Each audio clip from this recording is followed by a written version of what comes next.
HarperCollins presents The Other Couple by Diane Jeffrey, read by Gabrielle Nellis Payne.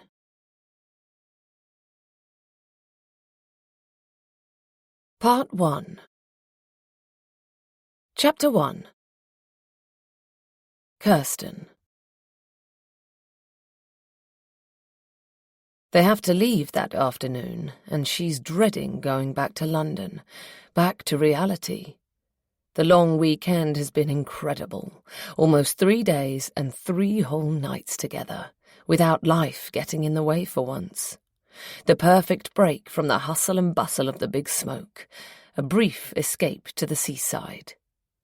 Lazing for a few minutes more between the brushed cotton sheets, she sniffs the salty air as it drifts into the bedroom through the open window, making the curtains billow and whipping up dust motes that eddy in a shaft of sunlight.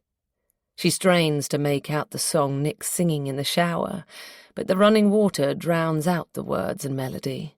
Nick sang at the top of his lungs on the drive down, too, steaming 80s hits from the music app on his phone through the car speakers. He's not much of a singer, but knowing he's happy and that she has contributed to his happiness brings a smile to her face.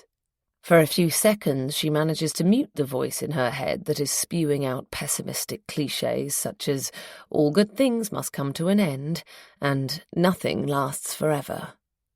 She has woken up with her stomach contracting and her throat constricting, unable to shake the impression that they're careering towards some inevitable disaster from which they won't recover. She has no idea where that presentiment has come from and can't quash it, even though she finds it completely irrational. Is it something Nick said? She racks her brains, replays snippets of the previous day's conversations, but she can't think of anything. Is it some subtle change in his body language she has picked up on subconsciously? She dismisses that notion. He has been nothing but loving, and they've never been so close. She wouldn't classify herself as insecure, and yet minutes earlier she clung to Nick like a limpet to a rock. Clingy Kirsten, he'd called her jokingly, physically extracting himself from her grasp to get out of bed. She's being paranoid, another adjective she wouldn't normally use to describe herself. Their circumstances make it difficult for either of them to have faith in their future. No, she's feeling this way simply because there are only a few hours left before they have to head home. It's the weekend that's coming to an end, not their relationship. Nick materializes in the doorway, a towel wrapped around his waist, and the sight of him banishes those thoughts from her head. Water drips from his thick salt and pepper hair onto his broad shoulders. He's quite toned for his age. A cloud of gentleman Givenchy wafts into the room with him. He comes over to the bed and pulls the covers off her naked body. She raises her eyebrows at him suggestively and tries to pull him to her. "We've spent more than enough time in bed these past couple of days," he says with a chuckle. "Get a shower and we can go for one last walk along the beach before lunch." Feigning resignation, she gets out of bed. When she comes out of the ensuite bathroom a few minutes later, Nick is sitting on the bed, still enveloped in his towel, talking in a low voice on the phone. He peers up at her through long eyelashes and hastily ends the call. "Work," he says with a tight smile, tossing his mobile onto the bed. She highly doubts that, even though he is a workaholic, but she knows better than to challenge him. There aren't many taboos between them, but if she probes into this particular aspect of Nick's life, she'd break an unspoken rule. She gets dressed, painstakingly applies her makeup, and blow-dries her long, fine, strawberry blonde hair in front of the mirror. During this time, Nick reads the news or emails on his phone, looking up every now and again as if to check on her progress. When she's ready, she assesses her reflection. "That will have to do," she says, fishing for a compliment. "You look perfect, as ever." Nick always says the right things. "I love the new hair colour. It looks very natural." They pack their bags into the car and take the coastal road around the headland. Nick stops at the home of the holiday let owners. They'd been flexible about the checkout time, so Nick offered to drop off the keys. It was on their way. Kirsten takes in their small chocolate box cottage with its thatched roof and well-tended garden. It's not far from Croyd Bay, but it doesn't have sea views, unlike the one-bed flat they've just vacated a few miles away in Woolacombe. "Stop scoping out their house," Nick says, squeezing her knee. "Anyone would think you want to burgle it." "Can't help it. Goes with the job." She's an estate agent. That's how she met Nick. She sold him his house. She often appraises other people's houses, mentally calculating how much they're worth and imagining what renovations she'd have done if she lived there. She isn't house hunting, though. She has lived in her forever home since she was born. A large, spectacular end-of-terrace Edwardian residence in Muswell Hill, a short walk from Alexandra Park. She had inherited the property from her father, who had inherited it from his parents. She has had it completely renovated and modernised. It's worth an absolute fortune now, at least £2 million, but she has no intention of ever selling it. She can't see herself living anywhere else, ever. Kirsten and Nick have often discussed selling his place, eventually, and living together in hers. Despite the sunny start, it's drizzling now. Nick stays in the car and keeps it running while Kirsten gets out to hand over the keys. A black-haired, petite waif of a woman with a wide, white smile opens the front door before Kirsten knocks. She's wearing a sleeveless T-shirt, revealing a small tattoo on her shoulder. Kirsten inspects it. An ocean wave. Kirsten can't understand how people would deface their bodies by getting inked, however discreet the tat. "Was everything okay for you, Mrs. Taylor? Did you enjoy your stay?" the woman asks as Kirsten hands her the keys. Kirsten didn't see her on Friday. The woman's husband was the one who met them at the flat to demonstrate how everything worked and give them the keys and the Wi-Fi password. "Everything was wonderful, thank you." Kirsten tries, and fails, to remember the couple's surname. It will probably come to her later, when it's too late. "Oh, that's good to know." There's no porch, and Kirsten has to stand around, getting wet, while the woman tells her how much she'd appreciate a good review online. The woman is wearing flip-flops, and although she's elevated by the doorstep, Kirsten towers over her in heeled boots. "I'll do that as soon as I get home," Kirsten assures her. "No problem." She has no intention whatsoever of honouring her promise.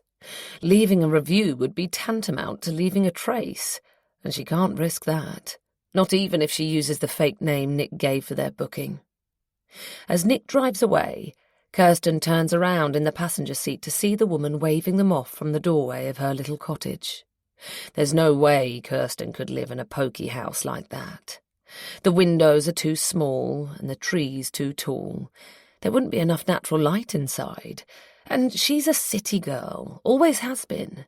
She'd love to stay in North Devon and suspend real life a little longer, prolong the weekend and postpone going back to work, but she wouldn't want to live in the countryside indefinitely, not even with Nick. By now the rain is falling heavily, and the wind is getting up, so they jettison Nick's idea of a romantic stroll on the beach. Just as well, really. Kirsten isn't wearing appropriate footwear. She's not short, but Nick's very tall, and she'd feel dwarfed next to him without heels or platforms. She would have had to ditch her impractical ankle boots and walk barefoot, and she hates getting sand between her toes. Nick pulls into a car park in Croyd, leaving the engine idling and the windscreen wipers and heating on. From the safety and warmth of his Audi A8, they watch some hardcore surfers catching waves. Nick suggests an aperitif before lunch. Kirsten is concerned about how much he has been drinking lately, but she goes along with it, and they arrive early at the Thatch, where Nick has booked a table for two in the name of, or perhaps more accurately under the name of, Taylor. They'll pay in cash, of course, as they did for the flat. No paper trail. Another unspoken rule between them. There are hardly any other vehicles in this car park either. Kirsten wonders if the pub is open yet, but the lights are on inside. "Nice and quiet," Nick says. "That's one advantage of coming here during the off-season." Kirsten looks at the clock on the touchscreen display on the dashboard. It's not quite midday, which seems a more plausible explanation for the lack of diners, and she points this out to Nick. As Kirsten had feared, Nick downs a pint before they order their meals, another pint while they're waiting for their meals, and then washes down his scampi and chips with 3 glasses of wine. She studies him over the top of her glass of sparkling water with ice and lemon. He can hold his drink and doesn't seem inebriated, but he must be well over the limit, and it's a long drive back to London. They've talked about his alcohol intake on a few occasions. It's a subject Kirsten can broach more easily when he's sober. Nick readily admits he drinks too much, but he sees it as a predilection rather than a problem or an addiction. Kirsten's not so sure. Nick says he likes to relax when he's in her company, but she has no way of knowing whether he drinks as much when he's not with her. She's partial to a wine herself, which makes her feel hypocritical for suggesting he might have a problem, but she wouldn't normally drink so much so early in the day. She can hazard a guess at what's driving him to drink. His job is highly stressful, and right now she's worried about him driving after drinking. She wants to bring up both matters, and doesn't usually shy away from confrontation, but she's afraid it will ruin the jovial mood and the intimacy between them. She'll see what state he's in when they leave, but she knows from experience that if she says anything, he'll insist he's okay to drive, and if she offers to take the wheel, he'll say she's not insured for his car. She suppresses a sigh of defeat. She orders dessert and coffees to delay their departure as much as possible, not only to allow more time for the alcohol to wear off, but also to grant them a few minutes more together. This is their last meal before heading home. When they finally leave the pub, Nick retrieves his umbrella from the stand by the door. They stand outside, protected by the eaves of the building, entranced by the sheer force of the rain lashing down. Nick is about to put up the umbrella, but Kirsten loops her hand into his arm and restrains him, stalling for a moment before they make a dash for the car. They take a wrong turning coming out of the village. Kirsten spots a sign for Putsborough, and she's sure that's the wrong direction. Nick punches his home address into the sat-nav. They'll head for her place first, but his own address is one of the saved destinations. The sat-nav promptly instructs them to do a U-turn. The dog comes from nowhere as they round a bend. Nick swears. The car brakes squeal.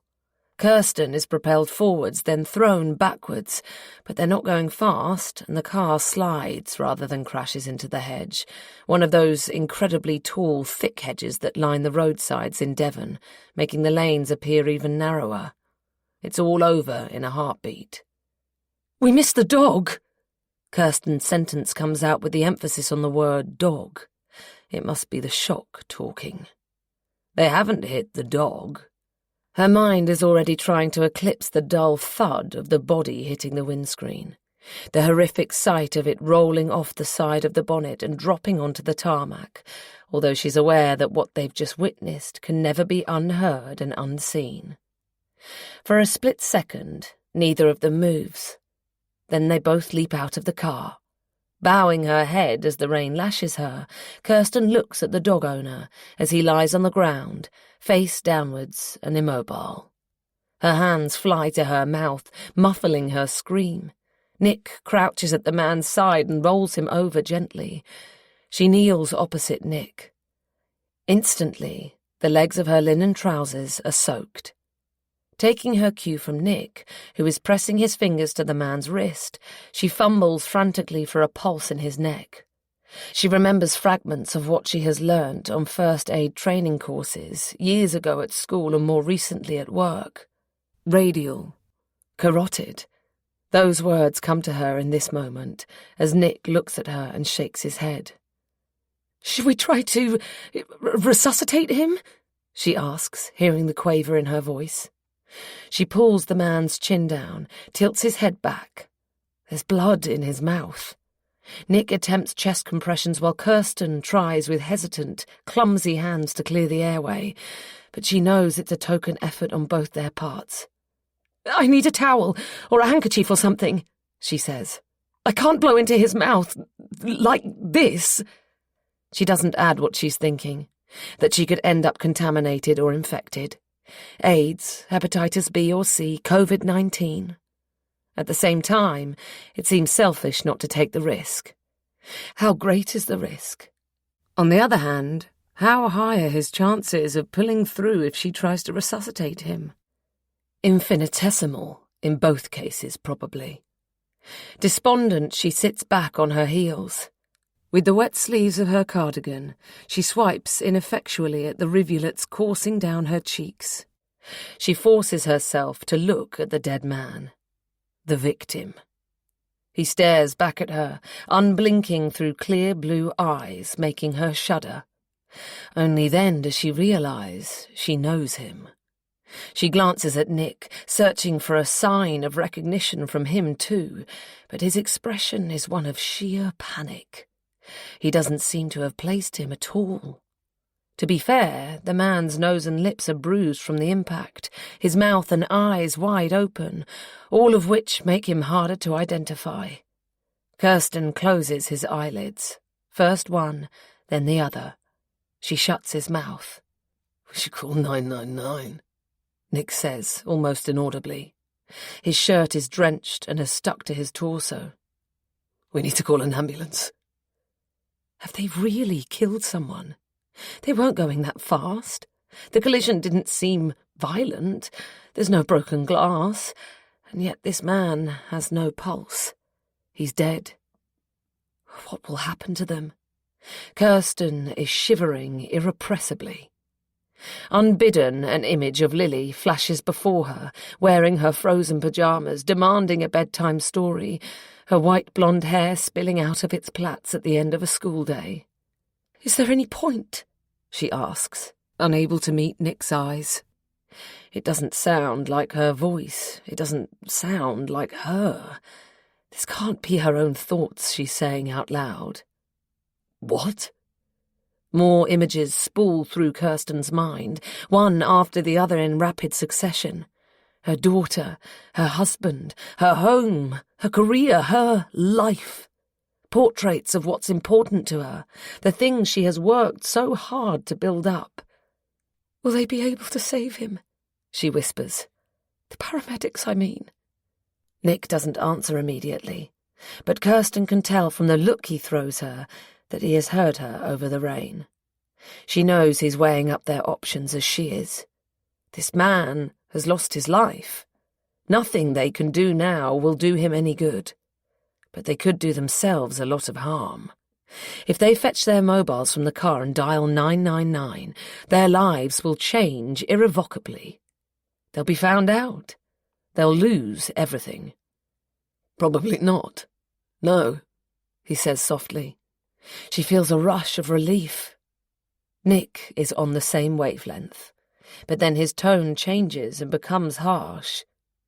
You should have..." Out of the corner of her eye, she sees him pointing an accusatory finger at her. She turns to him, rounds on him. "You are drunk," she says. "This is your fault. If you hadn't been drunk..." Her voice trails away. The silence that ensues is broken by the dog whining. She'd forgotten all about the dog. It looks like a yellow Labrador, but its coat is a golden red colour, although that might be because it's soggy. It pushes its muzzle into her hand, its nose wet and cold. She strokes its ears, although the gesture doesn't calm her. It doesn't seem to be working for the dog either. Nick gets to his feet, a determined air about him. "Help me get the body off this road, Kirsten," he says. "Quickly, before anyone comes along."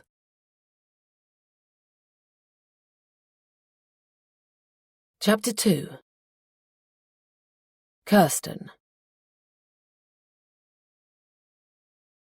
"Help me, Kirsten," Nick repeats when she doesn't move. His tone is more forceful this time. She's still kneeling on the wet ground, the dog beside her. She stands up, bends over at the waist and takes hold of the man's ankles with hands that are shaking, from the shock or the cold or both. She's not sure.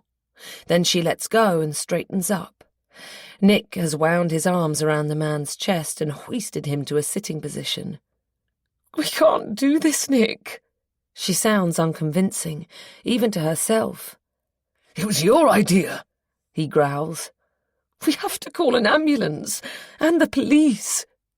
"We have too much to lose," he argues. "If we do call the police, both of us will lose everything." This has been her thinking, just seconds ago, but now she's oscillating. "Not if I take the blame. I'll say it was me." Would she get a prison sentence? How long? Nick's a lawyer, he'll know. It was an accident, but driving away would be a crime, a hit and run. Nick seems to consider this, then he shakes his head. "Kirsten, we can't save this man now, but we can save ourselves." She can tell he's making an effort to speak softly, cajoling her. "Think of Lily," he adds. "You can't do this to her." She is thinking of Lily, her daughter, who she once thought of as her mini-me, but who, at the age of just 7, is already very much her own person. Kirsten wants to be a good mother, someone her daughter will grow up to admire, an example, someone little Lil will aspire to become, a role model. Someone little Lil will aspire to become. And yet here she is, in a place she shouldn't be, with a man she shouldn't be with, contemplating hiding a body. It's surreal. "This has to stay between you and me, Kirsten. Think of all the hurt we'll cause our loved ones otherwise." That makes her cringe. "Come on, hurry up. Someone could come along at any moment." She bends over and picks up the man's legs again. She assumes Nick means for them to roll the body into the ditch at the side of the road, but he leads the way, shuffling backwards to behind the car. Holding onto the man with one arm and propping him against his legs, Nick opens the boot. Her eyes widen in terror. They can't remove the body. They have to leave it here. She wants to protest, but nothing comes out. "Listen, Kirsten, this is the only way," he says, apparently sensing her alarm. "No body, no crime. Hurry up." They've come away with one small bag each. Nick throws them over the parcel shelf into the back seat. Somehow they get the man into the boot. Kirsten takes one last glance at him. His left hand is wrapped around his body, and she can't help noticing his wedding band. His head is turned to one side, his legs buckled with his knees pointing the other way. He looks so uncomfortable with his body contorted like that. Instinctively, she wants to cover him with a blanket, not to conceal him, but to keep him warm. Nick slams the boot shut on her incongruous thoughts, just as a car hares round the bend towards them, skidding to a halt 2 or 3 feet from Nick's Audi. An old Volkswagen Polo. 2nd generation. Kirsten's very first car was the same make and model. She's surprised clapped-out heaps of junk like this are still allowed on the road. They must be really harmful for the environment, and his brakes are obviously worn out. This car belongs in a museum, or a scrapyard.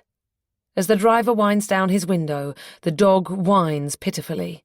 Kirsten yanks open the passenger door and pushes the dog into the footwell discreetly, folding in its tail with her foot before closing the door as noiselessly as possible. She's confident the driver didn't notice. Nick was hiding her from his view. "I nearly drove into the back of your car, mate," the driver remarks unnecessarily. "What are you doing stopped on a bend?" His rhotic pronunciation and drawn-out vowels are unmistakably West Country, a local. "I'm sorry," Nick says, not sounding in the least contrite. "We've had a bit of an accident, swerved to avoid a sheep and ended up in the hedge." "You're both drenched," another redundant observation. "We had to change a tyre. I've just put the triangle back in the boot, otherwise you would have had warning before the corner." Nick has had to think on his feet. It's a credible lie, delivered so persuasively that Kirsten almost believes it herself. She comes to join Nick. The driver has edged his car forward so that it's alongside Nick's Audi. He's leaning out of his window despite the rain, assessing the damage to the car. Is it her imagination, or does his inquisitive gaze fix on the boot when Nick mentions putting the triangle away? "You're not injured?" No, we're both fine." Kirsten's heart stops as she sees a wallet on the road. It must have fallen out of the dog owner's pocket. No, it probably flew out rather than fell out at the moment of impact. She thinks she hears the sound of a seatbelt being detached. She hopes the nosy driver isn't going to get out of his car. She takes 2 steps towards his vehicle and stands on the wallet, scanning the ground for anything else they might have missed. Is there blood on the road? If he notices, can it be explained away? Too much for a nosebleed. But if there was any blood, it appears to have been washed away. "Your car all right to drive?" "I think so," Nick replies. "There doesn't seem to be too much damage. The airbags didn't even inflate." "I'll wait and see you off if you like," he offers. "That's very kind of you," Nick says through gritted teeth. Kirsten goes down on one knee. She has no laces, so she pretends to do up the zipper on her boots. She doesn't look up to see if the driver is watching her, but retrieves the wallet as quickly and inconspicuously as she can, thrusting it into her back pocket as she stands up. Nick gets in behind the wheel. Avoiding eye contact and any verbal exchange, Kirsten nods her thanks to the driver of the other vehicle. "Bloody grockles," she hears him mutter as she turns away. She walks round to the passenger side of Nick's car. She has to put the seat back to make room for her legs next to the dog. Nick adjusts his seat too, and his hand is steady as he angles the rearview mirror. She's anxious to get away, but Nick appears to be taking his time, composing himself, doing all the checks. The words stable, door, and horse spring to mind, but she bites her tongue as he puts on his seatbelt as if in slow motion. She holds her breath as Nick pushes the start ignition button, but the car roars to life immediately. When she breathes again, a damp doggy smell pervades her nostrils. The dog puts its head on her knees and looks up at her with doleful eyes. She pats it. "We'll stop off somewhere and change into some dry clothes," Nick says as he reverses out of the hedge and finally drives off. They're still going the wrong way. Nick takes the next 2 right turnings, following the sat-nav's directions, to get back on course. Kirsten twists around in her seat, half expecting the driver to be following, but there's no one behind them. "Do you think he suspected anything?" she says. "The driver? No, of course not. If he'd arrived a minute earlier." Nick's voice tails off. "It doesn't bear thinking about." Kirsten feels numb and nauseous. They've killed someone. They're on the point of covering that up. This man has a wife. He might have children. His loved ones will never find out what happened to him. It will torture them for the rest of their lives. As for Nick and her, they'll be running from this and from their victim's family for the rest of their lives, or until the day they're caught. "What are we going to do with that bloody dog?" Nick asks suddenly. She whips her head round to look at him. Is he seriously worrying about what to do with the dog when they have its owner in the boot? What are they going to do with his body? His words from earlier come back to her. No body, no crime. Kirsten remembers reading about an English serial killer who had dissolved the bodies of his victims in sulfuric acid, mistakenly assuming he couldn't be convicted of murder in the absence of a corpse. She shudders at her morbid thoughts. As a criminal defence barrister, Nick would know you don't need a body to be convicted of a crime.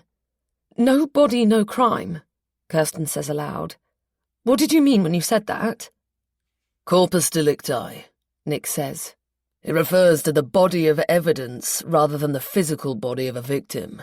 But without an actual body, it makes it harder to put together a body of evidentiary items to prove a crime has been committed." Kirsten is astounded at the detached way Nick explains this, as if he's talking about a general concept instead of the crime they're in the process of committing. In a case like this, the police will open a missing persons investigation, Nick continues. But even if they did suspect foul play, the body of evidence would be largely circumstantial. She wonders what evidence they have left, both at the scene of the crime and on the body itself. Have they left any of their DNA on his body or in the road? A fingerprint? A hair? Or did the rain wash everything away? There will be fibres from the boot on his clothes now. They'll have to find a way of getting rid of the body that will destroy all that evidence. And are there traces of the dead man on them? Traces of his blood on their clothes? His saliva or skin cells on their hands? They'll need to wash themselves and everything they're wearing. Now she's shocked at herself more than at Nick. She's starting to think like a criminal. The criminal that she is. She starts to cry again, and in seconds she's sobbing uncontrollably. Keeping one hand on the steering wheel, Nick pulls her to him, and she cries into his shoulder for a while. He utters some words of comfort, platitudes no doubt, but she can't make out what he says, and it wouldn't be soothing anyway. He leans into the back seat to get her jacket, which he wraps around her. He turns up the heating, but she can't stop trembling. The dog licks her hands and she untangles herself from Nick's embrace. She finds a metal tag on its collar. A mobile number is engraved on one side, the dog's name on the other. Rusty. That's when the name of the dog owner comes to her. Kirsten doesn't know how much time has passed before Nick stops at a petrol station. It has almost stopped raining. While Nick fills up the car with petrol, she changes into dry clothes in the toilet. As she takes off her trousers, she feels the weight of the wallet in her back pocket and pulls it out. She gets back into the car, still holding the wallet in her hands. While Nick is getting changed, she turns it over and over and finally opens it. She slides a photocard license out of the wallet. The dead man's face stares back at her. She checks the name and address. There's no mistake. She feels the colour drain from her face and her head spins. She opens the car door, leans over, and throws up on the ground. They're on the M5 before she mentions it to Nick. Not that she has taken the wallet, but that she knows who the man is, who the dead man was. She sees Nick's knuckles whiten as he grips the wheel. Yes, he says at length, keeping his eyes on the road. I recognized him too.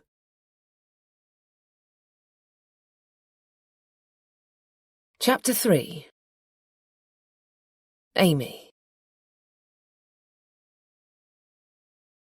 A wave of nausea surges inside me, and I take a few deep breaths, hoping I won't throw up again. The sickness is worse this morning, aggravated no doubt by last night's celebrations. It was low-key, only my parents-in-law and us, at their house. I didn't drink any alcohol, but we didn't get to bed until gone 3, and the lack of sleep seems to have taken its toll. The smell wafting from the oven where a leg of lamb is cooking isn't helping. Everything's ready, so I turn down the temperature of the oven, drain the vegetables and wash up the saucepans. I can always heat up the veg in the microwave when Greg gets home. Any second now. I'll feel better when I've had something to eat. I cradle my rumbling tummy, gently rubbing my tiny bump, which is just about visible if I arch my back when I'm naked or wearing a tight top. You make me so happy, and also rather queasy, I say, looking down at my stomach. But you're well worth it. I set the table and potter about, wiping down the worktop and wiping up the pans, killing time. But 30 minutes later, Greg's still not home. I try his mobile, but he doesn't answer. It was spitting when he went out, but the rain is hammering down now. Typical weather for a May bank holiday weekend in North Devon. Maybe Greg has taken shelter somewhere until the worst of the downpour is over. Or more likely, he has bumped into a friend of ours, stopped to chat and lost track of time. Greg's always late. He set the precedent for this on our very first date. He said he'd pick me up at 7, and he arrived at 8. I thought he'd stood me up. When we got to the restaurant, the table he'd reserved had been given to another couple. Greg's tardiness is probably the main thing about him that irritates me. Perhaps even the only thing. He doesn't have many flaws. The lamb will be dried out by the time Greg gets round to carving it. I turn the oven off altogether, take out the lamb and wrap it in tin foil. Then I start to pace the ground floor of the house, from the kitchen to the living room and back.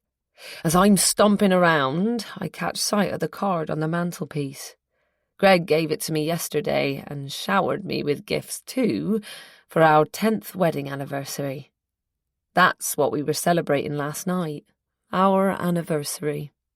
A wedding in the springtime. It just worked out that way. The local vicar, Rob, had a cancellation, and as Rob's a friend of Greg's, he knew Greg had proposed and I'd accepted, so he asked if we wanted to get married on that date. I pick up the card and reread the message inside. Thank you for the past 15 years you've spent by my side. I love you more than ever. Greg. Kiss. My simmering irritation subsides, and my face breaks into a smile in reminiscence.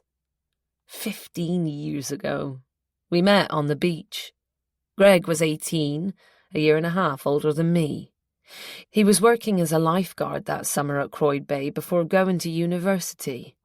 I had a holiday job selling ice cream from a van parked above the high tide mark at the top of the beach. Greg came by at least twice a day, usually wearing little more than a pair of red swimming trunks to buy a Mr. Whippy. I lost count of the number of 99s I sold him over the course of the next 2 weeks before he finally plucked up the courage to ask me out. I sometimes joke that I'd known Greg for a fortnight before I saw him with his clothes on, the evening he rocked up at my place an hour late. A fond memory and an anecdote that has been repeated several times over the years. Because punctuality is not Greg's strong point, and I'm used to it, it's an hour before I really get annoyed. I try his mobile again, but there's still no answer. I leave a message this time, a short, snappy one. He said he was just going up the road. Why isn't he back yet? But my anger is short-lived. Fear jostles its way to the surface instead. What if something has happened to him? He might have had a heart attack or something. He's young and fit, but it happens, doesn't it? Or perhaps he's been involved in an accident. I consider phoning my parents-in-law. They live about a mile away in the neighbouring village, Georgium. Maybe Greg popped in to help them clear up after last night's dinner. But I don't want to alarm them. They've already lost one son, Greg's older brother, 5 years ago now. It has made them ultra-protective of Greg and me, and more than a little paranoid about our well-being and safety. Plus, they were so excited when we announced we were having a baby. I'd only burst their bubble if I rang them. I ring everyone else I can think of, though. Most of our surfing mates who live locally, probably interrupting them as they eat lunch with their families. No one has seen Greg today. Between them, they propose a number of hypotheses, none of which are particularly helpful. Matt, perhaps he went for a swift pint down the pub. Sharky, surf's up, maybe he couldn't resist. Tom, could he have gone into work for a bit, do you think? By the time I ring Liz, my best friend and colleague, I'm almost in tears. What was he doing out in this weather? She asks. It sounds as if she's talking with her mouth full. She's certainly got her hands full. I can hear at least 2 of her 4 kids screaming in the background. He took the dog out for a pee. I glance at the clock on the living room wall. I've never noticed before how loudly it ticks.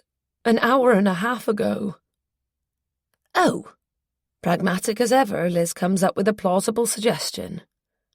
Didn't Greg have a dodgy knee? She says. Complaints like that are always worse than wet weather. He might be limping home as we speak. Yeah, but that doesn't explain why he isn't answering his phone.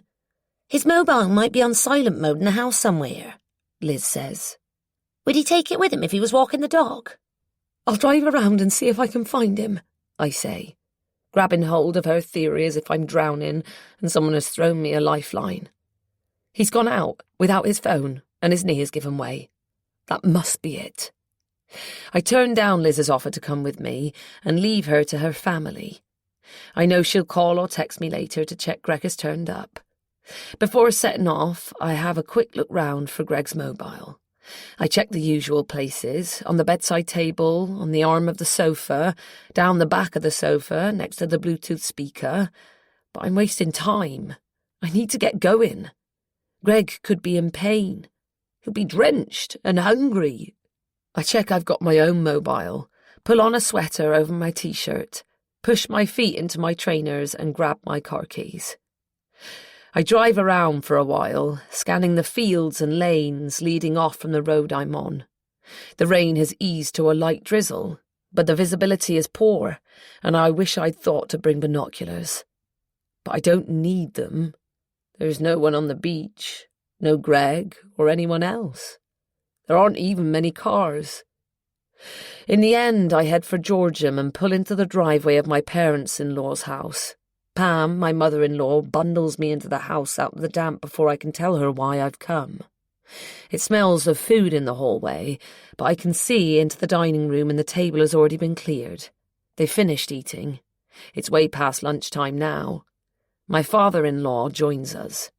I don't know how to break it to them gently, so I just come out and say it. Have you seen Greg at all today? No, I haven't. Well, not since you both left early this morning after our little party. About 3, wasn't it? Hugh, what about you? My father-in-law shakes his head. Was he coming over to see us? No, he took Rusty out for a quick walk before lunch. That must have been at 11:45. I can see the worry etched on their faces, and it's an effort to keep the panic out of my own voice. He hasn't come back. Yet. The last word sounds like an afterthought, and I wince. Hugh looks at his watch. It's 2:30 now, he says. How long have you been out looking for him? Quite a while, I say. He's probably home by now and we've crossed paths. Pam and Hugh both nod in unison, but they're probably thinking what I'm thinking. Greg would have called me if he'd got home and I wasn't there. He could have used the landline if he'd lost his mobile when he was out. I'll head home now, I say. You'll let us know, Amy, won't you? Pam says. Before I back out of their drive, I check my mobile. But I've got the volume right up and I haven't missed any calls or text messages. My ringtone blares out from my jeans pocket as I'm opening my front door. Finally! I nearly dropped the phone in my haste to answer it, but it turns out to be Pam. Are you home? Is Greg there? No, he's not back. No sign of him or the dog, I say. I wonder if I should call the police.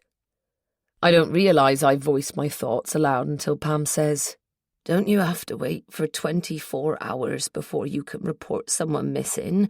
An adult, I mean. Missing? Is Greg a missing person?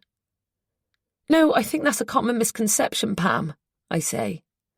I don't add that I doubt the police will take me seriously if I report my husband missing when he's only been gone for about 3 hours. It has seemed a long time to me, but it sounds short. Perhaps I'll just ring the police station and ask if they know of any incident around Croyd that might explain why Greg has been out for so long. Maybe he went to help someone in trouble in the water. Good idea, Pam says. Hugh and I are on our way. We'll stay with you until we find out where Greg has got to. I Googled the police station in Braunton, 5 miles away, but failed to find the number. It's our local police station, but it has suffered such drastic cuts in recent years that there's only a handful of officers providing a minimal police presence.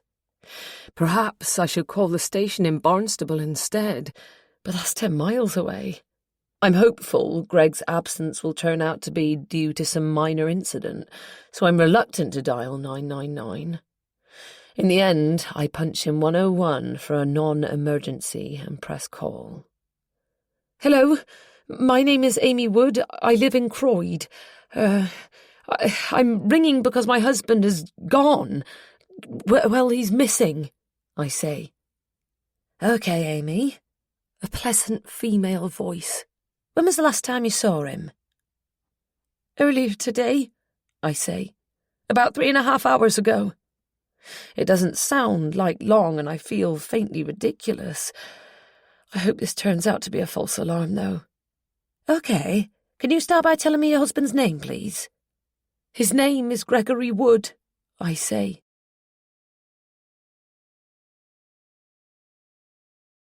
Chapter 4. Kirsten.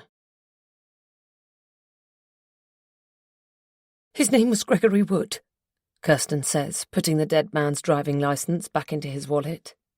Mr. and Mrs. Wood, the owners of the holiday rental they'd stayed in. Kirsten pictures his wife standing on the doorstep of their thatched cottage a few hours ago. Short, slim, dark hair scraped into a knot, ocean wave tattoo on her shoulder. She closes her eyes to shut out the woman's image, but it's as if it has been branded on the insides of Kirsten's eyelids. She can't blink her away. Kirsten couldn't remember the woman's surname earlier when she was talking to her, but now it reverberates through her head. What is that? His wallet? You have to get rid of that, Kirsten. Nick's voice is authoritative, a tone she hasn't heard before that she imagines he uses in court.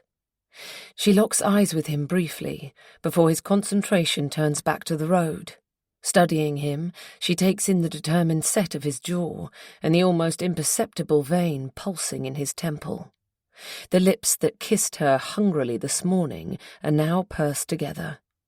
She knows every inch of his body, from the tuft of hair that stubbornly sticks out, no matter how much gel he uses, right down to the scar on his ticklish feet from where he cut himself on broken glass as a child. She can usually interpret his body language and work out what he's thinking. His thoughts are often synced with her own. She can tell he's rattled by what has happened, but he's lost in his reflections, lost to her, and for once she has no idea what's going through his mind. He's no longer simply her partner. He has become her partner in crime. She suddenly finds him unfamiliar, a stranger sitting next to her, and it unsettles her. Or does it seem that way because they're plunging into icy, uncharted waters? Promise me you'll dispose of that wallet, he repeats when she doesn't respond. Dispose. I promise, she says solemnly. She intends to keep it, the wallet, that is, not the promise, although she's not sure why she wants to. She'll hide it somewhere safe so that no one will ever stumble across it. How are we going to dispose of the body? It sounds even worse when she uses that word. You dispose of waste, or an asset. There should be a more euphemistic word for disposing of someone's remains. Various scenarios shoot through her mind, all of them gruesome. Should they dissolve the body in sulfuric acid like that serial killer did to his victims' corpses? Burn it? Bury it in woodland somewhere? Leave that to me, Nick says. I know people. Of course he does. Nick has often boasted that many of his clients have literally got away with murder thanks to him. There must be people who owe him, from whom he can call in a favour. She's better off not knowing what they do with Gregory Wood's body. Nick will take care of it. She relaxes slightly. Listen, Kirsten, it might be a good idea if we don't see each other for a while, Nick says without looking at her. No contact at all, in fact. Her heart clenches and she tenses up again. She wants this to bring them closer together somehow, not push them apart. Surely they are inextricably linked to each other now, bound together with strangulating ties like garrots. Kirsten doesn't like to admit it to herself, and certainly isn't going to admit it to Nick, but she needs him. She won't be able to keep up the pretense or cope with the enormity of it all without him. No, don't do that, she implores. She must sound pathetic and desperate to Nick. Don't worry, just until it all blows over, he says. It'll probably be in the news, at least locally in Devon. We should wait until we're absolutely sure they've got nothing on us before we risk being seen together again, even by people who don't know us. What could they possibly have on us? I don't know. Probably nothing, but let's make sure it stays that way. I'll have to sort out a couple of things. First and foremost, the body, and after that, the bodywork of my Audi. It's dented at the front, and it needs a new bumper. She's shocked that Nick can enumerate in the same breath body and body work on the to-do list he has compiled mentally, but she nods. What do you want me to do? Nothing. Carry on as if none of this ever happened. Act normal. Oh, and Kirsten, one more thing. What? Take that bloody dog to the pound. They don't talk for the rest of the journey. Nick drives too fast, and Kirsten worries he'll get flashed by a speed camera. But she doesn't ask him to slow down. She has an overriding urge to get as far away as fast as possible from the scene of the accident, the scene of the crime. Nick must feel the same as she does. It's as if they're on the run, fugitives. She remembers this morning not wanting their weekend to end. Now she can't wait for it to be over. She's anxious to get home. Finally, Nick drops her off at the end of her road. She walks briskly to the front gate of her house, the dog at her heels. The lights are on in the living room and the curtains are drawn. The porch light comes on automatically as she walks up the short driveway. Everything is as it should be. But for a few seconds, Kirsten gets the uncanny sensation she isn't at the right house. She has lived here nearly her whole life, and yet it no longer seems like home. It's not the house that is outlandish. It's Kirsten herself. As she opens the front door and steps into her home, she feels as if she has dragged her body into someone else's life. Wincing at the image her clumsy choice of words has conjured up, she drops her duffel bag and handbag in the hall. The dog sits and waits while she takes off her boots and hangs up her jacket. She peeps through the open door of the living room. Jamie is watching the television, Lily's blonde head on his lap. He puts his finger to his lips. As she hovers on the threshold, she feels strangely disembodied, as if she's watching herself from above. Lily waited up, but she fell asleep, he whispers. Was it ghastly? She flinches, then realises he's referring to the cover story she spun him about a conference and exhibition weekend in Cardiff. She nods, not trusting herself to answer. Are you hungry? She shakes her head. She has the impression she's on stage, playing a part, but she isn't quite in character and has forgotten her lines. No. It comes out hoarse and she clears her throat. Big lunch. Jamie laughs and Kirsten can't imagine what's so funny, but he points at the dog sitting by her side in the doorway. My colleague Sarah took ill while we were in Wales. Her words flow more fluidly now she's telling a lie. I offered to look after her dog for a few days. Lily will love that. That's why I'm so late. I had to go and fetch it, on the tube. Kirsten isn't sure if the TfL network is dog-friendly, but she has seen pets in underground trains. She hopes she won't be caught in a lie.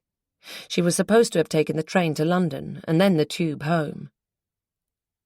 I hope she'll be okay. I think it's a he, actually. I meant your colleague. Didn't you say Sarah? Oh, yes. Lily is roused by their voices. Mummy, she calls, her voice thick with sleep, stretching her arms out towards Kirsten.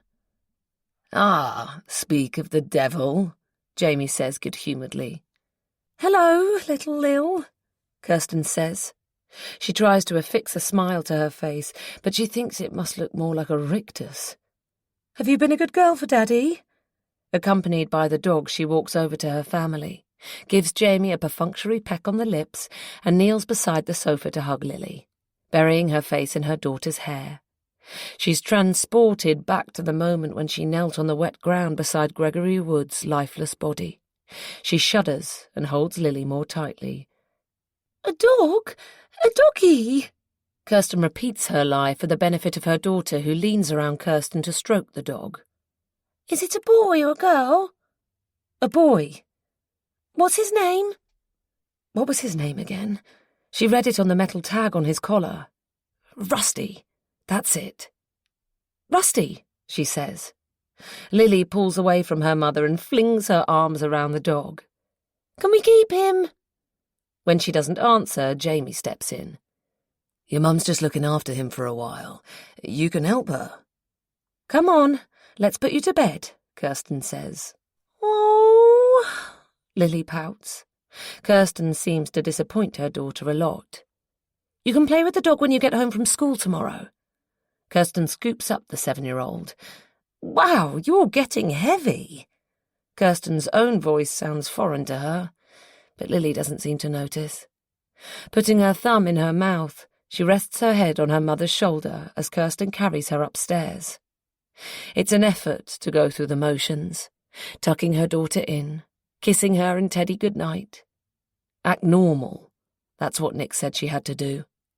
Kirsten tells herself she can do this. She says it over and over in her head like a mantra. You can do this. You can do this. She has to do this, for Lily's sake, as well as for her own. HMP Sevenham's Park. Hi. I've written to you several times, but so far I've scrunched up and thrown out every attempt. It's important to me to get the wording right, even though I know you'll never read this letter. I probably wouldn't send it, even if I thought you would. As you can see, I'm writing to you from His Majesty's Prison, Sevenham's Park.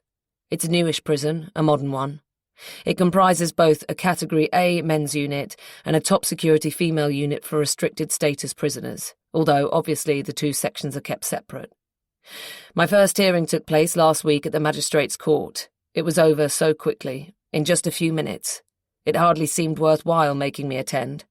My case has been sent to the Crown Court as I'm accused of committing an indictable-only offence, or, as my solicitor explained to me in layman's terms, as if I didn't already know, a serious crime for which I'll be tried by a jury. My solicitor has warned me there's no chance of me being released on bail. After my hearing, I was brought here, to HMP Sevenham's Park, in a prison van, and I'll be held here on remand pending trial. I intend to plead not guilty. I told my solicitor I'm innocent, but I could tell from her expression that she didn't believe me. I'm glad she won't be the one defending me in court, because if she doesn't believe me, how can she convince 12 jurors to believe her? You would believe me. You're the only person who knows the whole truth. You were there when the crime was committed.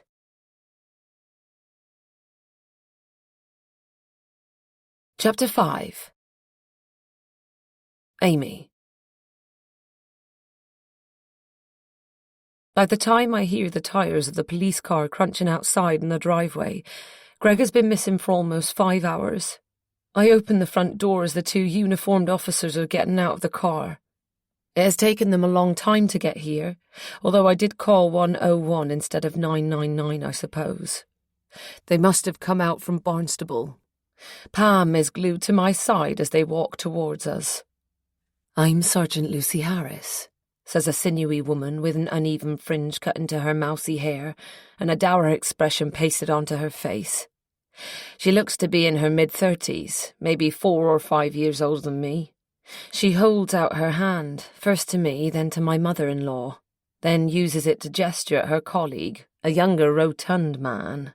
I'm Constable Owen Wright, he says, taking his cue. He lifts his arms to take off his peaked cap, a gesture that puts his shirt buttons under considerable strain and reveals small patches of sweat under his armpits. Moments later, we're all sitting in the living room. I'm sandwiched between my parents-in-law on the sofa. The officers have taken the armchairs. Pam has made mugs of tea for everyone, but I feel too sick to drink any of mine. Constable Wright starts by asking me much the same questions as the woman I spoke to on the phone when I rang the police station. What's your husband's full name? What's his date of birth? At what time did he go out? Neither officer seems perturbed by how long Greg has been gone, which reassures me and angers me at the same time. Wright then asks me about Greg's favourite haunts and his friends. I tell him I've rung his close friends who live locally. The constable nods and jots down notes with a biro as I give my answers. This strikes me as outdated. I would have thought police officers use tablets, electronic notebooks, or their smartphones nowadays. Not that I've had any experience with the police. I tell Constable Wright I've rung Greg several times and have no idea if he has his mobile on him or not. I ask if they can trace his phone and find him that way. It's feasible, he says, if it comes to that. I want to ask what he means by that, but before I can do so, the constable turns to my mother-in-law. What about relatives other than you and your husband? Does Gregory have any other family members who live round here? I feel Pam stiffen next to me and know she's thinking of her older son, Greg's brother. She was the one who found him, dead, in his home in Braunton. No, she says. Sergeant Harris clears her throat to signal she will take over. She has a bored expression, as if this is beneath her or an inconvenience to her. Maybe there was no one else available on a bank holiday Monday. I'm a little surprised at someone of her rank coming out for a man who has been missing for only a few hours. I would have expected 2 PCs, but again, I don't know anything about policing. Harris looks familiar, but I can't place her. She has prominent cheekbones and a long, thin nose. She keeps her beady brown eyes trained on me while she talks. Her penetrating gaze unnerves me, but her tone is kind, at odds with her sharp features. Mrs. Wood, can I call you Amy? She doesn't wait for an answer. Amy, can you think of any reason why your husband might have wanted to have some time to himself? I frown. No. Why would he want time to himself? Hugh's voice is unusually brusque. I can tell he's worried. Well, maybe he needed to blow off steam or think something over, Harris suggests gently. We didn't have an argument, if that's what you mean, I say. My mouth feels dry, and I go to pick up my mug of tea from the coffee table to take a few sips after all, but then realise my hands are shaking. I clasp them together on my lap. Wright's concentrating on his notebook. I hope Harris hasn't noticed either. I'm in my own home, but I feel ill at ease and self-conscious. I wonder what the officers think of me. I'm anxious not to appear guilty. Of what? I don't know. Pam takes my hand and squeezes it. She says to me, "Do you think Gregory was having difficulty digesting?" She breaks off. Harris turns from me to Pam. What were you going to say, Mrs. Wood? What do you think your son was having difficulty with? Pam pulls an apologetic face at me. My daughter-in-law is pregnant, she says. They found out not long ago. I wondered if... perhaps... She doesn't need to finish her sentence this time. Everyone has understood the implication. Greg has freaked out at the news he's going to be a father and run away. Now Pam has provided the police officers with a plausible reason for why Greg might have taken off. They won't take his disappearance seriously. An expression of mild irritation creeps across my face, but I quickly hide it. The constable is furiously scribbling notes. Oh no, Pam. Gregory was over the moon when he told us the news last night, Hugh says, at the same time as Sergeant Harris asks me a question. I have to ask her to repeat it. Does Greg have any medical conditions? No, he's in good health, I say. Greg doesn't smoke. He does a lot of sport. He hardly ever goes to the doctors. I don't mention his knee injury. Harris and Wright then take it in turns to ask me questions, a quick-fire round. My head rotates from one to the other as if I'm watching a tennis match. Greg's social media accounts, his frame of mind, his personality, our marriage, all sorts of questions. Finally, Harris says, "Okay, I'll need a recent photo." I took some last night, Hugh offers. He brings them up on his mobile, and the sergeant gets up and goes to inspect them. She selects a couple of pictures that she asks my father-in-law to send her by email, and hands him a business card. I'm still trying to work out if I know her from somewhere. I think we've covered nearly everything, Sergeant Harris says. One last thing. Constable Wright gets to his feet. I'd almost forgotten he was here. Would you mind if we had a look round before we go? The house? I assume they want to look for Greg's phone. No, go ahead. Most people who go missing return of their own accord or are found within 48 hours, Harris says. More likely than not, Greg will show up before tomorrow, but if not, Amy, would you come to the station and give a statement? Yes. That reminds me, speaking of statements, can you access Gregory's bank statements online? Yes. We have only joint accounts, apart from his business one, which I also have access to. In that case, while we're having a look round, it would be helpful if you could check them for any unusual transactions. I'm sorry, Pam whispers to me as soon as they've left the room. I've made them think Greg has just wandered off, haven't I? Pam means well. Right now, her only concern is to find her son alive and well. Don't worry about it, I say. If that does turn out to be the reason he's disappeared, we'll all be relieved when he comes home. That Harris woman, she went to the same school as Greg, Pam says. Did she insist on coming because she knew Greg? Is that how I know her? But surely she's a little older than Greg. As if reading my thoughts, Pam adds, she was in the same year at school as William. She came out when we found William. Now I've got it. She came to see us too, I say. Not in a professional capacity. She simply wanted to offer her condolences. Remembering her kindness, I warmed to her a little. I can hear Harris and Wright traipsing about upstairs in their heavy boots while I open the banking app on my phone and scroll through the latest transactions. Our balance is low, almost in the red. Money is tight at the moment. Greg owns a shop in the village that sells surf clothes, wetsuits and surfing accessories. His business suffered during the pandemic. I hope the police don't find that out. Like Pam, I'm convinced they think Greg has deliberately gone AWOL. I don't want to give them more information that they can twist to support their theory. There's nothing unexpected in our bank statements, no sudden withdrawals or transfers. I tell Sergeant Harris this when she comes back downstairs, hoping she won't ask me to print out our statements. But she seems to have her mind set on a different approach. She stands over me, waving a bottle of prescription tablets in my face.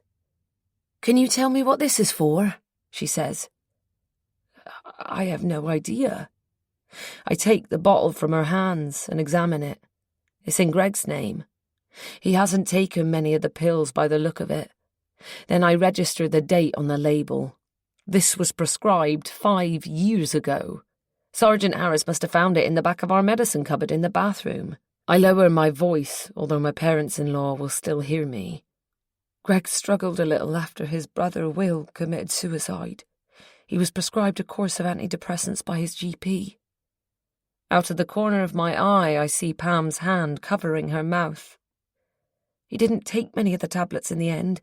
As you can see, he wanted to get through it without medication. Would you say your husband has a history of depression, Mrs. Wood? Constable Wright interjects. No, definitely not. Because sometimes it runs in the family. Pam gasps at his brutal tactlessness. I catch the look Sergeant Harris throws him, but the constable doesn't. Hugh leaps to his feet and walks round to Pam's side of the sofa. He sits on the armrest and puts his arm around his wife's shoulder. Whirling round to face the constable, he says, I don't know what you're suggesting, but... Mr. Wood, we're examining every possible angle to find clues pertaining to your son's whereabouts. It could be that Gregory is not missing to himself, only to those he left behind. My father-in-law's eyes widen. In the case of men in their 30s, 40s and 50s, they often intentionally disappear due to marital breakdown, mental health issues or financial problems, the constable continues. Sergeant Harris edges towards Wright and places her hand on his arm. "You're barking up the wrong tree, Constable," Hugh spits. Barking. The word spurs me to change the subject. The dog hasn't come back, I remind them. He's a fox red Labrador called Rusty. Constable Wright nods pensively, but he doesn't share what he's thinking this time. Fox red? Harris queries. Yes, a yellow lab really, but with a coat that's a deeper red. Would you say it's a rare breed? They're becoming more popular, but there are far fewer fox red labs than black, yellow or chocolate, that's for sure. That might be helpful. Anyone who saw Greg walking the dog is more likely to remember an unusual dog. Sergeant Harris is talking about potential witnesses. I feel a surge of hope, but then my heart sinks. It was raining earlier, although it has stopped now. There won't have been many people out walking in that weather, and I feel certain there won't have been much traffic on a rainy bank holiday Monday, especially around lunchtime. Plus, Rusty's fur would have been damp, making him less distinctive. My phone pings with a text notification, causing another spike of false hope. It's Liz asking if Greg has turned up yet. I put my mobile back in my pocket. I'll get back to her later. Thankfully, Harris and Wright seem to have finished with us for now. I can't wait to see the back of the pair of them. I feel as if I've been interrogated. I walk them to the door. Sergeant Harris stops in the hall. Does Greg have a computer in the house? She asks. No, I say. The only laptop here is mine. I use it for work. I'm a primary school teacher. I'm going into way too much detail. I shut up before I can add that Greg has a computer in the little office at the back of his shop and that he often uses my laptop when he's at home. I have nothing to hide, and neither does Greg. But that's the point. They'll be wasting their time looking through snippets of irrelevant information instead of getting out there and looking for my husband, or at least looking for clues that will reveal what has happened to him. But later that evening, when my parents-in-law have also left, I boot up my laptop and check the browser history, just in case. It hasn't been deleted recently, and I'm the one who has visited most of the web pages that come up. There's nothing here that can lead me to Greg. I close the lid of my laptop and fetch my phone to send a text to Liz. I type out the message, telling her Greg hasn't come home yet, and I'm not up to coming into school tomorrow. I decide to ring Greg again. I don't expect him to answer. I just want to hear his voice on the recorded message greeting. I'm about to tap on the call icon when something on the screen catches my eye. I hardly dare to breathe, let alone hope, even as I promise aloud, I will find you, Greg.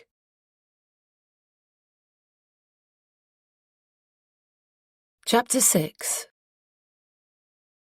Amy. For a moment, I stare at the screen on my phone, my finger hovering over the icon. Find my. We share our locations with each other, both on our phones and on my laptop, so that if one of us ever loses our mobile, we'll have a chance of finding it, or if it's stolen, we can erase the data from a distance, which might save us having to change all our passwords and cancel our bank cards.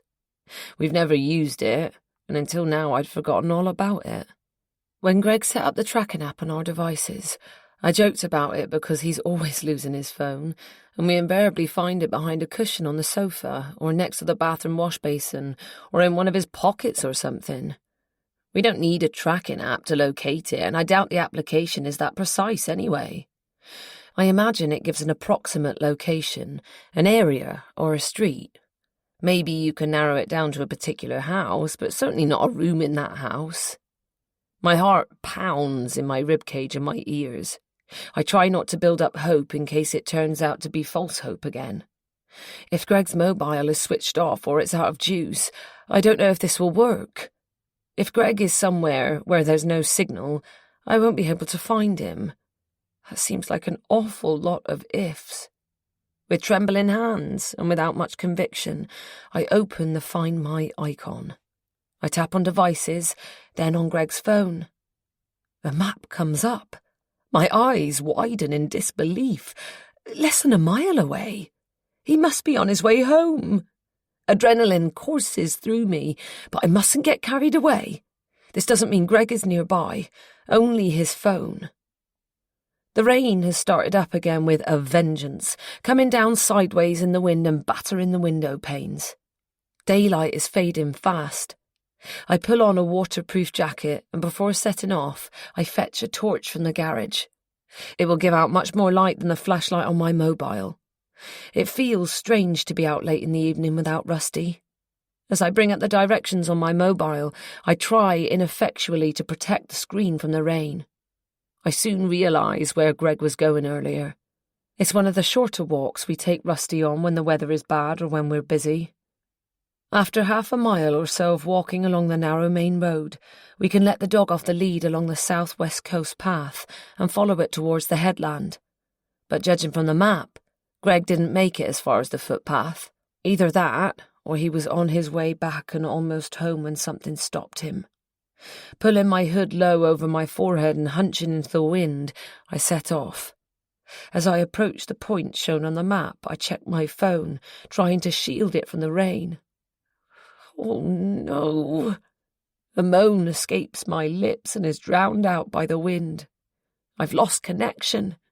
The 4G coverage around here is notoriously sketchy, the 5G coverage practically non-existent, and the weather can't be helping. I walk a few steps further. Still, nothing. I must be almost at the spot Greg's phone should be, when one bar tentatively appears on my phone. It's dark now, and there's no one else around. A tiny sliver of moonlight peeping through the clouds projects a huge shadow of me on the ground. It's quite creepy, but I'm not scared.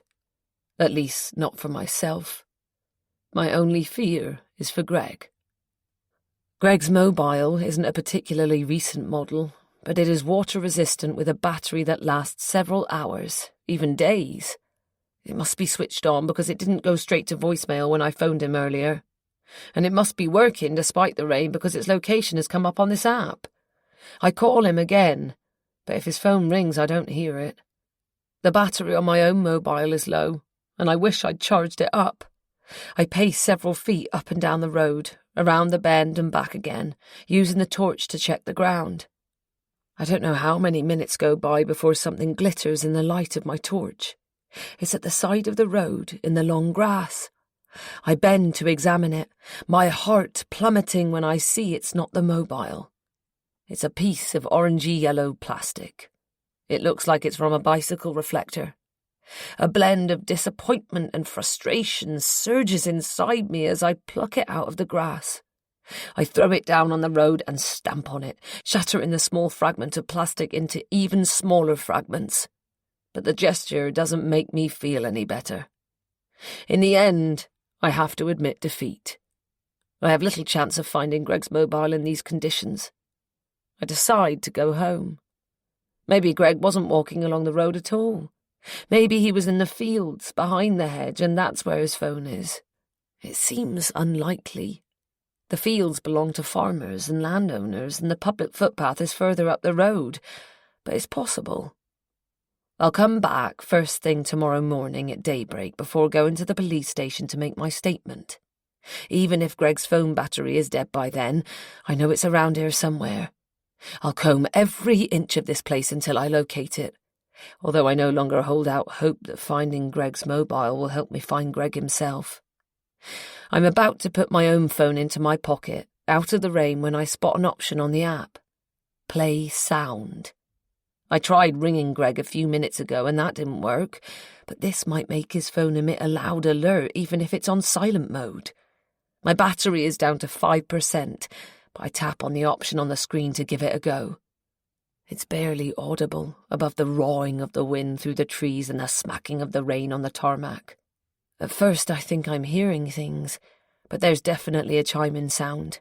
It's close to me, very close. Then I see a light. Not from the moon or my torch, from the smashed screen of a phone lying in the ditch at the roadside. I scramble into the ditch and grab Greg's mobile, which I clasp to my chest.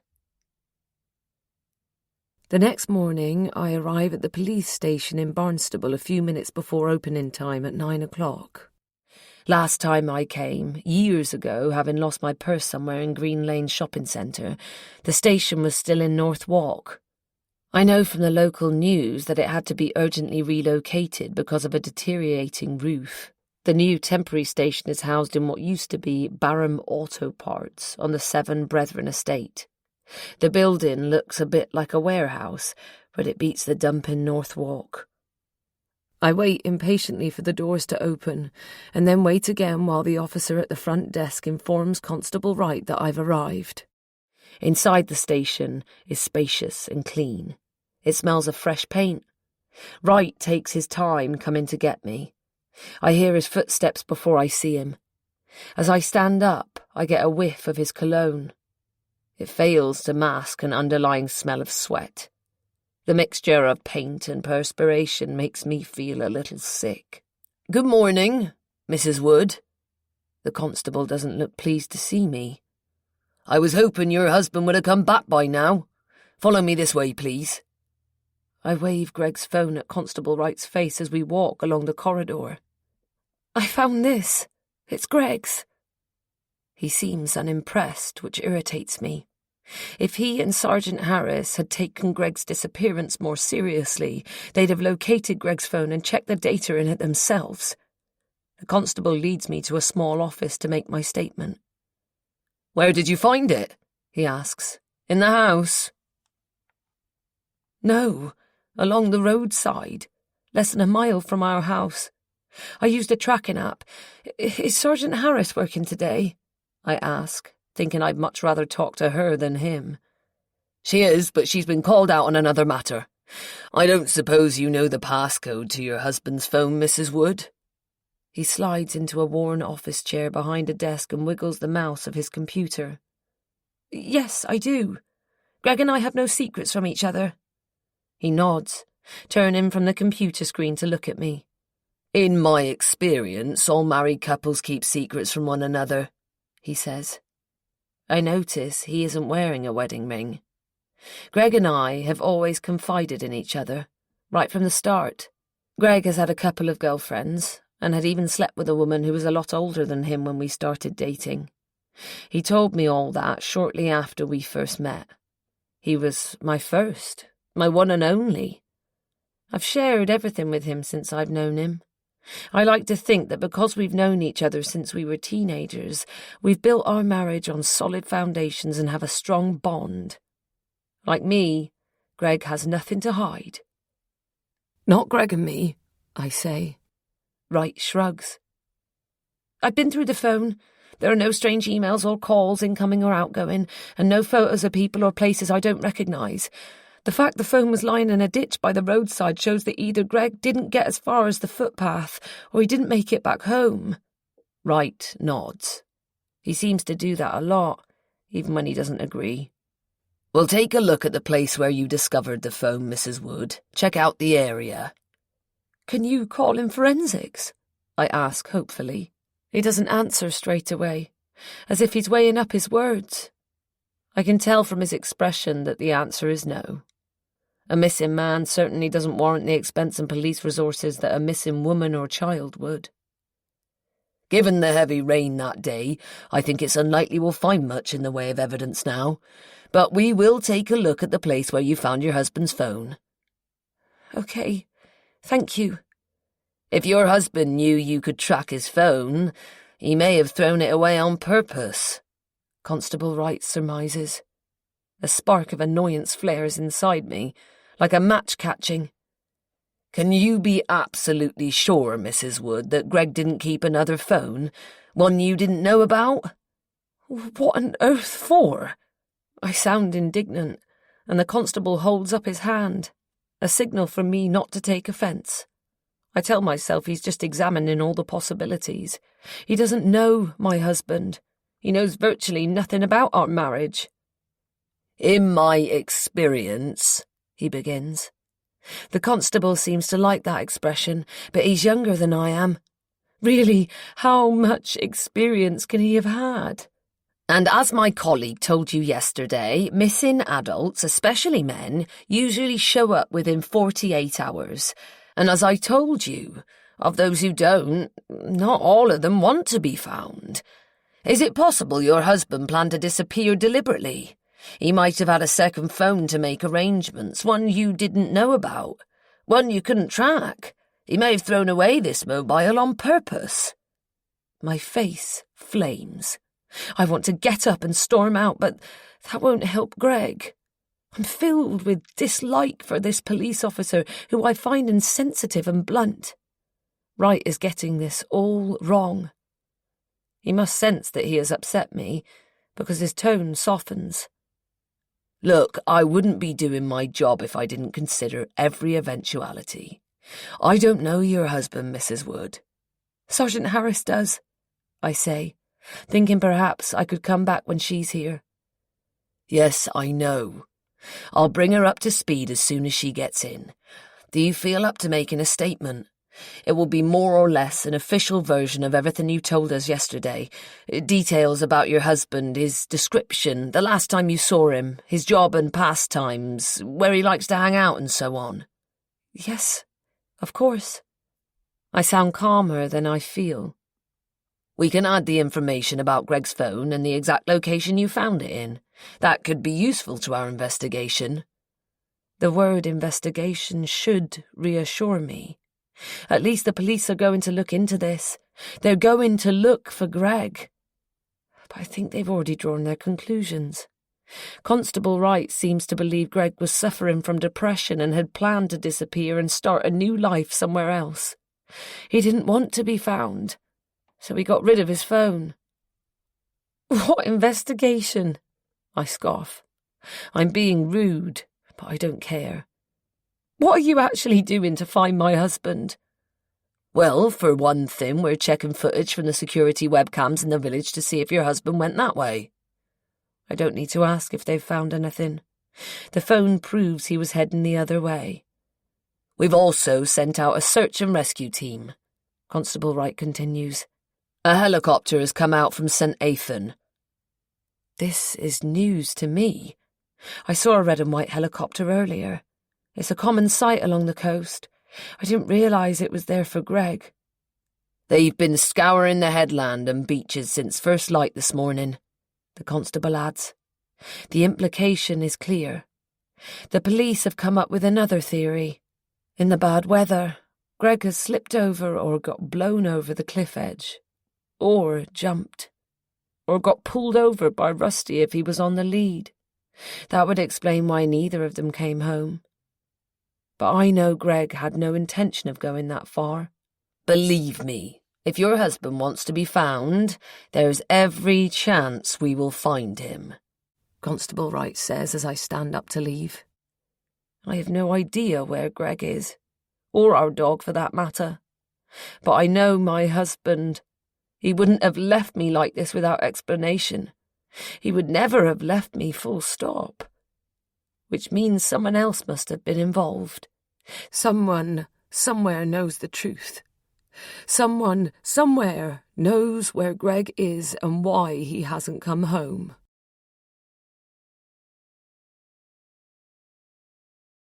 Chapter 7. Kirsten. Kirsten is trying to follow Nick's instructions and carry on as if nothing has happened, but she's failing abysmally. How is it possible to act normal when she's feeling so abnormal? How can she and Nick get on with their lives when they have ended Gregory Wood's life and upended Amy Wood's life? Kirsten doesn't regret not calling the police. It was an accident after all. A terrible, tragic accident. Of course, she and Nick were willing to suffer the consequences, but if they'd called the police, their respective families would have suffered too. Jamie and Lily, and Nick's wife, have nothing to do with any of this. No, not informing the police was definitely the right decision. What she regrets is not leaving the body where it lay. It would be easier for Gregory Wood's wife, his widow, if she knew for sure what had befallen her husband. It must be killing her. Kirsten rephrases that in her head. It must be torture, having no idea where he is and why he has vanished. Knowing the truth would shatter the poor woman's hopes, but at least it would allow her to grieve. More importantly, Kirsten feels the decision to remove the body might have repercussions for Nick and her further down the line. Killing someone accidentally is one thing. It can't be helped. But by deliberately loading the dead man's body into the boot of the car, she and Nick have transformed the scene of an accident into the scene of a crime. If the police do manage to trace the incident to Nick and her, the legal ramifications will be far greater now. She hopes that Nick has taken care of any evidence that could incriminate them, including Gregory Wood's body, especially Gregory Wood's body. But the only time Nick has replied to any of her text messages, it was to tell her not to send any more. He would ring her soon. He didn't say when. It had been 4 days, and apart from that single text message, Kirsten hadn't heard from him. It's not unusual for her not to hear from him for days on end. He goes quiet every now and then, ostensibly whenever his workload is particularly heavy. But his radio silence when she needs him most is distressing. She can't remember when she last took time off work, but since she got home on Monday night, she hasn't even left the house, much less gone to the office. She's the branch manager of a high-end London estate agency, and she prides herself on running a tight ship. She imagines her colleagues will be having a field day, or more precisely a field week, in her absence. She hasn't taken a shower for a couple of days either. She'll have to get washed and dressed and go out today, though. For a start, she needs another packet of cigarettes and some more alcohol, and the dog keeps whining. It doesn't go upstairs. It must have been trained not to, but it follows her around downstairs, looking longingly towards the front door from time to time. She should take it somewhere, out for a walk maybe, or better still, to the animal rescue centre at Battersea. Standing under the power shower jet, she turns up the temperature until the water almost scalds her. She scrubs her body and lathers her head with shampoo until the foam runs into her eyes, but she feels no cleaner when she gets out. She pulls on tracksuit trousers, a hoodie she'd forgotten she had, and trainers. An outfit so far removed from her usual weekday smart suit and high heels that she can almost kid herself she's someone else. She uses one of Jamie's leather belts as a makeshift lead for the dog. Stepping outside, she is blinded by the sun, so she takes her sunglasses out of her handbag, puts them on, then heads for the corner shop. Kirsten is a non-smoker, really. She keeps a packet in the house for dinner parties and one in her handbag. She only ever smokes and drinks when she's with friends. She has never smoked in front of Nick. His wife smokes, and Kirsten knows Nick finds it a filthy habit. This week, however, she has puffed her way through both packets of cigarettes and consumed more bottles of wine from Jamie's wine rack than she'd care to count. The empties are in bags in the garage. She'll take them to the bottle bank before Jamie notices. He doesn't know that every day this week she has spent most of the morning drunk and the whole afternoon trying to sober herself up before he and Lily arrived home. She buys a packet of Marlboro Gold and a lighter at the corner shop and goes to the park. Dogs are only allowed in here on leads, but at this time of day there's no one else around. So she sits on a bench, dumping her handbag beside her, unbuckles the belt from the dog's collar, and lets it loose. If it doesn't come back, she doesn't care. It will save her the drive to Battersea later. Then she remembers the dog tag on its collar. It has both the dog's name and a mobile number engraved on it. Her hands are unsteady when she lights up. What if the dog doesn't come back when she calls it? It will no doubt be found near here, eventually, and lead whoever finds it straight to the woods. Well, to Mrs. Wood. Kirsten exhales smoke and calls the dog. It has bounded down the slope to the duck pond and is about to jump in. "Rusty! Here, Rusty!" Rusty turns and looks at her, as if he's hesitating, then he jumps into the water. "Shit!" she says aloud, leaping to her feet. She grabs her handbag and runs to the pond. "Bad dog!" she shouts. "Come here!" She expects it to swim away from her, after the ducks who appear as agitated about the dog as Kirsten feels. She imagines the dog getting out of the water on the other side. She sees herself chasing it, but knows she has no chance of catching the damn mutt. How can she have been so stupid? Less than an hour ago, she'd been hoping Nick would get rid of anything that could link them to the accident or to Gregory Wood, and now here she is releasing their victim's dog with its name and a contact phone number on its collar a couple of blocks away from where she lives. But to her surprise, the dog clambers out of the pond and saunters towards her, its head down and its tail between its legs, as if it knows it has been naughty. Kirsten is so relieved she squats down to pat it, and it almost knocks her over as it licks her face. She laughs for the first time since last weekend, which only serves to encourage the dog. It bounces around her, bumping into her and causing her to lose her balance. She shoots out one hand to break her tumble onto the grass and holds the other hand aloft, still clasping the cigarette. Nick's words come back to Kirsten. Take that bloody dog to the pound. She'd intended to do that today. It only dawns on her now that even if she removes the collar, the blasted mongrel is probably microchipped. Taking it to an animal shelter is not an option. She gets to her feet, pulls the strap of her bag up to her shoulder, and stubs out her cigarette against a tree trunk.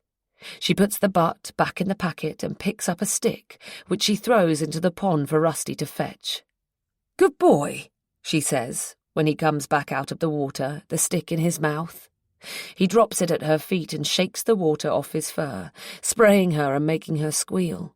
"Come on, I think we'd better get you some proper dog food instead of feeding you our leftovers," she says. "And a new collar and a lead." Because she'd planned to drive to Battersea, she hasn't drunk any wine yet this morning. She drives to the pet shop instead, leaving Rusty in the house. They could walk there. It's not far, and she'd rather not take the car, but the dog food will be heavy. She hasn't been in a car since the accident, and she drives so slowly that in the short distance to the shop, she gets hooted at 3 times. When she gets back, Rusty greets her as if she has been gone for several hours. She unloads her supplies in the kitchen. It's only when she's replacing Rusty's collar with the new one that her thoughts return to the mobile number on the dog tag. She wonders if it's Gregory Wood's number or his wife's. Another thought occurs to her, and she freezes, her hands around the dog's neck. Did Gregory Wood have his phone on him when they mowed him down?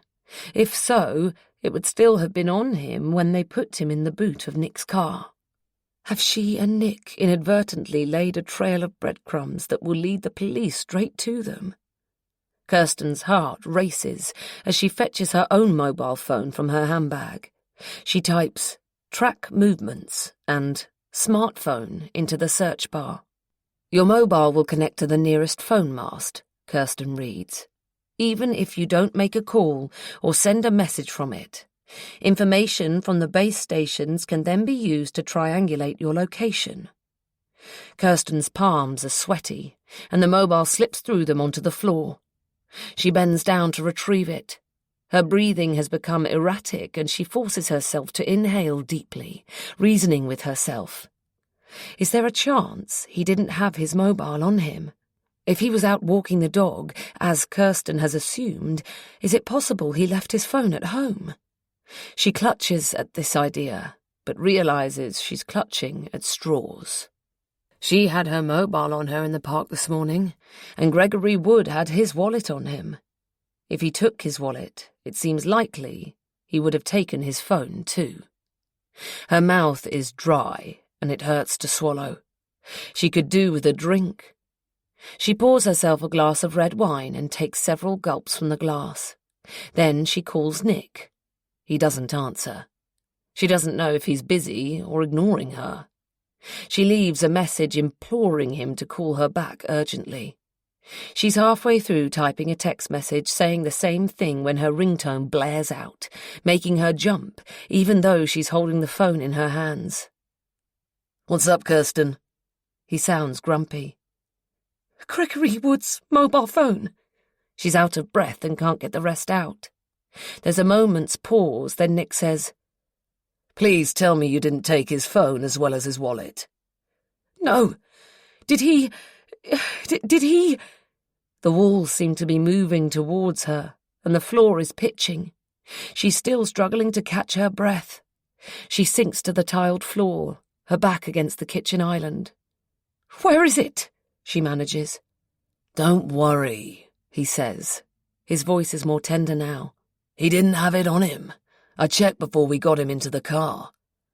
As calculating as she finds that, Kirsten's glad he had the foresight to do it. "He must have gone out without it," Nick continues. "If he even has a phone. Not everyone does, you know." He gives a little chuckle, so familiar to Kirsten that she aches for him. She wishes he were holding her. She desperately wants to feel connected to him again. She grips the mobile tighter against her ear, and her breathing slows. "And the body?" she asks. "Don't worry," he repeats. "It's all taken care of. Have you thrown out the wallet?" "Yes." "What about the dog?" Kirsten looks at Rusty. He's lying on the floor beside her, his head on her thigh, looking up at her as if he has sensed something's wrong. She echoes Nick's words back at him. "All taken care of." "Good. How are you doing?" "Not great, but better for talking to you. How have you been?" "I've been so busy preparing a case for court that I haven't had much time to think." Kirsten wants to complain that he hasn't had time for her, either, but Nick hates it when she whinges. "When can I see you?" she asks instead. "I'll get back to you at the end of next week," he promises. "We'll arrange something then. In the meantime, don't draw unnecessary attention to yourself, and be careful what you write in text messages and emails. Oh, and Kirsten?" He doesn't wait for her to respond. "Don't look up anything on the internet." Nick ends the call before she can ask him why. Has something happened that she should know about? Are the police onto them already? Or is Nick simply warning her to be careful about what her browsing history might reveal in the unlikely event they're investigated at some point? She goes into the study and boots up her laptop. She types Gregory Wood's name and the word missing. She finds what she's looking for immediately in the form of a short online article in the North Devon Gazette. She reads the headline: "Police are appealing for information about missing man from Croyd Bay." The piece itself says little more than that, adding only that he was last seen on Monday morning when he took out his dog, a fox-red Labrador, for a quick walk before lunch. There's a brief description of Gregory Wood and of the clothes he was wearing. The journalist has quoted Gregory Wood's wife, Amy Wood. "My husband would not simply disappear like this," Kirsten reads. "We're very concerned that something might have happened to him and beg anyone who knows anything or has seen anything to speak to the police."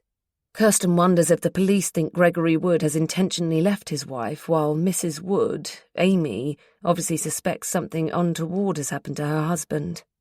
Kirsten deletes her browsing history and closes the lid of her laptop.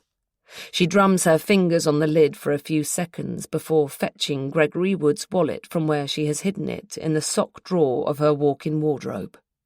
Rusty waits for her at the bottom of the stairs and follows her into the living room when she comes back down. She looks through the wallet to see if there's anything in there with Gregory Wood's mobile number on it. She wants to know if the number on the dog's collar is his or his wife's. She can't say why, but it's important. A gut feeling, some sort of survival instinct perhaps, similar to the one that made her keep the wallet instead of throwing it away. She pulls out everything: money, stamps, bank card, driving license, a supermarket loyalty card, business cards. In a small zip-up compartment, Kirsten stumbles on a post-it that has been folded in two.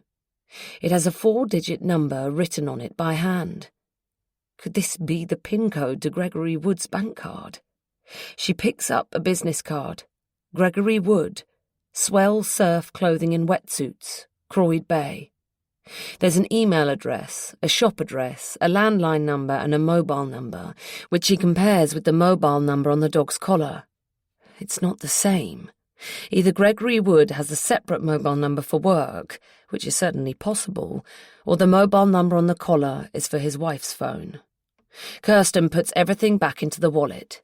She's none the wiser, but as an idea gradually takes shape in a dark corner of her mind, she hopes this is Amy's number. Holding the wallet in one upturned hand, she slowly strokes the leather with her thumb and stares ahead blankly, as if she were handling worry beads or prayer beads. After several minutes, she leaps up and runs upstairs again. She kneels on the thick, carpeted floor, pulls out a large suitcase from under the bed, hoists it onto the mattress and opens it. Then she gets to her feet, selects some of her clothes from her wardrobe, and starts to pack.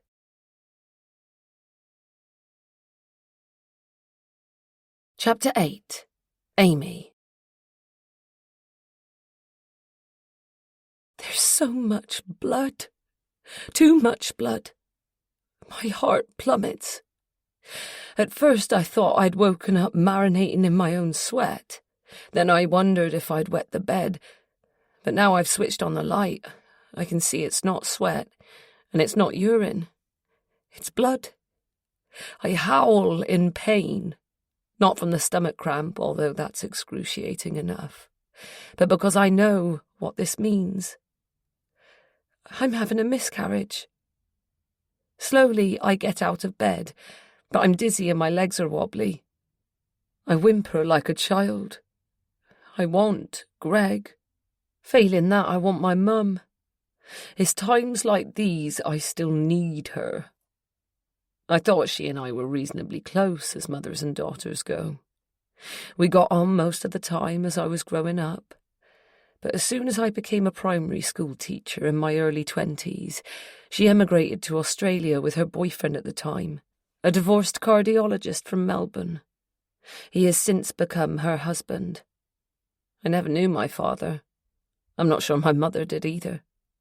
Hugh is the only father figure I've ever known, and Pam has loved me like the daughter she never had from the moment Greg introduced me to his family. I manage to get out of bed. I take a shower. The cramps in my stomach get stronger, so wrapped in my damp towel and sobbing, I sit on the toilet for what seems like hours, but it's probably more like half an hour. More blood and some other stuff comes out of me. I don't dare to peer into the toilet bowl. Eventually, the pain subsides enough for me to stand up again. I'm shivering. It's an effort to put on a pair of pants with a sanitary pad and a clean pair of pyjamas. I don't feel up to putting clean sheets on the bed. I won't be able to get back to sleep anyway. It's the middle of the night, and I'm not sure what to do. I want to take some painkillers, but I don't know what to take. Paracetamol or ibuprofen. Do I need to go to hospital? Should I call an ambulance or can I drive? I call my parents-in-law. This will devastate them, but it's not something I'll be able to keep from them for long. They're bound to keep their mobiles switched on and next to the bed at the moment, as I do, and I'm sure that, like me, they must jump in anticipation every time they get an incoming call, hoping it's good news about Greg. Pam and Hugh arrive so quickly you'd think they were camping in the garden. They probably weren't asleep when I rang. I haven't slept much lately either. Pam's nightshirt is poking out from under her woolly pullover, and Hugh sports a bushy bedhead that would make me laugh in different circumstances. Pam wraps my dressing gown around me and stays by my side while Hugh finds some Nurofen in the bathroom cupboard and hands me a tablet and a glass of water. They're both so efficient. Then Hugh bundles me outside and into the passenger seat of their car. They take me to the A&E at the North Devon District Hospital in Barnstaple, half an hour's drive away. Hugh drives at least 10 miles per hour below the speed limit, even in the 30 zone, but from the back seat, Pam repeatedly asks him to slow down. She asks me if I'm in pain. Her own pain is perceptible in her voice.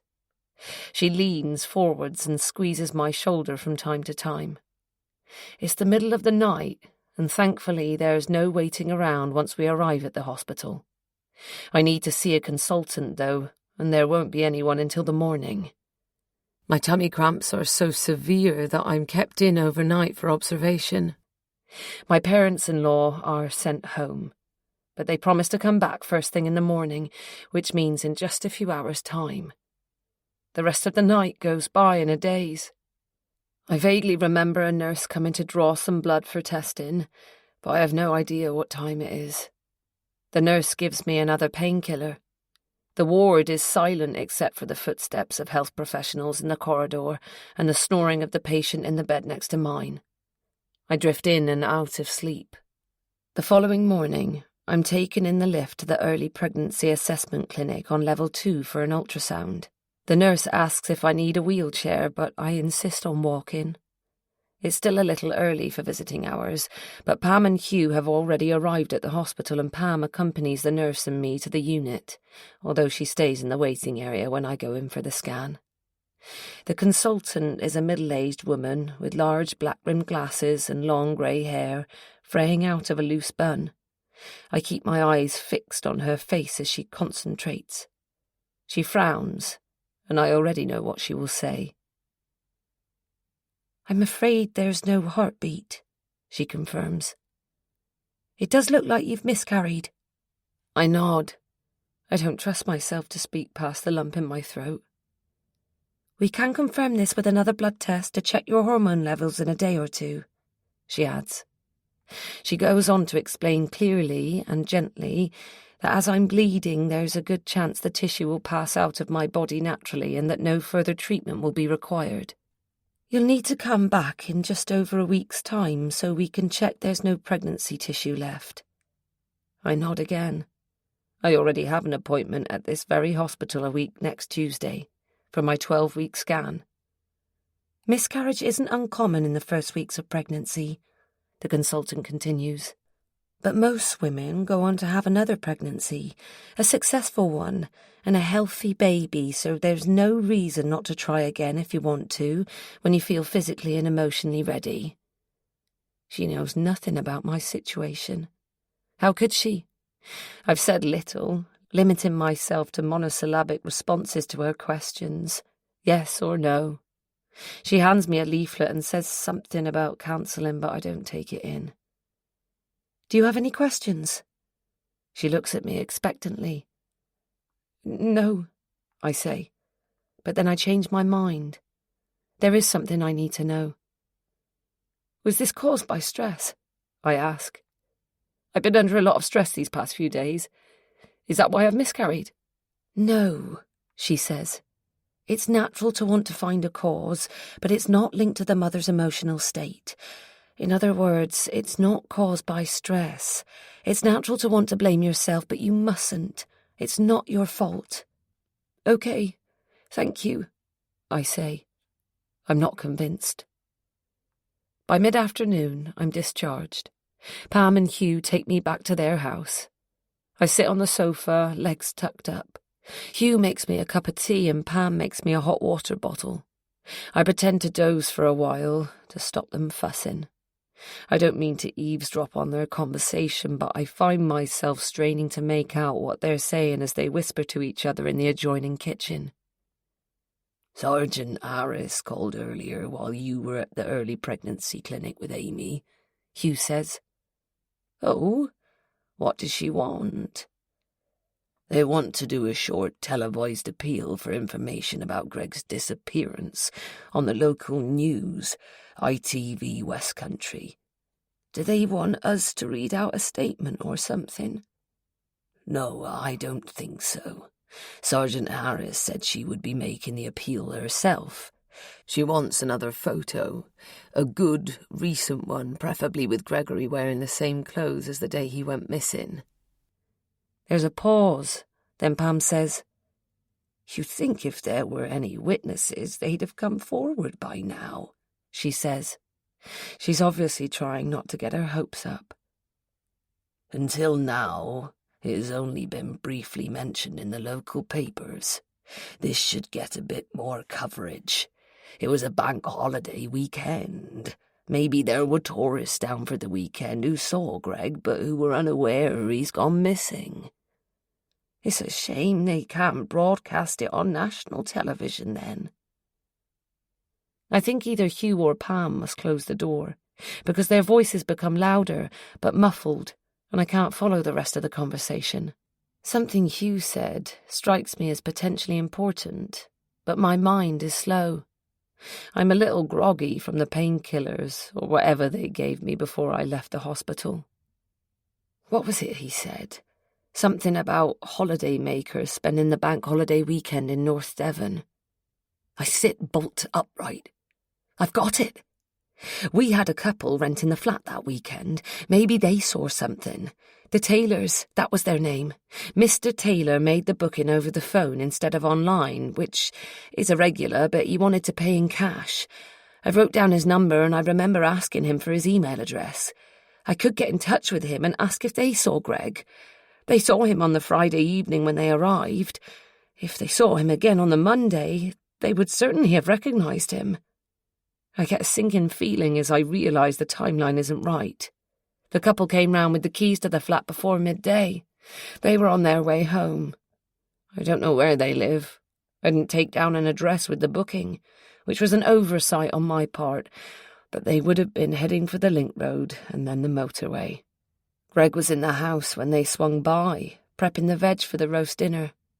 He set out later, about an hour later, and he was walking in the opposite direction. Pam and Hugh offered to make up the bed in Greg's old bedroom, but I would rather sleep in my own bed. They encouraged me to eat a little dinner before they take me home. The dinner, pork chops with apple sauce and boiled potatoes. Smells delicious, but I have no appetite. I can tell my parents-in-law are forcing themselves to swallow some of it too. Hugh drives me home while Pam clears away the dinner dishes. He carries my bag upstairs for me. I wait in the living room, unable to tear my eyes away from an acrylic print we had made from a photo Greg took while we were on our summer holiday in the Lake District last year. We rented a cottage for a fortnight and hiked in the hills and swam in the lakes every day with Rusty. The weather was glorious nearly the whole time we were there. The photo was taken from Friar's Crag in Keswick.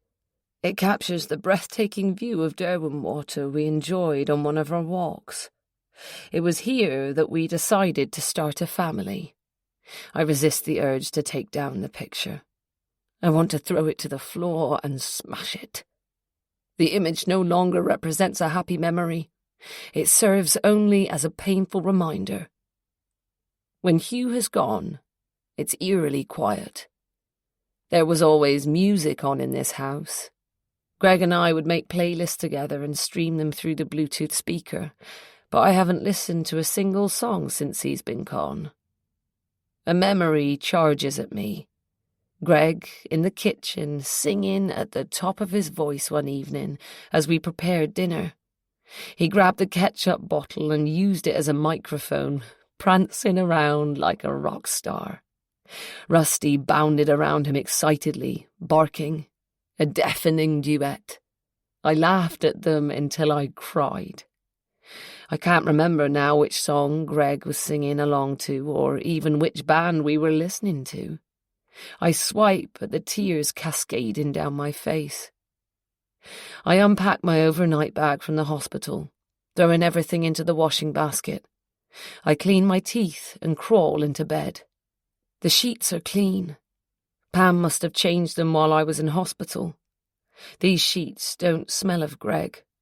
So I get up and rummage through the clothes in Greg's side of the chest of drawers until I find a t-shirt that still carries his smell. I put it on and get back into bed, pulling the covers up to my chin and the neck of the t-shirt over my nose. I feel empty and exhausted, distraught and depressed. But there's something else simmering beneath all that. A feeling it takes me a few seconds to identify. Anger. According to the consultant at the hospital, miscarriages aren't caused by emotional stress. She also said I mustn't blame myself. I only partly agree.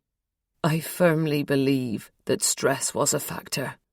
To my mind, there's a definite connection of cause and consequence between losing my husband and losing my baby.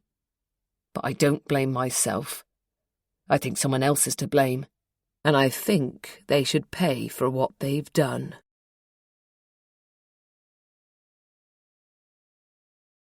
Chapter 9. Kirsten. Where are you going? What's going on? You're not... Kirsten hadn't heard Jamie and Lily come in. Her daughter rushes to her and wraps herself around Kirsten's legs. Hearing the quaver in Jamie's voice, Kirsten turns round. He looks dismayed. She pictures the scene through his eyes. His wife has been behaving out of character all week. She hasn't been to work and has neglected her personal hygiene, and he has just found her in their bedroom packing a suitcase. He probably assumes she's leaving him. "We're going to Folkestone," she replies. "The three of us." Jamie's eyes narrow. They have a second home in Folkestone. It belonged to Jamie's mother and father before they died of cancer and old age, respectively.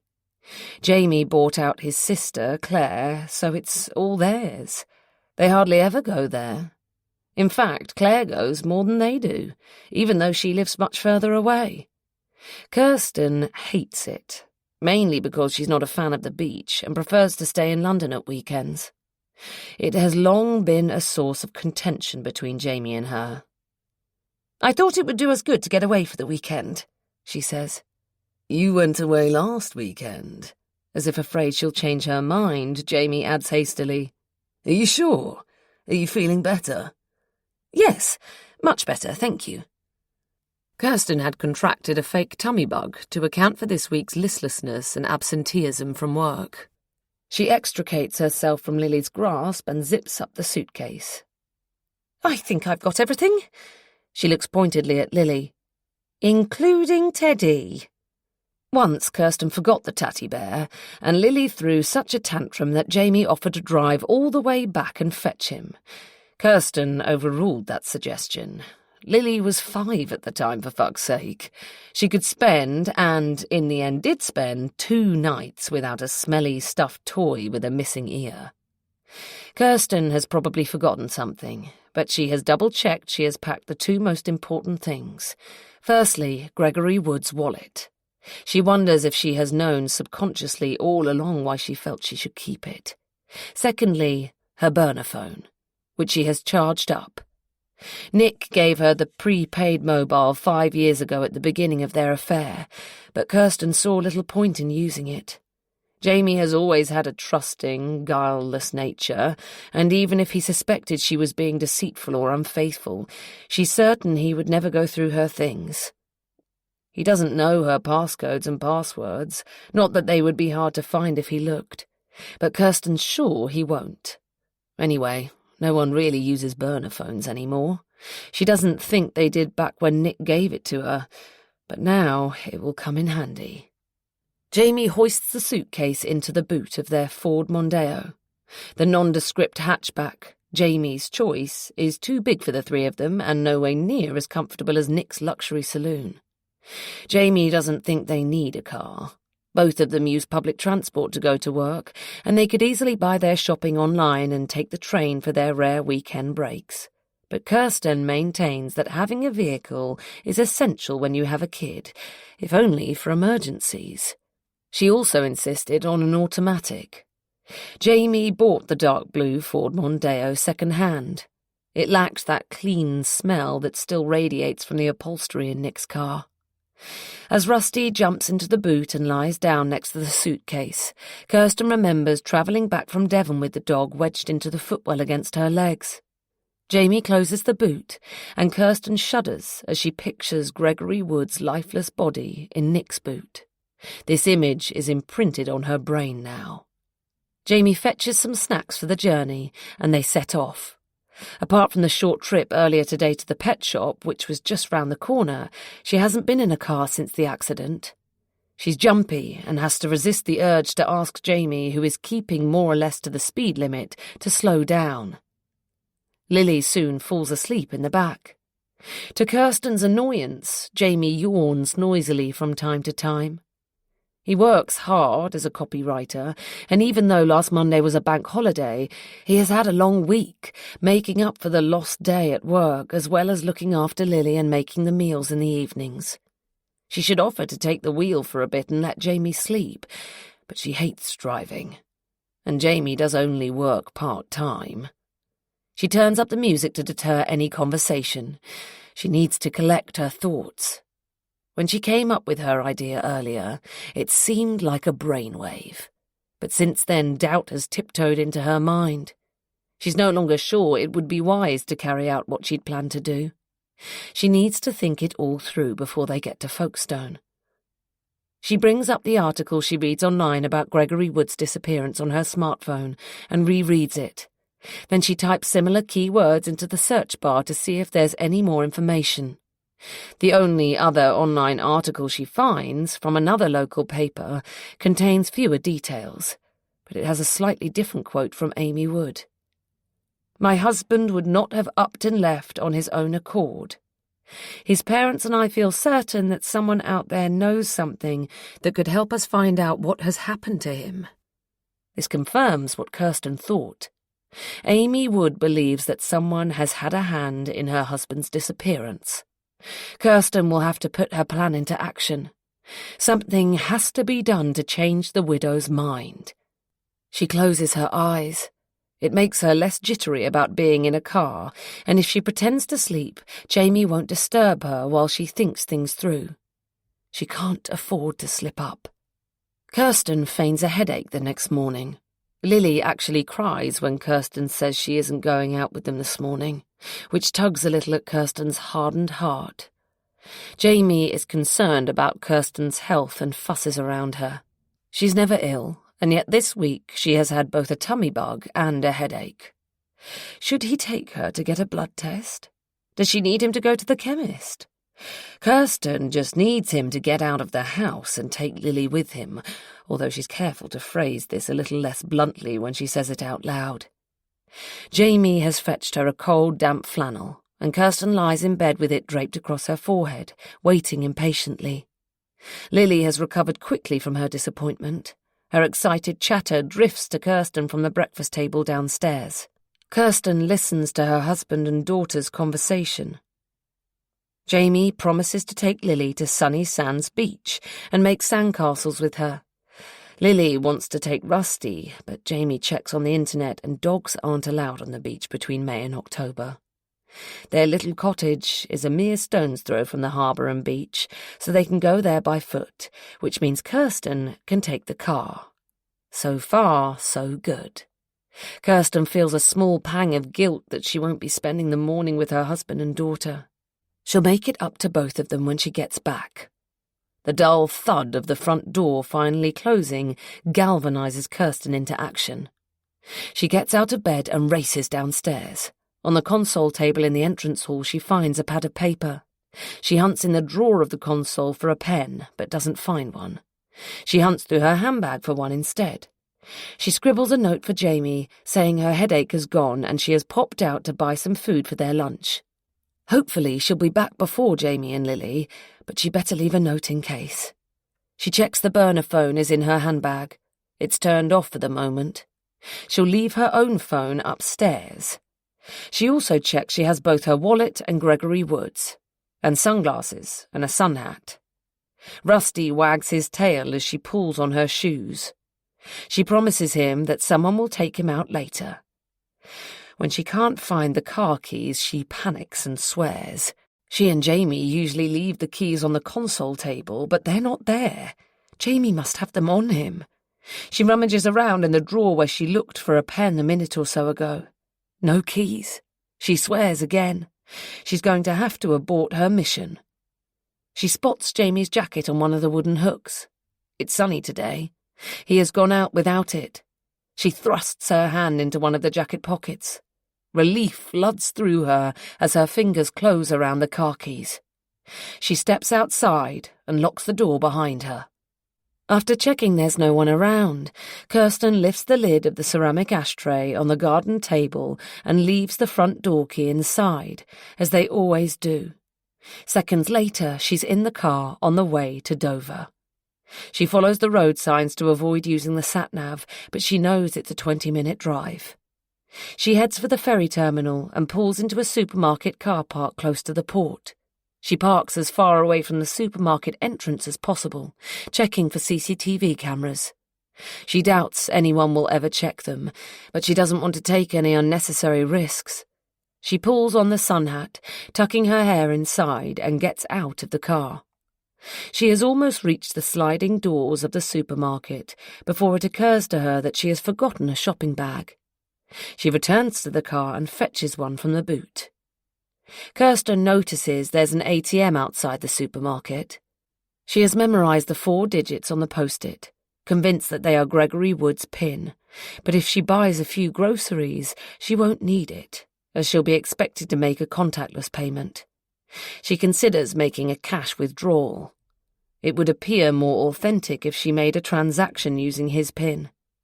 There's no security camera above the ATM. Kirsten flounders. Is this a good idea? What if the cash machine has a built-in camera? And maybe the number isn't his PIN, or it is the PIN, but he deliberately wrote it backwards. Would the police know someone tried to use Gregory Wood's card and entered the wrong code? No, better stick to the original plan. Safer that way.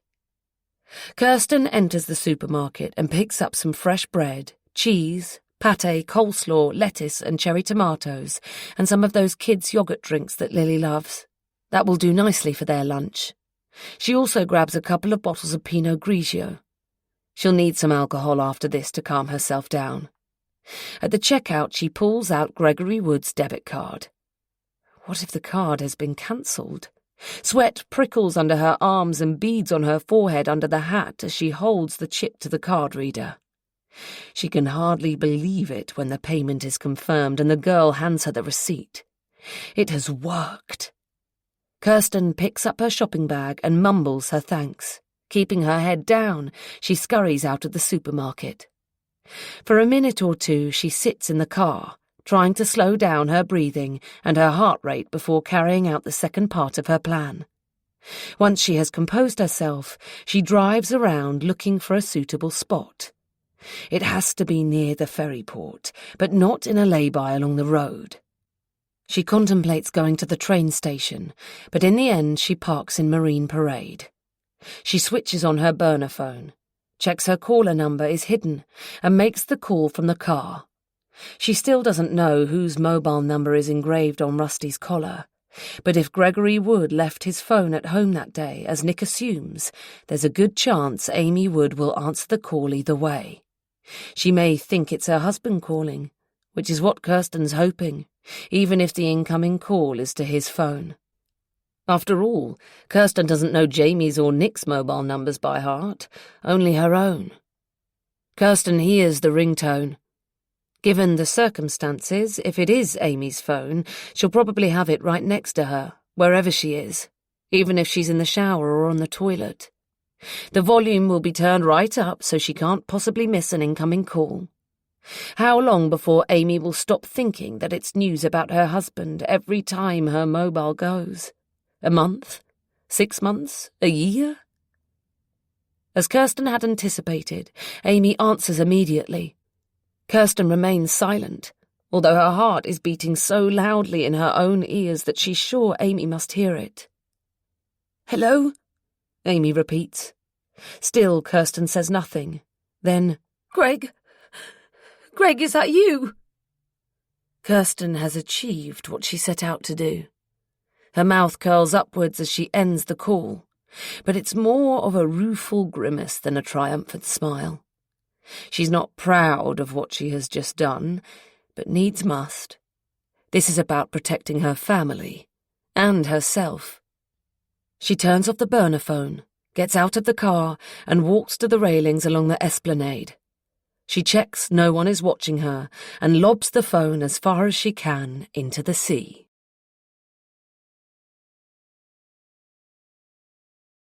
Chapter 10. Amy. I received a phone call the day after coming home from hospital, 5 days after Greg's disappearance. It takes me another 2 days before I feel up to going to the police station to report it. Greg has been missing for a week. It's the longest we've ever spent apart. I'm shown to the same office in which I gave my statement to Constable Wright, but this time To my relief, I'm sitting opposite his colleague. Sergeant Harris's mousy hair is scraped back into a ponytail, with clips holding back her fringe, making her face appear even more angular. I was going to call you. Tomorrow I'm filming The Appeal, our media office set up with ITV West Country, she says, before I can tell her why I've come in. Did your father-in-law mention it? I rang him when I couldn't get hold of you. He said you were resting. I nod.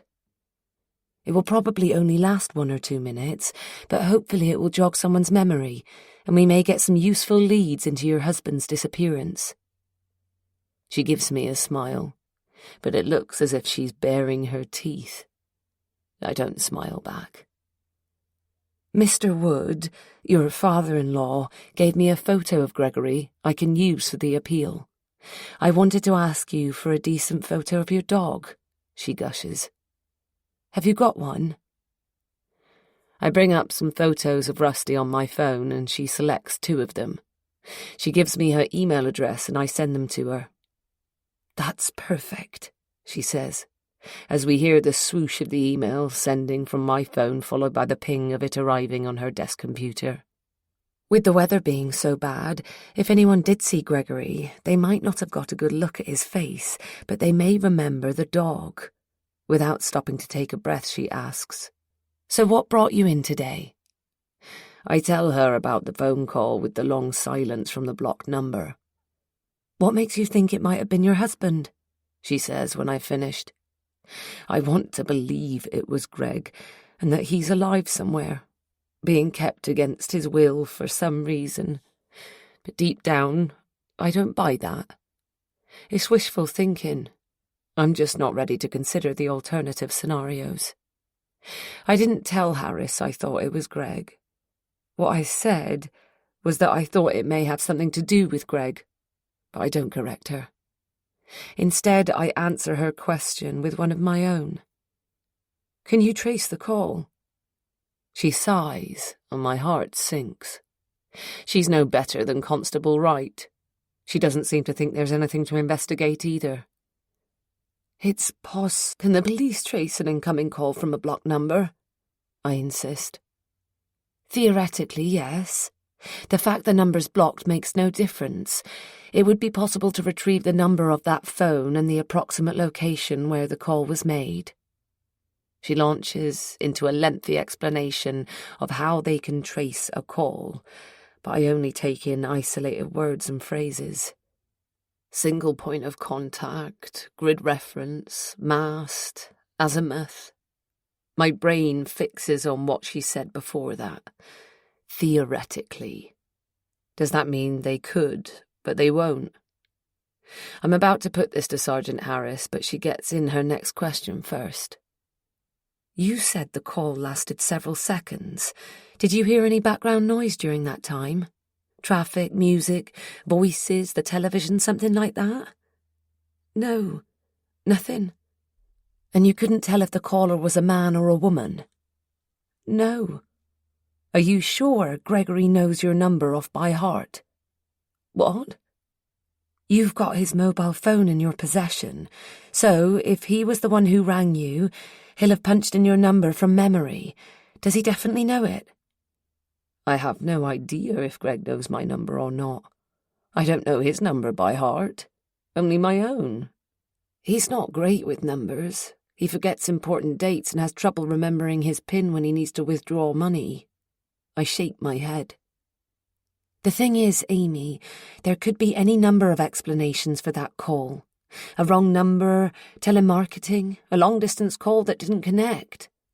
She pauses, and I wonder if she's aware my mum lives in Oz.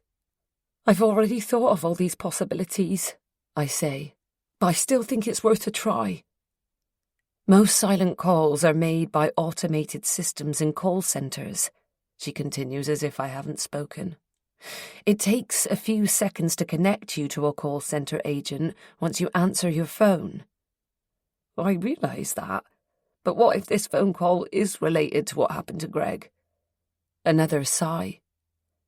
Amy, your husband went missing a week ago.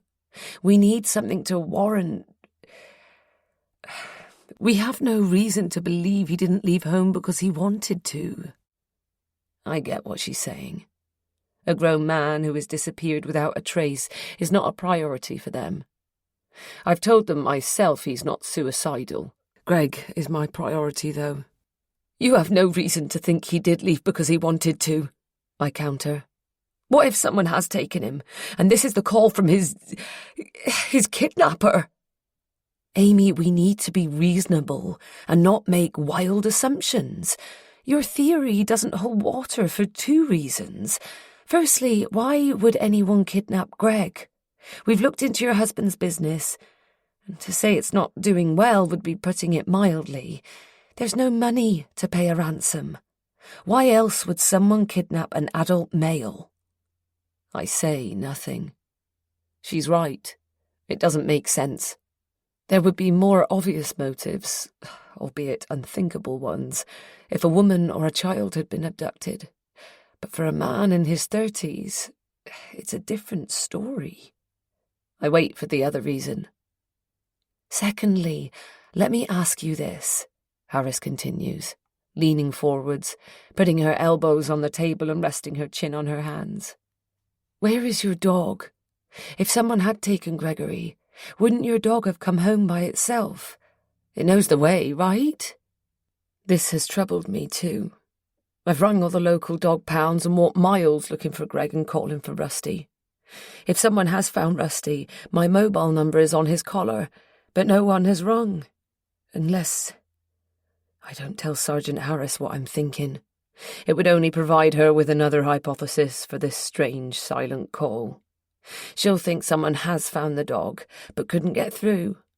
Plus, even if the call was made by someone who has found Rusty, they might know something about Greg's disappearance. I can't be sure this call is important, but I want Harris to check it out. Amy, why didn't you report this before now? Harris asks.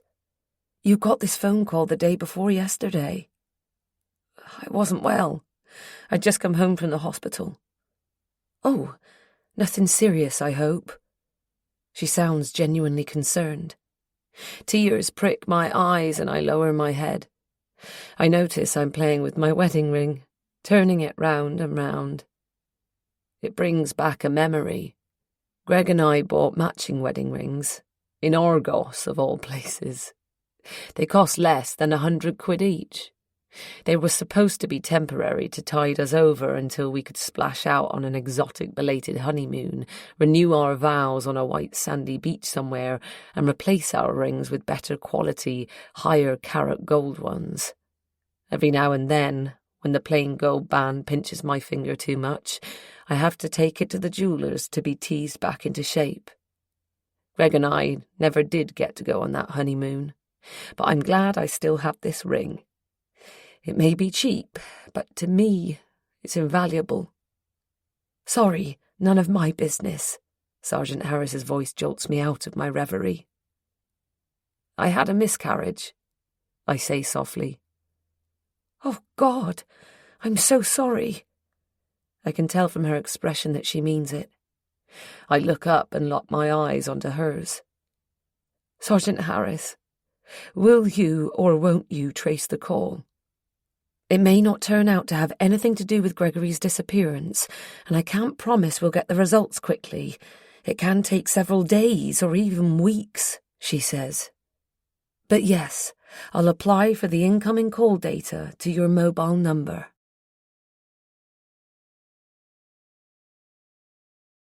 Chapter 11. Amy.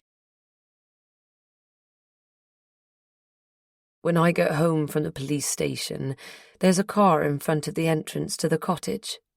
Standing next to it, waiting for me, is a scruffy, lanky man with light brown hair that flops messily over his forehead. I haven't seen him for a while, but I recognise him immediately. Simon Tucker. He has sent me several text messages since he read about Greg's disappearance in the North Devon Gazette, and I replied succinctly but politely to a couple of them. I didn't expect him to come round, though. I was at school with Simon, and I think he developed a crush on me. According to Greg, he still fancies me. He's harmless, but I've always found him a bit creepy, a bit too intense. "Hi, Amy," he says as I get out of the car. "Any news about Greg?" No, not yet. He follows me to the front door, and we stand there awkwardly. He's standing so close to me that I can smell his minty breath. I take a step away from him, my back now against the door. I feel bad about not inviting him in, but I don't really want to be alone with him. Or anyone else, for that matter. I would rather be by myself for a while, at least until Pam and Hugh come round this evening. "I'm sorry, Simon," I say. "I'm not up to having company right now." "That's fine," he says, although I can tell from his voice that I've hurt his feelings. "I just wanted to stop by and let you know I'm here if you need anything." "That's good of you, thank you." "Have the police got any leads?" he asks. "No, they seem to think Greg planned to leave and that he doesn't want to be found." "I see. And what do you think happened?" I'm fiddling with my keys and drop them on the ground. I bend down to retrieve them, but Simon beats me to it. "I don't know," I say. "I think something happened to him. Maybe he was involved in an accident, or perhaps he was abducted, although I can't even begin to imagine why." "And you've had no news whatsoever?" "No," I say, mildly annoyed.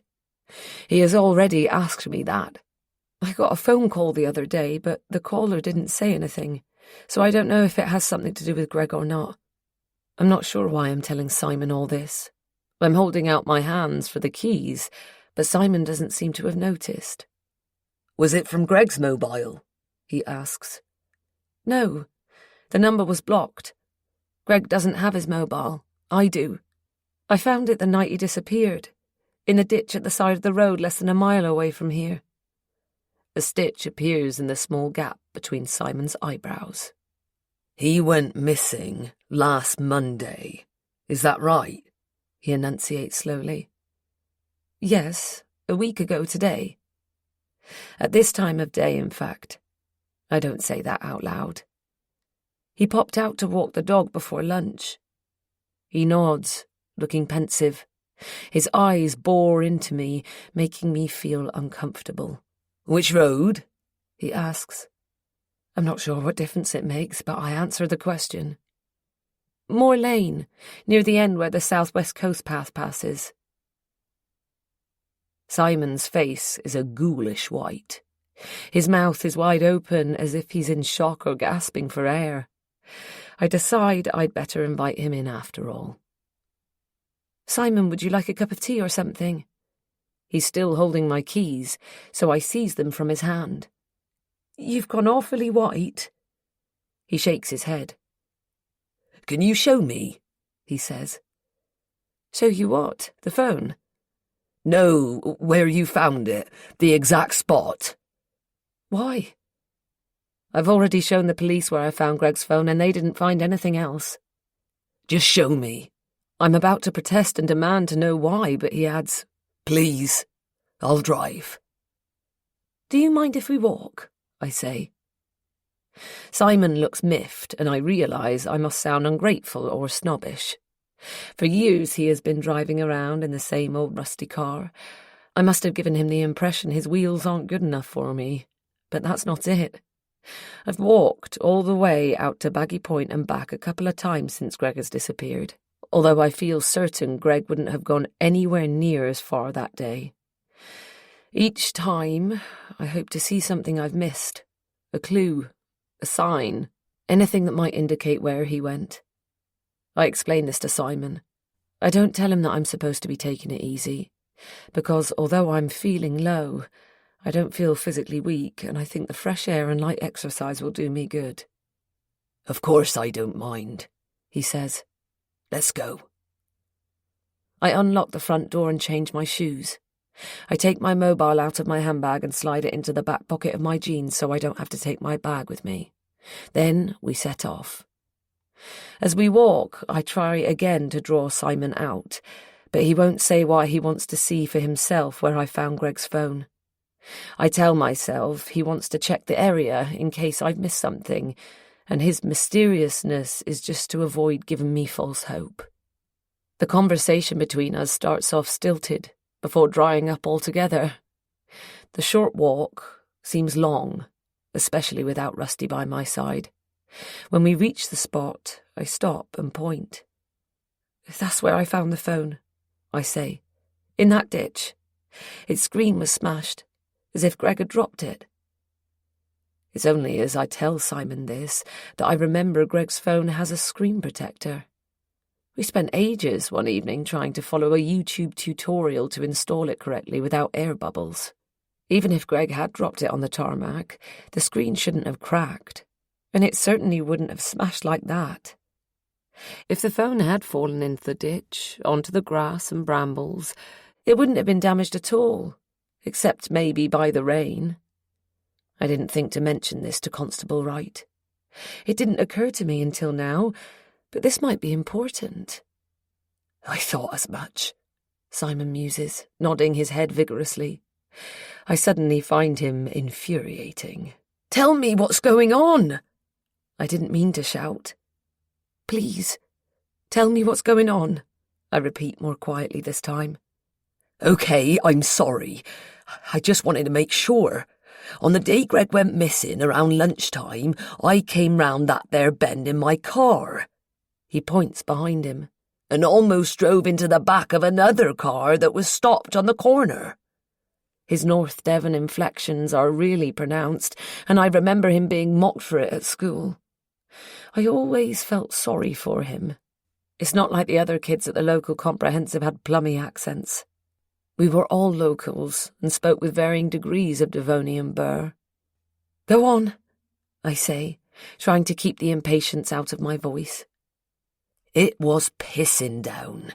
There were 2 people in the car. I'm pretty sure they were grockles, not locals. A man and a woman. Actually, they weren't in the car." He said they'd just changed a tyre. "His missus was standing next to the car. They were both drenched." I don't understand what this has to do with Greg's mobile. "They were acting really suspicious, you know. At first I thought it was because he'd been drinking." "What do you mean?"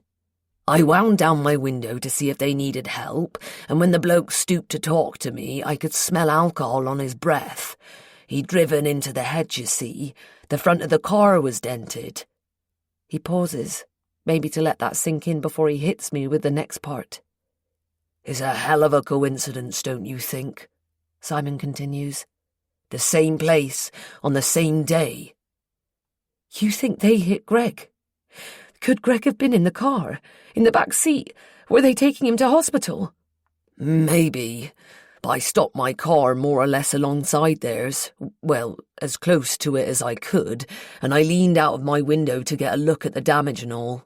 If someone had been in the back seat, even lying down, I think I'd have seen them, or heard them.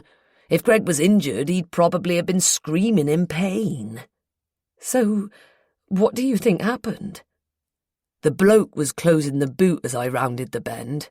He said he'd just put the warning triangle back into the car. He sounded convincing, but he wouldn't look me in the eye. I didn't believe him." Finally, I grasp what's going through Simon's mind. I feel as if someone has tipped a bucket of icy water over me. The blood drains from my face. Simon grabs my elbow as I sway. "You think he ran over Greg and shut him in the boot?" "I'm trying not to think of that, to be honest. Any of it," Simon says. "But it adds up, doesn't it?" Simon's words have winded me, as if he has punched me. The pain is unbearable. I double over, my hands on my knees, and try to breathe in through my nose and out through my mouth. Simon rubs my back. I don't want him to touch me, but I don't resist. As I'm bending over, staring at the tarmac, I see myself the night I found Greg's phone, stamping on that piece of coloured plastic. It was right here, in this very spot. I look around, but there's not even a tiny fragment of plastic here now. At the time, I thought it might be part of a bicycle reflector, But what if it was a piece of broken indicator from a car? The car that hit Greg? Oh, God! I may have destroyed a vital piece of evidence. Perhaps we're jumping to conclusions, Simon says. It doesn't explain why both Greg and the dog have gone missing. He's backtracking, hoping there's another scenario, one we haven't considered. But now I've pictured Greg, bloodied and bruised, lying lifeless in the ditch. I can't get that image out of my head. Is he dead? Did he die straight away on impact, or did he suffer? A sob rises from deep inside me and erupts from my mouth. I sound like a wounded animal. I'm still hunched over, my eyes fixed on the ground. I feel sick, and it's all I can do not to throw up. When I've caught my breath, Simon says, "Do you want me to fetch the car? I can jog back to get it and come and pick you up," he offers. "Then we can go to the police station if you like." The thought of facing Sergeant Harris again today fills me with dread. Or worse still, having to talk to Constable Wright. I want to go home. I need to tell my parents-in-law. "Okay, I'll go to the police station once I've taken you home." I tell Simon about the piece of plastic and ask him to tell the police, but I'm not hopeful. I couldn't see any trace of it just now, and the police have already searched the spot where I found the phone. They can't have found anything either, or they would have said. Simon puts his arm around my waist and leads me a little further along the road towards the footpath. He stops at a grass verge. "Sit here," he says. "I'll be as quick as I can."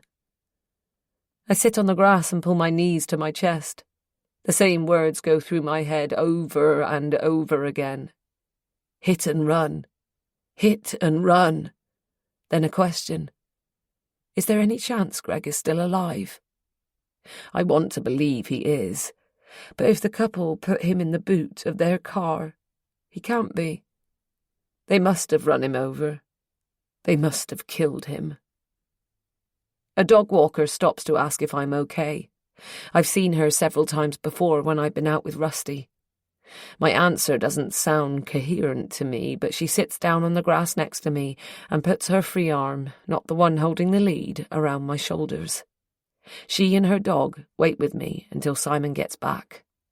Simon is the one who thanks her. I can hardly speak. As I get into his VW Polo, a thought springs to mind, but it's not until Simon pulls into the driveway of my cottage that I'm able to express it.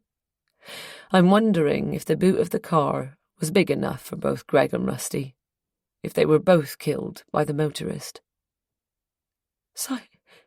Simon, did you recognise the car? The make and model, I mean. How big was the boot? "It was an Audi. Not sure about the model," he says. "I'd recognise it if I looked it up on the internet. Grey. Yeah, a fairly big boot, I'd say." I realise Simon has followed my train of thought when he adds, "Big enough." But my thoughts have already moved on. Simon gets out of the car and walks round to the passenger side to open the door for me. He takes my arm, but I don't move. "What's wrong?" he says. When I don't reply, he says, "I'm sorry. That was a really stupid—" "Simon," I say, "I think I'd better come to the police station with you." "Okay, if you're—" I interrupt him. I know who was driving that car. I know who's responsible for what happened to Greg. I don't dare to say out loud the words that are going through my head. I know who killed my husband.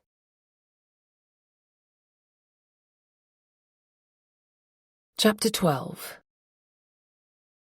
Kirsten. Nick had booked a day room in their usual hotel. When Kirsten's estate agency has a convenient upmarket furnished flat to let, they sometimes meet up there for a change, but otherwise they come here. The hotel is situated in Notting Hill, less than a 10-minute tube ride from Kirsten's office in Kensington. It takes Nick, or rather his chauffeur, since Nick doesn't use his own car for work, about half an hour to drive there from his chambers in Blackfriars. It's sufficiently far away from both places of work for them not to risk bumping into someone they know. The first time they came here, about 3 months into their affair, Kirsten was nervous and embarrassed. Until then they'd met up only in the evenings, in hotels with renowned restaurants. But Lily was young, and Kirsten found it hard to get away, and could rarely spend the night in the hotel room. After a while, so they could see each other more often, Nick suggested a daytime hotel. It carried sordid connotations for Kirsten, akin to renting a room by the hour. Nick assured her that all sorts of people use day rooms, foreign businessmen and women who came to London for conferences and required somewhere quiet to work and freshen up, pilots and flight attendants with long layovers, or jet-lagged travellers who needed a nap before the next leg of their journey. But Kirsten is convinced that, like them, the majority of this luxury hotel's clients are lovers who come here during their lunch breaks for an extramarital shag and a post-coital shower. The receptionist must know it, and certainly recognises the two of them by now, but she maintains a perfectly expressionless face and a strictly professional tone when taking their cash and handing them their keycard. As Nick lies in her arms, still inside her, she wonders, not for the first time, what he's doing with her. He's the one who pursued her with dogged determination when they met 5 years ago, and to this day she's surprised that he set his sights on her. She has seen his wife, once in real life, but she regularly checks out the other woman's social media accounts, and she's absolutely stunning. Nick refers to his wife as Edie, an anglicised form of her real Nigerian name, Edie, meaning beautiful. Every time she stalks Edie online, Kirsten is reminded of that pretty Kenyan actress in Black Panther, Lupita something. Kirsten never can remember her surname. With her perfect skin and white teeth, Edie could be a supermodel, and judging from the photo she posts on Instagram in which she's standing next to Nick, she's a lot taller than Kirsten, as well as a lot more attractive. Kirsten likes to think Edie is shallow and stupid. They would have gorgeous-looking kids, Edie and Nick, and would be better off with his brains than hers. But Nick has told Kirsten that they are childless by choice. Kirsten doesn't know whose choice it is, Nick's, Edie's, or a mutual decision, but according to the story Kirsten tells herself, vain Edie doesn't want to ruin her hourglass figure by getting pregnant. When Kirsten wonders what Nick is doing with her, she has to remind herself to turn that question around. What is she doing with Nick? On paper, Kirsten has everything. A loving and loyal husband, an adorable daughter, her forever home. To all intents and purposes, she is happily married. Jamie might not have as prestigious a job as Nick or drive such a nice car, but he's just as intelligent and a lot more empathetic. She wishes she loved Jamie more and Nick less. Sexually, her husband satisfies her, in some ways better than Nick does. Disappointingly, Nick is not that well endowed. Jamie is. Seriously, only men claim that size doesn't matter. Every woman knows it does. But Nick can bring Kirsten to the brink of orgasm by merely kissing her. He's such a good kisser. She finds the illicitness of it all, paired with the danger, so exciting. It's not just about the sex, though. She loves the way they share things, just the two of them, that no one else knows about. And when she's with Nick, she feels like a woman, not a mother. She can have adult conversations that don't revolve around knits, Disney princesses, and the pet gerbil at school. Kirsten knows she's far from perfect, but when she's with Nick, she doesn't feel like a complete failure. But her relationship with Nick can be challenging. He sometimes ignores her. He says he's busy, and with his high-flying career, he must be, but she suspects he plays on that, using his workload as an excuse to fob her off when he has something better to do. She struggles to keep time with the unpredictable rhythm he sets. He bombards her with affection and attention, and she gets used to her phone pinging or ringing several times a day whenever he has a free moment. Then she doesn't hear from him for days. When he does resurface, he lavishes her with compliments, gifts and praise. One minute he makes her feel like she's at the bottom of his to-do list, and the next he makes her feel like she's the most important person, not only in his life, but in the world. That's part of what keeps her coming back for more. It's cyclical. It's sickening, going round and round, up and down, but she's addicted to him and constantly craves the next high. He has a hold over her that sometimes resembles a stranglehold. She has tried to give him up, she really has, but he has become a fixture in her life. They're made for each other, cut from the same cloth. With their own bodies still entwined, Kirsten asks Nick what he has done with Gregory Wood's body. He rolls off her and lies on his back on the starched sheets, fingers interlaced behind his head. "I thought we agreed not to bring that up again," he says. She doesn't recall that conversation. "The less you know, the better." She slits her eyes at him. She doesn't fully trust Nick, never has. He's too good at lying. It's part of his job. He lies at work as well as at home to his wife. He has never lied to Kirsten, as far as she knows, but there's no doubt in her mind he would pin everything on her if it came to it. He'd throw her to the wolves to save his own skin, and come out of it all with his beautiful wife on his arm, and without a blemish on his reputation. "You don't need to worry about it. I told you that." She is worried. Of course she is. She's terrified they might get caught. "He had a wife, Nick. I can't imagine what—" Nick cuts her off. "Look, Kirsten, it was an accident. Nothing we could have done. Don't dwell on it. Don't beat yourself up about it too much." Kirsten has been trying not to beat herself up about it. She's been trying not to think about it. But the fact remains they're responsible for a man's death and for covering up his death. Kirsten feels for the widow. She really does. But despite that, she doesn't feel the need to assuage her guilt as much as she thinks she should. She blames Nick more than she blames herself. This is all his fault. If only he hadn't drunk so much. She has considered denouncing him to the police. It would put an end to this limbo. Get rid of the sword of Damocles that she senses above her head when she wonders if Gregory Wood's disappearance can be connected to Nick and her. She could tell the police Nick was drink driving and say she didn't come forward sooner out of misplaced loyalty and a fear of what he would do to her if she did. But she can't do it. She might lose Jamie and Lily as well as Nick, and she won't take that risk. And Nick knows how to twist the truth, not only to make her doubt herself or comply with his wishes, but also to manipulate the jury. He gets most of his clients off, even when they're accused of murder. He certainly won't go down for it himself. No matter what happens, he'll sail through all this with impunity. He reaches for his made-to-measure jacket and extracts one of his mobiles, he has at least two in addition to the burner phone, from an inside pocket.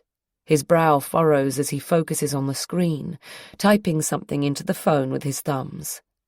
Kirsten knows what will get his attention. "I used Gregory Wood's bank card to pay for some shopping the other day," she says, feigning nonchalance.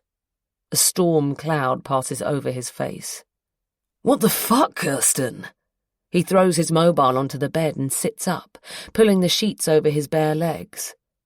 "What the hell were you thinking? You told me you'd got rid of his wallet." Maybe using the dead man's card wasn't such a good idea after all. "I thought it might throw the police off the scent a bit," Kirsten mutters. "What scent? There was no scent, nothing to connect him to us." Nick is apoplectic. Kirsten inches away from him. "Now the police will know he's ended up in London." "London? Who said anything about London? I used the card in Dover."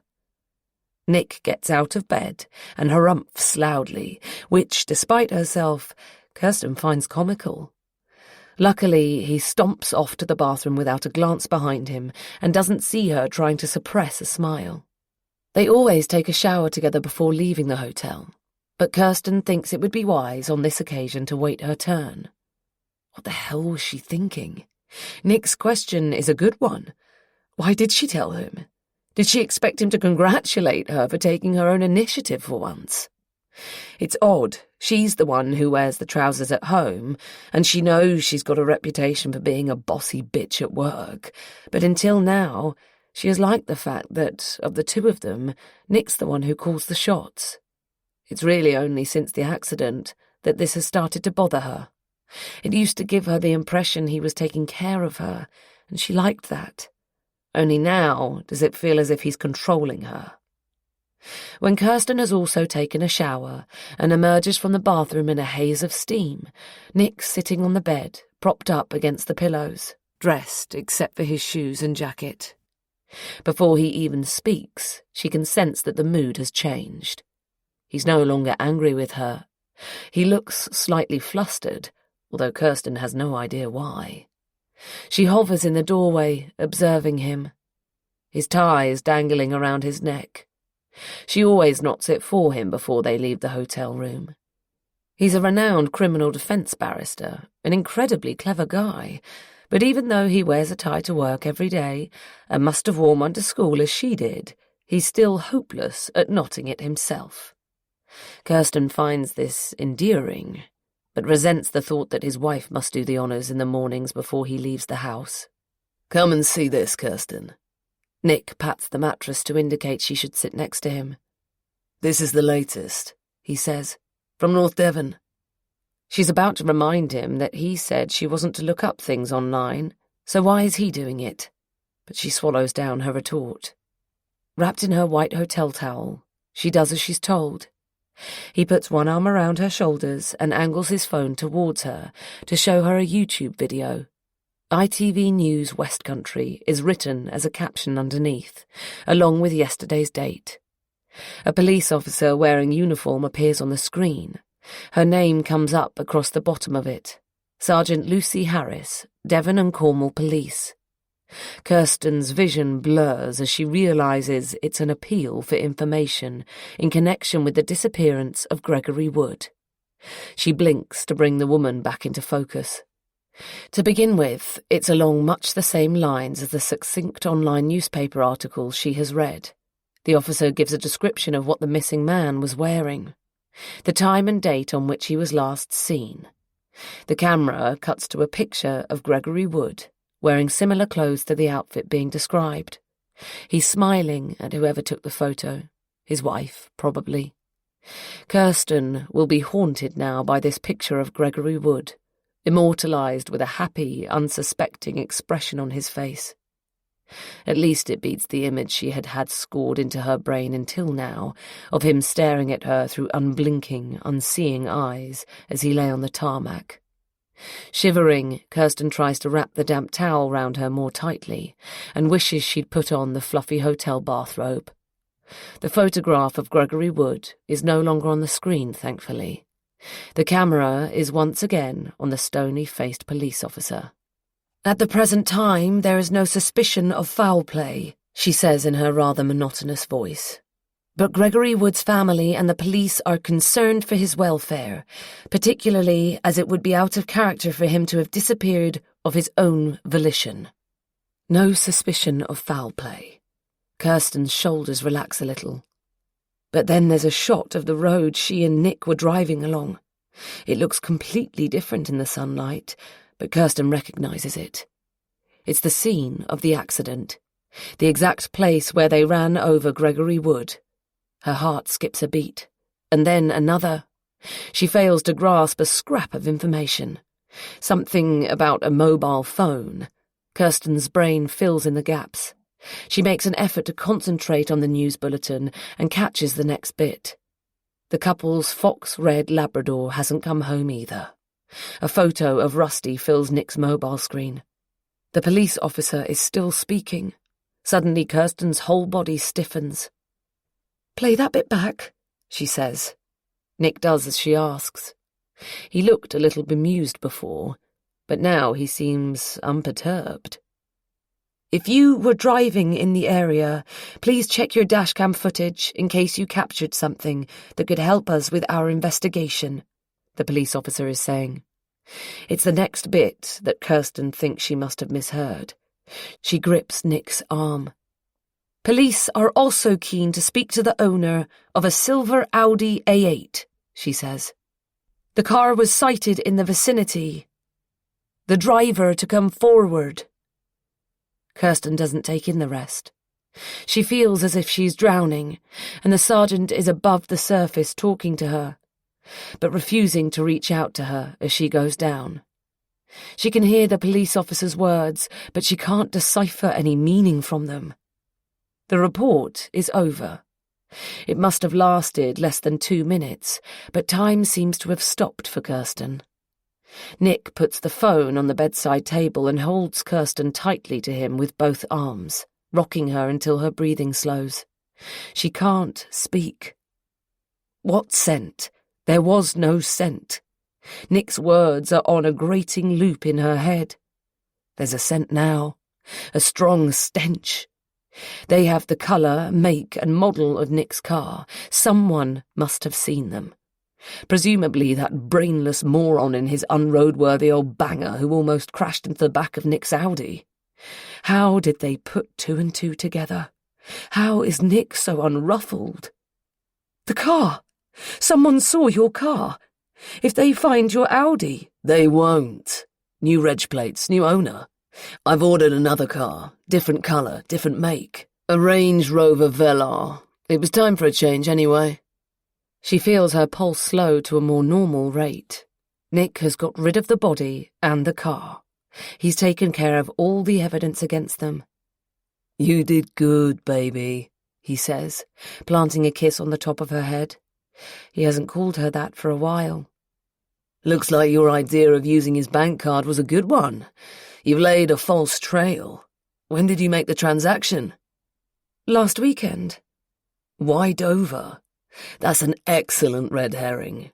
With a bit of luck, they'll assume he got on the ferry to France." "That's what I was hoping. We went to our cottage in Folkestone. I drove to Dover."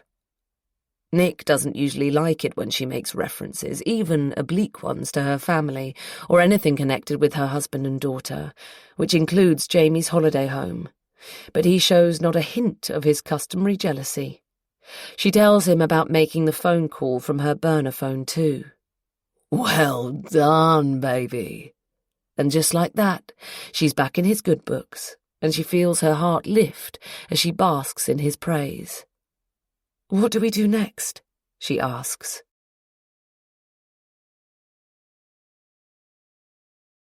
Chapter 13.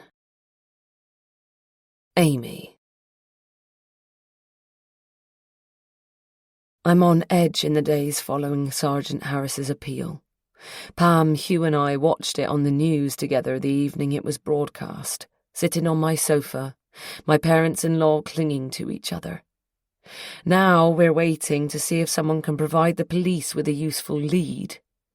The wait is long. "No news is good news," Pam says. She repeats this like a mantra. It's not, but I don't contradict her.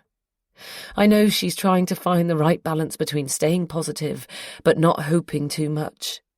Unlike Pam, I'm not holding out much hope that Greg will be found alive, but like them, I badly need answers. "They should have asked us to participate in the appeal," Hugh comments for at least the 3rd time since it was aired. "It would have had more impact." I wince at his choice of words. With every day that passes, I'm more and more convinced Greg is the victim of a hit and run. "The police don't think there's any foul play," Pam reminds Hugh patiently. "It's an appeal for witnesses to come forward with information, not for someone to confess a crime." "But what about the car? The driver crashed into the hedge on the bend where Amy found Greg's phone. Surely that proves foul play." "It doesn't prove anything," Pam says, although she has admitted she's also leaning towards this sequence of events. Constable Wright said the police found nothing at the scene. No clues at all. You know that. This makes me wince too. I may have destroyed the only piece of evidence the couple left behind, if, as I now suspect, the piece of plastic I stamped on was from their car. When I told Sergeant Harris about it, she promised to send someone to check, but, as I feared, nothing came of it. I'm not sure how hard the police looked, or if they looked at all. Despite the appeal, I get the impression that even Harris has more or less written off any hope of finding Greg, or of finding out what happened to him. There's no lead on the Taylors either. Like Greg, they've disappeared without a trace. I've tried the mobile number I had for Mr. Taylor a few times, but the calls didn't go through. I got a delivery error message when I sent an email to the address he gave me when he made the booking over the phone. I must have written it down wrong. Or perhaps he deliberately gave me a fake mobile number and a fake email address for some reason, to avoid getting spam or something. Despite her promise, Mrs. Taylor hasn't left an online review for the flat, so I can't contact her that way either. As Constable Wright pointed out when I relayed all this to him and Sergeant Harris, Taylor is a common surname, and I have no idea where they live, so we don't have anything to go on. They've got away. I've reached a dead end. I never even saw Mr. Taylor. Greg went to greet the couple when they arrived, and Mr. Taylor stayed in the car behind the wheel, while Mrs. Taylor got out and dropped off the keys. I wouldn't recognise him if our paths crossed again. My parents-in-law come round every day. They need to feel useful, and I find their presence comforting, even when they bicker. Pam cooks, so I force myself to eat, even though I have no appetite whatsoever. I'm sure they don't either. Right now, Hugh is pacing, as he often does, in their living room. My mother-in-law is keeping herself busy in the kitchen, cleaning or cooking. I'm not sure which. By being here, they're helping to keep me sane.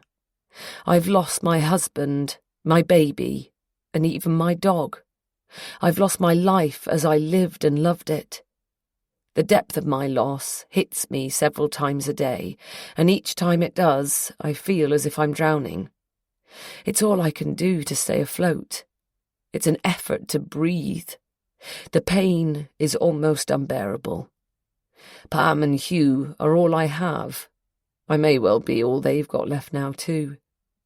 The only other thing that keeps me going is the anger. I hold onto it, let it build up and store it. I may need it. My own mother was supportive in her own way when I rang her a few days ago, at around midday for her and in the middle of the night for me. I couldn't sleep, and I wanted to hear her voice. But her voice didn't sound familiar, an Aussie twang having swallowed up all hint of a Devonian accent. The geographical distance has lengthened the emotional distance between us over the years. I've only seen her twice since she emigrated. She was sympathetic on the phone, but she's so far away, and there's not much she can do. When I rang her, I just wanted to talk to someone.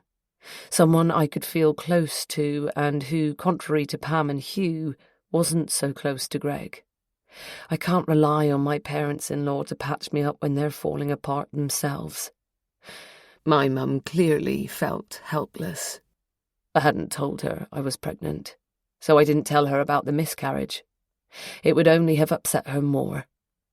I did make the mistake of telling her that the police thought Greg might have done a runner because of marital problems, mental health problems, or financial problems with his business. My mum's response was to transfer some money to my bank account. We didn't have much money when I was growing up. My mum worked, but as a single mum, she had to work around me. It must have been hard for her. After I left home, though, she landed on her feet. Jaden, my stepfather, is loaded. I protested when Mum promised to send money, but she insisted. She suggested I should use it to find out what happened to Greg, perhaps by offering a reward or hiring a private investigator. My phone is on the coffee table in front of me. I grab it to check if the money shows up on my account yet. If it does, I need to let my mum know I've received it and thank her. If I'm honest, I'm also a little curious to see how much of my stepfather's money my mother has sent me. I gape at the amount. There must be an extra zero. Or maybe this is the amount in Australian dollars. I have no idea what the exchange rate is. Unless I'm mistaken, my mother has transferred me almost £30,000 into my bank account.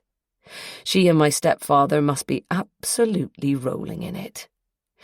I suppose as a cardiologist he earns a good living.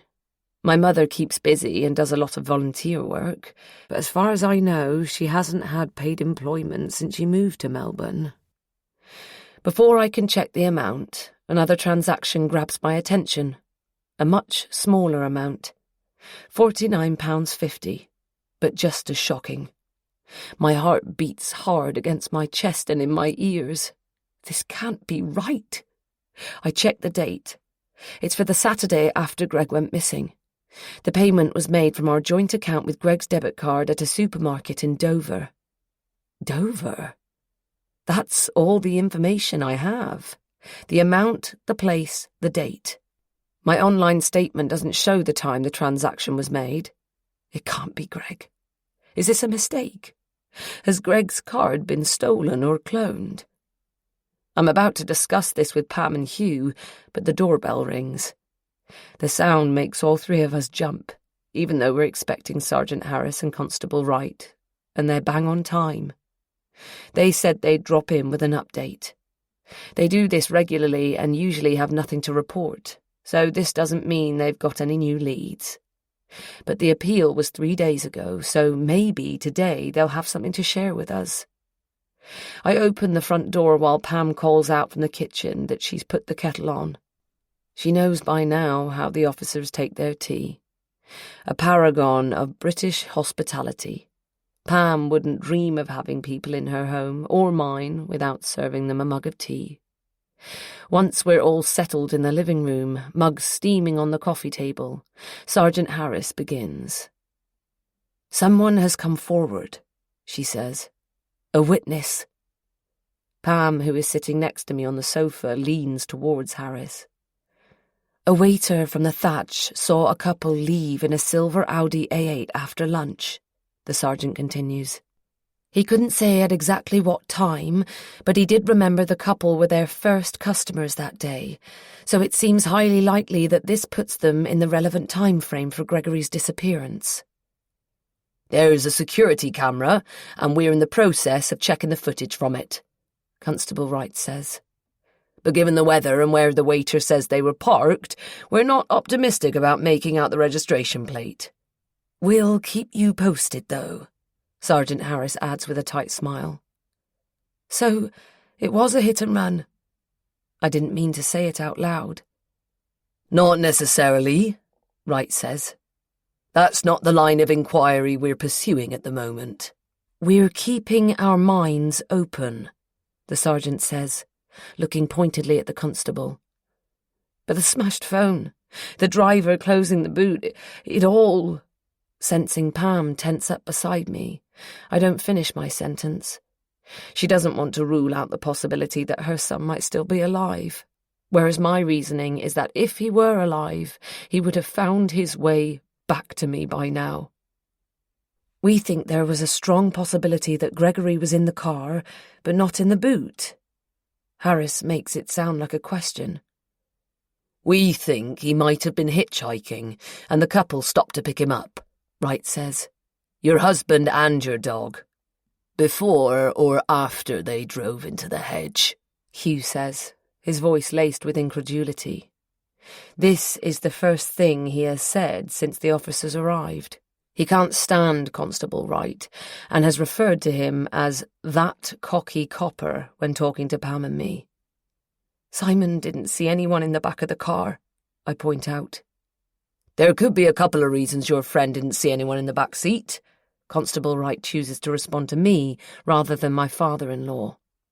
"The windows on the Audi were probably tinted, and your friend's Polo. He didn't get out of his car, and he wouldn't really have been in a position to see into the Audi." "What do you mean?" Pam asks. Well, Mr. Tucker's car. There's a far lower ground clearance. Out of the corner of my eye, I see Pam frown. The ride height. The constable clarifies for her benefit. Basically, the Audi would have been far higher off the ground. Mr. Tucker probably wouldn't have been able to see into the back seat, not clearly anyway, no matter how close the two cars were. Or he might have not seen anyone in the back seat, because there was no one in the back seat. Hugh isn't buying Wright's theory. Sergeant Harris takes over, scrutinising me through eyes the colour of mud. Amy, do you or your husband have friends or relatives on the continent? The complete change of subject throws me. The continent?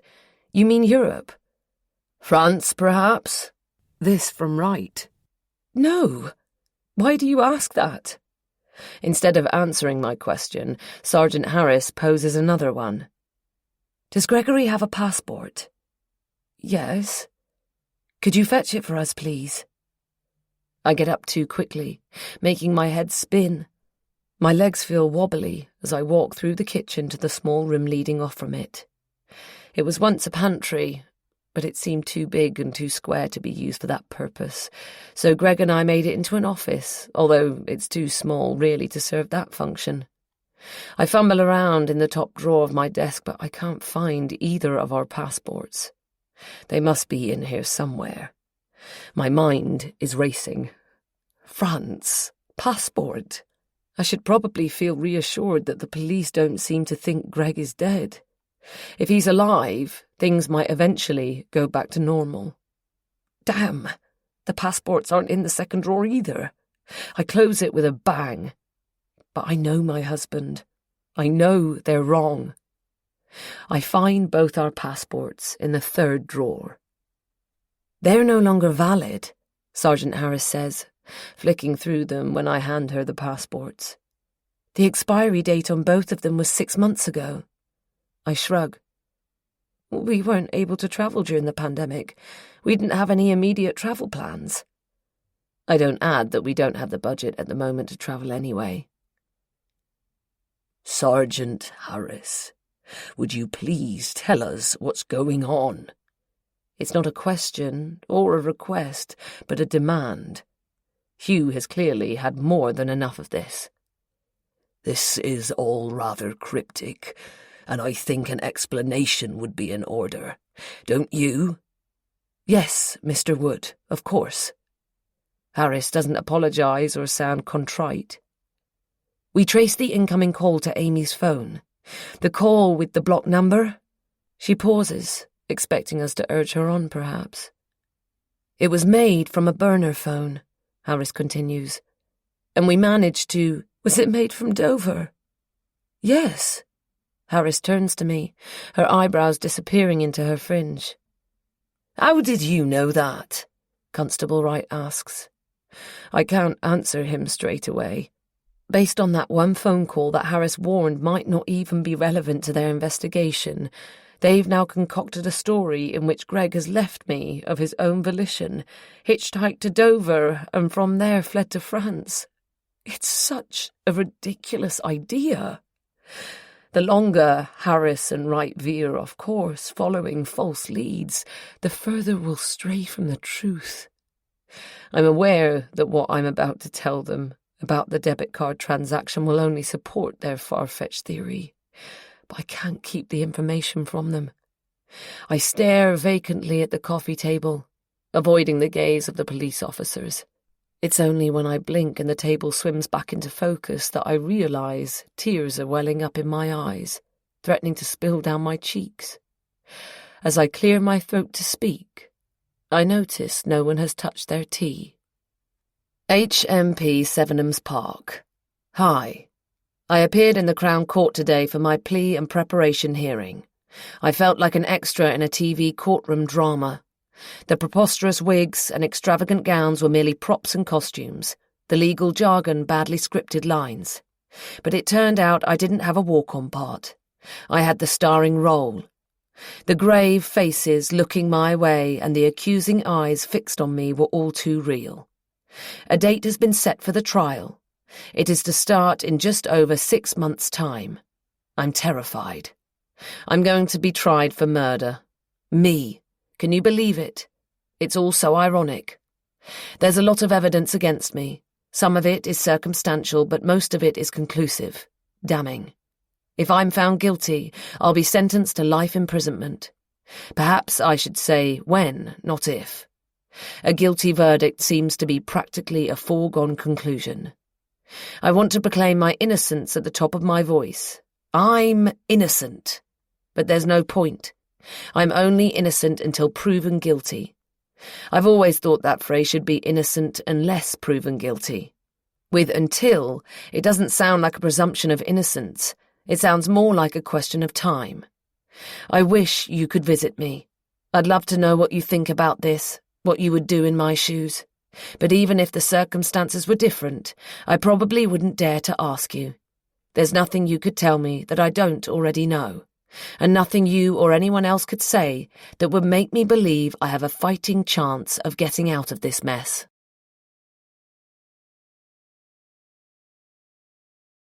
Chapter 14. Amy. He doesn't have a face, and yet he haunts me day and night. It troubles me that I don't know what he looks like. Does he have dark hair, fair hair? Is he good-looking, average?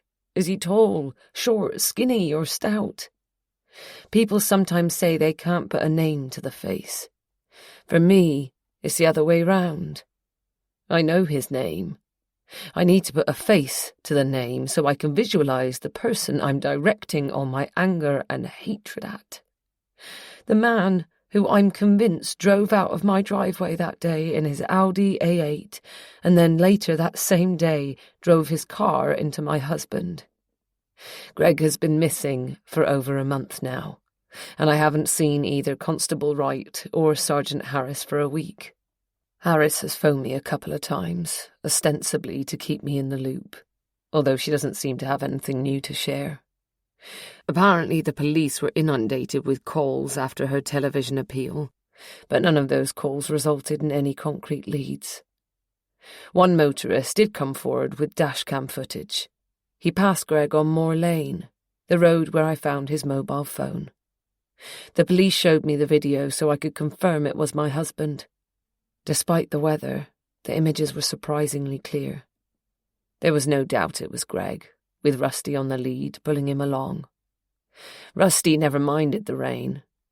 Greg must already have been soaked as the motorist drove by, but the driver slowed, as if careful not to splash him. Greg waved at him just before he drove past. The image has seared my brain.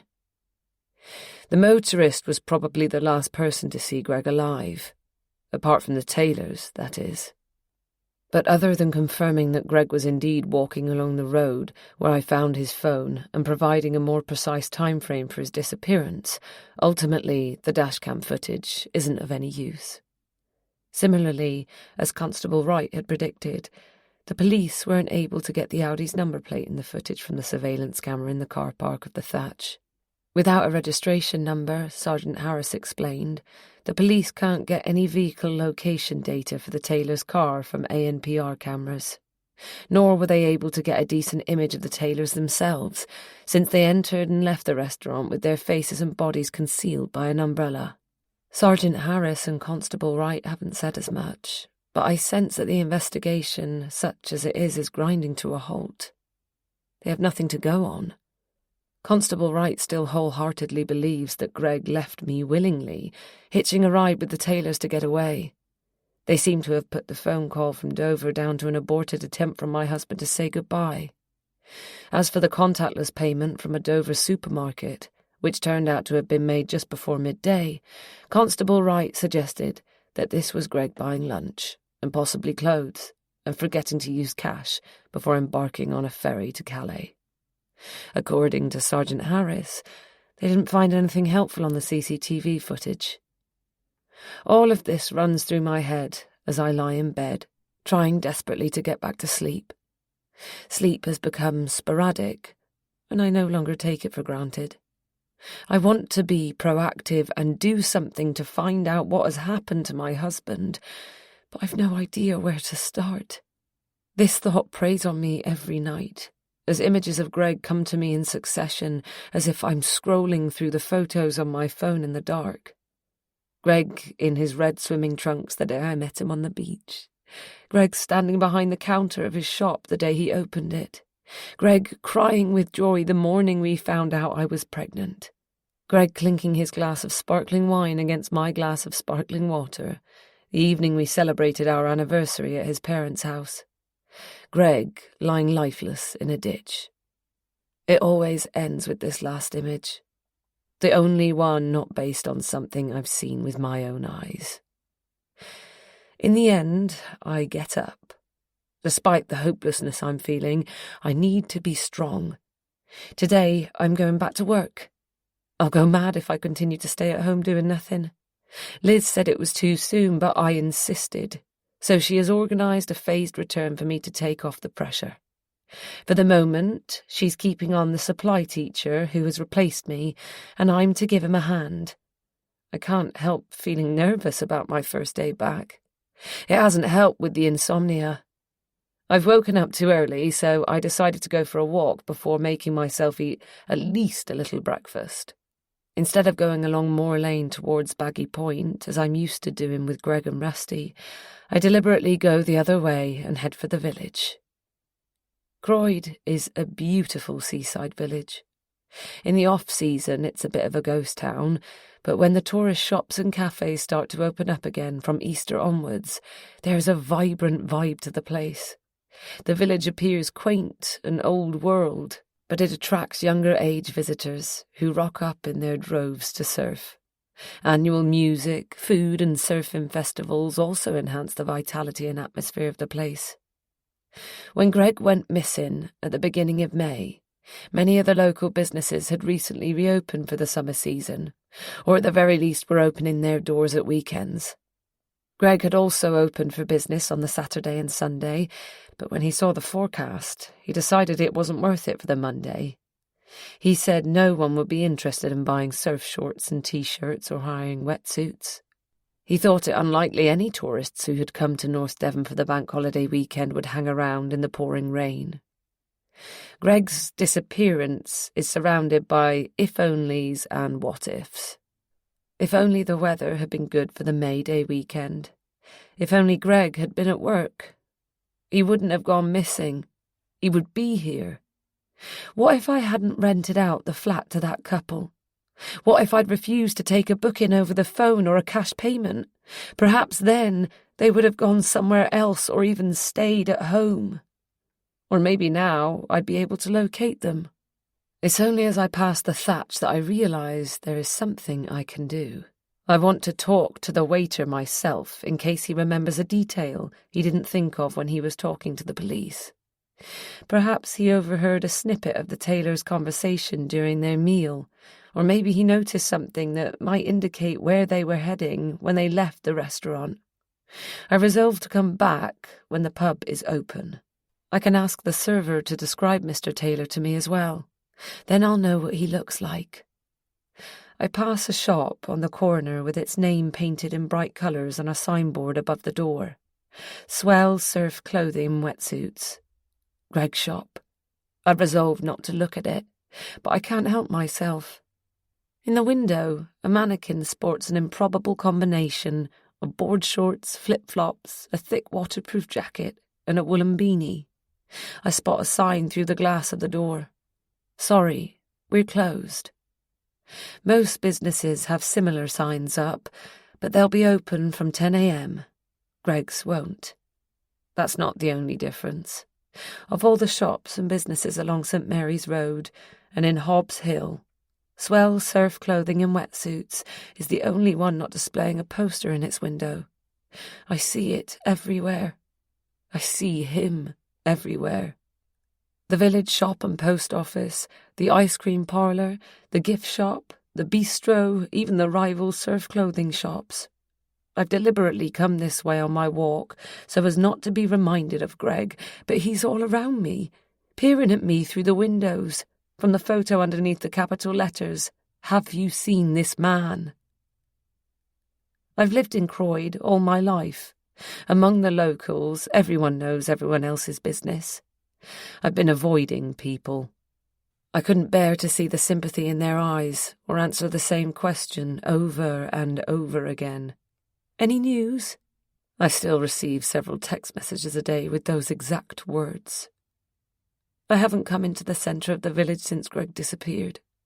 I've driven through it a few times, on my way to the police station in Barnstable or the supermarket, but I didn't notice the posters.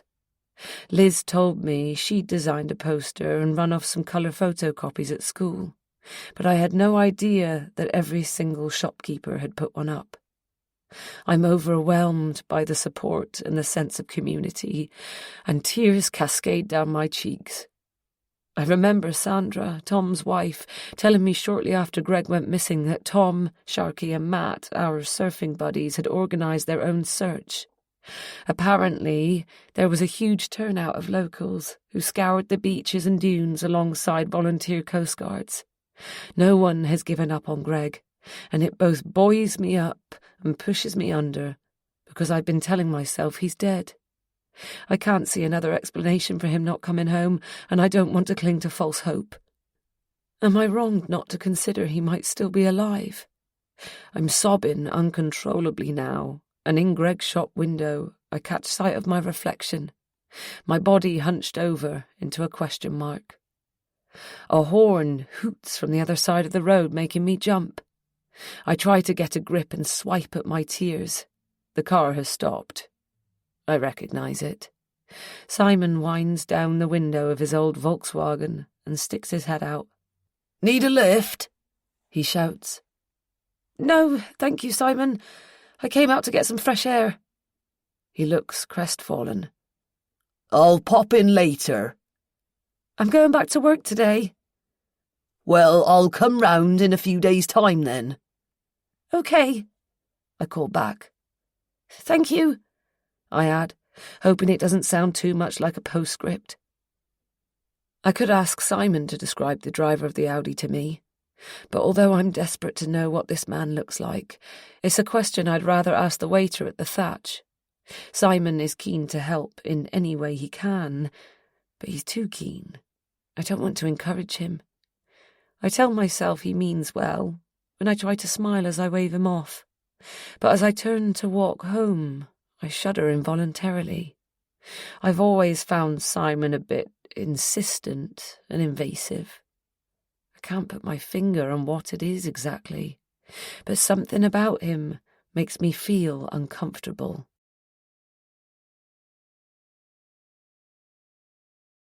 Chapter 15. Kirsten. He's late. Over half an hour late. Nick can't stand tardiness in others and is always on time himself. Kirsten is trying not to get annoyed, but what little patience she has grows thinner. Has he stood her up? She got the impression he only suggested having dinner together to mollify her because he hasn't had much time for her lately. Nick has always kept her on her toes. She has never taken his love for granted, but since the weekend in North Devon, she feels more insecure than ever. She has no idea where she stands with him anymore. Sitting at the bar in the Ivy in Covent Garden, she takes a gulp of her second glass of Condrieu. She could do with a cigarette, but she makes it a point of honour never to smoke around Nick, especially as he's always whinging about his wife smoking. Besides, Kirsten doesn't want her breath to stink when she's with Nick. She doesn't realise she has been staring at one of the bartenders, mesmerised by the way the light bounces off his bald head, until he catches her gaze. She looks away towards the door. Someone enters the restaurant, but it's not Nick. How long before she should consider his lateness a no-show? This isn't like Nick. He hasn't even sent a text. She checks her phone again, just to make sure. Still no messages, no missed calls either. Should she be worried? Has something prevented him from coming? Surely nothing has happened to him. Her heart thumps with a few erratic beats. Without warning, her thoughts wander to Gregory Wood's widow. How long did Amy Wood wait for her husband to come home before she realised something was wrong? Did her feelings also swing like a pendulum from anger to concern and back again? She wonders if Amy Wood was happily married, or if she had a lover.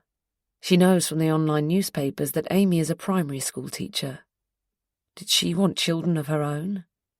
In the minute or two Kirsten talked to her when she dropped off the keys, Amy came over as laid back and scruffy, whereas Kirsten is rather highly strung and likes to dress smartly. Does she have anything in common with Amy Wood? She opens the Instagram app on her phone and searches for Amy Wood. She has already checked out Gregory Wood. She looked him up the day after the accident, but he kept a surprisingly low online profile, barely using Facebook and using Instagram and Twitter for his business. He didn't have a TikTok account at all, as far as Kirsten could see. Amy Wood must be a common name worldwide, so she searches for the right one among Gregory's followers. Amy herself has fewer than 30 followers, and to Kirsten's disappointment, her grid consists of only a handful of photos. Kirsten shares pictures to her Instagram feed several times a week, although she hasn't posted anything since her weekend away with Nick. She probably should. Her sudden silence on social media could appear suspicious. She scrolls down to the bottom photo, the first one, chronologically, and works her way up. She's struck by a shot in which Amy is walking on the beach, away from the sea and towards the photographer, smiling at the camera. She's wearing a short-sleeved wetsuit and carrying a surfboard under one of her sun-tanned arms. Her hair, wet and scraggly, she has obviously just got out of the water. So she's a surfer. That explains her tacky ocean wave tattoo. There are a couple of photos of Amy's dog. Well, Kirsten's dog now. At least for the time being, until she works out what to do with him. Kirsten examines another photo of Amy wearing pink Crocs, a pleated cotton skirt that makes her look frumpy, and a tank top that was probably once white, but must have been washed with the darks. A wide, colourful headband holds back her hair. Kirsten, who prides herself on her elegant sense of dress, smirks at this sartorial disaster. But she has to admit that Amy's pretty, albeit in an understated way. None of the photos have more than 5 or 6 likes, and few of them have any comments, except for the most recent photo. In it, Amy is beaming at her husband, who is holding a glass of champagne or Prosecco and looking into her eyes. It's the photo that has the most likes. Over 300, far more than the number of Amy's followers, and of Kirsten's followers for that matter. Kirsten furrows her brow. Why has this photo attracted so much attention? It's not a good photo by any means. Both Amy and her husband are out of focus for a start, and the lighting is poor. She reads the caption below the photo. "Happy anniversary to my husband, my rock, my soulmate." It's so romantic, it's almost nauseating. Kirsten checks the date on this post, and that's when it dawns on her. The photo was taken the evening before the accident. There are close to 80 comments, which Kirsten skims. They all seem to be from complete strangers who have looked up Amy Wood's profile after watching the news. Some people need to get a life. Most comments are from well-wishers, hoping Amy's husband comes home soon. Some are praying for his safe return, others are praying for Amy herself. A staunch atheist, Kirsten scoffs at this. A couple of the messages are rather malicious, accusing Amy of killing her husband and wasting police time.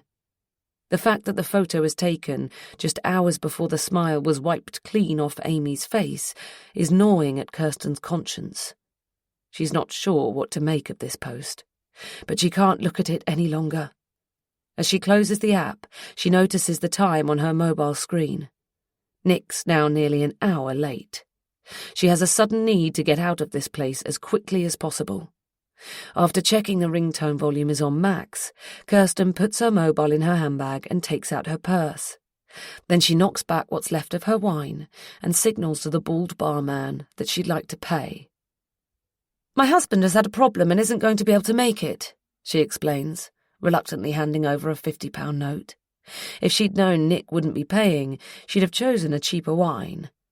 I'm afraid we'll have to cancel our dinner reservation for this evening. Table for two, was it? He says. In what name? Taylor. The name slips off her tongue automatically before she remembers Nick has changed their fake name. He said they couldn't go by the name of Taylor anymore. It connected them to North Devon. They used that name to book the holiday let and the restaurant. Kirsten can't recall what Nick changed their pseudo to, though. Another common English surname. Luckily for her, the barman hasn't heard her blunder and asks her to repeat it. Baker, Kirsten says, as the new name comes back to her. No problem, Mrs. Baker. I'll take care of that. Thank you. Kirsten would like nothing more at this point than to go home, give her daughter a kiss goodnight and curl up with her husband on the sofa. But it's too early. She's supposed to be out for a meal with her colleagues. That's the story she fed Jamie. He has no idea how much her colleagues hate her. Not that she cares what they think, but the idea that they would accept to socialise with her is almost comical. Passing a Nando's, she realises she's ravenous. She'll have to eat before she goes home, but she wouldn't be seen dead in a Nando's, not even with Lily. She fumbles in her handbag for a packet of Marlboro and lights up. She drags on her cigarette, relishing the heady rush of the nicotine hit, and walks away from the crowds at Covent Garden. A few minutes and another cigarette later, she ends up on the Strand. As she passes the Royal Courts of Justice, she sees the most recent photo on Amy Wood's Instagram feed before her eyes, as clearly as if she has brought it up again on her phone. Even as Kirsten tries to blink away the vision, Amy Wood's blurred face sharpens stubbornly into focus and turns towards her, staring at her with reproving eyes as her smile inverts to a frown. A pang of guilt stabs Kirsten. This woman was happy before she and Nick mowed down her husband. Her remorse is mixed with fear. Fear they will somehow be tracked down and caught, and fear she will lose Nick. They were fine before the accident, she and Nick. Amy and Gregory would, too. If only she could turn back time. Walking along the Victoria Embankment, Kirsten realises she's not far from the chambers of Bell, Jackson and Hunter. She walked past the Grade 2 listed building in Temple Avenue once, months ago, but she was terrified Nick would step out of his chauffeur-driven car or look out the window of his office and see her peering through the wrought-iron bars of the front gate. She didn't dare go there again. She wonders if Nick's there this evening, working late. Perhaps there has been a last-minute development on a case. But that doesn't explain why he didn't fire off a quick text message to warn her. Kirsten can't quell her growing unease. She finds a little Italian restaurant in a side road near Temple Bar that looks decent enough and has a small table free. She orders pesto tagliatelle and a glass of vermentino. She would usually steer clear of the most garlicky meals when she's out with Nick, just as she resists the temptation to smoke. But it won't matter if her breath stinks this evening. The pasta is delicious, but although she's hungry, she's too jittery to enjoy her food. As she pushes it round her plate, she tries to ring Nick again, but it goes straight to voicemail. Next, she texts Jamie. Bored out of my head. I'll think up an excuse to get away and come home ASAP. Kirsten pays, with her credit card this time. She could feasibly have eaten here with her colleagues after all, and leaves. She heads for Holborn Underground Station. From here, the tube is direct to Wood Green on the Piccadilly line, and then it's a 10-minute walk. The whole journey takes her less than half an hour, but it seems interminable. Kirsten checks her phone one last time as she stands on the doorstep of her house. Still no news from Nick. She drops the mobile into her handbag and rummages around for her keys. She's now frantic with worry, as well as tipsy, and has difficulty inserting her front door key in the lock. She opens the door and bends down to undo the buckles on her strappy heeled sandals. They're new, bought from Jimmy Choo on New Bond Street, specially for her date with Nick. And after traipsing all over London in them, she has a blister. Just as she curses Nick for this under her breath, her mobile pings. She fishes it back out of her handbag. It's Nick. Finally. She reads his message. Something came up. Will explain. N. kiss. She's relieved that Nick is safe and nothing has happened to him, but he doesn't seem at all contrite about letting her down this evening. She wants to hammer out a reply demanding an explanation immediately, or at the very least an apology, but she resists the urge and decides to ignore him instead. She opens the mirrored door to the cupboard under the stairs and tidies her sandals onto the shoe rack. Then she goes into the living room. Jamie has waited up for her, watching the news as usual, and Rusty immediately leaps up to slobber all over her. She welcomes the affection, for once not even concerned that the dog will wreck her silk top. "How was your colleague?" Jamie inquires as she plops down on the sofa next to him. "I take it she didn't come this evening?" It takes Kirsten a couple of seconds to work out who he's referring to. What did she christen her imaginary colleague? Susie? Sharon? She racks her brains. She must be careful not to slip up. Jamie remembers things like this. He listens attentively when she talks. Kirsten has it on the tip of her tongue to say her colleague has died. Perhaps killing off her fictional co-worker would give her a sense of satisfaction. But she remembers Amy's fuzzy, happy face from the Instagram post and feels bad for entertaining that thought, albeit briefly. No, she's still in a bad way. Oh dear, poor Sarah. Sarah, that was it.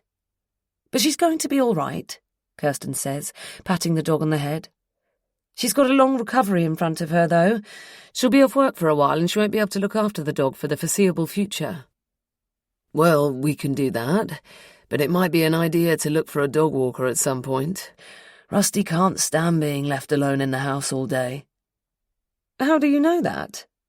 I mean, today he tore apart a couple of cushions, Jamie says.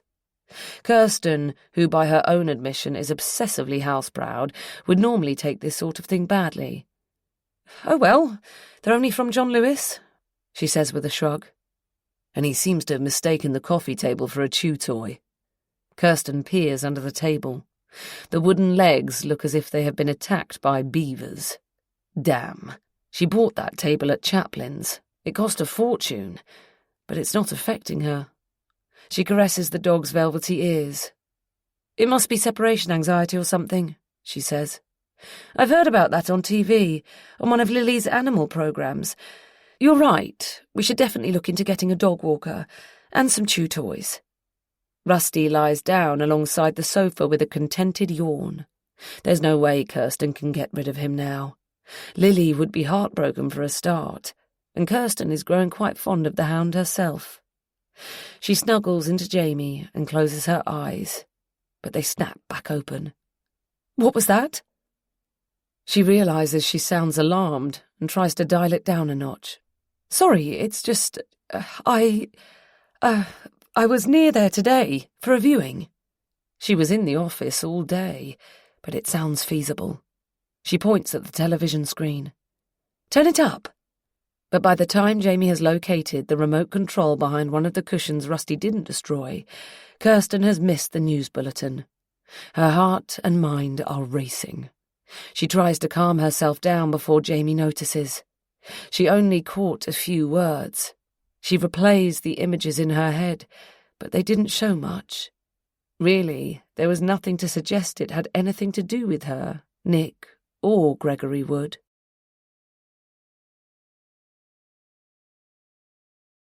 Chapter 16. Amy. I'm doing my best to be strong. I haven't broken down in front of my parents-in-law.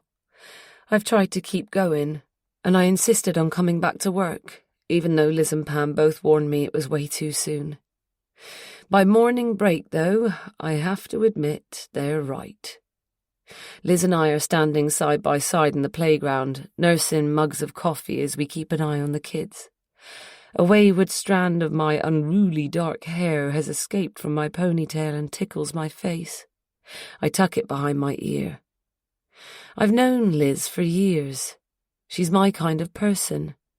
She's very different from me in many ways, but we hit it off from the start. She went to a private school, while I went to the local comp. We met at gym club when we were 9 or 10. We were both really bad at gym, but we had a lot of fun, giggling together all the time. Liz seems to sail effortlessly through life, and yet she is modest and self-deprecating. She adores kids, her own and her pupils, and she's a great mother and a great teacher. She suggested I should apply for a job at her school when it came up 5 years ago and prep me for the interview. Our primary school is situated at a bend in the road above the seaside resort of Woolacombe, which sprawls out below us. From the playground there's a terrific panoramic view of the long golden beach and the Atlantic Ocean. There's a light offshore wind, a glassy sea, and perfect barreling waves, about 6 foot. Usually on a day like this, I'd be itching to finish work so I could go home, grab my surfboard and get into the water. Today, I just want to go home.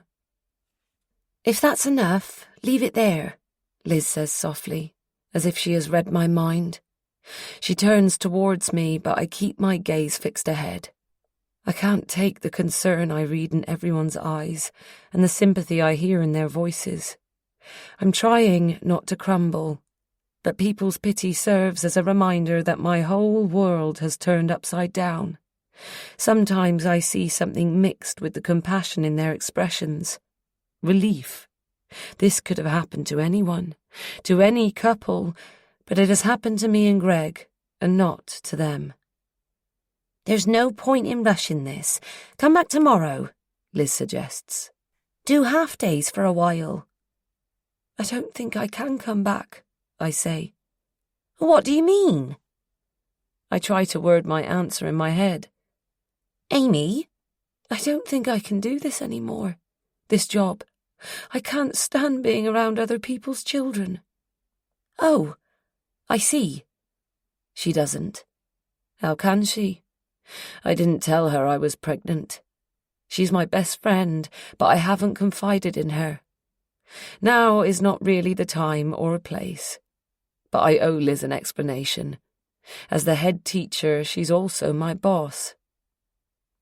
I had a miscarriage, Liz, shortly after Greg went missing. Oh, no. I'm so sorry, Amy. I continue to avoid eye contact. We break up in a few weeks. Why don't you stay off work until then? Liz suggests. It's actually 6 weeks until schools are out at the end of July. That way, you won't need to make any rash decisions until September, Liz continues. Hopefully, things will look better by then. Holding her mug in one hand, she places the other hand on my arm.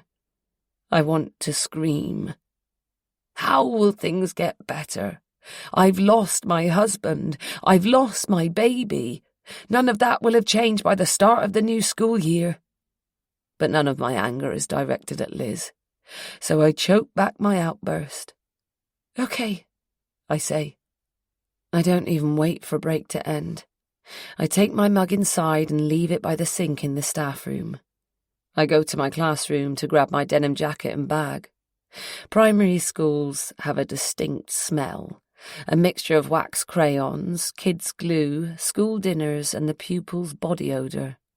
Usually I wouldn't notice it, but today it makes my stomach heave. The supply teacher is there, getting everything ready for the maths lesson after break. I mumble an apology to him for leaving him in the lurch and make a hasty exit. I don't look back as I close the wooden gate, but as I drive away, I watch the school building shrink in my rearview mirror until it's out of sight. Perhaps Liz is right after all. Maybe I'll change my mind by September. I love working with children, and I don't know what I would do for a living if I gave up teaching.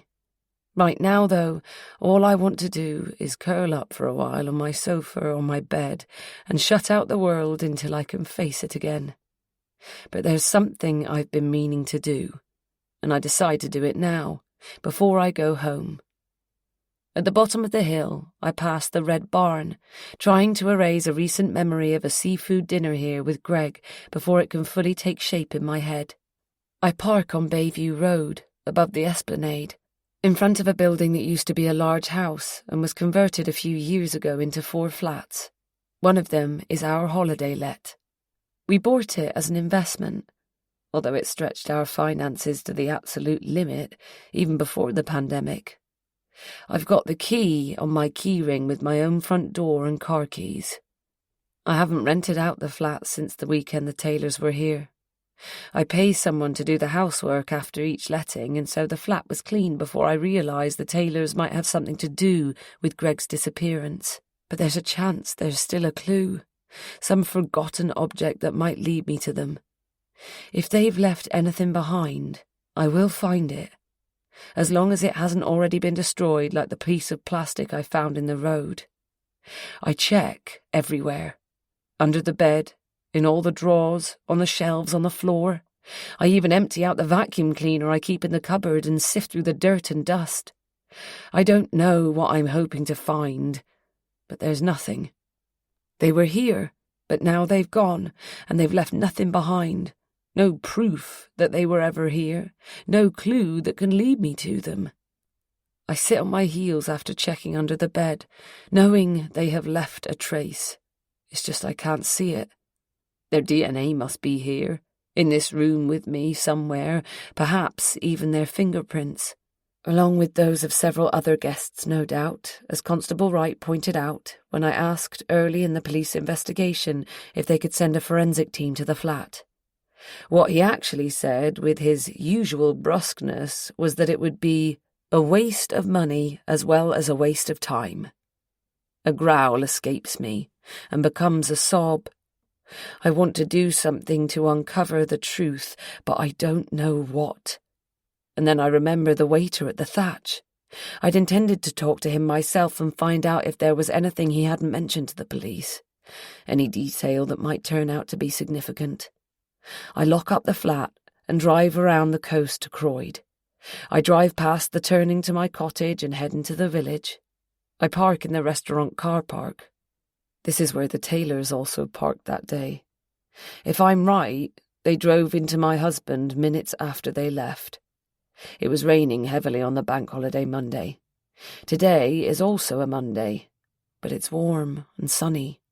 I shrug out of my jacket and throw it onto the passenger seat, then get out of the car. The restaurant owner rushes to greet me as soon as I step through the door.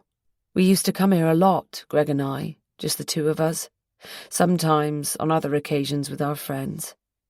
It's our local pub.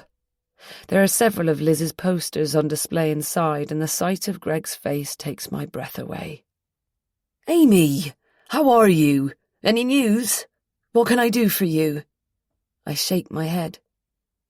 I'd like to speak to the waiter, the one who served that couple the day Greg went missing. He's taken a few days off, I'm afraid. His mother's ill. She lives up north somewhere. Perhaps you could come back towards the end of next week, or I can give him your mobile number if you like. I don't really want to bother the server if he's off work to look after his ailing mother, and realistically, if he did know something, he would already have told the police. But what if he noticed something seemingly insignificant that turns out to be important? Yes, please, I say.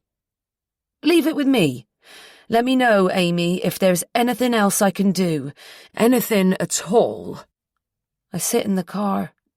I don't know for how long, trying to subdue my frustration. I'm trying to retrace the Taylors' movements, but it feels as if I'm several steps behind them and will never catch up. A sense of helplessness encompasses me, and I realise I don't know what to do next. I turn on the ignition and open my window. Eventually, I start up the car and head home. Another car is parked in my driveway, a police car. Sergeant Harris and Constable Wright are both standing next to it. I haven't seen either of them for at least a fortnight now, although Harris has checked in with me a few times by phone. She never has any news, and I no longer get hopeful when I see her caller ID on my screen. Even though I know that in all likelihood Greg's dead, my heart lifts briefly when I clock Harris and Wright. I throw off my seatbelt, ready to leap out of the car and race towards them. But it doesn't take long for my brain to boot up. They have come out together from Barnstable, unannounced. This can't be good news. I get out of the car slowly. My legs threaten to give way. Both officers are giving off a funereal vibe. Sergeant Harris wearing a sombre expression on her face, and Constable Wright holding his cap in front of him, his head lowered. Questions chase each other through my mind. What are you doing here? What's happened?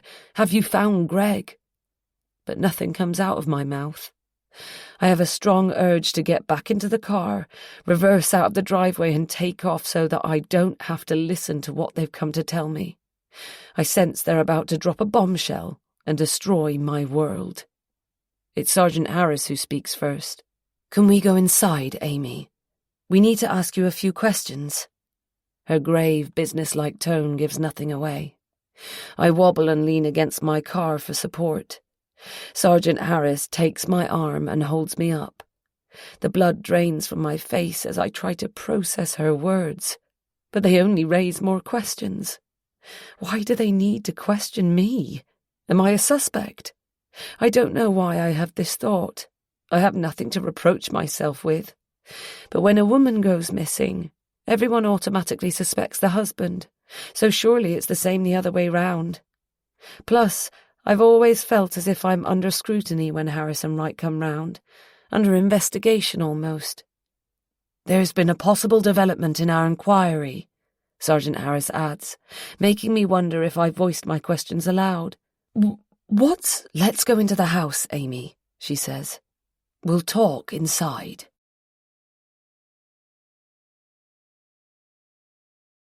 Chapter 17. Amy. I open the front door. Sergeant Harris and Constable Wright follow me inside. I lead the way into the living room. Harris asks Wright to fetch 3 glasses of water, although I'm not thirsty. Sergeant Harris and I wait in silence. I hear Constable Wright fumbling around in the kitchen, opening cupboards to locate the glasses. Gesturing at the sergeant to sit on the sofa, I sink into what used to be my favourite armchair. I find it uncomfortable now. I scan the room, but I barely recognise it. It's as if I've never seen the pictures on the wall, and yet Greg and I chose most of them together. The trinkets and ornaments once meant a lot to me. Some of them were expensive, but they've all become worthless. My guitar leans against the wall. I often played it at weekends, and Greg would sing while I strummed. When we were younger, we used to sing and play the guitar in the evenings on the beach around a campfire. I've played the guitar since I was little. But I haven't touched it since the day Greg left to walk the dog, and neither of them came back. This is my house. Everything in it is familiar, but it no longer feels like home. It doesn't smell or sound like home either. What's this about? I ask.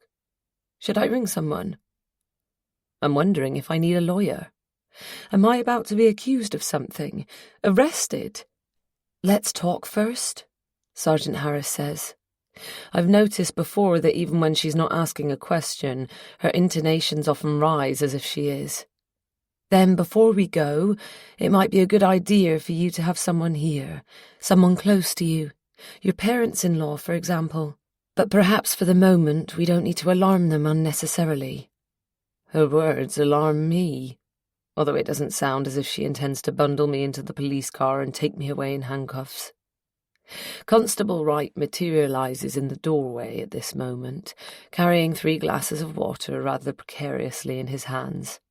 He nods his agreement. He hasn't spoken since he set foot in the house. I don't think he even said hello before we came in.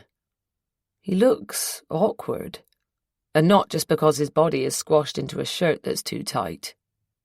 He sets the glasses on the coffee table and takes a seat, his eyes fixed on the door to the hallway, as if he's considering legging it out of here.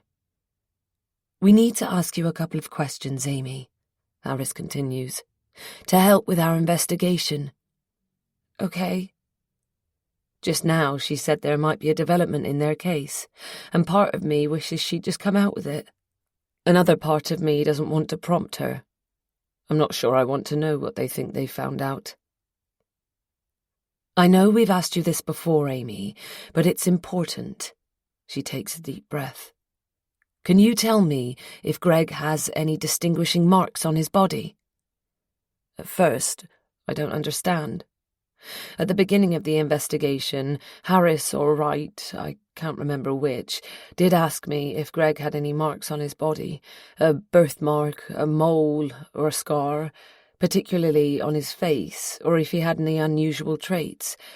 At the time, something out of the ordinary might have helped them locate Greg if it could jog a potential witness's memory. Now, though, we're past that. We must be. The police aren't going to find my husband thanks to an unusual scar or a mole. And then it hits me. If they're asking the question again now, it can only be to identify him. Oh, God! I look from Wright to Harris. I feel as if there are icy hands around my neck, strangling me. I gasp for air. You found it? Have you found it? I still can't breathe. I'm wearing a t-shirt, having left my jacket in the car. I pull up the sleeve and show them the tattoo on my shoulder. Greg has the same one, on his right shoulder. I didn't think to tell them about the tattoo before. It didn't seem important. It was on his arm, not his face, so it wouldn't have been visible when Greg was out walking Rusty. They exchange a glance. It feels as if the temperature in the room has plummeted, and I wrap my arms around myself. Amy, I'm so sorry to have to tell you, but a man's body has been found in the Thames. We have reason to believe it might be Gregory. She pauses, perhaps to allow me to digest this. Constable Wright seems to take the silence as his cue to speak. The National Crime Agency has a missing persons unit. Thanks to their central database, we can cross-match outstanding missing persons with unidentified body cases, he explains. I hear Wright's words, but I can't take in their meaning. It's as if he's speaking a foreign language. I'm still trying to get my head round what Sergeant Harris said. I hold up my hand, a signal to stop, while I sift through my thoughts. I remember from geography lessons years ago that the Thames is the longest river in England and flows through the south of England, practically across the entire length of the country. I'm trying to remember where its source is. Gloucestershire? Wiltshire? Definitely nowhere near the county of Devon. This doesn't make any sense. It can't be Greg. A tiny spark of hope flickers briefly inside me, but it fails to ignite. I frown at Sergeant Harris. The Thames. The Met's Marine Support Unit recovered the body near Embankment, Westminster, Sergeant Harris says. London? What was Greg doing in London? I look from Sergeant Harris to Constable Wright and back to Harris. I don't understand. Constable Wright pushes a glass of water into my hands. I try to take a few sips. Neither officer speaks. Greg didn't drown. He was rammed by a car. I'm sure of it. He can swim. He used to work as a lifeguard. He wouldn't have drowned. He wouldn't have gone to London. He hates big cities. There's been a mistake.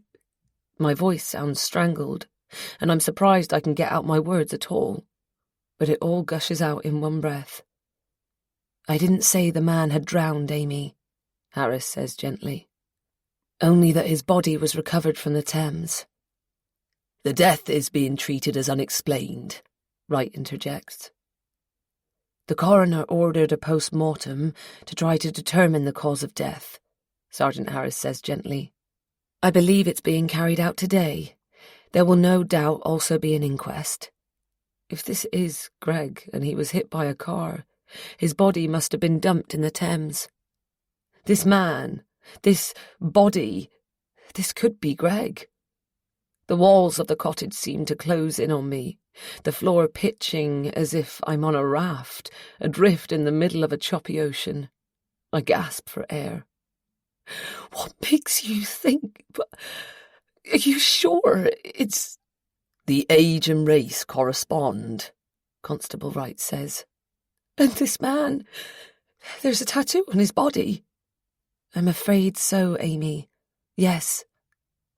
Sergeant Harris leans across the coffee table and places her hand on my arm. It reminds me of Liz's gesture earlier when we were standing in the playground. I don't want Harris to touch me, and I flinch involuntarily. She removes her hand. A tattoo of an ocean wave, Constable Wright adds. Obviously the victim will need to be formally identified before we can be 100% sure, the sergeant says. But I think we need to resign ourselves to... A loud noise fills the room, something like a bellow. Out of the corner of my eye, I notice both officers start in surprise, and I realise it's me who's wailing. Greg is dead. I've known this all along, and yet it rips me apart having to hear it. Call her parents-in-law and ask them to come round, Sergeant Harris instructs Constable Wright. I'm not sure if this is for me, because I'm losing it, or for my parents-in-law. Now I've confirmed Greg had an ocean wave tattoo.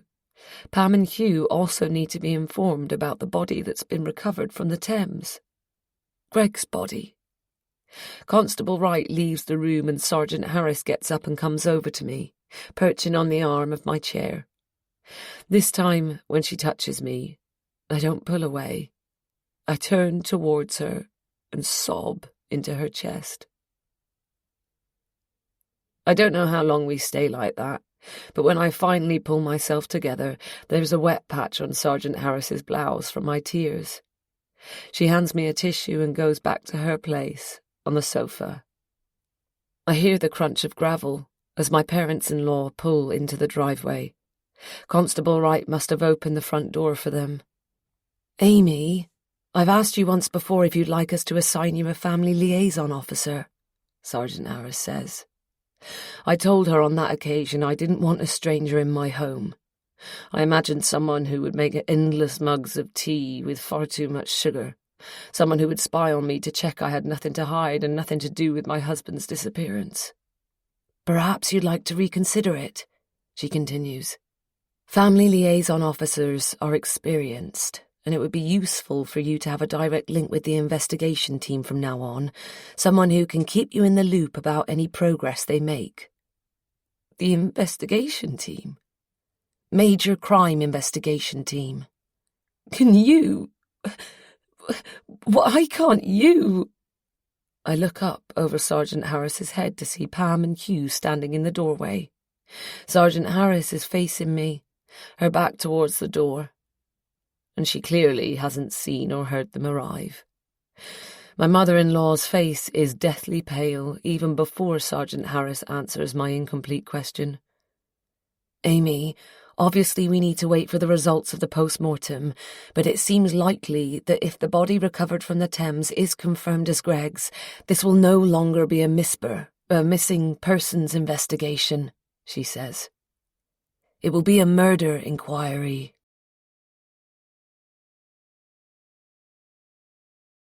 Chapter 18. Kirsten. Kirsten sleeps fitfully, although she is careful not to toss and turn too much in case she wakes Jamie. She doesn't want him to realise there's something wrong. Lying in the dark, staring blindly at the ceiling, she convinces herself she only caught snippets from the TV news bulletin, if that. More like isolated words out of context. It was merely a coincidence. It doesn't have anything to do with Gregory Wood. After what seems like hours, she starts to nod off, but the presenter's words echo in her head.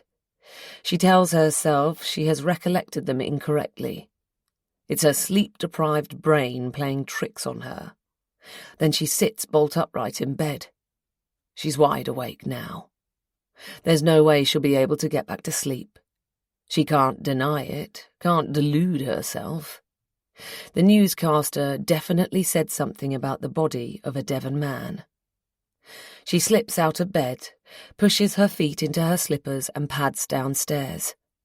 In the kitchen, she makes herself a mug of herbal tea, which she takes through to the living room. Sitting on the sofa, the dog at her feet, she switches on her mobile. She types Devon man body into the search bar, but this throws up results for Plymouth, Exeter and Dartmoor. Kirsten immediately realises her keywords are too vague. Not only that, but it's not the right location. The image in the news bulletin was an establishing shot of Westminster Bridge spanning the Thames. Kirsten Googles body, Devon, man, Westminster. This time she finds what she's looking for in a succinct online piece in the Evening Standard. She skims the article, then rereads it more slowly, mouthing the words as she does so. Body recovered from Thames, thought to be missing Devon man. A body found in the Thames 3 days ago is thought to be that of a Devon man who went missing in May. Officers from the Met's Marine Support Unit recovered the body near Embankment, Westminster, after being alerted by the RNLI at 10:23 on Tuesday. The man's death is being treated as unexplained, and a report is being compiled for the coroner. Formal identification is underway and inquiries are ongoing. Kirsten's hands are clammy, and the phone slips through them onto her lap. So Nick's cronies dumped the body of Gregory Wood in the Thames. They obviously didn't weigh it down, at least not enough. Unless Nick meant for the body to be found. Perhaps he thought it would give Amy Wood some sense of closure. Kirsten discards that idea.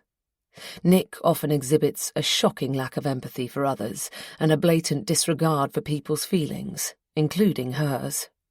Ruthlessness seems to be a prerequisite of his job. He would not have spared a thought for their victim's widow.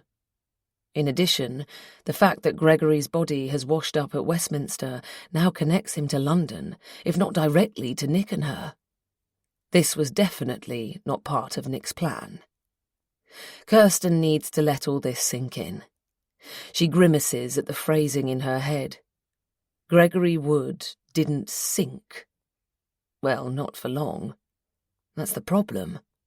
She gets to her feet and fetches the dog's lead. Rusty is ecstatic at the prospect of being taken for walkies, even at this unearthly hour, whipping Kirsten's leg repeatedly with his tail. Kirsten puts on her long parka over her pyjamas, pockets her phone, and steps outside. The temperatures have been unseasonably low recently, and the crisp, cold air hits her like a slap in the face. As Rusty pulls her around the block, she tries to unjumble the thoughts racing around and colliding with each other in her head. There's no doubt in her mind that the body recovered from the Thames is Gregory Wood's, but what does that mean for Nick and her? She remembers what Nick said about the body of evidence. Without a physical body, the evidence would be largely circumstantial. But now there is a body. There will be a post-mortem. A pathologist will attempt to determine the cause of death. Will that be possible? Kirsten's no expert, but it will certainly be evident that Gregory Wood was dead before he was immersed in water. Will it also be possible to ascertain how he died, that he was hit by a car? Kirsten tries to reassure herself. It's been over a month. Gregory Wood's body must be quite badly decomposed at this stage. Perhaps it will prevent the pathologist from establishing a cause of death. But a voice in Kirsten's head counters her arguments. His body wasn't that badly decomposed if the police were able to work out whose body it was. There's a green space on the road parallel to Kirsten's. Too small to be called a park, it's little more than a square of grass with a tree and a bench. The locals use it as a communal dog toilet. Kirsten lets Rusty off the lead and sits on the bench. She takes out her phone and looks at the text Nick sent earlier. Something came up, will explain, N, kiss. She stares at the screen for a while. She ignored the message when she received it because although she was relieved that Nick was all right, she was still mad at him for standing her up. Now she wonders if the reason for his no-show in the restaurant is linked to Gregory Wood's body resurfacing, for want of a better word. She's no longer angry, or relieved for that matter. She'd like to call Nick, to hear his voice, to have him comfort her. After all, they're in this together. But even if his phone is switched on in the middle of the night, he may not take her call, and she might wake up both Nick and his wife. She decides to reply to his message instead. Perhaps if he's awake, he'll write back. She knows to be careful. Nick has warned her not to use Gregory Wood's name or to refer to the accident in writing, text or email. She has to phrase her text so that Nick understands she knows about the body from the Thames without typing anything that could ever be used against them. Something, or someone, she scowls as she sends it, but it's the best she can do at this time of night. A few seconds later, to her surprise, her mobile rings. It's Nick. She stabs her finger at her phone screen and slides to answer, but it doesn't work on the first 2 attempts, and she thinks she's going to miss the call. She takes a deep breath and forces herself to slow down. Then she slides her finger across the screen again, pressing hard. Kirsten, are you okay? The sound of his concerned voice lifts a little of the tension from her shoulders. It was on the news, Kirsten says, getting straight to the point. It's him, isn't it? She asks, not that there can be any doubt. Did you dump his body in the Thames? Not personally, but yes, it's him. The body hasn't been officially identified yet, but that's just a formality, and a question of time. A day or 2 at most. Are we in trouble? Can this be traced to us? Can he give us away? Kirsten, Gregory Wood is dead. Dead bodies don't tell tales. Don't worry. Everything will be fine. But how much will the pathologists or the coroner or whoever, be able to tell from his dead body? That's what I mean. They've identified him, so his body can't be that decomposed, can it? Nick pauses a beat too long. Kirsten wonders if he's considering how much to tell her or if he's about to lie. Nick? Yes, I'm still here. I'm surprised he was identified so quickly. He was only pulled out of the water 3 or 4 days ago. In fact, I'm surprised he was identified at all. His body was immersed in cold water. The Thames must have been around 8 or 9 degrees Celsius at the time, and it can't have risen much since then. Bodies decompose more slowly in cold water, but it's been, 5 weeks? 5 weeks, yes. So, despite the immersion in cold water, the corpse must be in a fairly advanced state of decay by now. His skin will have sloughed off, which would prevent fingerprint identification, even if he did have a criminal record. And I'd have thought his teeth would have fallen out by now, in which case dental records won't have been much use. Not to mention animal predation. Yuck! How do you know all this? Kirsten asks. Nick can reel off all this without batting an eyelid, whereas the morbidity of this conversation is making her stomach roil. You learn this sort of thing over the years in my line of work.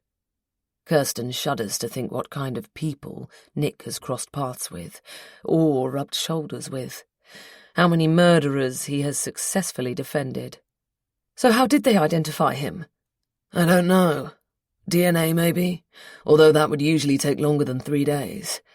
Anyway, the point is, they might have identified the body, but it'll be extremely difficult, or even impossible with a bit of luck, for a cause and manner of death to be established with any degree of certitude.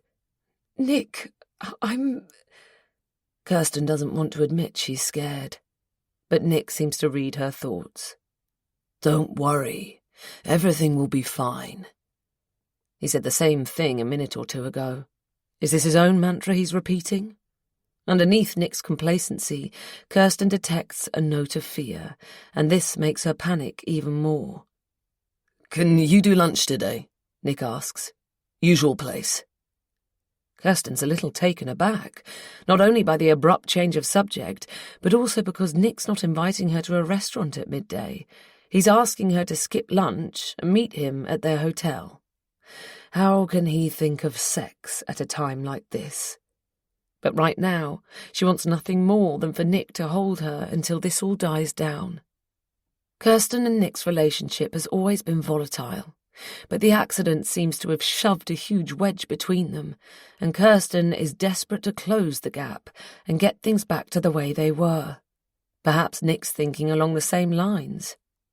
"Yes," she says. She has a viewing scheduled for 12:30, but she'll rearrange it.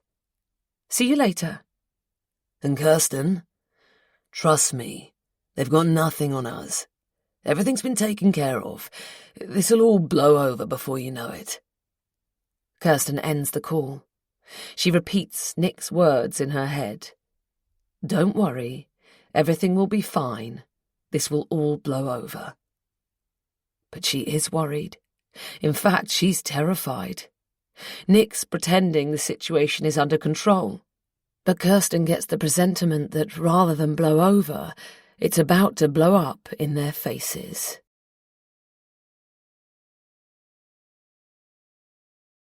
Chapter 19.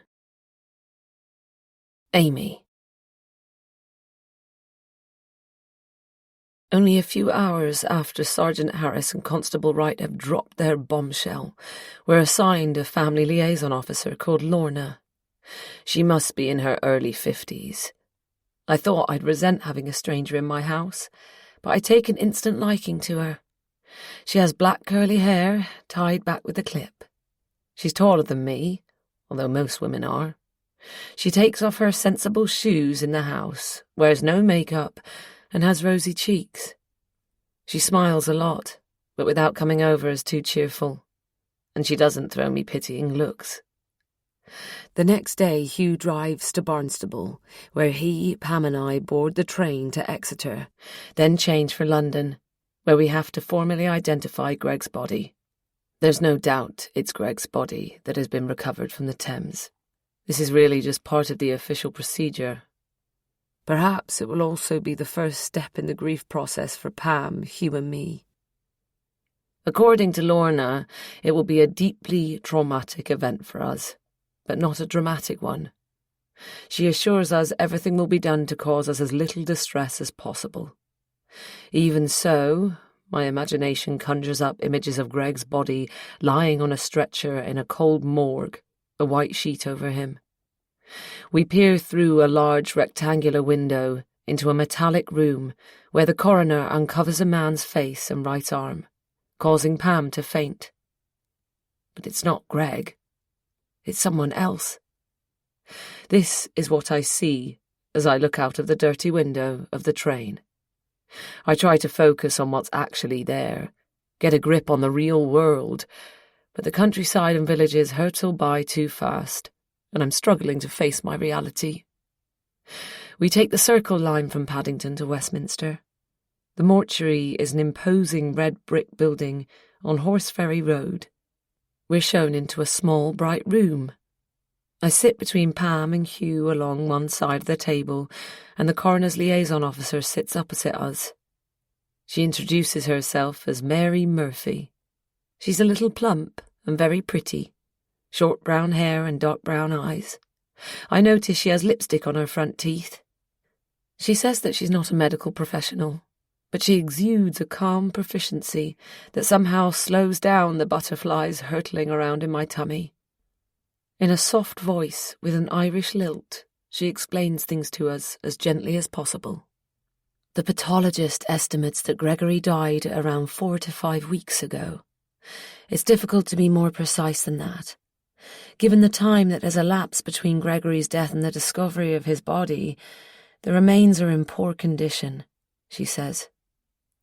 The best way for us to confirm his identity is to look at photographs of the tattoo on his right shoulder. I wonder if I have the right to see Greg, even if his body is badly deformed and decomposed. But I don't ask. I want to keep the last image I have of him, waving as he skipped out of the front door into the rain with Rusty. I want to focus on his deep voice, the sound of his laughter, the citrusy scent of his eau de cologne, his toned body spoon in mine, and his warm hand holding mine. That's how I want to remember my husband. Even when the outer layer of skin, The epidermis has perished. Tattoos remain visible on the dermis, the layer beneath, Mary Murphy says. Don't expect the colours to be the same as the original tattoo.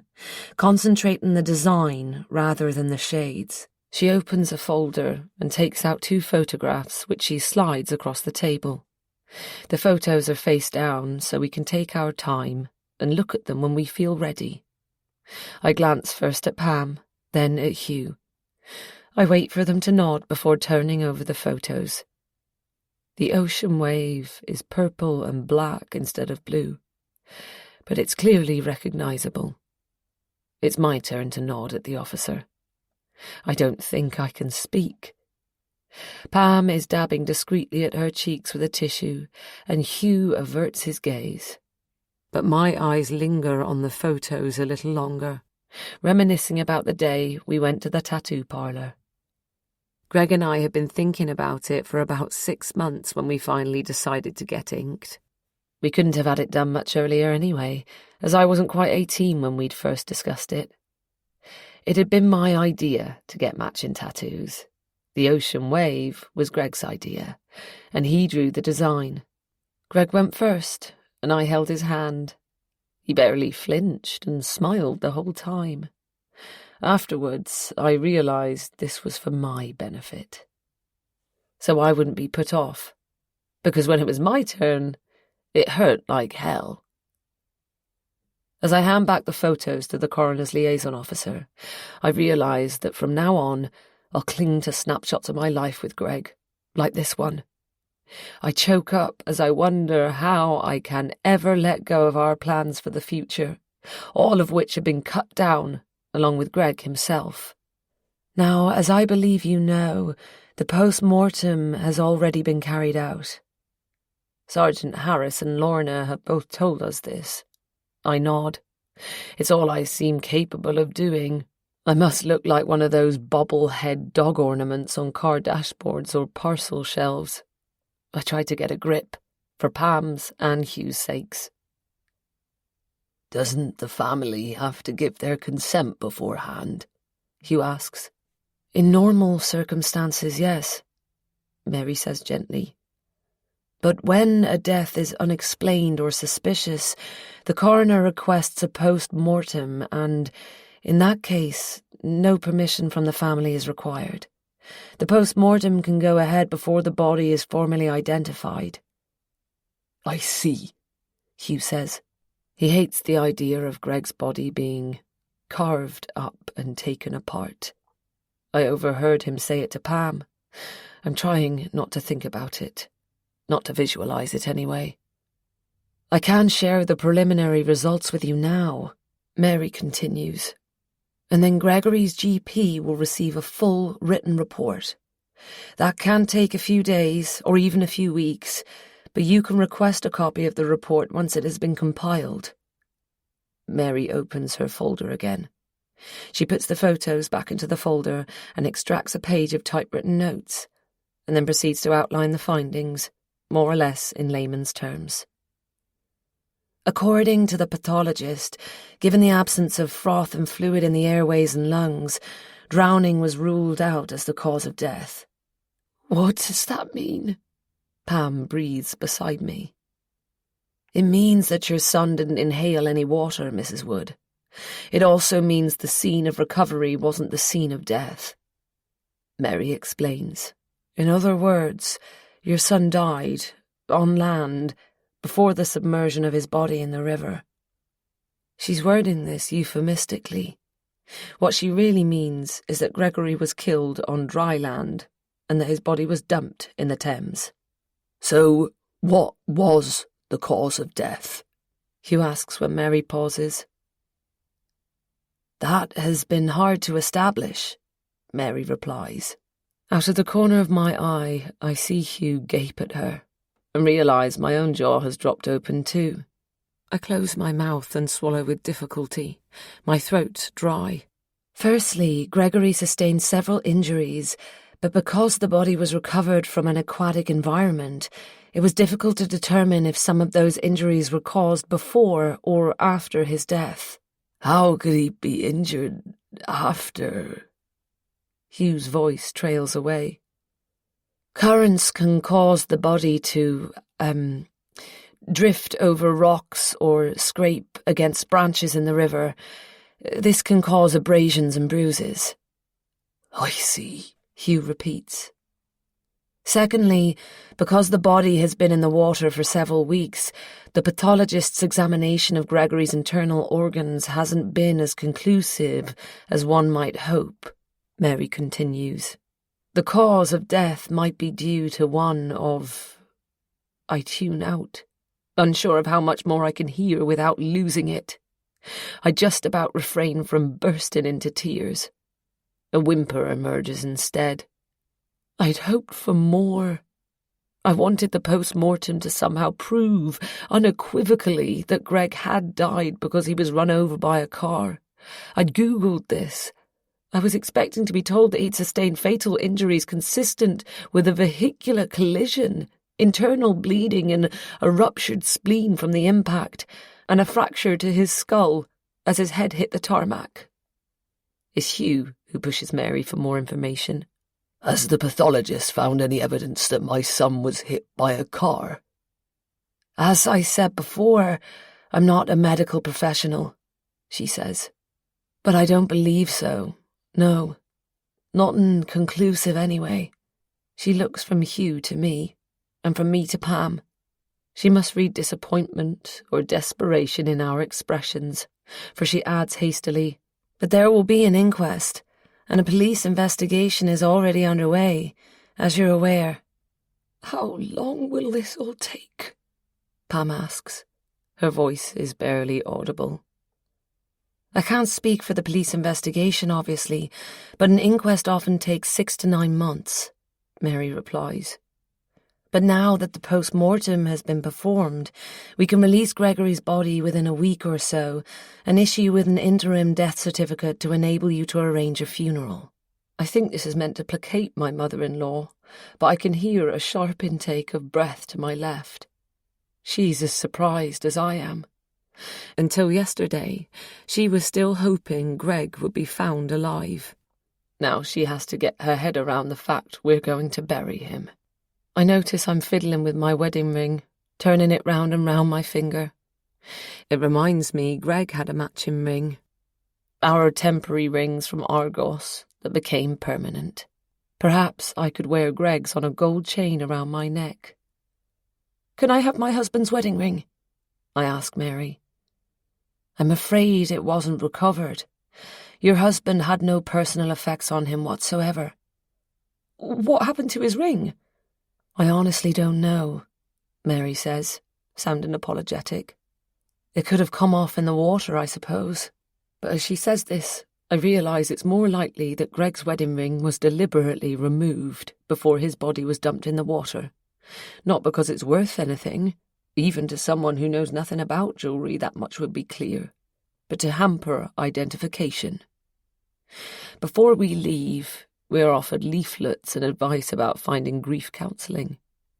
Pam folds the leaflets and stuffs them into her handbag. She thanks the coroner's liaison officer, but if I know my mother-in-law, she has no intention of seeking counselling. She belongs to a generation and a class where she would be expected to maintain a stiff upper lip and suffer in silence. I have no immediate desire to see a counsellor or therapist, but I won't rule out that possibility. Everyone has to find their own way to cope with grief. Pam, Hugh and I have lunch before we take the train back home, but none of us has any appetite. I observe my parents-in-law as they eat, chewing slowly, their eyes down. Greg went missing over 5 weeks ago, and in that time they've aged a decade. Between us, we've lost several pounds in weight, too.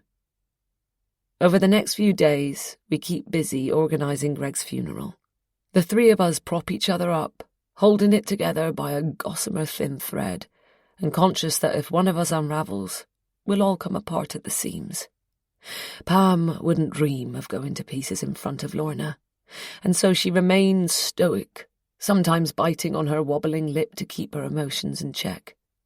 As for Lorna, She seems to know instinctively when to stay out of the way and when to take over. I dread the moment the funeral is over and the phone calls stop, when everything will come crashing down around us.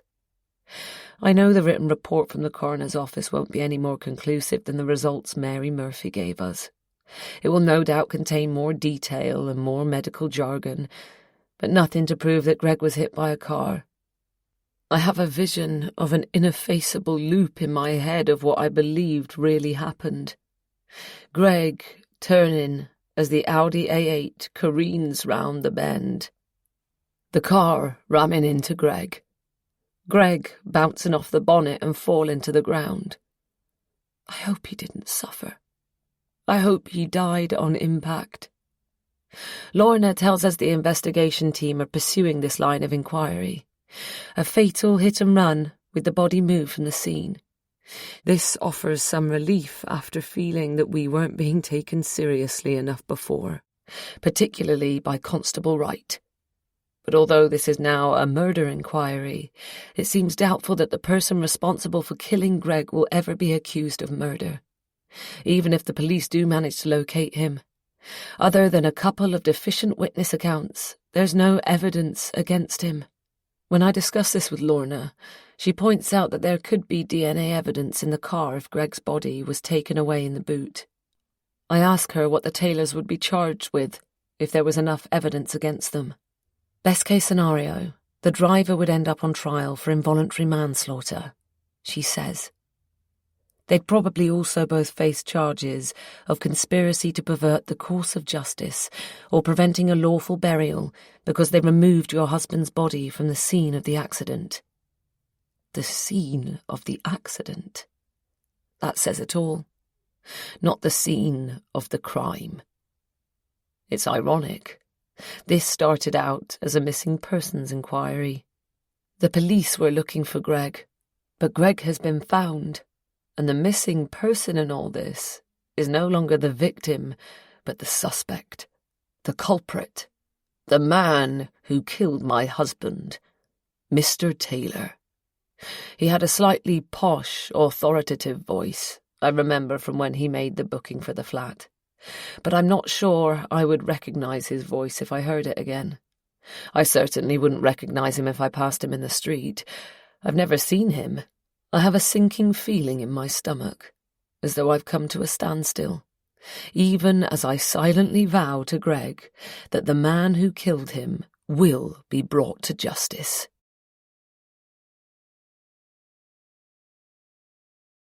Chapter 20. Amy. July the 1st is the hottest day of the year so far, and the worst day of my life.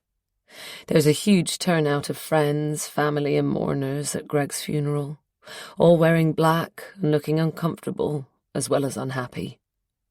The weather seems inappropriate for such a sad day. It should be cold and wet. Had it been sunny on that May bank holiday instead of wet and windy, Greg wouldn't be in that casket. The pallbearers sweat visibly as they carry the coffin. Greg's surf buddies, Sharky, Tom and Matt. My father-in-law. Liz's husband, Mike. Hugh's brother, who lives in Scotland. Pam looks how I feel. Shell-shocked and devastated, unable to process what's happening. Once he has finished his pallbearing duties, Hugh takes her hand and keeps hold of it, as if afraid that if he lets go, she will crumple. They come to church regularly. To this church, but I've never been a churchgoer, and Greg once told me he stopped going to Sunday school when he was about 9. On 2 occasions, Pam, Hugh, Greg and I were in this church together. The first time was for Greg's and my wedding. Everything, the place I'm in and the people who have come today, reminds me of that day, the happiest day of my life. The series of images unfolds before my eyes like a slideshow. These memories will be tinged with sadness from now on, and taste at best bittersweet. The second and last time the 4 of us were here together was for Will's funeral. Only yesterday I overheard Hugh saying something to Pam, and it comes back to me now. No parents should ever have to bury their children. They've been through this before, with their elder son. They've been forced to deal with the premature deaths of both their sons. I don't think either of them can comprehend how it is that lightning has struck them twice. The celebrant at Greg's funeral is an old schoolmate of his called Rob. He was also the officiant at our wedding.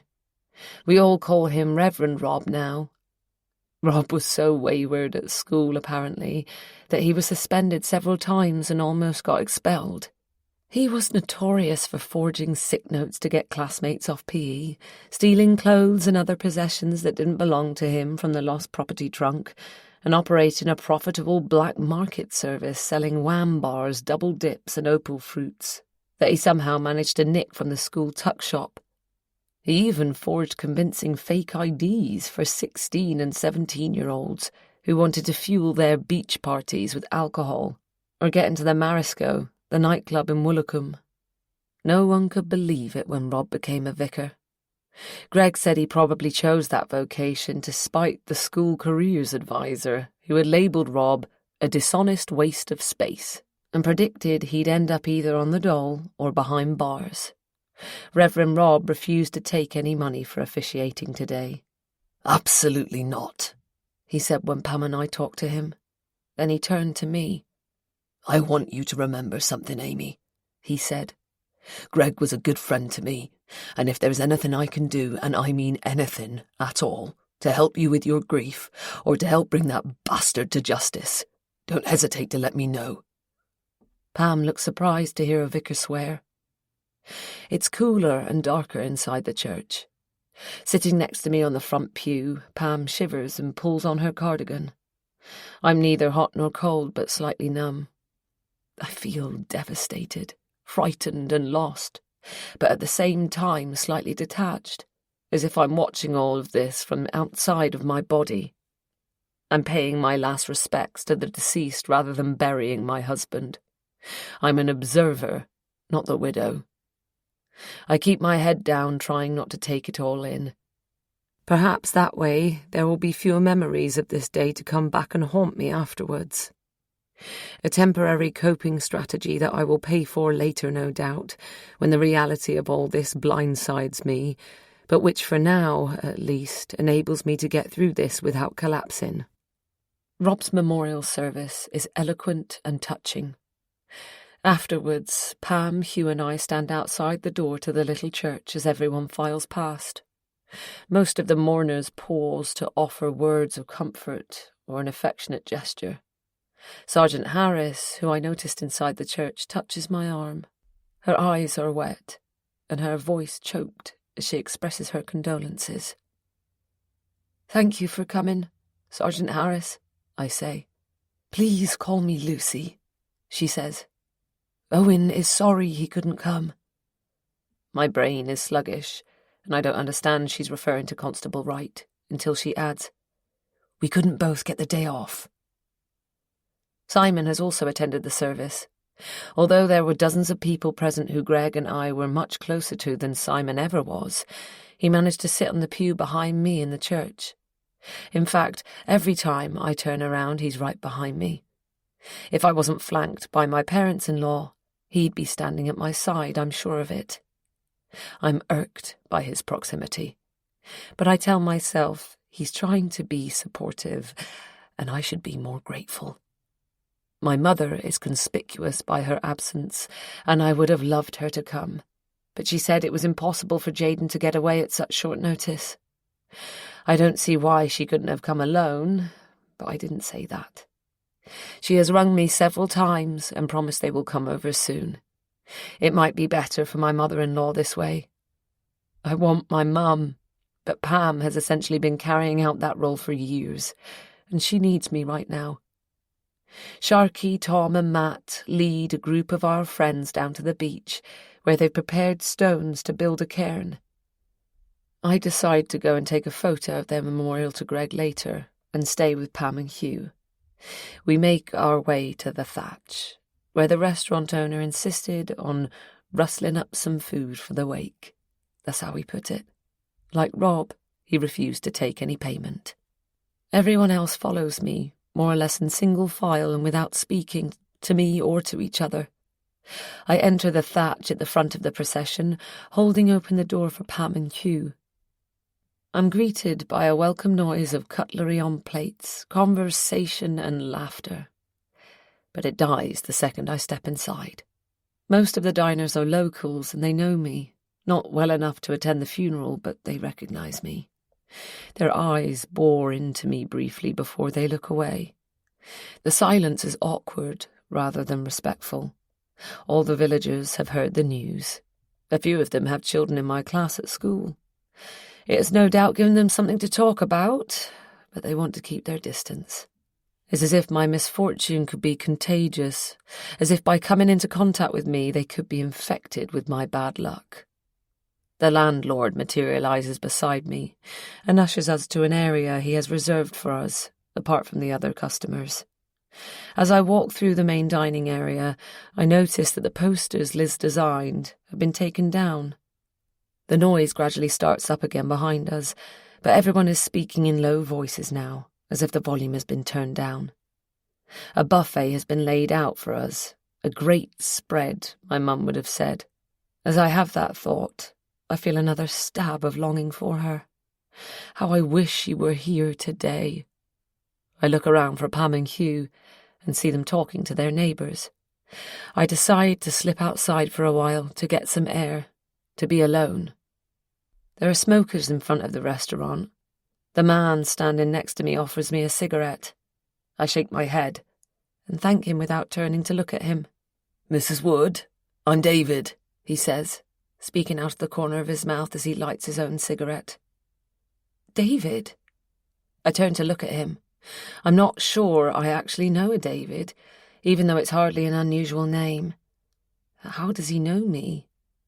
I think I've seen him before, but although I'm usually good with names and faces, it's not coming to me. He's younger than me, in his 20s, with dark curly hair and dark brown eyes. My bewilderment must show because he adds, David Jacob, I work here. You came by to see me? I'm so sorry, I should have called you, but my mum's been sick. It clicks into place. Of course.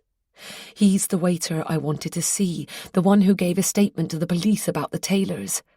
I don't think I knew his name, but I don't know why I didn't recognise him. It's not like I couldn't place him out of context.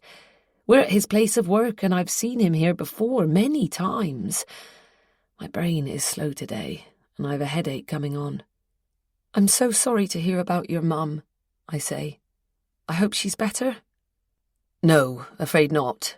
I'm just filling in here until they find someone else. Then I'm going to move back home to Manchester and take care of her. Anyway, I heard you wanted to ask me a few questions. With the formal identification of Greg's body, the murder inquiry and the funeral, any intention I'd had of coming back to this restaurant to talk to the server had slipped my mind. I'm not sure I'm up to asking David questions right now, but I owe it to Greg to do everything I can to help bring Mr. Taylor to justice, even if the bastard only gets a few years in jail for what he did. I was wondering about the man who was here the day my husband disappeared, I say. Mr. Taylor? I met his wife, but I don't know what he looks like, and I need to. Okay. He draws out that word, then takes a pensive drag on his cigarette. He had dark hair that was greying. Go on. I'm not good at guessing ages, but I think he must have been in his late 40s to mid-50s. He looked like he was in good shape, worked out or something. I suppose he was quite good-looking, very tall, wealthy. Wealthy? Yes, he just looked well off, oozed money, you know what I mean? I noticed he was wearing a flashy watch. Don't know if it was a Rolex or what, but I don't think it was fake. David stubs out his cigarette in an ashtray on an empty picnic table in front of us. That said, he didn't leave a tip, the stingy git. An image starts to take shape in my mind. It's not exactly a photo-fit picture, but it's tangible enough to summon up in my head next time I feel the need. as if by visualizing the man who killed my husband, I can practice some kind of mental voodoo to vent my anger and hatred. The police haven't found the couple yet, I say. I was wondering if you heard them say anything at all that might help with that. I don't think so. They asked me the same thing. Who did? A chubby copper, a sweaty individual. Constable Wright. The waiter shrugs. Is there anything else you can tell me? I ask. Well, this Mr. Taylor was a right pain in the arse between you and me. He complained about how long he had to wait for me to take his order. Then he sent his food back to be heated up. Oh, and he made me check stuff with the chef at least 3 times. What stuff? If he'd washed the kitchen equipment, bowls and so on. What he'd used in the salad dressing and the pie crust, that sort of thing. Why? Tree nut allergy, apparently. Peanut? No, tree nut. I'd never heard of that before. We get customers with seafood allergies occasionally. You wonder why they come to a restaurant near the ocean, right? But tree nut, to tell you the truth, he did my head in. Gave me a huge list of things to check his food couldn't possibly have been contaminated with. David emphasizes the word and does air quotes with his fingers. He made me write them all down. Pecans, almonds, cashew nuts. The list went on, but I can't remember any more. None of this seems particularly relevant. I try to think what I should be asking David. Then something jumps into my mind. Simon said he reeked of alcohol. Did he drink with his meal? Alcohol, I mean. Yes, before his meal, with his meal. The guy drank way too much. They argued about it outside after, him and the missus. They were here, next to me, right where you are now, arguing while I was taking a cigarette break. I shudder. When they were standing here, in the spot I'm standing, Greg was still alive, oblivious to the fact that he only had a few minutes left to live. She didn't want him to drive. He said she wasn't insured to drive his car. You get the picture. David continues. I heard on the news recently that prison sentences have been toughened in the UK for drivers who cause death while driving recklessly. A driver can be given life imprisonment for killing a pedestrian while under the influence of alcohol. If Mr. Taylor had stopped and called the police, perhaps he would have been breathalyzed. But it's too late for that. Will Simon's and David's statements be enough to prove Taylor was drink driving, or will he get away with a much lighter sentence? I sigh heavily. Taylor will get off scot-free unless we can find him. Do you know where they were going? I asked David. No idea. He had a posh accent, public school boy. She was quite up herself too. Don't think they were locals. I heard they found your husband's body in London. I guess they could have been from there, but they didn't have Cockney accents or anything. I asked David a few more questions. If he heard them use each other's first names, if he saw any of the numbers or letters on the registration plate. I'm afraid not. The policeman already asked me that too. I haven't got my phone on me, but David already has my number. His boss passed it on as he promised me he would, and he sends me a text with his name so that I have his.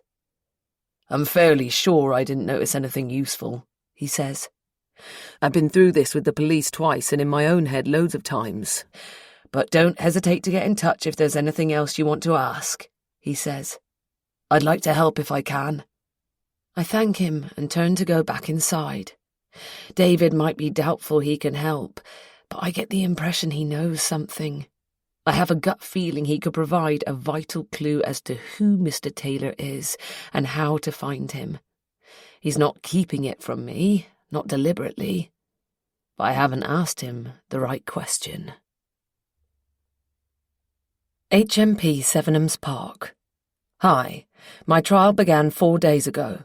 It's being held in Central Criminal Court 13. Fortunately, I'm not superstitious, as you know. Court 13 is more modern than I'd imagined, but it's still intimidating. The public gallery is packed to the hilt, although admittedly it's not that large, a few rows of benches. Sitting each day on a raised platform in the dock for the jurors and journos to gawk at, I'm on display as well as on trial. I feel like an animal at the zoo. Today marked the end of the prosecution case. There's no more evidence to be called against me. I get the impression from studying the faces of the spectators and jurors every day that they all believe everything they've seen and heard, even though most of it is completely untrue. My barrister seems unperturbed, which gives me a little hope. I can't work out if he's confident or complacent. I've decided to go with the former. He has an impressive track record and a reputation for twisting every technicality and locating every loophole. It's said that thanks to him, people literally get away with murder. You may have heard of him. He's quite famous. He's supposedly one of the most successful defence barristers in the country. He certainly looks the part, dressed smartly in a three-piece suit under his silk gown, although his wig looks like it has seen better days. But perhaps that attests to his experience. I'm up next. My barrister wants to put me in the witness box. He says I'll look guilty if I don't give evidence, and he thinks I'll hold up well enough under cross-examination. He says the burden of proof is on the prosecution, and that their role is to tell a story the jury will believe. All the defence has to do is show that there are holes in that story, gaping plot holes. But all along I've been thinking that this isn't the story they should be telling, and I realise now I should have told the truth from the start.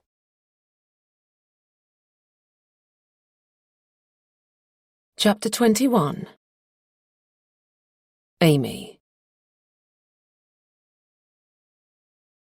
The next few weeks streak by, and yet as I live through them, it all seems like a never-ending nightmare from which I can't wake up. Sergeant Harris, Lucy, continues to call me every now and then, although she's no longer ringing in an official capacity. I'm the one bringing her up to speed. Most of the time I simply repeat to her what Lorna tells me. I've had nothing new to tell Lucy for a while. Her calls get less and less frequent.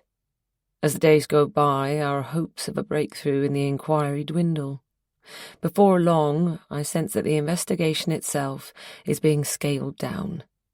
Even Lorna isn't around much anymore. There are no new leads, and the trail, if there ever was one, has gone cold. I walk every day with my parents-in-law.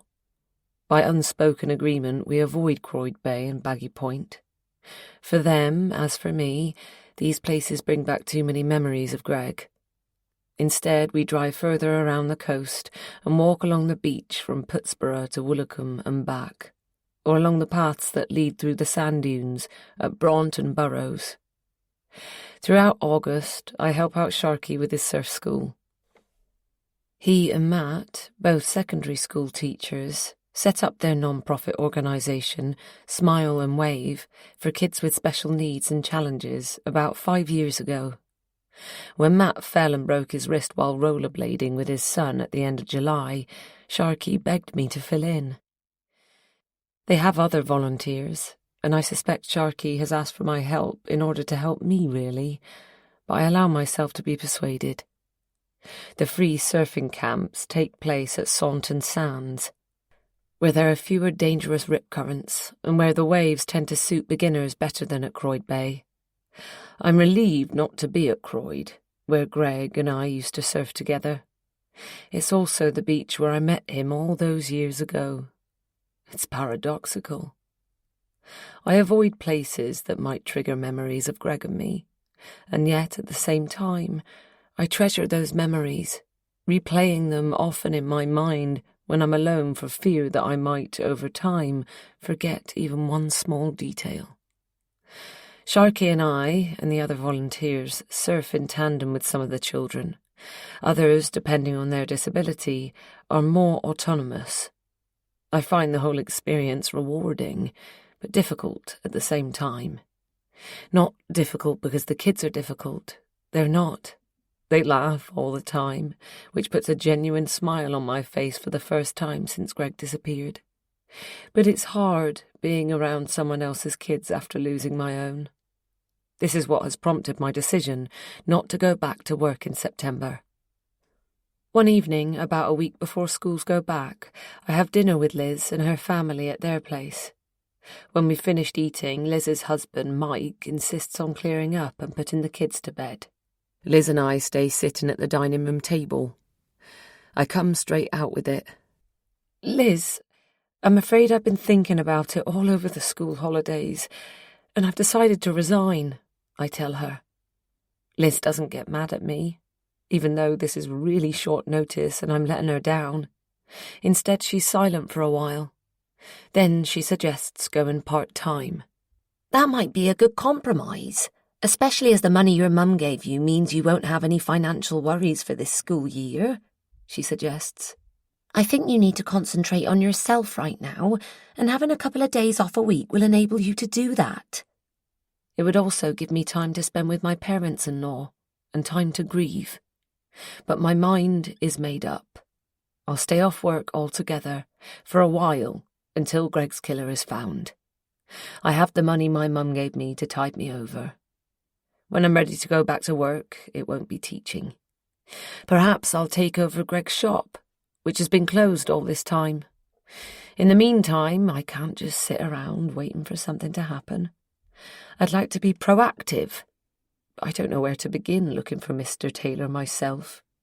I tell all this to Liz. You must do whatever you think is best for you, she says, reaching across the dinner table to squeeze my hand. I'll be devastated to lose you as a colleague, but I'll still have you as my best friend. I'm not tired when I get home, even though it's gone 10. In fact, I'm quite wired. I put on my pyjamas and brush my teeth, then go back downstairs to fetch my book so I can read in bed for a while. Lately, that has helped me to get to sleep. I pour myself a glass of water from the tap in the kitchen and look up sharply as something catches my eye. A shadow has just passed by the window. There's someone outside. Could it be my imagination? Perhaps it was some trick of the light. I should open the front door and check, put my mind at rest, but I'm frozen to the spot. I wouldn't hesitate if Rusty were here. He made me feel safe, even though he was pretty useless as a guard dog. If strangers came to the house, he tended to welcome them with slobbery kisses, and before long he would roll on his back to have his tummy rubbed. Without my dog, I'm a scaredy cat. I grab a knife and tiptoe to the front door, but before I can open it, someone bangs on it from the other side, making me jump. I tighten my grip on the knife, berating myself for leaving my mobile upstairs in my bedroom. Amy, are you there? I recognise the voice and groan inwardly. Yes, hang on, I call. I go to the kitchen and put the knife back in the block before opening the front door. It's late, Simon.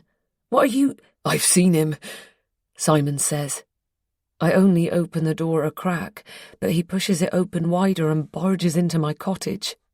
I'm alone with Simon in my nightwear, which makes me feel more edgy than self-conscious. I've just seen him, he repeats. Who? Simon's face is white, and I remember how pale he went when I told him where I found Greg's phone. I almost expect him to say he has seen a ghost. I certainly don't expect the answer he does give me. Mr. Taylor. What? Here, in Croyd? My heart beats furiously.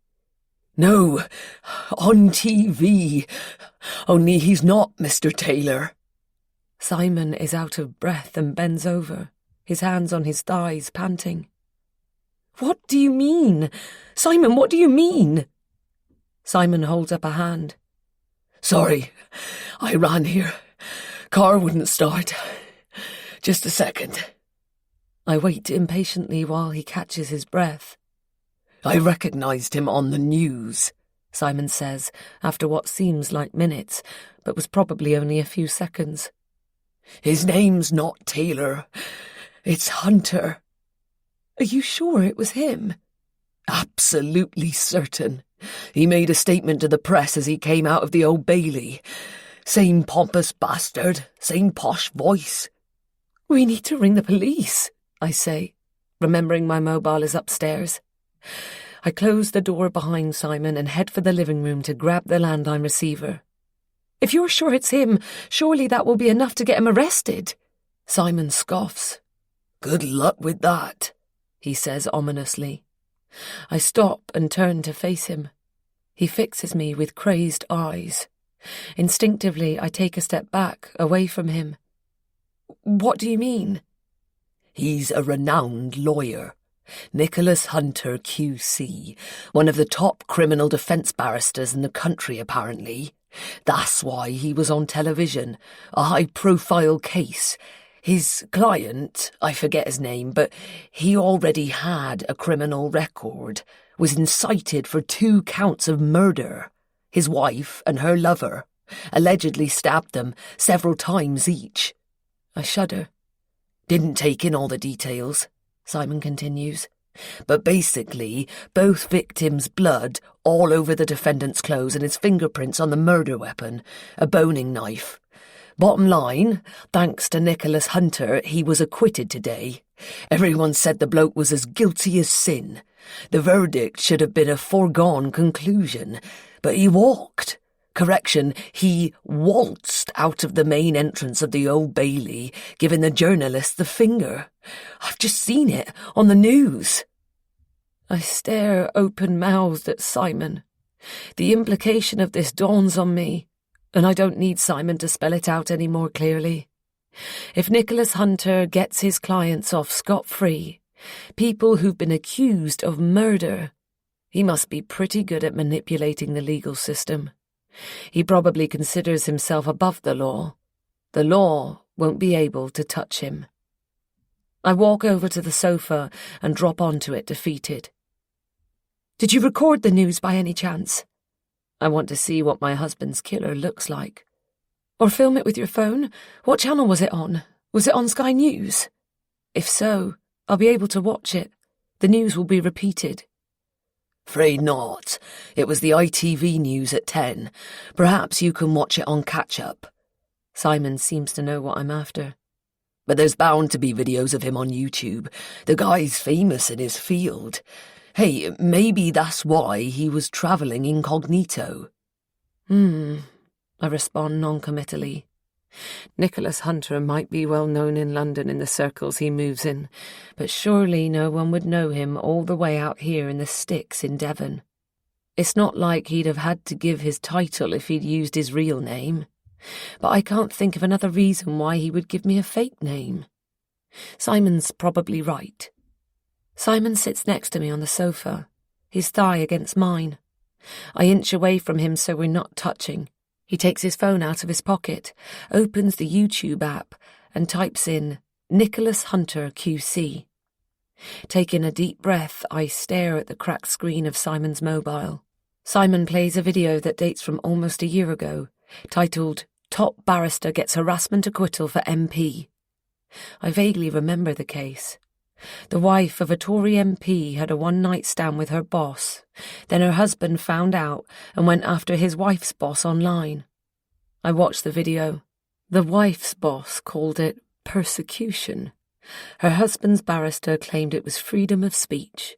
So far, they've shown pictures of the entrance to the law courts, social media logos, Twitter and Instagram, and the defendant hand in hand with his wife. And then finally, I see him. Nicholas Hunter QC. I sit up straight, rage bubbling inside me, like hot lava, threatening to erupt. Because of this man, I've lost everything. My life as I knew it, my husband, my baby, even my dog. This wasn't some gratuitous attack on an innocent person. He's given a statement on the steps of the law courts, wearing a smart three-piece suit and a victorious grin. My client responded to the behaviour of an individual, and he didn't say or post online anything that wasn't true. I tune out and mentally zoom in on his face. The face of Nicholas Hunter QC. Immaculately dressed, tidy greying hair, gelled back, apart from one strand that's sticking up. His clothes exude money, and his posture exudes confidence. maybe even arrogance. He's just like David described him. Now I can see with my own eyes what he looks like. The man who took my husband's life and ruined mine. I take the phone from Simon's hands and stare at the barrister's face until the image disintegrates into pixels. He might be considered in legal circles as one of the UK's best criminal defence barristers, but to me, he's no more than a criminal. On the other side of the law. The wrong side. He has taken a man's life. He took my husband's life. He destroyed mine. He can't be allowed to just get on with his own life and his high-flying career with impunity. But it will be impossible to bring this man, this murderer, to justice, which means there's only one way to resolve his crime. Silently, I make a promise to Greg. I'll bring him down, Greg, one way or another. If Nicholas Hunter QC thinks he's above the law, then I'll take the law into my own hands. If I can't get justice, I will get revenge.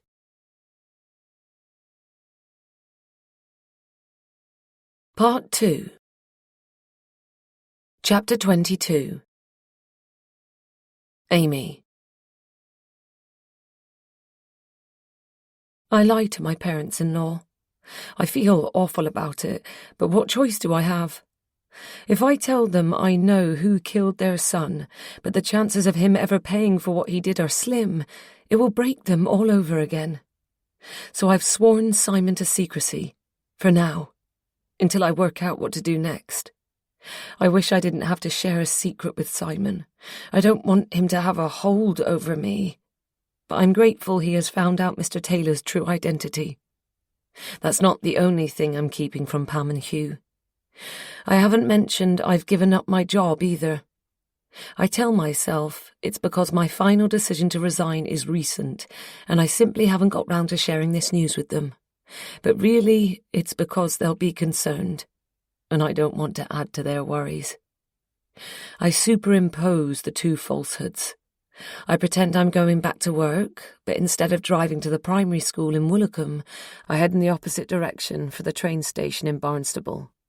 I'll ring Pam this evening and say I'm at Liz's house.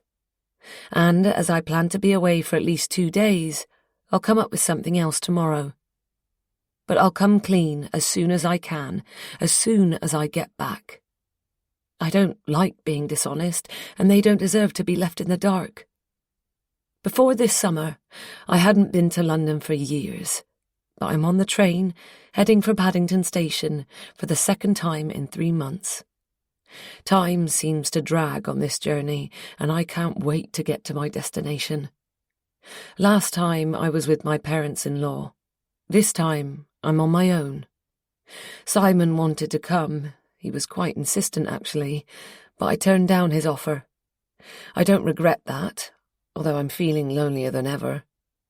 To calm my nerves, I earwig on the conversation of the woman in the seat next to me, as she chatters excitedly on the mobile to her mother.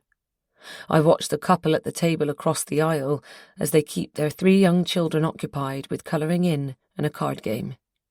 Anything to take my mind off this visit and the last one, when I came with Pam and Hugh to formally identify Greg's body. It's a memory that is painfully raw and recent. I force myself to concentrate on more pleasant memories, more distant ones, from a time before I met Greg. I used to come to London with my grandmother. She'd take me once a year, usually at Christmas time, to see a show, a musical or a ballet or a play. It was her treat, her Christmas present to me. I saw Evita, Cats, The Phantom of the Opera, The Sound of Music, The Nutcracker, and The Mousetrap. Just my gran and me. The theatre wasn't my mum's thing, and my grandfather died when I was a baby. Gran and I would stay in a hotel near the West End. Although I was a country girl at heart, I loved the bright lights of the city and relished what my gran called our annual escapades. After she died, I thought I'd continue the tradition with my own children one day. Like all my goals and plans for the future, that idea has been shattered. reduced to a pipe dream. I sigh.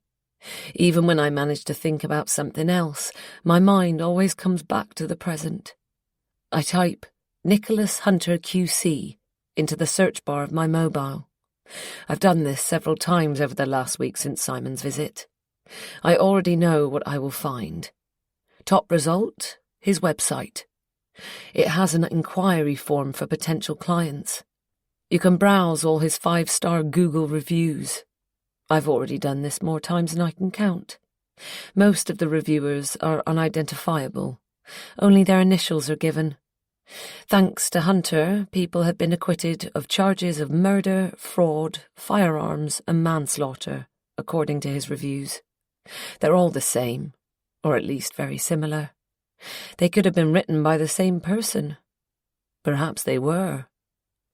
If his website is to be believed, Nicholas Hunter QC was awarded UK Defence Barrister of the Year in 2021 and 2022, and Best Criminal Barrister in the UK in 2019. There are lots of media links from his website to YouTube videos. Hunter has appeared on Sky News, the BBC 9 o'clock news, and the ITV News at 10, as well as on the Politics show. I've already watched all the videos. I take my earphones out of my handbag and plug them into the jack of my mobile to re-watch a few of them. There are lots of other search results, and Hunter has a Wikipedia page. I've read everything I can find, several times. I know his typical fees range from £500 to £10,000 for a single hearing, depending on the case and the client. I know he has around 25 years' experience and took silk at an impressively young age. I know his chambers are located in Blackfriars. I know he was fined £500 by the Lord Chief Justice in 2018 for his patronising behaviour towards a fellow QC, and a further £1,000 for professional misconduct relating to boastful and misleading claims on his website. I've also checked him out on social media, but although he is active on some platforms, I haven't managed to glean any information about him that could be useful to me.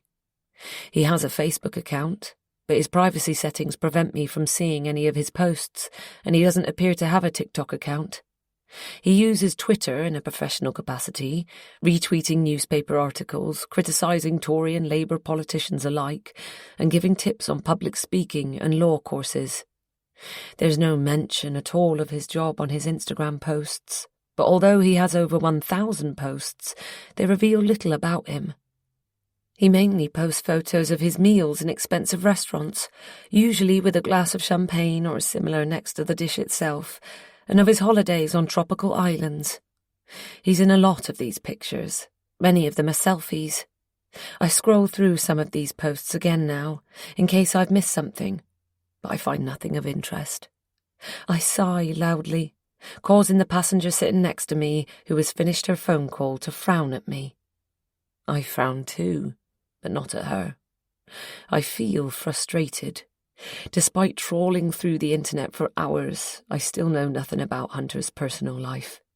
I have no idea where he lives, and although there are lots of photos of him, particularly in news items and Instagram posts, there's no mention of his wife anywhere, and no photo of her. To my mind, she's also partly to blame for what happened to Greg. She may have tried to talk her husband out of taking the wheel when they came out of the pub, but she can't have put up much of a fight when he suggested removing my husband's body. She's not blameless, even if Nicholas Hunter put pressure on her to go along with his idea. At the very least, she's an accessory to the crime. For all I know, it could even have been her call to cover it up.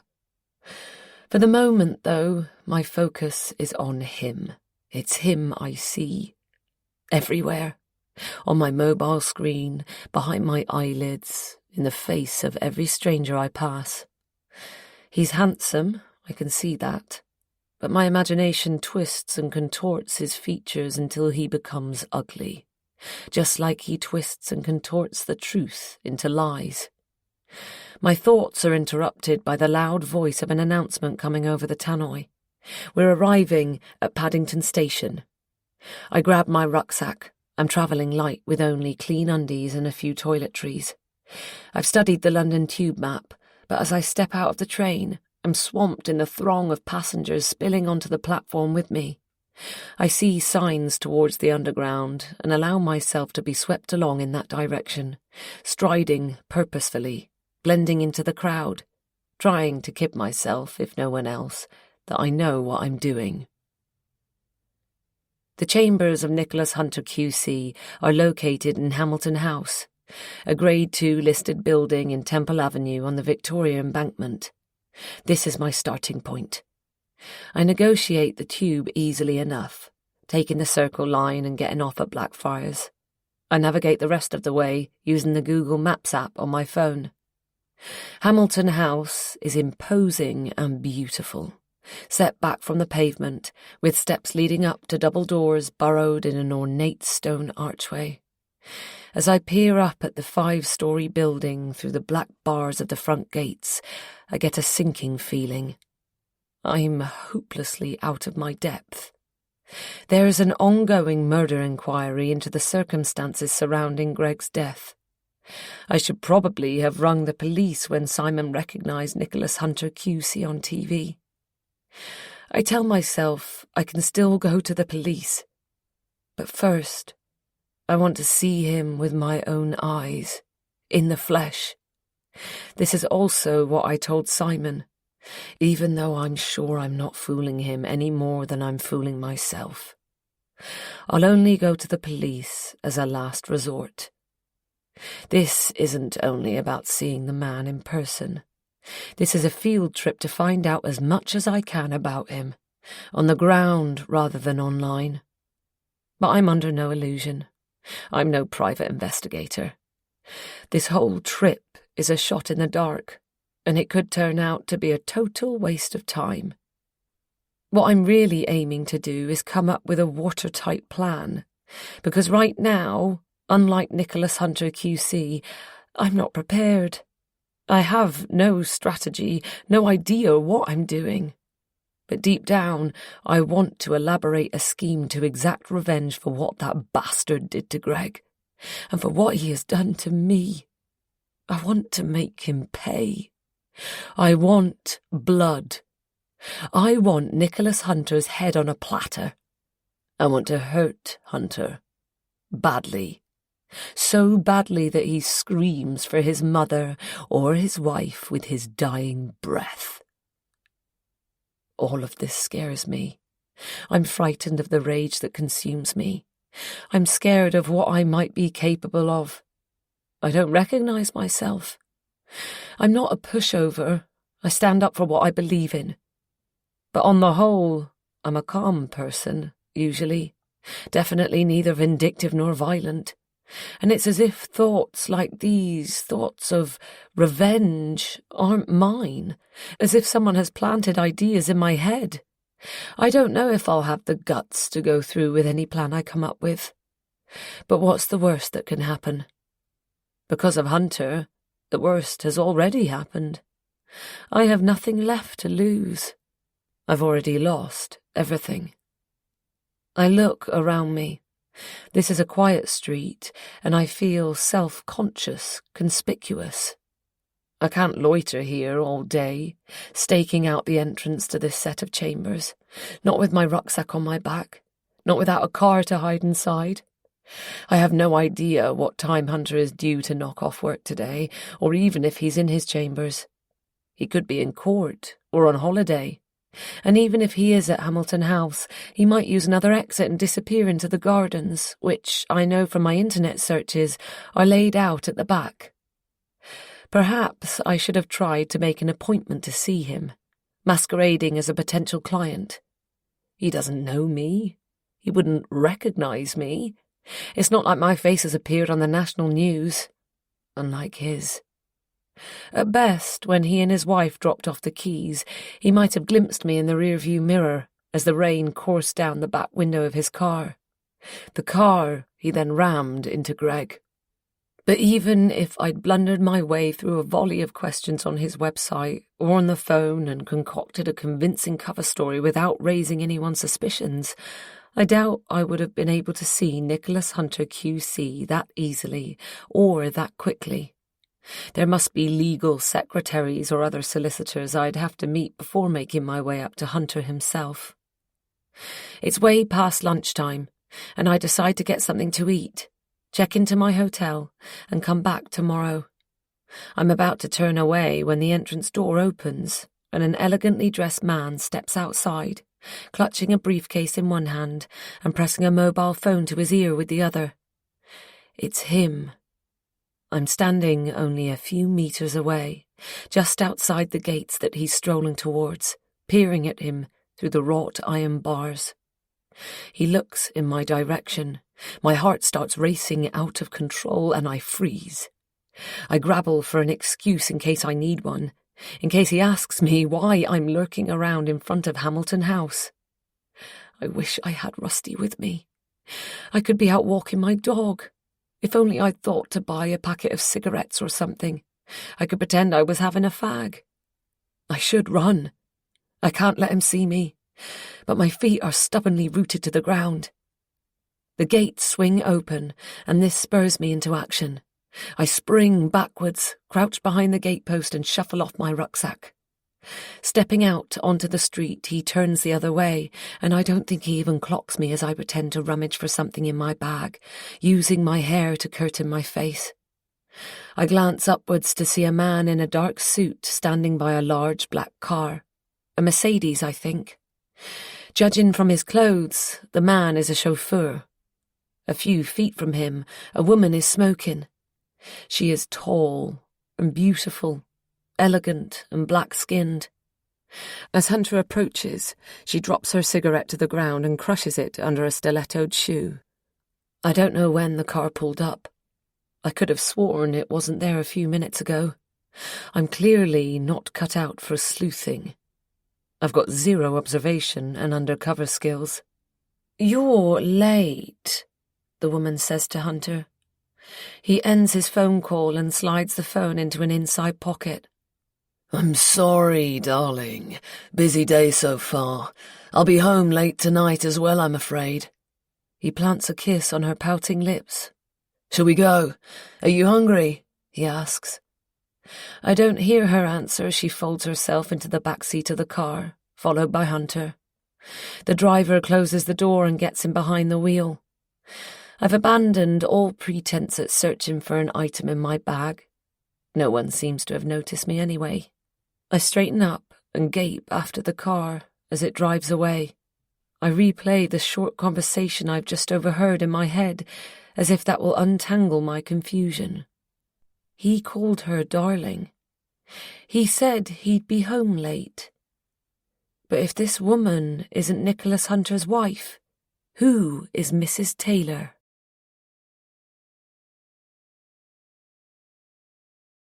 Chapter 23. Kirsten.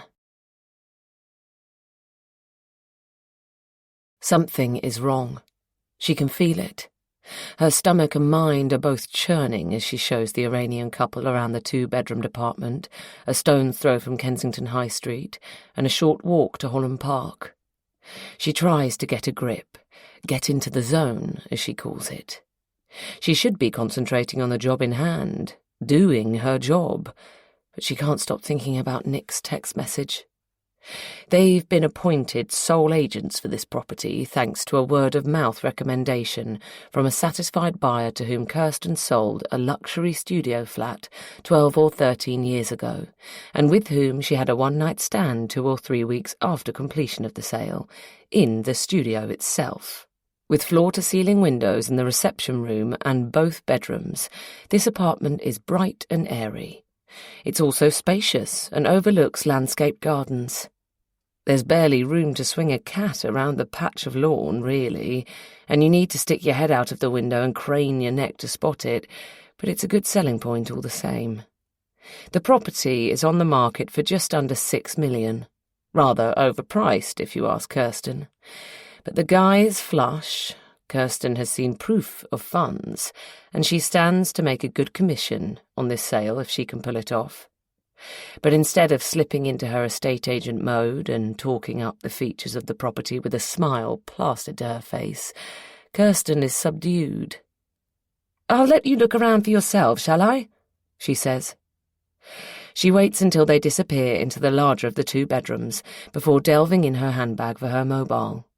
She reads his text again, even though she knows what it says. "Meet me at 1 p.m, White Mulberries, Hayes Galleria." For a brief moment, Kirsten wonders if the text could have been written by someone else. Perhaps it's a trap. Nick always signs off with his initial, a capital N followed by an affectionate lowercase x. And that's not the only thing that's odd.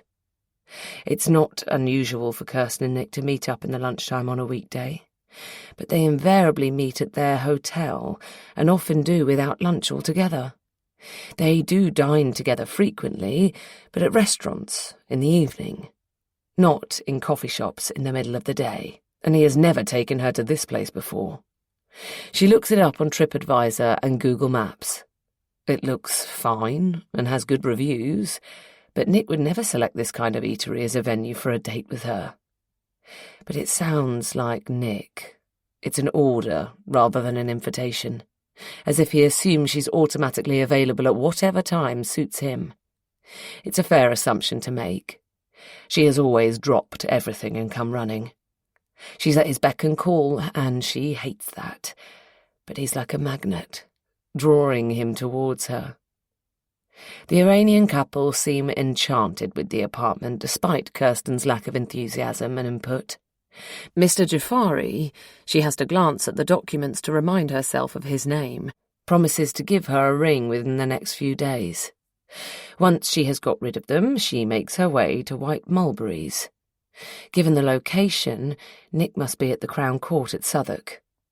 She gets there ridiculously early. Has Nick reserved a table, or is this a walk-in diner?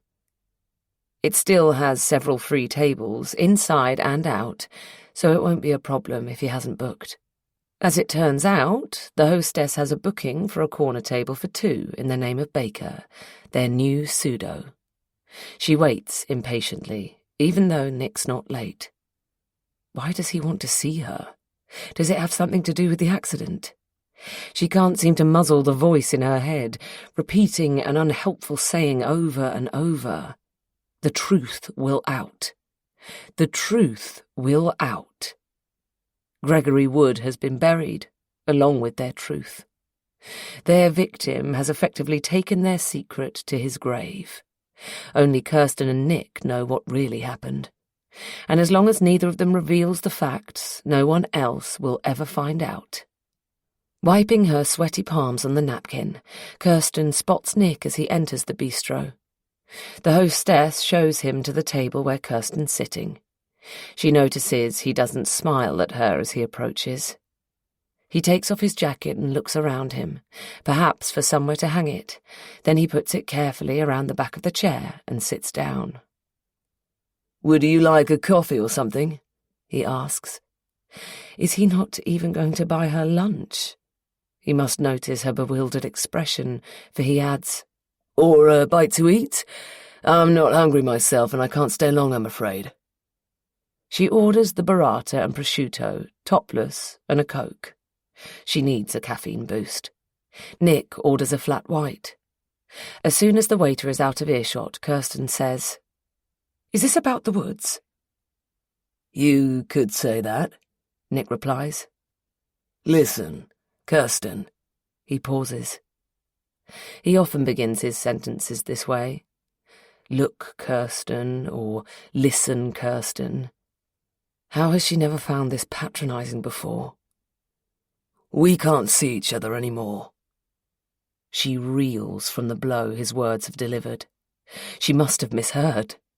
Last time they met up, in their usual day hotel, everything had been perfect.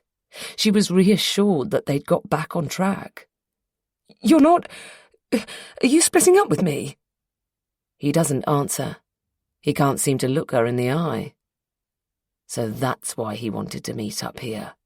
She did not see this coming. At least he's telling her in person.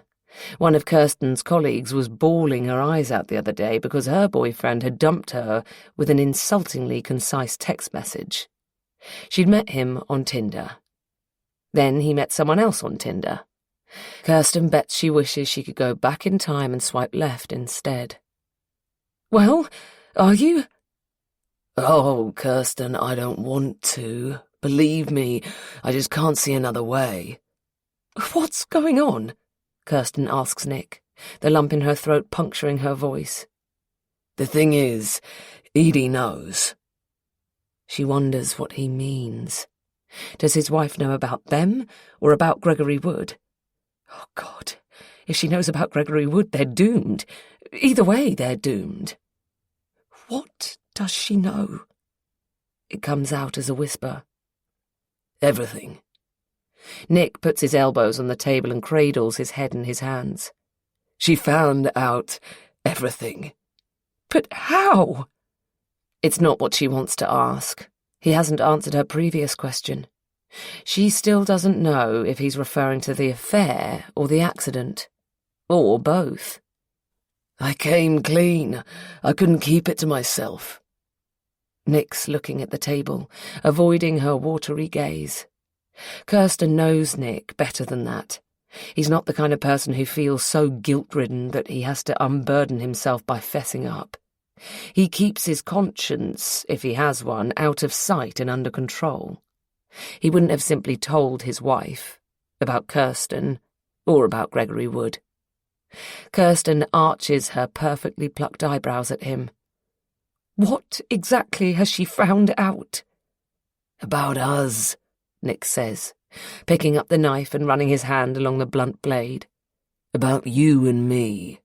Even though Kirsten's heart is breaking, she feels a wave of relief wash over her.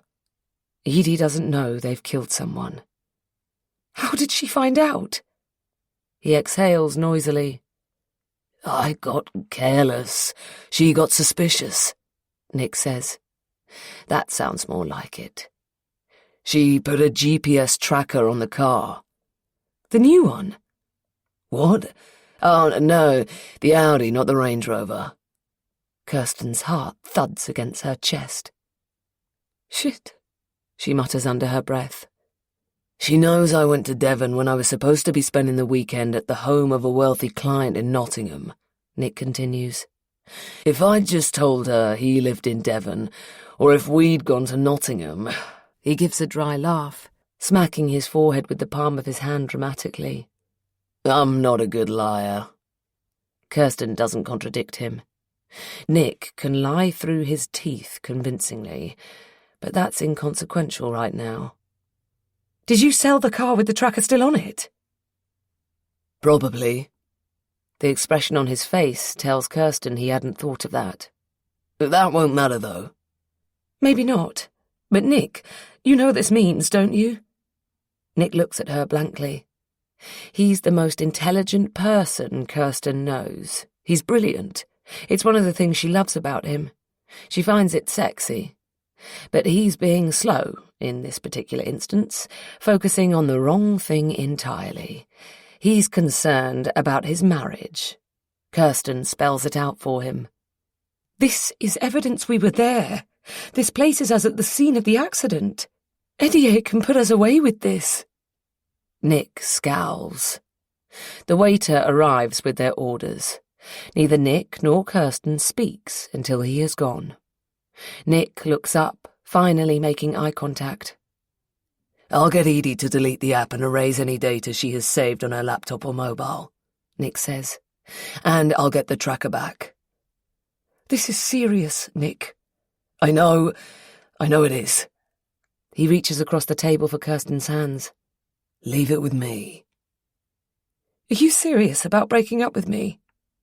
She glances down at his hands, still wrapped around hers, and feels a glimmer of hope. She's sure he must hear her heart thumping while she waits for his verdict. Look, Kirsten, I don't want to, but Edie is sniffing about right now and we have to lie low. I think we should take a break, stay away from each other, at least for the foreseeable. It's a wishy-washy answer. It will keep Kirsten dangling, hoping. She can see that. She's trying hard not to cry in front of him. He lets go of her hands and looks at his watch. It's an expensive one, a Patek Philippe, a 25th anniversary present from Diane, no doubt purchased with his money. I'm sorry, he says. I have to go. As he walks away from her, she realizes he hasn't paid the bill or touched his coffee. A single tear rolls down her cheek and plops onto her lunch before her sadness is superseded by intense fear. Diane is no fool. Kirsten likes to think she's all beauty and no brains, a trophy wife, but Nick has told Kirsten enough about his wife over the years for her to know that Diane is in fact shrewd and smart. By his own admission, Nick has been careless, and Diane has obviously been snooping. She might have watched that YouTube video of the local news in North Devon over his shoulder, or overheard the newscaster as he viewed it in her presence. What if Nick's wife knows a North Devon man went missing that weekend, and his body washed up in the Thames? What if she's suspicious about Nick getting rid of his car so hastily, and factors that into the same equation? She might just put two and two together and figure out what really happened.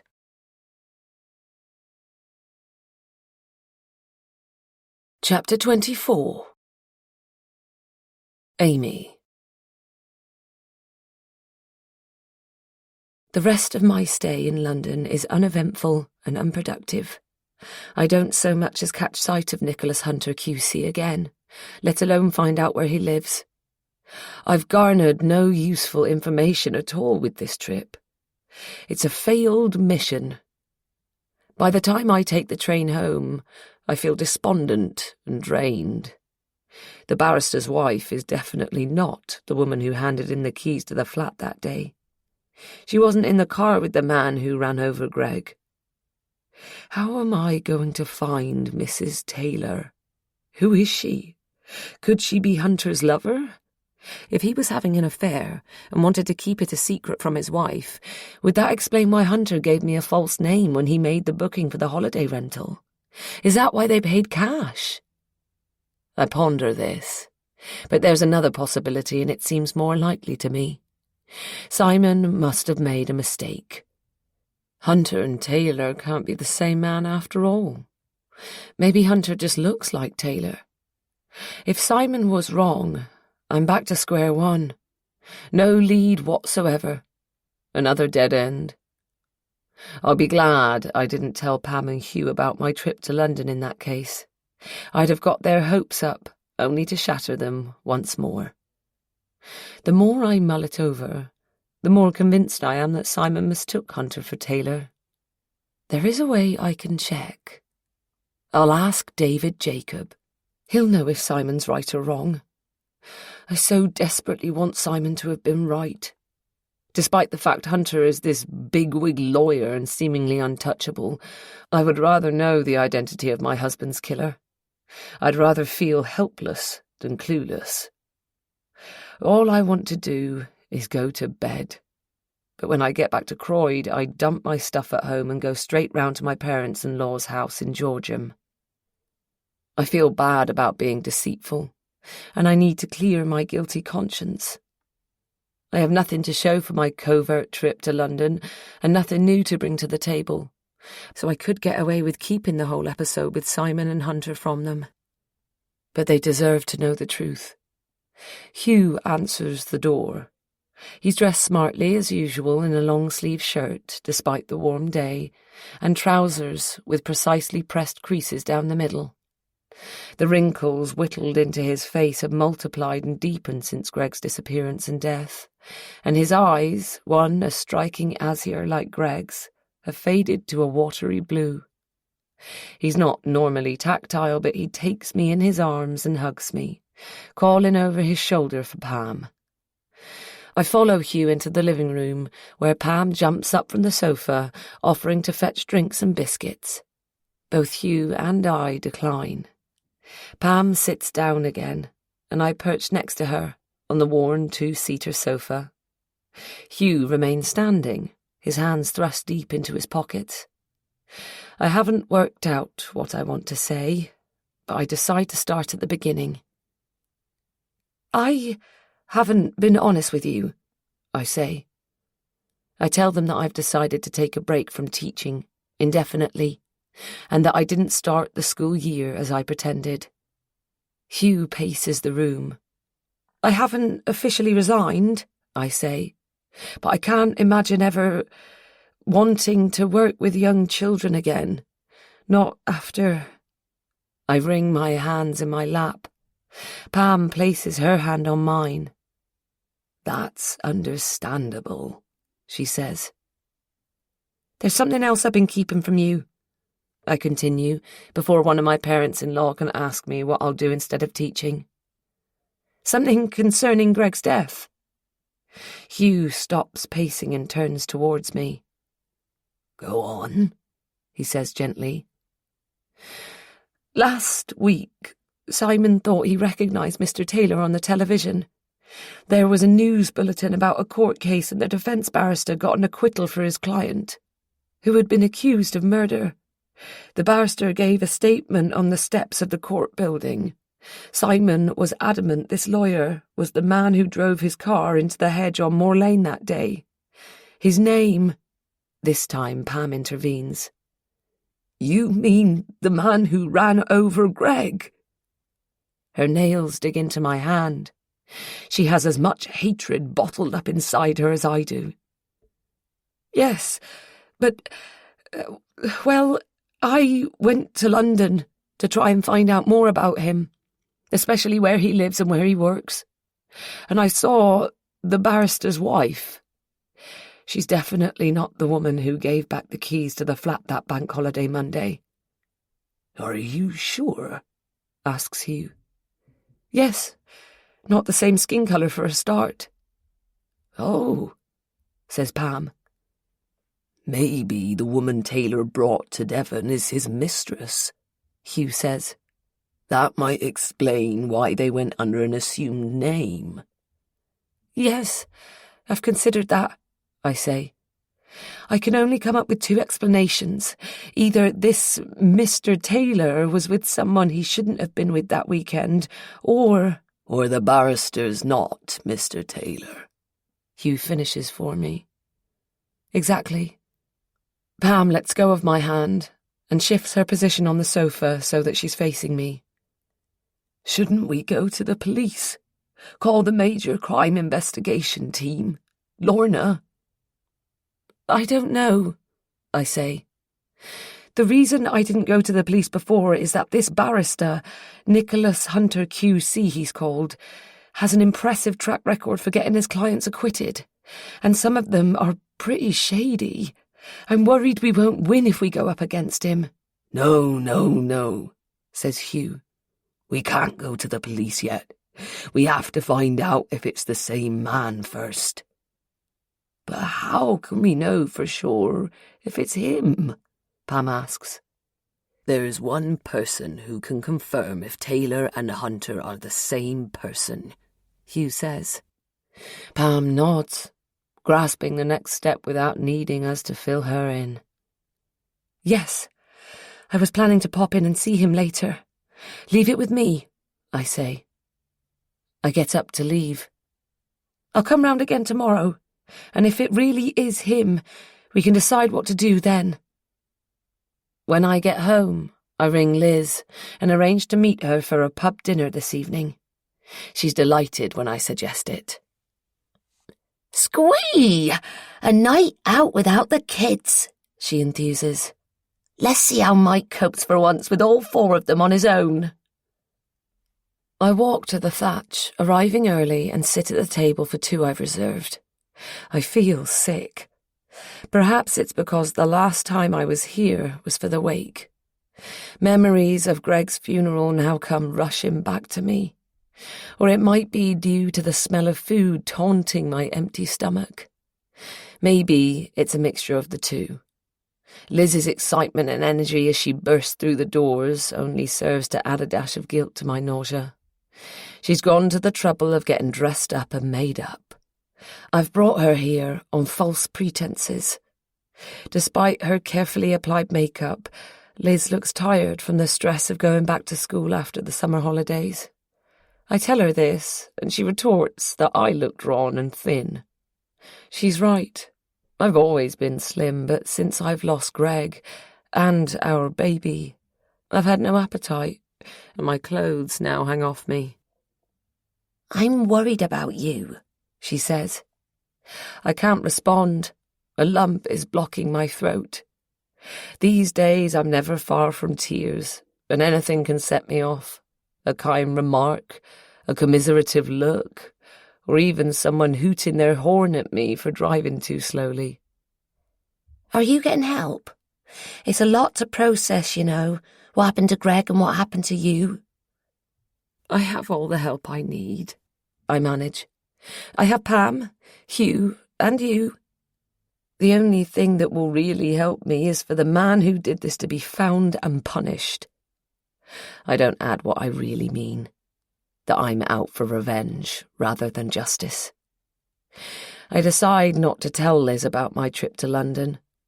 She's my best friend and I can share anything, everything with her. But it's precisely because she's my best friend that I have to keep her out of the loop. If I ever get near Greg's killer, whoever he is, I may end up breaking the law. And I don't want to bring anyone down with me. I don't want Liz to be an accessory to any crime I might commit. Instead, I change the subject and ask Liz about her first week back at school. I try to smile, concentrate on what she tells me and laugh in the right places at her anecdotes. From time to time, I steal glances at the waiter. He's the real reason I'm here this evening. David Jacob. He's the only person who can confirm if Hunter is the man I'm looking for or not. He saw the Taylors that weekend. He was able to give me and the police a detailed description of the man who got behind the wheel of the Audi. Inebriated. I should have come to see David before going to London instead of taking Simon's word for it. But the fewer people who know about this, the better. David comes over to take our orders and politely inquires how I am. I'm doing okay, I say. Liz raises her eyebrows at me from across the table, her way of saying she begs to differ. I'm doing my best, I amend. How's your mum? Much the same, he answers. I'm moving back to Manchester. Did I mention that? To be on hand. My last shift here is the day after tomorrow. I'm so sorry she's not better. Thanks for asking, anyway, David says. Are you ready to order? I order a big meal.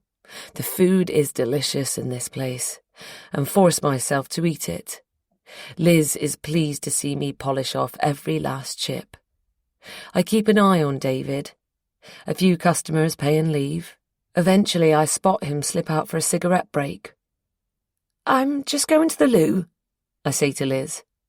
I don't want to lie to Liz, so I pop into the ladies and go for a quick pee before heading outside to talk to David. Hi again, he says, as I emerge through the doors and stand next to him. He offers me a cigarette, which I turn down. I was wondering if I could talk to you, I begin. Of course. Is this to do with... Yes. A friend of mine thought he recognised Mr. Taylor. You know, the man who... Did he come back here? To North Devon? David sounds indignant on my behalf. No. My friend was sure he saw him on TV. But I think he might have been mistaken. Perhaps this guy just looks like Mr. Taylor. Can I show you a video of him? Then you can tell me if you think it's the same man or not. Of course, David repeats.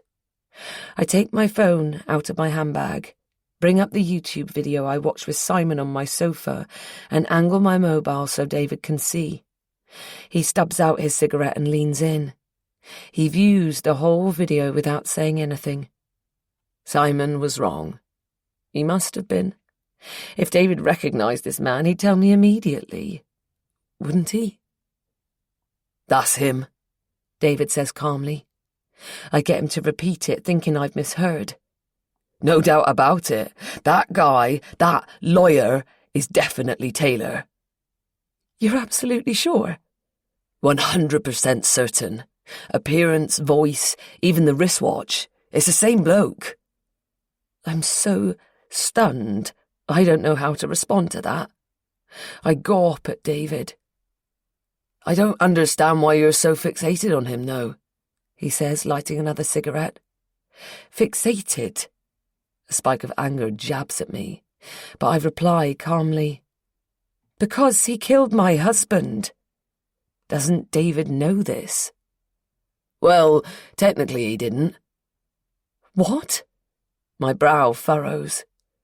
Technically, it wasn't him. I don't get it.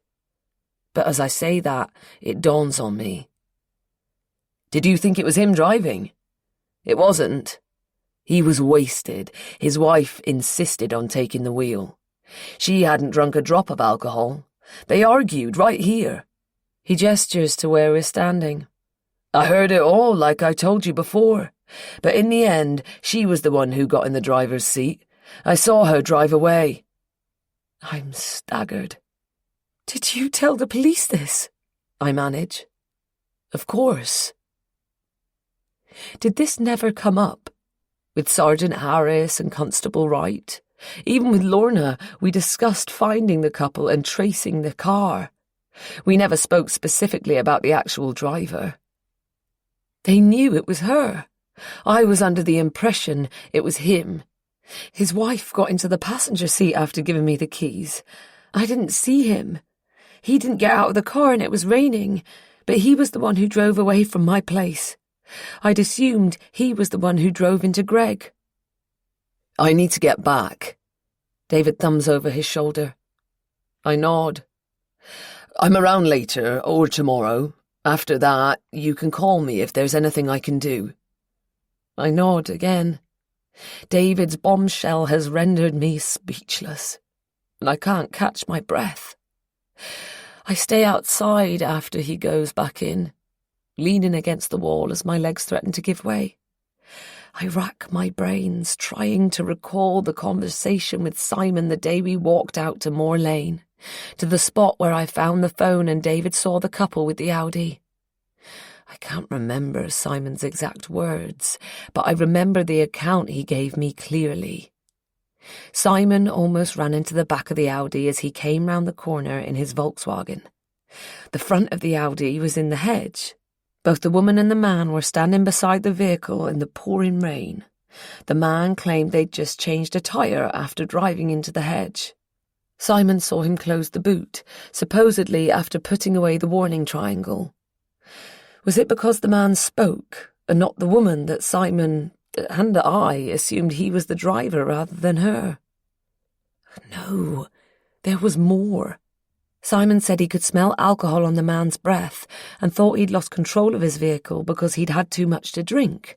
Simon definitely said he'd driven into the hedge. I'm sure of it. I take a few deep breaths, scroll through my phone to Simon's number and call him. He answers on the second ring. Hi, Simon. I try to sound as normal as possible. Hi, Amy. How are you? How did your trip to London go? I was hoping you'd call and bring me up to speed, he gushes. Simon, I'm with Liz. I don't have much time, but I have something important to ask you. Fire away. Simon sounds disappointed. Who was driving the Audi? What? Who was driving? Him or her? Him. There's a pause. Well, he was the one who drove away. I only arrived on the scene after the accident. But now I think of it, why do you ask? Is it possible she drove the car into the hedge? Simon will grasp the subtext. It's in bold capital letters. Is it possible she was the one who killed Greg? What do you mean, now you think of it? Well, Taylor/Hunter adjusted the seat and the rear-view mirror. I thought he was making a big show of it for my benefit. You know, I'm a careful driver. I swerved to avoid a sheep. I was going so slowly the airbags didn't even inflate. I'm not drunk, etc. You didn't tell me he adjusted the seat and mirror before he drove off. I didn't think it was important. Simon, it was vital. It comes out as a whisper. He drove off, but she drove into the hedge, and into Greg. He's very tall and has long legs. She's taller than me, but a lot shorter than him. He had to adjust the driver's seat and re-angle the mirror, because she'd set them for her when she got behind the wheel at the Thatch. Do you want me to come round? No, Simon, thank you. I'm brushing him off, and he'll take it badly. I try to soften the blow. You've been very helpful, but I'm not at home. I really have to go now. I'll get back to you in a day or two, okay? Okay, he says sullenly. Shall I ring the police and tell them? No, thank you. They already know. I'll handle this, Simon. I end the call. I'm reeling. I've been directing my hate against Mr. Taylor all this time, and she was the one who ran over Greg. She wasn't pressured into going along with her husband's story and helping him cover up his crime as I'd imagined. She drove her lover's car round the corner and into Greg, taking his life. And effectively taking mine too. David has confirmed that Hunter is Taylor, but he has presented me with another hurdle, one that seems unsurmountable. Who is Mrs. Taylor, and how can I find her? HMP Sevenham's Park. Hi. 10 days. My trial lasted merely 10 days. It doesn't seem much when my freedom is at stake. I've been told that, on average, a murder trial lasts around 2 weeks. Is it a bad sign that mine has been so short, or am I being paranoid? I should never have been on trial for murder. I was simply in the wrong place at the wrong time. But who's going to believe that? The prosecution has established a convincing motive and presented what they claim is incontrovertible proof. And I have no alibi. I was there, at the scene of the murder, or fatal accident, depending on your perspective. Both the barrister for the prosecution and my own barrister have made their closing speeches. There's nothing more to be done. Yesterday was the last day of my trial and the judge's turn. The Common Sergeant of London, no less. You could tell he loved the sound of his own voice. He reviewed the whole procedure in great detail, reminding the jurors of everything they'd seen and heard in the courtroom. Finally, he instructed them to reach a unanimous verdict, although I know how this works. If they can't agree, he'll eventually accept a majority verdict. How many of the jurors believe I'm innocent? Surely they can't all think I'm guilty. Not all 12 of them. And now it's Saturday. I'm in my cell writing this to you. And waiting. The jury won't even start deliberating until Monday. How long will it take them to reach a verdict? A few hours? Several days? Either way, it will be an agonizing wait.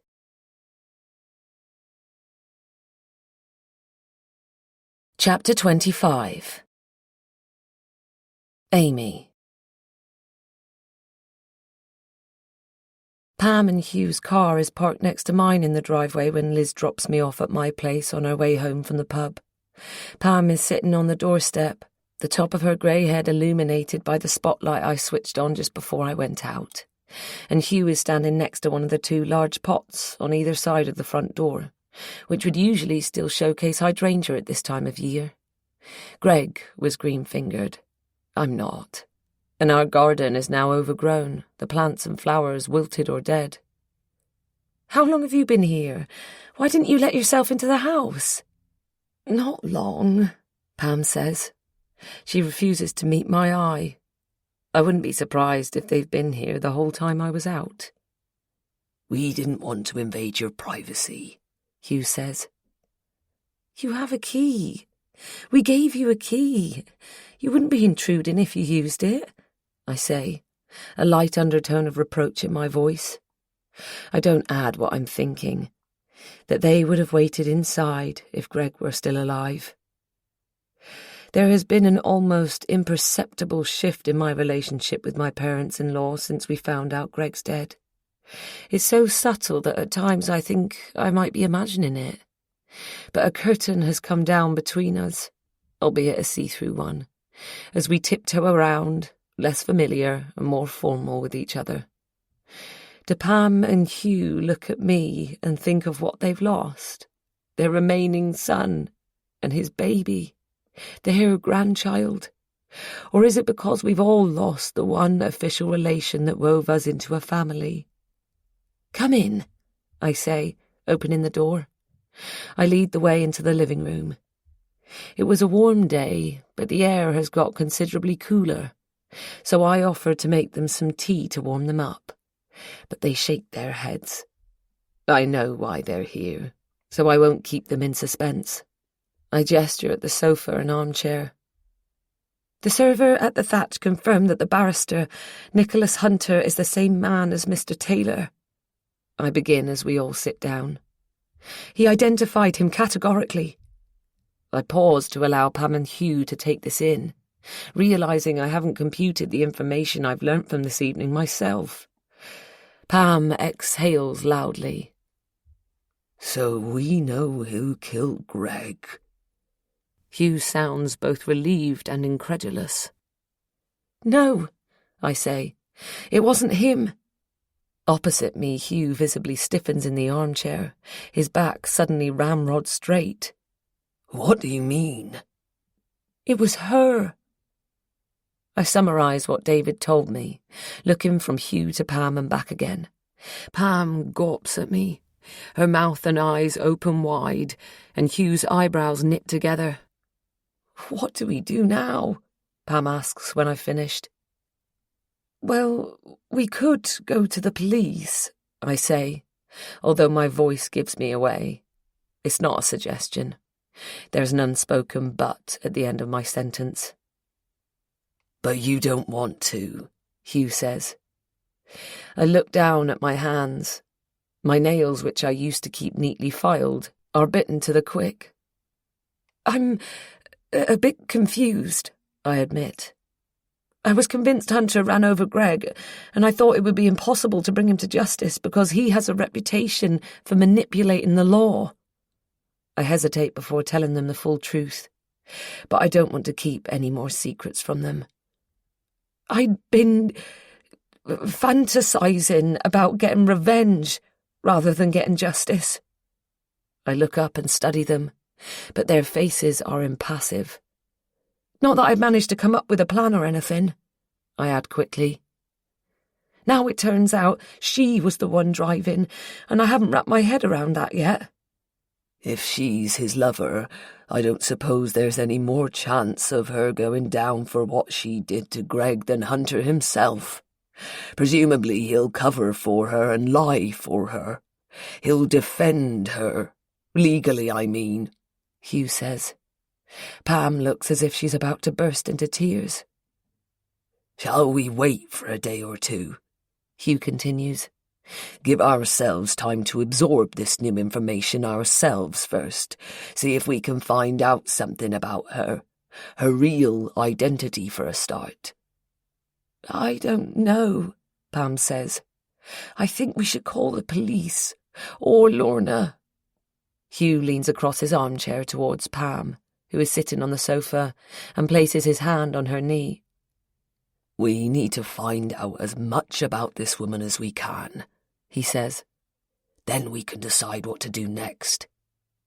As soon as they've left, I'm on it. I bring up images associated with Nicholas Hunter QC on the screen of my phone and swipe through them, hoping to spot the woman who came to Devon with him. I soon realise that discovering Mrs. Taylor's real identity will be easier said than done. It may even be impossible. After an hour or so, my eyelids are too heavy to keep going. It's 2 a.m, and I'm going to have to call it a day. I sleep fitfully for a few hours and get up early. I pull on my dressing gown and push my feet into my slippers, then pad downstairs to the kitchen to make myself a cup of coffee and a slice of toast. I take the plate and mug into the tiny room Greg and I converted from a pantry to a study, and sitting at the desk, I boot up my laptop. There must be something I've overlooked. There must be a clue somewhere, hidden in one of Hunter's numerous Instagram posts. He may have around 1,000 posts, but he has fewer than 200 followers. He follows only 35 accounts, so I start with those. But they are mainly celebrities and bands who have had trouble with the law. Johnny Depp, Snoop Dogg, Martha Stewart, and Mike Tyson, for example. Next, I go through his followers. I find his wife almost immediately. His real wife, that is, not Mrs. Taylor. Her Instagram handle is @Edie_Adekoya, which explains why I didn't notice her when I scrolled through his followers before. She doesn't use her married name, at least not on Instagram. She does post photos of her spouse, but without tagging him. Like me, she doesn't appear to have a large social media presence. She only follows 20 people. She only has 12 followers, and she hardly ever posts on Instagram. Other than Hunter's wife, I don't recognize any names or faces among his followers. Of course, if Mrs. Taylor is Hunter's mistress, they may well not follow each other on social media. If the two of them go as far as giving a fake name for bookings for holiday rentals and restaurants, they're probably very careful not to raise any suspicions. I cling to the belief that there's something here somewhere, so I make a start on Hunter's posts, starting with the most recent. I read the captions he has written, and also check out the people who have left comments or liked his posts. He comes over as rather pompous and narcissistic, or perhaps it just seems that way because I feel sickened at the sight of him in these photos. By lunchtime, it's clear that this task may take me several hours, or even several days. After lunch, I decide to scroll down to the oldest post and work my way up. His first post dates back to 7 years ago. I'm starting to despair when I find it. At first, I have no inkling that I've stumbled on something. It's a photo of his house, which he apparently bought in 2017.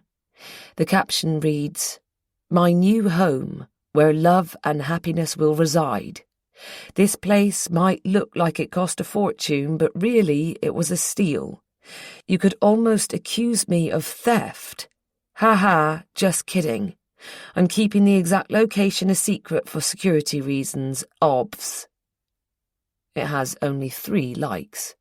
A man, judging by the profile pic, whose account is private, his wife, Eddie A., and the Streets of London estate agency, for which the profile picture is the logo, a white column building on a red background. According to the bio, this particular branch is situated in Kensington. Presumably, this is the estate agent that sold him the house. I didn't pick it up last time I looked through his posts. Perhaps because I was working through them the other way round. I'd started with the most recent one. I must have given up hope of finding anything useful by the time I got this far, merely scrolling through the images at this point. If I'd spotted this when I first looked through Hunter's account, perhaps I would have been one step closer to finding out where he lives, although I realised the estate agency would hardly be forthcoming with his address. But if I look up the postcodes the agency covers, perhaps I can narrow down my search for his house to a specific area. If I can find him, I'll have more of a chance of finding her. This is the closest thing I've had to a lead so far, so I pursue it, typing Streets of London Estate Agency Kensington into the search bar of my internet browser. I click onto the agency's website and then onto the About tab, where the branch manager beams at me from my computer screen, her name in small capital letters underneath the photo. I stare at the headshot, my heart hammering in my chest and my ears. Is that her? Is that Mrs. Taylor? It looks like her. If it is her, I have her real name. I read it aloud. Kirsten Bailey. I only saw Mrs. Taylor once, over 3 months ago back in May. I thought I'd recognise her instantly if I saw her again, but now I'm looking at this picture, I'm not sure. She's blonde in this photo. Her hair is not the same colour as I remember. Mrs. Taylor had red blonde hair, strawberry blonde, that's what that colour is called. But she may dye her hair, of course, and vary the shade from time to time. David was certain that Hunter was the man he served at the thatch that day. How did he know? I'm usually good with names and faces. Wouldn't I know for sure if it was her? Or maybe it's simply that I don't dare to believe I found her. I open Instagram again. There are roughly 50 accounts under the name of Kirsten Bailey, but it only takes me a few minutes to find the account I'm looking for. The profile picture is similar to the headshot on the agency website. I start to scroll through the posts, doubt gaining more and more ground in my mind with every photo. This can't be Mrs. Taylor. Kirsten Bailey is clearly house-proud. Everything is pristine with no clutter or ornaments in sight. From the captions, I learn that her house has been renovated and revamped. She displays photos of practically every room, the bathroom with its clawfoot bath, the kitchen with its central island, the living room with its modern art paintings on the walls and magazines perfectly aligned on the coffee table, the bedroom with new Egyptian cotton sheets. Her entire home looks like a showroom. Kirsten Bailey is married, happily if the camera doesn't lie, to a man named Jamie, according to the captions and tags. He's good-looking, short brown hair, a rotund face with light stubble infringing on his cheeks. I'd say he's in his late 30s. Kirsten and Jamie have a young daughter. I find the girl's name in one of the captions under a gallery post with multiple photos of the little girl's 7th birthday party. Lily. Kirsten appears to be a loving wife and mother. She has even gone to the trouble of baking the birthday cake herself. It's a unicorn-themed cake with a lot of pink icing, and it looks very professional. In the photo, Kirsten holds back her daughter's light blonde hair so she can blow out the candles safely. None of this fits with the image of the monstrous woman I've concocted in my mind. But perhaps this is simply the image she wants to convey. I click on the tag of Jamie Bailey in the birthday photo. He has even fewer followers than me, and seems to post very rarely. I'm losing hope and interest now. I'm about to give up altogether and shut down my laptop when my attention is grabbed by one of Jamie's recent posts. My heart skips 2 or 3 beats in a row as I gape in disbelief at the photo. It's a recent selfie of Kirsten, Jamie and Lily, all grinning, the phone held in Jamie's outstretched arm. They're outside, perhaps in a park. I don't know how to zoom in on my computer, so I lean forwards, studying the detail that has struck me. There's no longer any doubt in my mind. Kirsten Bailey is Mrs. Taylor. My eyes cloud with tears, and as I stare at the bottom right-hand corner of the photo, the image distorts. I swipe at my eyes and blink furiously until the photo becomes sharp again. He's sitting on the ground, next to Kirsten. The angle of the selfie means you can just see his head, but it's definitely him. His tongue is sticking out, and his mouth is wide open as if he's laughing at his photo bomb. The photo would have made me laugh too in other circumstances. "I found you," I whisper aloud. As the words pass my lips, I'm no longer sure who I mean. Kirsten Bailey, my husband's killer, or Rusty, my dog.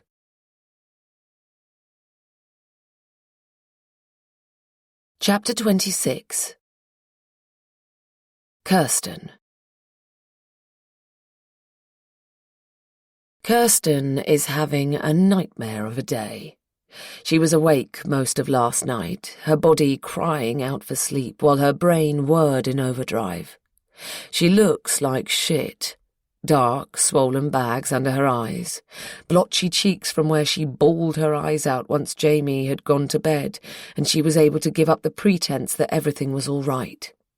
She has achieved only limited damage control to her face, even though she troweled on her makeup this morning. She has a mountain of work to get through today, but it's unsurmountable. She wishes she'd rung in sick with another bogus bug. As it was, she arrived late and dishevelled due to someone throwing themselves into the path of a train on the Piccadilly line and the blustery weather respectively. She's unable to focus on anything remotely work-related.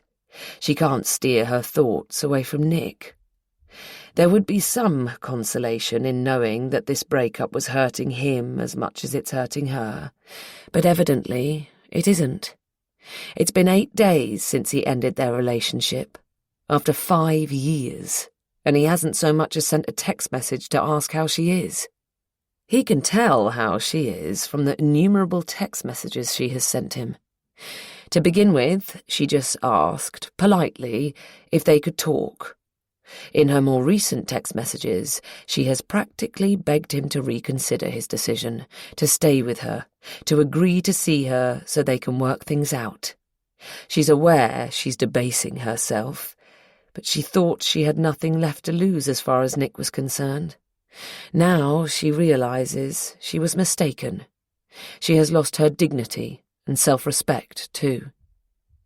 The only news she has had of him, indirectly, in all that time, is the rather unoriginal photo he has posted on Instagram of his own hairy feet in the foreground of the shot as he lounges in front of his indoor pool. The caption reads, "Having a well-earned break at home today. A day off rather than an off day." She sold him that home 5 years ago. That's how it all began. A celebratory dinner after the sale was completed. Kirsten is bereft, barely functioning, but Nick doesn't seem to care at all. Didn't their dreams mean anything to him? Was he faking it every time they fantasized about their future? He promised her they would get married one day, move in together, grow old together. Empty promises, as it turns out. He has lied to her. And yet they swore to be honest with each other. It was Nick who said if they had to lie to other people in order to see each other, then it was important for them to be truthful with each other. They've made so many memories. They've confided in each other, kept each other's secrets, done things together that no one else knows about. Kirsten finds that scary now, especially this last secret. Nick knows what really happened in Devon.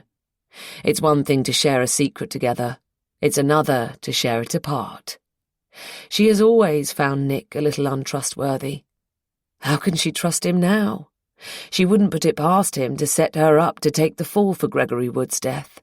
He'd managed to wriggle his way out of it all, looking squeaky clean.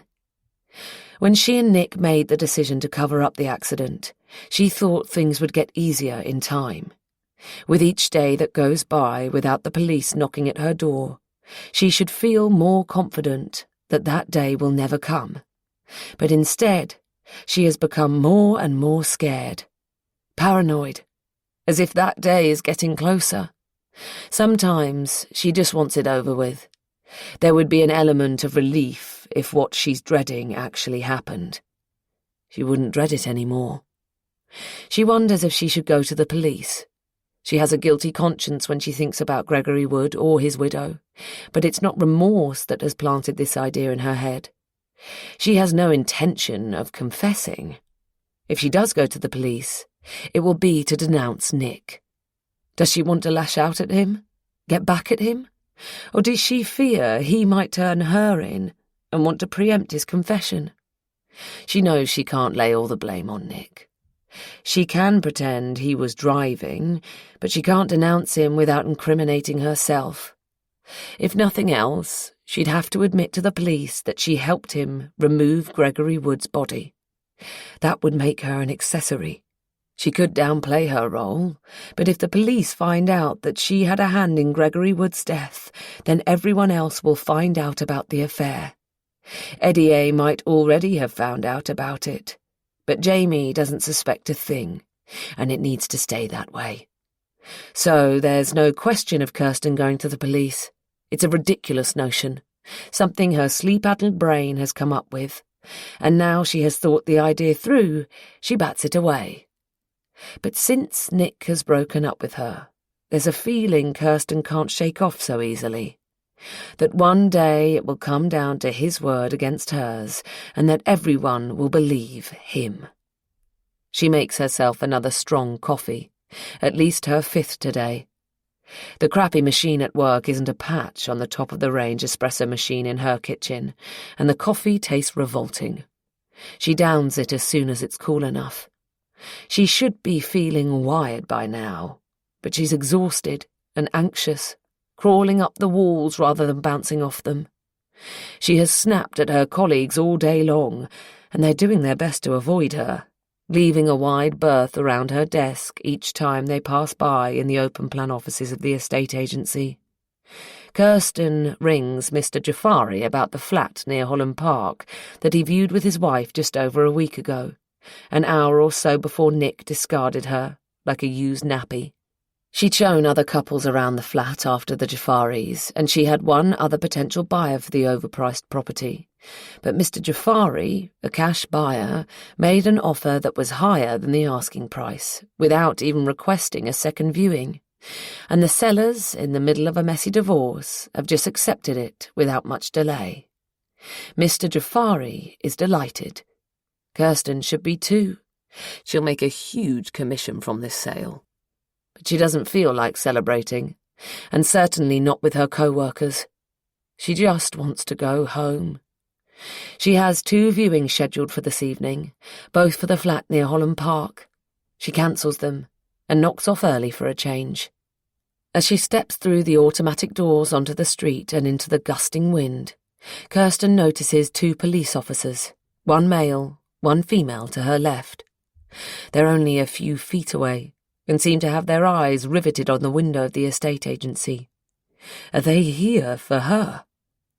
She lowers her head, her hair blowing in front of her face, hiding it, and she walks briskly in the opposite direction, the wrong direction, since the way to the nearest tube station would mean walking past the officers. She throws a worried glance over her shoulder, but the police officers haven't moved. They're not looking at her, let alone coming after her. Kirsten berates herself for being paranoid, even as she continues walking the other way. She gets on the tube at Earl's Court instead of South Kensington. She's lucky enough to get the one remaining seat, beating an older woman to it. The other woman glowers at Kirsten, but she's not elderly or infirm, and Kirsten stays put. As the train pulls out of the underground station, Kirsten's hackles rise. Someone is watching her. She whips her head round, then moves it more slowly, scanning the carriage, but no one is paying her any attention, not even the woman who made a beeline for Kirsten's seat. She doesn't feel any easier when she gets off at Wood Green. In fact, the whole walk home from the tube station, Kirsten is convinced someone is following her. She strains her ears for footsteps behind her, but if someone really was walking right behind her, she'd hardly hear them over the noise of the traffic. She senses a pair of eyes trained on her. Her pulse races, and she keeps whirling round, checking behind her, but she sees nothing out of the ordinary, and no one acting suspiciously. She gives herself a stern talking to, deliberately walking more slowly rather than speeding up so that her heart rate decreases. As she turns into her road, she throws one last glance over her shoulder. She stops in her tracks as she sees someone duck behind a parked car. She was right. She is being followed. She races towards the car without even considering what she'll do or say, but when she reaches it, there's no one anywhere in sight. Kirsten groans. She's seeing things. It's because she's tired. If her insomnia continues, she'll have to get some medicine to knock herself out at night. Slipping her hand into her bag as she walks away, she grasps her mobile to call Nick. It's an automatic gesture, and as soon as she becomes aware of what she's doing, she stops herself. Subconsciously, she's probably looking for an excuse to contact him, but this is too flimsy. She'll come over as a weak damsel in distress, or worse, mad and desperate. She's used to ringing or texting him or leaving him a voicemail whenever she has a problem, or to tell him something funny or loving, or simply to tell him about her day and ask about his. She can't call him anymore when she has a problem. She can't call him anymore, full stop. This realization hits her like a blow to the stomach, and she doubles over in pain, tears springing to her eyes. She straightens up again. She doesn't know how it has come to this, how she has allowed herself to become this dependent on Nick, but she has to pull herself together. She has everything she needs and more than she deserves. Opening the front door, she musters a smile and calls out to Jamie and Lily. As she steps inside, Rusty greets her, darting all around her, his tail wagging. Lily is as delighted to see Kirsten as the dog is, and also bounds around her mother before Kirsten can even take off her shoes. Although their excitement doesn't rub off on Kirsten, she feels the tension evaporate from her shoulders. She's home. But as she closes the door behind her, she thinks she sees movement in the street, as if someone has taken cover behind the tree right opposite her house. She locks the door, her smile upending to a scowl. Was it her imagination, or did someone follow her home?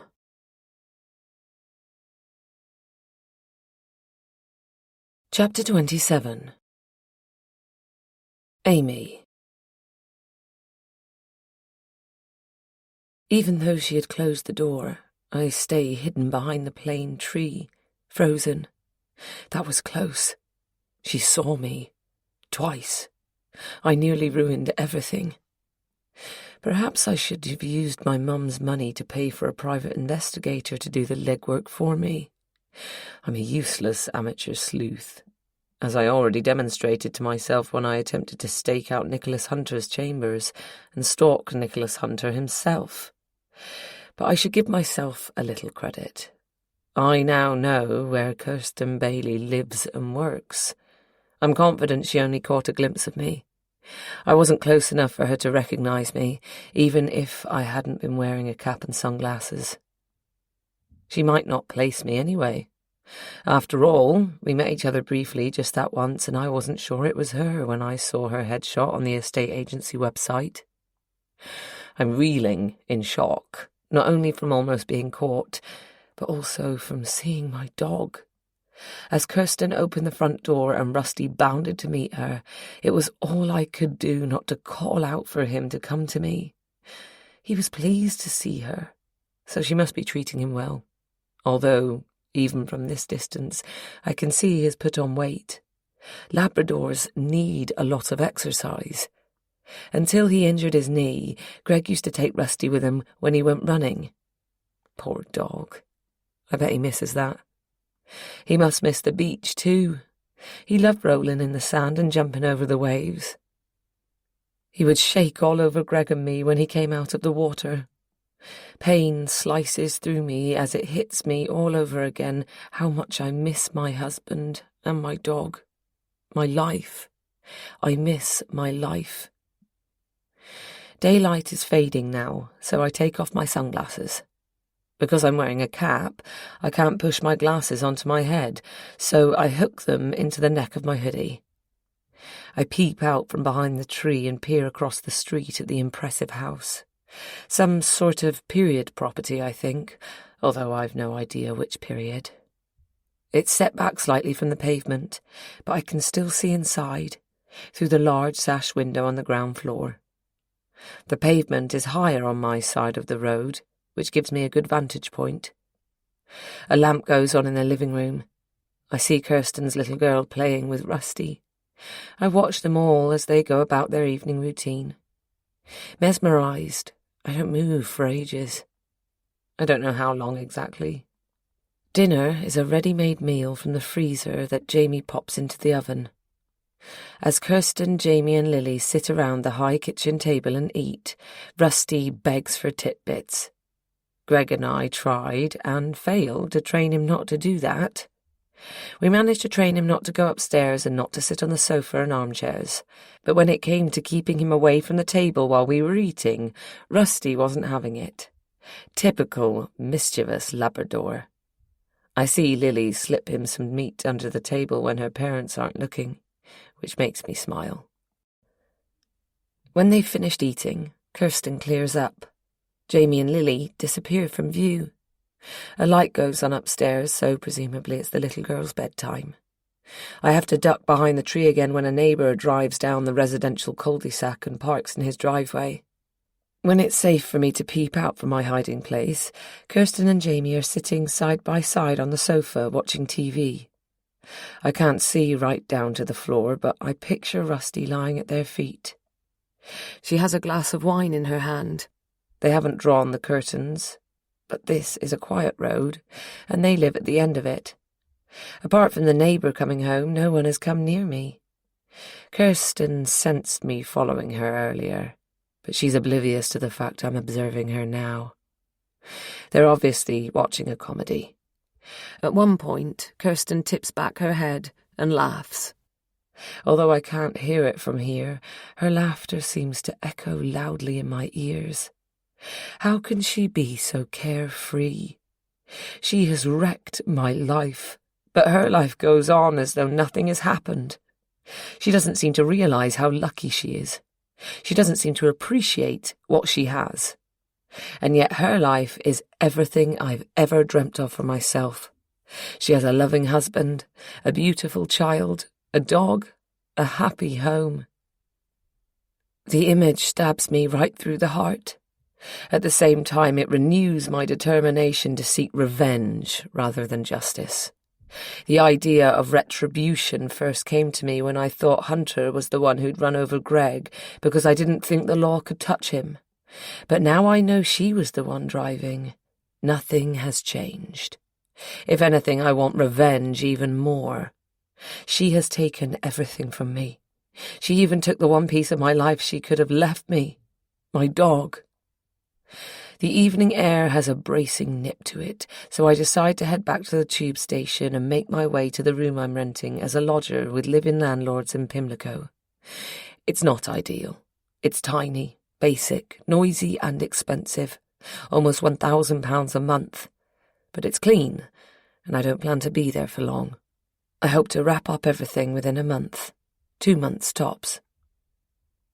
For the next 2 days, I tail Kirsten Bailey everywhere she goes. I wait for her in the mornings at the end of her road and follow her. I'm getting better at this. She hasn't glanced over her shoulder once since that first day. I stick so closely to her now that I get the occasional whiff of her heady perfume. I've become her shadow. On the Wednesday and Thursday, she goes into the office first. Fortunately, there's a cafe right opposite the estate agency where, so far, I've managed to grab a window seat while I wait for her to re-emerge. She comes out at various times during the day to visit properties, either for viewings or valuations, I suppose. She uses public transport, which makes it relatively easy to follow her. There's little chance of her jumping into a chauffeur-driven car and giving me the slip unless, of course, she meets up with Hunter. I expect them to see each other at some point. I want her to lead me to him, as the fact he wasn't the one at the wheel doesn't exonerate him in my eyes, and the intense hatred I feel towards the man hasn't waned. I'm still curious about him, and I think Bailey and Hunter should both pay for what they did to Greg. They were in it together. But to my disappointment, I don't so much as overhear a phone conversation between them, so I'm no nearer to finding out anything more about him. I learn nothing new about Kirsten, except that she works long hours. On the Friday, I decide to get up a little later and wait for her to arrive at her office in Kensington. But I wake up well before the alarm, so I get up and make my way to her house in Muswell Hill, where I watch Kirsten and her family through the window as they eat breakfast, spying on them as they get ready for work and school, just as I've done on the previous 2 days. Above all, I gaze longingly at my dog. But today, even though I didn't plan to, I changed tack. I don't follow Kirsten when she leaves, deciding instead to wait for Jamie and Lily. They emerge through the front door about 20 minutes after Kirsten, with Rusty on a lead. I'll have to keep my distance. Dogs have an incredibly powerful sense of smell. If Rusty detects me, he'll give me away. He won't have forgotten me. I walk several meters behind them and stop when it becomes obvious where they're heading. I've already explored the area and know there's a primary school at the bottom of the hill. Assuming Jamie will come back this way after taking Lily to school so he can drop off Rusty before going to work himself, I cross the street. I don't want Jamie to see me, or Rusty to smell me. I know nothing about Jamie's work or habits, nothing about Jamie at all, in fact, and yet I'm a little surprised when he turns into a little road next to the school and disappears. I run to catch up. We end up in a small park. Perhaps the one in the family selfie that Jamie took and posted on Instagram. The sign at the entrance clearly says that dogs are to be kept on the lead, but there's no one around. And Jamie unclips the lead from Rusty's collar. To Rusty's delight, Jamie seems to magic a tennis ball out of nowhere to play fetch. I spot a bench halfway up the slope on the other side of the pond from where they're playing.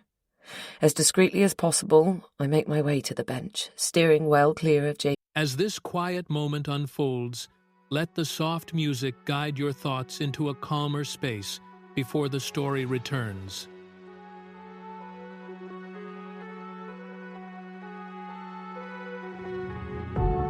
Heart racing, we're on the prowl. In the dark, we're not backing down. In the dark, we're not backing down. Whispers in my ear, you're taking control. I can't resist, you got me in a hole. I can't resist, you got me in a hole.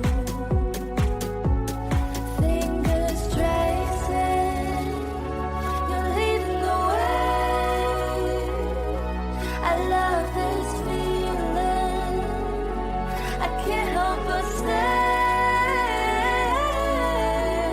Love this feeling, I'll just stay. Fingers tracing, lead the way. Love this feeling, I'll just stay. Fingers tracing, lead the way.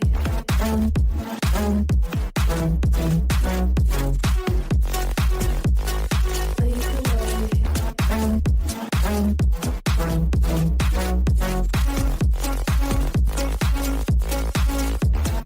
After you, lead the way.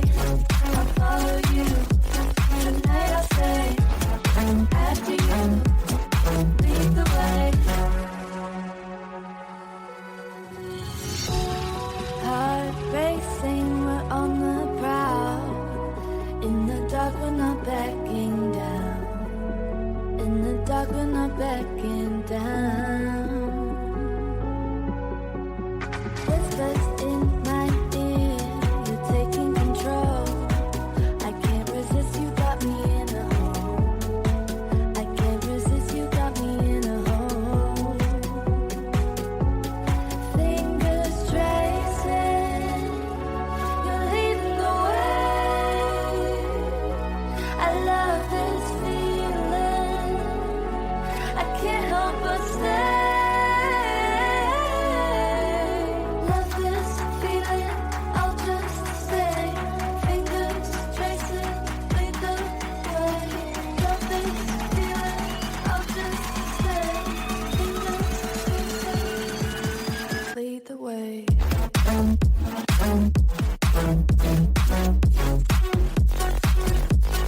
Lead the way.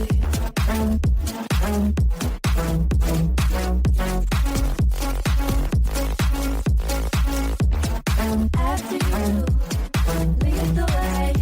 I'll follow you. Tonight I'll stay. After you, lead the way. Me and Rusty. Sitting on the bench, I take my book out of my handbag and pretend to read. I notice my book is shaking and realise it's not just my hands that are unsteady. I'm trembling all over. I don't know why. I'm not cold. I'm angry, but that has become part of my default setting, and it has nothing to do with Jamie. As far as I'm aware, he had nothing to do with Greg's death, and I imagine his wife has kept him in the dark about her role in it. I think the reason I'm shaking is because I'm so close to something that was part of the life I've lost. It feels almost tangible, and at the same time completely out of reach. That's my dog playing by the pond. He's pretty much all that's left of everything that wants to find home for me. So close, and yet so far. Suddenly, my sight blurs, and I no longer see the pond in front of me. It's not Jamie who is throwing the ball next to the pond. It's Greg who is throwing a stick as we walk along the southwest coast path near our cottage. It could be any one of dozens of memories, or a fusion of several memories. Greg and I walked that path countless times together. I'm lost in my daydream, trying not to give in to tears, when the unthinkable happens. Rusty ignores the ball Jamie has thrown and instead starts to chase a pigeon that was pecking at the ground a few meters away from him. The bird takes off and Rusty races after it, skirting around the pond. They're heading in my direction. "Rusty! Rusty!" Jamie calls after him. This, rather than my dog bounding up the slope, is what jolts me out of my reverie. She has kept his name. How did she know his name? Did she speak to Greg? Did he tell her our dog's name? But as Rusty gets closer, I notice he has a new collar, and it comes to me. His name was on his dog tag. The bird has long gone, but Rusty is still running towards me, his tongue lolling out of one side of his mouth. Without realizing what I'm doing, I lean forwards and suddenly Rusty is in my arms, licking the tears from my cheeks, his tail going like a metronome on full speed. The next second he rolls over on his back for me to tickle his tummy, and then he jumps up again, his front paws now on my lap. He barks overexcited as I bury my face in his fur. It takes all the strength I can muster to pull myself together before Jamie reaches Rusty and me. He perches on the end of the bench, as if careful not to invade my space or give me the wrong impression. "He loves you," Jamie says. "He doesn't normally greet strangers like that." "I love dogs," I say, ruffling Rusty's ears. My voice sounds far from familiar to me, but that won't alarm Jamie. This is the first time I've spoken to him. "Good boy, Rusty. Down now." "Ah, you've met Rusty before," Jamie says. "That explains it." "Sorry? No, I break off, wondering how to cover up my error. "I assumed you'd bumped into my wife when she was out with the dog." "Oh, no. You called him, that's how I knew his name." I wince. I've just told a lie, and I hate being dishonest. He nods, accepting my explanation. "He's taken quite a shine to you. I'm Jamie, by the way." I hesitate. I'm not prepared for this. "Rose," I say eventually. It's my middle name. It's the best I can do. I can't tell him my real name, just in case. But his wife and her lover gave me fake names, and I can't help comparing myself with them. I don't want to sink to their level. I've always considered myself straightforward and honest. Months ago I wouldn't have thought myself capable of spying and lying. Perhaps you only really know yourself when you've lost everything. Or maybe losing everything transforms you into someone else. "Do you live near here?" he asks. "No." "Ah, you're lost then. No one would come here on purpose." He means it as a joke, I think. "No." I'm trying to work out what to say, fabricate a quick background story for myself, and it comes out sounding curt. "Sorry, it's none of my business." "Oh, that's okay. I'm looking for a place to live round here." With each lie I tell, it seems to get a little less difficult and a lot more convincing. "It's a great area to live in. A 10-minute walk from the nearest tube station, good schools, fairly quiet for London." He stops and chuckles. I sound like my wife, he explains. She's an estate agent. Perhaps I could put you in touch with her. I'd never be able to afford a house in a suburb like this, and I'm sure it shows. I'm dressed scruffily in worn jeans, a washed-out hoodie and Converse. I'm already blowing my cover. Thanks, but I'm only looking for somewhere to rent. Somewhere small. Kirsten does rentals too. Her agency is situated in Kensington, but she'd give you good advice, and there are other branches in the neighbourhood, so she has contacts here.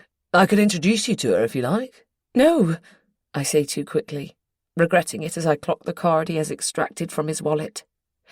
I don't want him to introduce me to his wife for obvious reasons, but if that's his business card, rather than hers, it might have come in handy. But he slides the card back into his wallet, and the wallet back into the pocket of his jeans before I can tell him I've changed my mind. Rusty's sitting with his head on my lap, looking up at me, occasionally whining or prodding me with his paw, or licking my hand as I stroke him. He sweeps the grass from side to side with his tail. I scrabble for something to say. It was nice meeting you, Rose, Jamie says before I can think of anything. Rusty and I should get going. I promised him a nice long walk, didn't I, fella? I'm making a mess of this. Jamie has been friendly and chatty. I must have come over as cold and brusque. I need to keep him talking. He's my only link to Kirsten. I have to find a way of using that to my advantage. I say the first thing that pops into my head. He's a Fox Red Labrador, I say. Isn't he? I used to have a Fox Red Lab. That last sentence, at least, is truthful. I believe so, yes. Kirsten has been looking after him for a colleague of hers who's sick. So that's the story she's concocted. We don't really have enough time for him during the week, Jamie continues. But I try to make up for it at the weekends and on days like today when I'm working from home. Ideally, we could do with a dog walker. We said we'd advertise for one, but we haven't got around to doing it. Without stopping to ask myself if it's a good idea or if it could be dangerous, I hear myself volunteering to walk my own dog. Really, it would be my pleasure, I add. Well, that would be great. Jamie stands up. Rusty's ears twitch, but he stays put. He knows it's time to go for walkies, but he's glued to me. Jamie slides his hand into his back pocket to retrieve the wallet he pulled out a moment earlier. Think it over, and if you're sure, give me a ring or send me a text and we'll take it from there. I almost snatched Jamie's business card when he holds it out to me this time. I put it safely inside the zip-up pocket of my handbag. I still don't have a plan, but this feels like a step towards coming up with one. If I can gain Jamie's trust, I might be able to gain access to their home. And, to use Jamie's expression, we'll take it from there.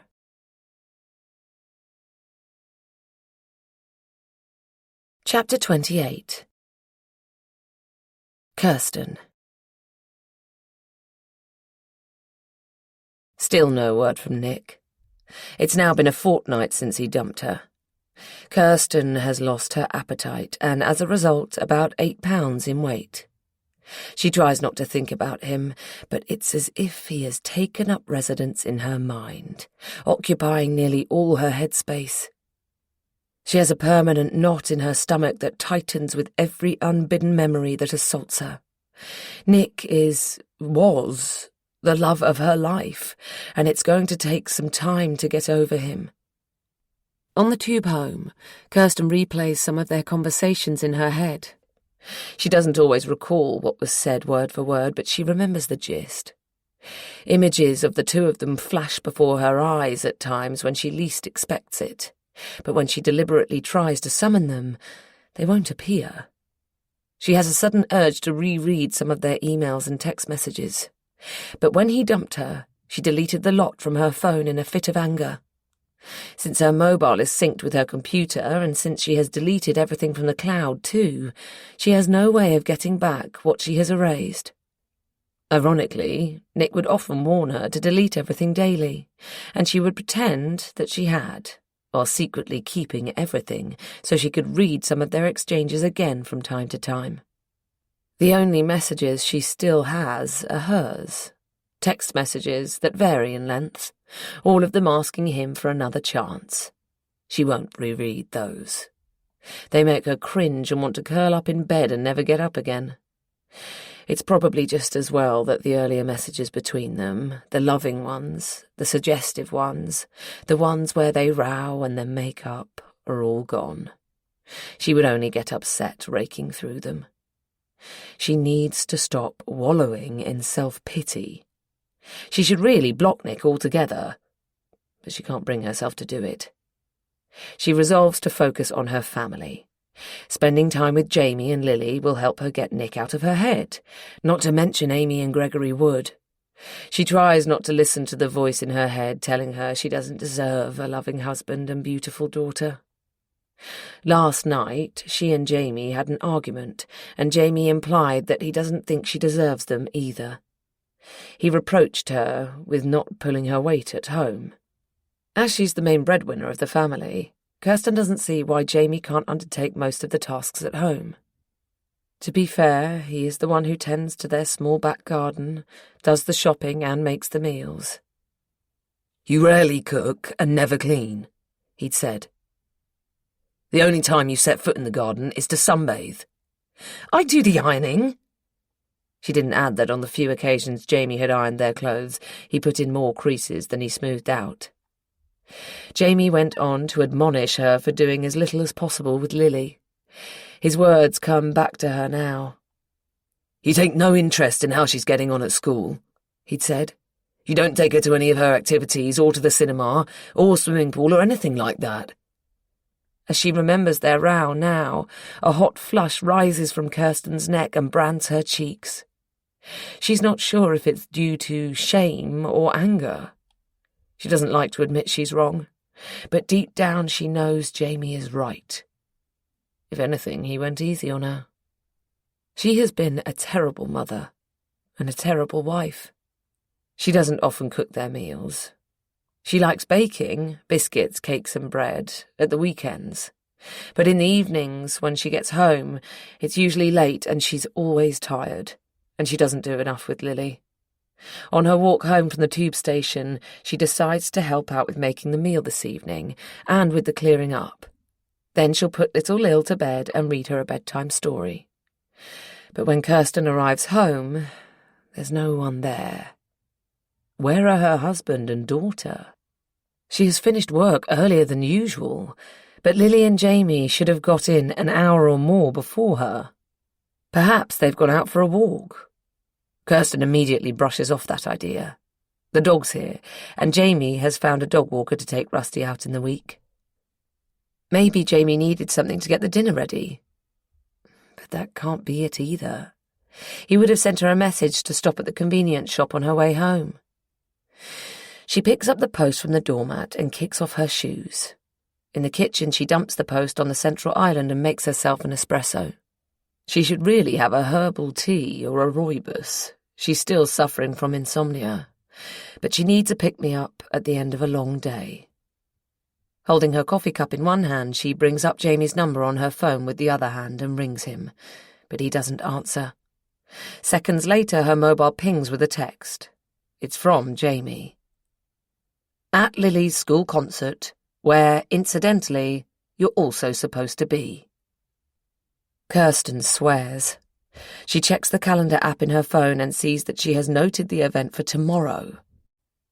Lily only started learning the violin at the beginning of this school year, and it sounds like someone strangling a cat when she plays. Kirsten hates the instrument, although at least Lily didn't ask to learn the drums or the trumpet. Kirsten has repeatedly asked Jamie to get Lily to practice before she comes home, so she doesn't have to put up with the caterwauling. Jamie will think Kirsten has missed their daughter's performance this evening on purpose. She looks at the time on her mobile, but it's far too late to show up at the school now. They'll be home any minute. She'll have to make it up to Lily. When it comes to Lily, Kirsten's always trying to make up for her mistakes and shortcomings. If only she could get it right first time occasionally. Kirsten prides herself on being well-organised and methodical, and yet she has messed up the dates in her calendar app twice recently, not only missing Lily's concert because she saved the event on the wrong day, but also not showing up at an important appointment for work yesterday because she hadn't saved the event at all. She clearly remembers opening the app and entering the appointment, but she must have forgotten to tap on Add when she completed the details. It's the only explanation she can come up with. It's not like her to be this unreliable, nor is it like her to make mistakes. Kirsten sets her phone down on the worktop and flicks absent-mindedly through the post, not expecting anything interesting and thinking she should make some dinner for when Jamie and Lily get back. There are 2 utility bills and a flyer for a takeaway restaurant opening in the area, and finally, a white envelope that appears to have been hand-delivered. The words "Private and Confidential" are printed in capital letters in the top left-hand corner of the envelope.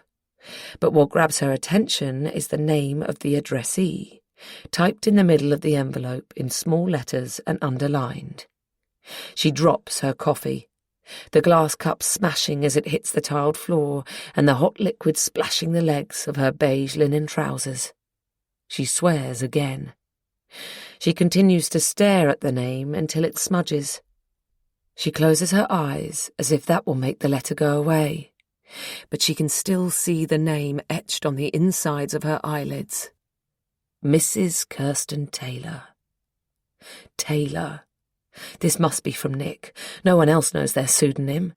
But her hands shake as she rips into the envelope. She knows that's just wishful thinking. An explanation she has come up with to try to stop her world spinning and set it back on its axis. Nick wouldn't have delivered a letter to her home in person. He'd have texted or called.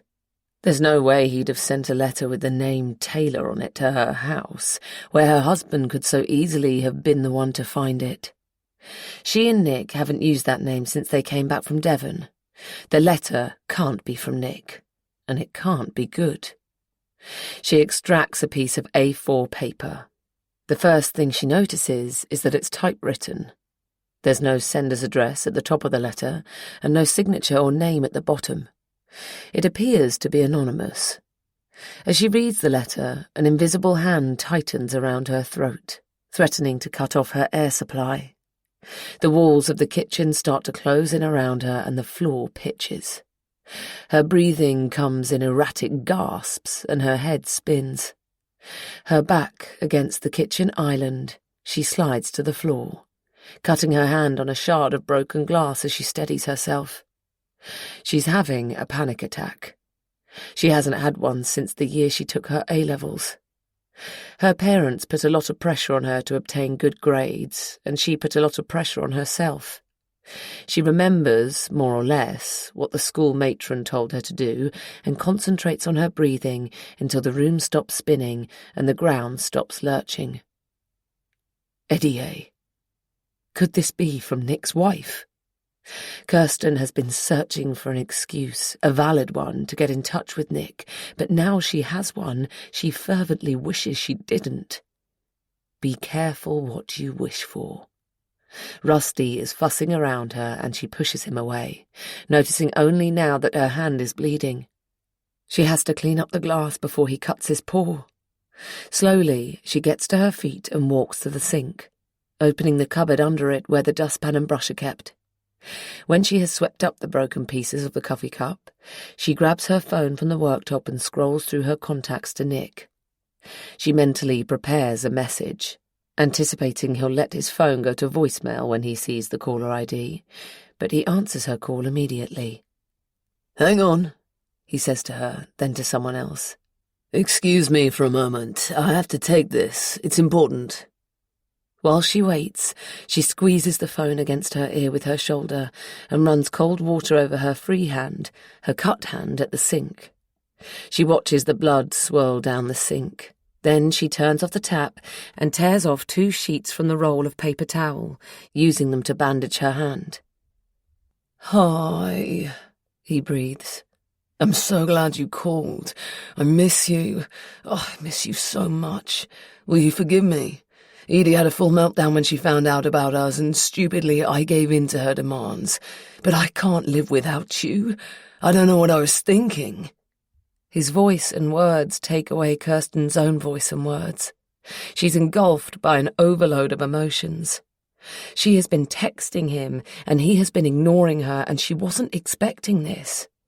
She wasn't even expecting him to answer the phone. She's used to Nick blowing hot and cold, but this is overwhelming. She opens her mouth, but the only thing that comes out is a sob. "I just want things between us to go back to normal," Nick persists. "Can I see you?" "Yes, but Nick, that's not why I'm ringing." Her voice quavers. "What's wrong? What's wrong, baby?" Kirsten makes an effort to pull herself together. "I've just received this letter. There's no stamp. I think someone pushed it through my letterbox." She pauses as it dawns on her what this means. Whoever wrote it knows where she lives. "Someone knows what happened in North Devon. Someone knows what we did to Gregory Wood. I'm being threatened, Nick. The letter, it's blackmail."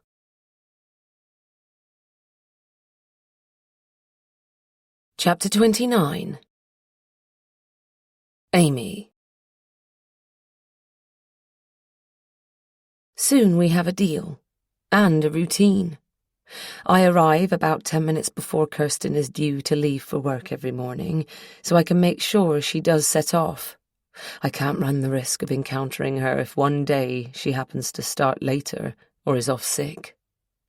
I wait until Jamie gets back from taking Lily to school, and then I knock on the door, even though he has given me a key. He always has a coffee with me before he leaves, unless he's in a hurry. The Baileys have a state-of-the-art espresso machine that takes up most of the worktop.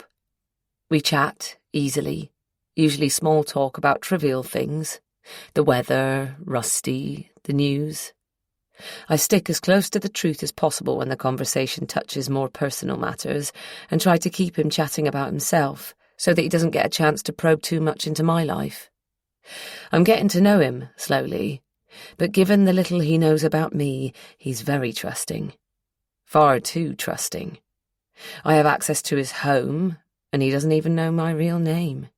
He texted to ask if I could bring proof of identity the first time I came to take out Rusty. When I showed up, I had to spin a story about losing my wallet with my ID documents in it. He asked for my surname. I gave him my maiden name, Salter, and he added it to my mobile number in his phone. Then he made me a coffee, gave me a front door key, and forgot all about the ID. Neither of us has mentioned it since. Jamie has his back to me making our espressos. I didn't used to drink coffee in the mornings. It's a habit I'm getting into with him. I perch on one of the high stools at the kitchen island. Rusty sits by my side, looking up at me through brown, expectant eyes. His tail swishes enthusiastically when I reach down to pat him. "You really do have a lovely house. It's beautifully decorated," I say, as Jamie hands me my espresso and sits on the bar stool next to mine. I look through the kitchen towards the living room. There's nothing out of place and not a cobweb or speck of dust anywhere. There are no toys in sight either. They're all neatly stored on the shelves and in the toy box in Lily's bedroom. I know this because I've had a good nosy around the whole house. "From what I've seen of it anyway," I add hastily. Jamie shrugs. "I mean, I can't take credit for any of it. It's my wife's house," he says. "She inherited it and she's lived in it pretty much all her life. She's got a natural talent for interior design. I don't get a say in any of that. Quite right, too. I have terrible taste in home decor." He lowers his voice and says confidentially, "Between you and me, I don't always feel completely at home. I could do with a man cave or something, somewhere I can be myself, just relax and be messy." He smiles. I think what Jamie means is that this is very much Kirsten's house, and he feels out of place in it. I can relate to what he's describing, I think, although what I feel now when I'm at home isn't quite the same. My cottage doesn't seem like home without Greg in it. It used to be our house, and not just mine. I can sense both his presence and his absence in every room. All our stuff, All the memories, everything just reminds me he isn't there anymore. So, how's your house hunting going, Rose? He asks me, breaking into my thoughts. I'm renting a room, I say. In Pimlico. It's temporary. Are you looking for work? He asks. Not at the moment, no. He looks at me, a prompt to elaborate, and I can't leave it at that. I'm taking some time off work, actually. I have a few things to sort out. I see. He doesn't. What's your profession? I'm a primary school teacher. I was a primary school teacher. I'm still not sure if I'll ever go back. What do you do? I ask, getting in a question before he can ask me another. I'm a copywriter, ads and websites, that sort of thing. I work part-time so I can look after Lily. What that really means is I work part-time in the office, and I have to do the rest of the work at home, but at least I can spend time with my daughter. So far, he hasn't asked me if I have children. I brace myself, but he slides off the stool. I better get going, he says, loading our glass cups into the dishwasher. Perhaps you'd like to come round for dinner one evening. I'd love you to meet Kirsten and Lily. I open my mouth, but nothing comes out. You can bring someone if you like, a friend or your partner. He trails off, glancing at my wedding band. I look down at it too, my worthless ring that's worth a fortune to me. We've danced around the issue of my marital status a few times. He talks about his family, and I don't mention mine. It's getting awkward. I have no one to bring, and I'm not good company at the moment. I think you're good company, he says, then blushes. I lost my husband recently, I say. I'm not really up to socialising. I'm not sure why I'm telling him this. It's more information than I need to give, even though I'm sure he won't ask me to have dinner with him and his family again. Am I letting my guard slip? Perhaps because he has just confided in me, I feel I can share this with him. I'm so sorry. He turns to me. How awful. Was he ill? No, it was sudden. An accident. I watch his reaction closely, although my gut instinct tells me he knows nothing about Kirsten's weekend in North Devon. He may report our conversation to Kirsten, although somehow I get the impression that she's not the sort of person who would take an interest in their dog walker. I doubt she'll put two and two together, even if he does repeat all this. What sort of an accident? His eyes lock into mine. A car accident. I'm so sorry, he says again. That's why I'm in London, I continue, before he can ask me for more details. I have some stuff to sort out relating to his death. Then I'll go back home. I've already told him I'm from the southwest, although he doesn't know precisely where I live.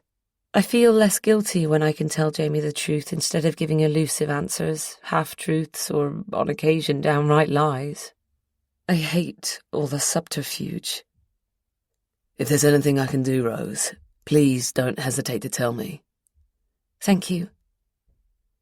When Jamie has gone, I clip on Rusty's lead and we head outside. Every day we walk for miles in Alexandra Park. As the Baileys live in Muswell Hill, Alexandra Park is on their doorstep. Jamie takes Lily there often, apparently. She loves the playground and the pitch and putt. The two of them picnic there when the weather's good.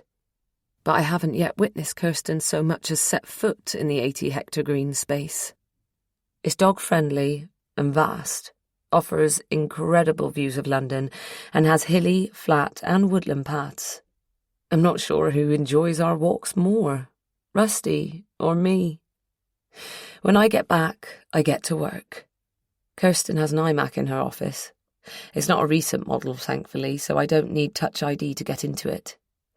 The first day I came here to walk Rusty, I found all her passwords and codes in the back of a notebook in her desk drawer. Her computer is synced with her phone, so I can follow her from a distance. I don't want to alert her by connecting to her accounts from a device that doesn't belong to her. If I connect with one of my devices, I'll be leaving a trace as well, so I check her appointments and go through her files and apps on her computer. So far, to my disappointment, there has been no mention of an appointment with Nicholas Hunter. She doesn't use a fake name for him, not even Mr. Taylor. But the events I've found in her calendar app are for past dates. As far as I can work out, they met up frequently in the past, but don't seem to be seeing each other at the moment. The text messages seem to confirm this. Kirsten has sent a handful of texts in which she practically begs Hunter for a second chance, but he hasn't replied to a single one of them. There are no emails at all. If she emails him, either it's not from the phone she has synced with her computer, or she deletes them afterwards. Because there hasn't been anything in the calendar app I can use, I've changed the date for a couple of events, including her daughter's school concert, which I feel guilty about now. I've also deleted 2 or 3 of her work appointments altogether, which I have fewer qualms about. It's not part of a revenge plan. For now, I have little more than a hazy, half-cooked idea in my mind, but I get a perverse sense of satisfaction out of knowing I've probably caused trouble. I sit in Kirsten's office chair and boot up her computer. I enter the passcode and wait for the desktop screen to appear. I start, as always, by going through Kirsten's text messages, but there's nothing of any interest to me. Then I open her calendar app. Immediately, an entry for the next day grabs my attention. Kirsten has an appointment, or a date. It's abbreviated, but the message is clear. 12 p.m, Nick. Vic Embankment Gardens. Kirsten is meeting up with Nicholas Hunter tomorrow in Victoria Embankment Gardens at midday. My heart races in trepidation. My mind races too. I'll have to invest in a better disguise than my cliched cap and sunnies. Perhaps I should buy a wig or get my hair cut and dyed. I need to get as close to Kirsten Bailey and Nicholas Hunter as possible. It's been several months since it happened, but what they did to Greg must still be on their minds. If they discuss it, or even allude to it in a throwaway remark, I need to record it with my phone. But this thought unravels as soon as it enters my head. What would it achieve if I had evidence of their crime? I'm no longer aiming to get justice for Greg, so even if I had signed full confessions from both Bailey and Hunter, I'd still be sceptical about going to the police. There's no doubt in my mind that if he faced trial, Hunter would find some technicality or loophole. He'd get off altogether, he'd get away with it. And I'd be satisfied only if the pair of them got life sentences. They've taken a life, 3 lives in fact, because I lost my baby, and my own life is unrecognisable to me now Greg's dead. A life sentence would be the only punishment to fit their crime. I'll just have to play it by ear. If I keep tabs on Kirsten, something at some point will fall into my lap. When it does, I'll know how to use it to come up with a plan and carry it out. I close down the computer and give Rusty a big cuddle before I go. As I pull the front door shut behind me, my mobile rings from inside my handbag. The caller ID shows that it's my father-in-law. My brow furrows as I swipe to take the call. I have Hugh's number in my phone, but I don't think he has ever called me, although we've spoken on the phone.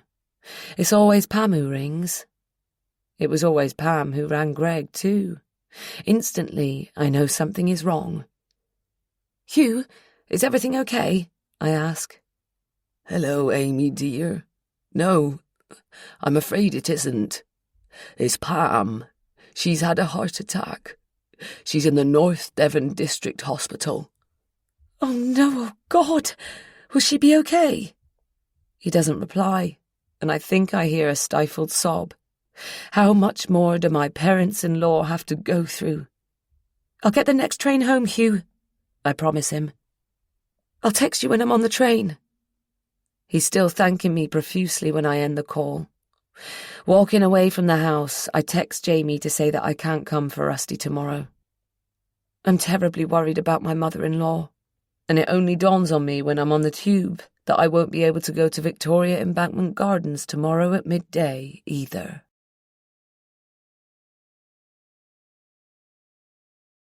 Chapter 30. Kirsten. Nick peruses the letter slowly. over the top of prescription glasses that Kirsten has never seen before, his arm outstretched. When did he become long-sighted? They're sitting on a bench in Victoria Embankment Gardens. Behind them stands the statue of Robert Burns. In front of them, an effigy of a man on a camel, representing the Imperial Camel Corps, according to the base of the statue, and to Kirsten's left, a stinking bin. She wrinkles her nose. She deliberately averts her eyes from the letter, but she has read it so many times that she knows what it says by heart. 3 sentences from it writhe around in her head. I know what happened in Croyd. I know you killed Gregory Wood. I have proof. Nick chose this place as it's a short walk from his chambers, along the banks of the Thames. Kirsten shudders as she realises that a short walk in the opposite direction would take them to the spot where Gregory Wood's body washed up, on the north side of the river, between Embankment and Westminster, if she remembers correctly. Still, she's glad Nick didn't suggest meeting up at their hotel. She wants him, she really does. But she wants him to sort out the mess she's in more. When Nick has finished reading, he lowers his arm, but says nothing, pensively stroking imaginary stubble on his clean-shaven chin with his other hand. She doesn't prompt him, but waits with bated breath for him to speak. She values his take on her predicament, his verdict. Kirsten picks the skin around her thumbnail, and, more out of habit than curiosity, she people-watches. It's a chilly and foggy autumn day, and no one is lingering, walking briskly through the gardens rather than sitting on the benches. A suited man about her age strides by, whistling and swinging his briefcase. There follows a group of silly schoolgirls, looking scruffy despite their uniforms, whispering, chuckling and eating junk food as they half-skip, half-walk through the gardens. A giggle of girls, the collective noun, comes to her. How appropriate. A young mother pulls her son along by the hand. An elderly woman shuffles past with a rat-like dog on one of those ridiculous retractable leads. Is the old biddy allowed to bring her dog in here? None of the passers-by appears to have a care in the world. Kirsten envies them for that. So, what are we going to do? Nick says eventually.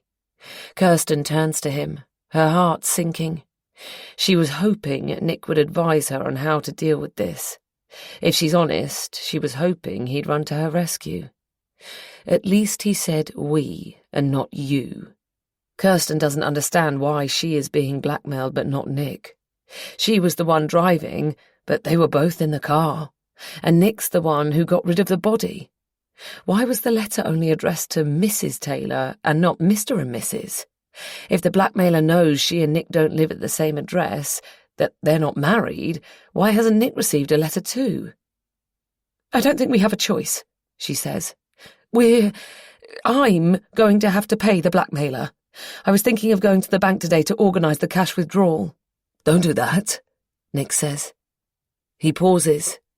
Is he going to offer to pay the money? £10,000. That's what the blackmailer wants. It's a huge amount of money, although she'd have been willing to pay a lot more. It will have to come out of her secret savings account, the one where she has regularly squirreled away large sums of money without Jamie knowing, for the day when she'll leave him for Nick. But Nick has no intention of bailing her out with the money the blackmailer is demanding. You mustn't pay this, he says. It's a form of coercion, akin to terrorism, and we mustn't give in to that sort of demand. The only way to deal with extortion is to ignore it completely. Nick, this isn't about whether it's morally defensible to make concessions to terrorists. It's about us. Me. You've read the letter. Basically, if I don't pay up, I'll go down. The blackmailer has evidence that will be forwarded to the police. If you pay up, he'll ask for more money, Kirsten. That's the way it works. He's asking you for a piddling amount given what you earn. He knows that. He'll make you cough up a lot more, believe me. How do you know what I earn? Well, I have a rough... And what makes you think the blackmailer is a he? What makes you think it isn't? I wondered if... Nick, could Eddie be behind this? Nick falls silent again, his expression inscrutable. You said your wife discovered you were having an affair, Kirsten says after a moment when he still hasn't reacted. She found out from the tracker she put on your Audi that you were in Devon. Is it possible she knows what happened there? Could she have been following us that day, do you think? Kirsten's aware she's gushing, but she can't stop herself. When Nick's quiet, she always feels the urge to talk. I'm just wondering why I'm being blackmailed and not you. It would make sense if the blackmailer is Eddie. She doesn't work, does she? Is she short of money? Nick, say something. Sorry, I was thinking. Look, Edie knows about us. Well, she knows I was cheating on her. I admitted that much to her when she confronted me. She doesn't have a clue about the accident. But it's not her, Kirsten. She'd have said something to me. And she doesn't want the money. She has joint access to all our accounts and comes from an affluent family. She has loads of money on her own. She has no financial motive. If she wanted to cause trouble because of our affair, she'd have found a different way. But listen, Kirsten, Edie doesn't know the meaning of the word dishonest. She couldn't bend the truth if her life depended on it. Trust me. Okay. Your blackmailer is an amateur. He hand-delivered a letter that your husband could have opened, and he's given you a drop-off point in a public place. It's hardly a public place. It's someone's back garden, but Kirsten takes his point. He should have emailed you the demand anonymously and made you send the money to a numbered bank account. Nick continues. Kirsten's eyes widen. If Nick retired as a successful criminal defense lawyer, she has no doubt he could become a successful criminal. Look, Kirsten, get rid of this. He hands her the letter. And forget about it. Blackmailers are opportunists and cowards. Chances are you'll never hear from him again. Kirsten's not convinced, but she nods and makes a show of ripping up the piece of A4 paper and the envelope it came in. She meant to take a screenshot of the letter with her mobile before setting off this morning, in case Nick wanted to keep the original, but she forgot. No matter. She usually has a memory like a sieve, but she has read the letter so many times that she can recite what it says word for word. She gets to her feet and throws the torn pieces into the smelly bin. Nick smiles and pats her hand when she sits down again. She notices he's not wearing his wedding ring. He has never taken it off before when he's with her. It's not like they have to hide their marital status from each other. But before she can ask him about it, he leans in and kisses her passionately. Kirsten is surprised. Nick never indulges in PDA. She responds eagerly to his kiss. Just to be on the safe side, keep text messages between us to a minimum, and keep them vague, or use WhatsApp if you need to get in touch. It's more secure. We don't want to give your blackmailer any more ammunition. Your blackmailer. That says it all, really. Nick doesn't want anything to do with this. I'll call you, I promise, Nick says, squeezing her hand as he stands up. I need to head back to Chambers now. Kirsten watches him as he walks away from her. She so badly wanted his advice, but now he has given it, she decides not to take it. When he disappears from view, she takes her mobile out of her handbag and calls her personal banker.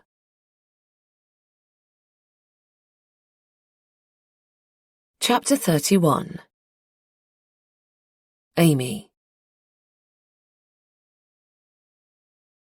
My train arrives in Barnstable after visiting hours at the North Devon District Hospital.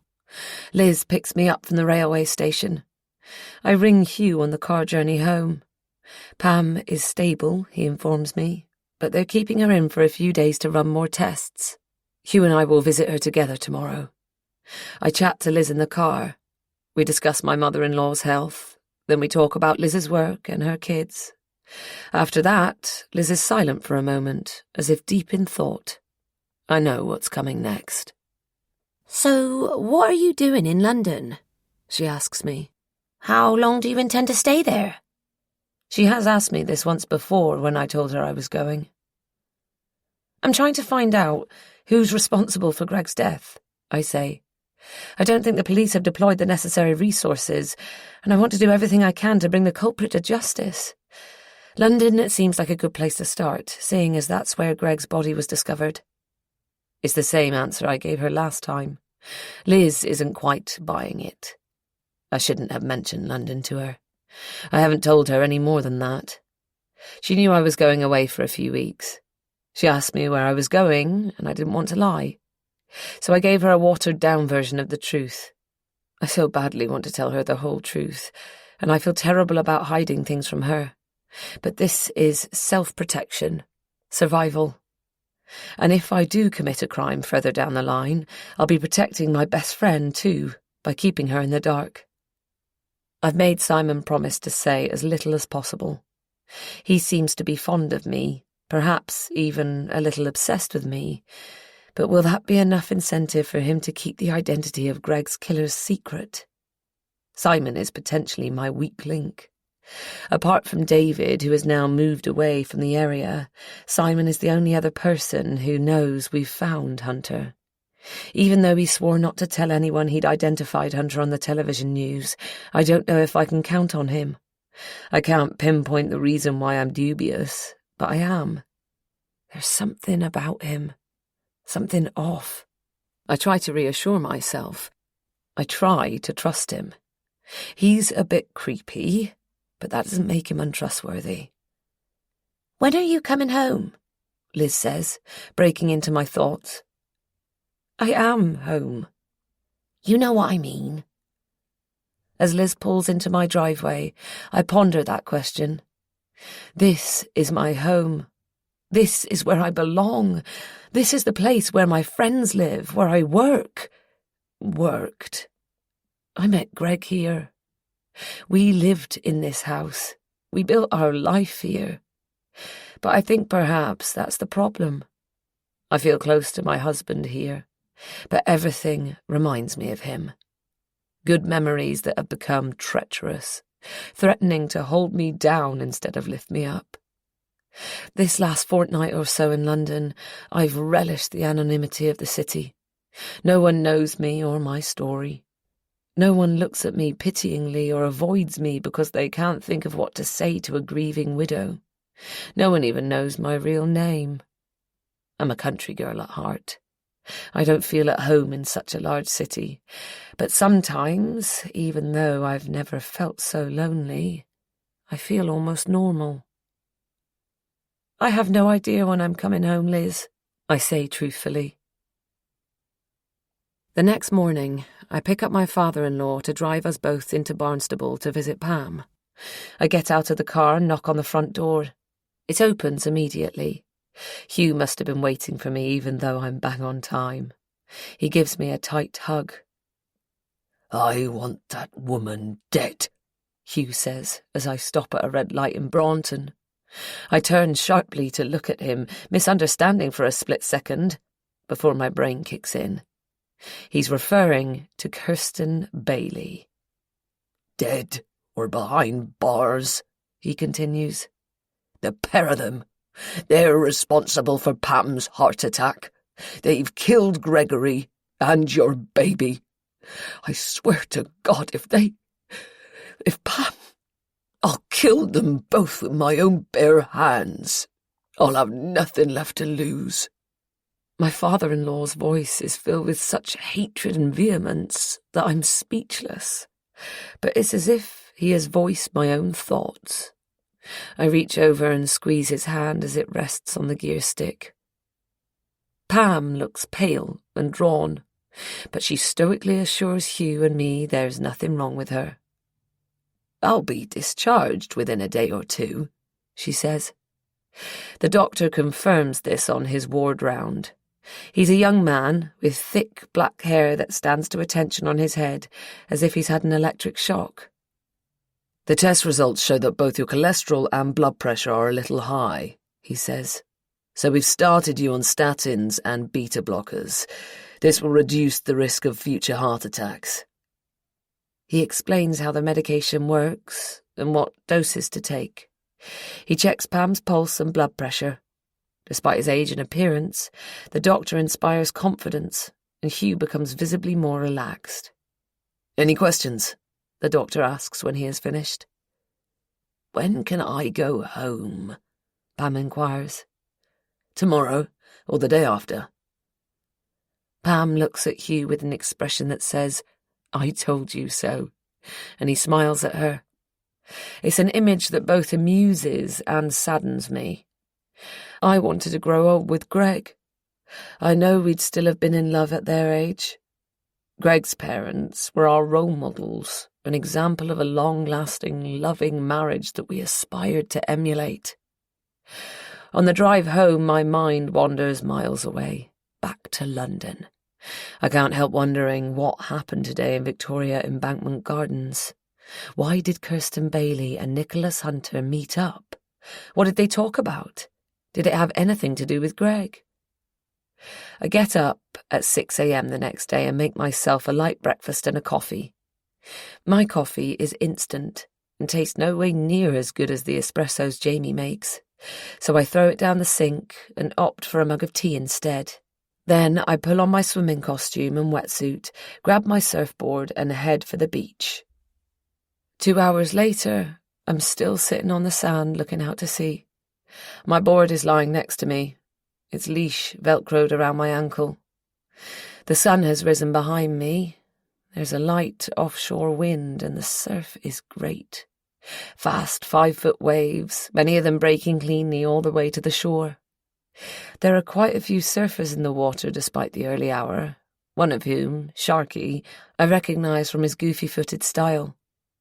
I should be in the water among them, but I can't get psyched up to get in.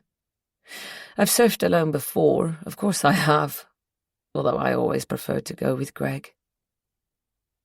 Other than in the shallows with the kids from the Smile and Wave surf school in August, I haven't surfed since Greg died, just as I haven't played the guitar. It's almost as if I've fallen off my bike and can't pluck up the courage to get back on it. I feel like I would drown if I went into the water. Hi there, Amy. A man's voice, deep. I didn't hear anyone approach, but now I notice a shadow across the sand. Someone is standing behind me holding a surfboard under his arm. Thinking it's Simon, I groan inwardly and pretend I didn't hear. I haven't seen Simon since I've been home. I thought he'd be round like a shot as soon as he got wind of my arrival. I keep expecting him to ambush me somewhere or show up at my front door. It's uncharitable of me to want to avoid him, especially as he's the one who found Hunter. Amy? The shadow with the surfboard gets larger approaching. It can't be Simon. He doesn't surf. He does a bit of bodyboarding and gets teased for it. Surfers tend to look down, literally and figuratively, on bodyboarders. I turn my head and look up, squinting and using my hand to shield my eyes from the sun. To my relief, it's Sharky. Matt is standing behind him.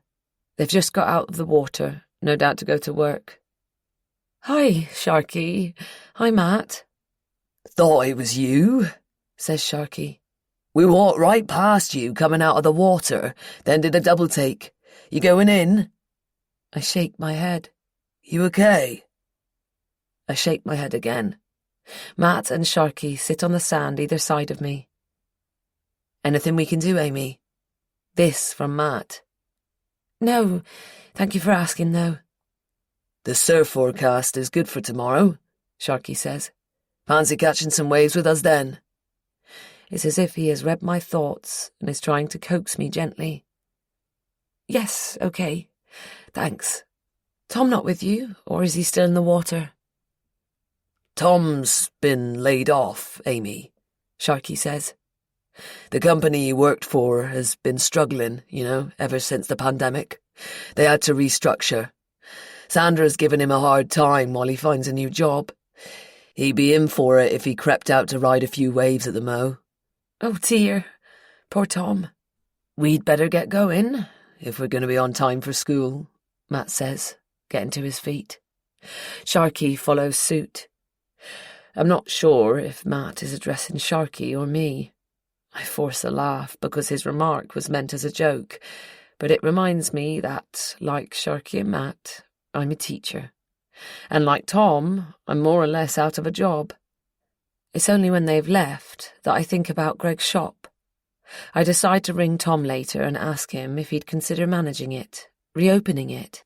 It's the beginning of October, so we're heading for the off-season right now, but there's still work to be done. I sit on the sand for a few minutes more, feeling better for bumping into Sharky and Matt. I'll go for a surf with them tomorrow. I get to my feet, ready to go home, but after taking a few steps in the wrong direction, I turn around, and instead of walking slowly home in a dry wetsuit, I wade into the sea. I wait for the last wave of the set to break, then I lie on my board and paddle out towards the horizon. HMP Sevenham's Park. Hi. It took the jury only 2 hours to reach a unanimous verdict, a guilty verdict. I was sentenced immediately, to life imprisonment, obviously. A life sentence is mandatory when you've been convicted of murder, as everyone knows. The judge said that there was a significant degree of premeditation in the murder I'd committed, and he imposed a minimum term of 30 years before I'm eligible for parole. My legs were wobbly, and I could barely stand up when the judge passed his sentence. But it came as no surprise, and afterwards I felt almost indifferent. I'll be behind bars for the rest of my life. Or a big chunk of it, anyway. I can't spend the rest of my life as I'd planned, growing old with the one I love. That dream was shattered, taken away from me, and so I don't much care about my fate. In my darker moments, I wonder if I'd be better off dead. Dead or behind bars. If you had the choice, what would you choose? Maybe the Americans have a better judicial system. The death penalty seems pretty desirable from where I'm standing. In a way, I suppose, justice has been served. There's irony in there somewhere. Humour. It's no laughing matter for me, though. I did my best to avoid getting caught, to avoid being sent to jail, and yet here I am, in my cell, writing you another letter that I'll scrunch up and never send.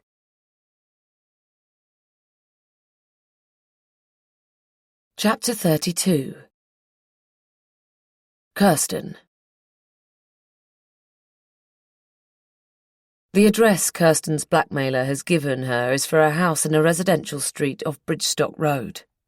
Pretexting a viewing in Knightsbridge, Kirsten leaves the office, takes the tube to Victoria and then the train to Thornton Heath.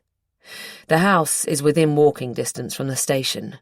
Kirsten came here 2 days ago to scout around, although she turned back when she got to the end of the street, not daring to go right up to the house in case she was spotted.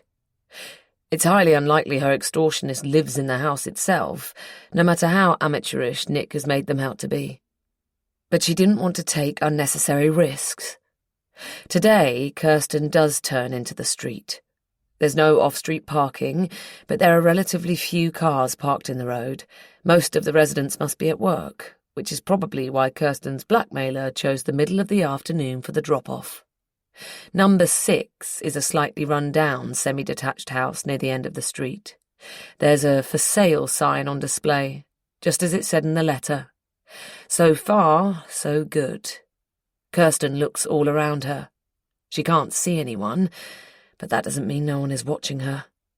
The blackmailer might be hiding behind a tree or peering out of the upstairs window of one of the houses opposite.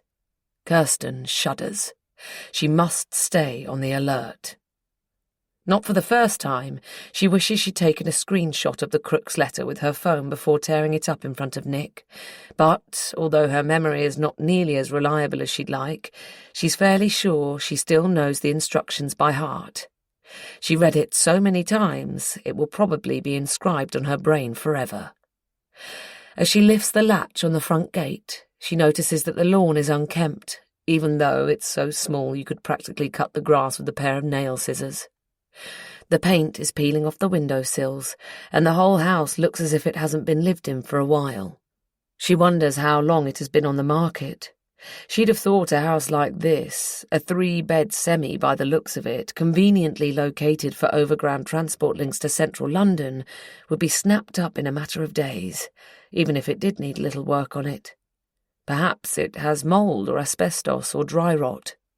She walks up the short driveway, glancing over her shoulder. She probably looks very suspicious. She has an excuse prepared if she gets caught.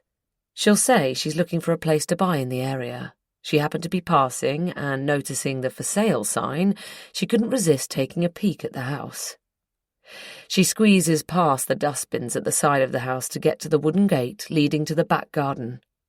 She pushes the gate, then pushes again more forcefully, but it won't budge. It's supposed to be unlocked. Beads of sweat break out on Kirsten's forehead, and her pulse accelerates. The gate has a standard deadlock, and she scans her surroundings for somewhere a key might be hidden, in a plant pot or under an ornament. There's nothing obvious. She kicks the door hard, more in anger than in an attempt to force it open. Having come here straight from work, she's wearing her low block heels. The leather is thin, and she hurts her toes, but she barely registers the pain as the gate swings open. It wasn't locked. It was just stiff. Kirsten inhales deeply and exhales slowly. The back garden is marginally larger, but no better kept than the tiny patch of overgrown grass at the front of the house. It's secluded, and unless someone is curtain-twitching in the adjoining house, Kirsten is confident no one sees her as she makes her way to the trellis at the end of the garden. She extracts the plastic bag of cash from her cavernous handbag and stuffs it into an empty hanging basket, dangling precariously from the rickety trellis. She should go, but she stays rooted to the spot, vacillating. She's tempted to take back her money at the 11th hour. Nick's right. Her blackmailer is an amateur. Their instructions and intentions are clear, but this whole procedure is slipshod. She was anxious about coming here today, but right now she feels ridiculous. She has just crammed an old supermarket carrier bag containing a fat wad of banknotes into a hanging basket in the back garden of a shabby semi near Croydon. It's ludicrous. She should have listened to Nick and ignored the letter. Then again, if her blackmailer is an amateur, perhaps they'll be satisfied once they get their grubby hands on the 10 grand. They won't demand any further payments, and that will be the end of it. She's aware her logic is flawed, but she's in no state to think anything through rationally. She wants to get out of here, fast.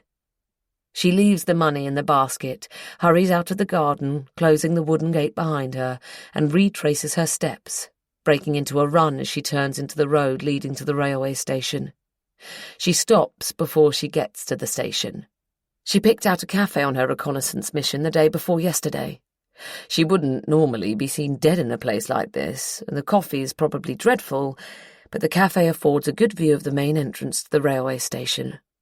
She glances all around her to make sure no one is looking her way. Then she dives inside. She'd contemplated bringing a change of clothes and a wig to disguise herself in the ladies, but she couldn't stoop to that. She does tie up her hair, though, using a scrunchie that she was wearing around her wrist. She doesn't want to draw attention to herself, and her hair, now she dyes it strawberry blonde, is her most striking feature. She orders a double espresso at the counter and takes up her position in the window seat.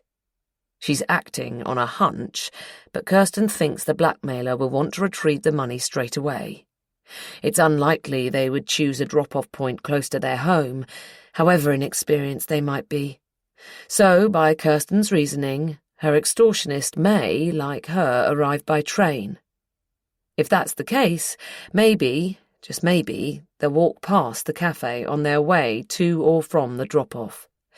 But it seems like a lot of ifs, and the longer Kirsten waits, the more disheartened she becomes. She shreds a paper napkin into smaller and smaller pieces with shaking hands. She feels as if she's being forced to play a game of cat and mouse where she's the mouse and the dice is loaded against her.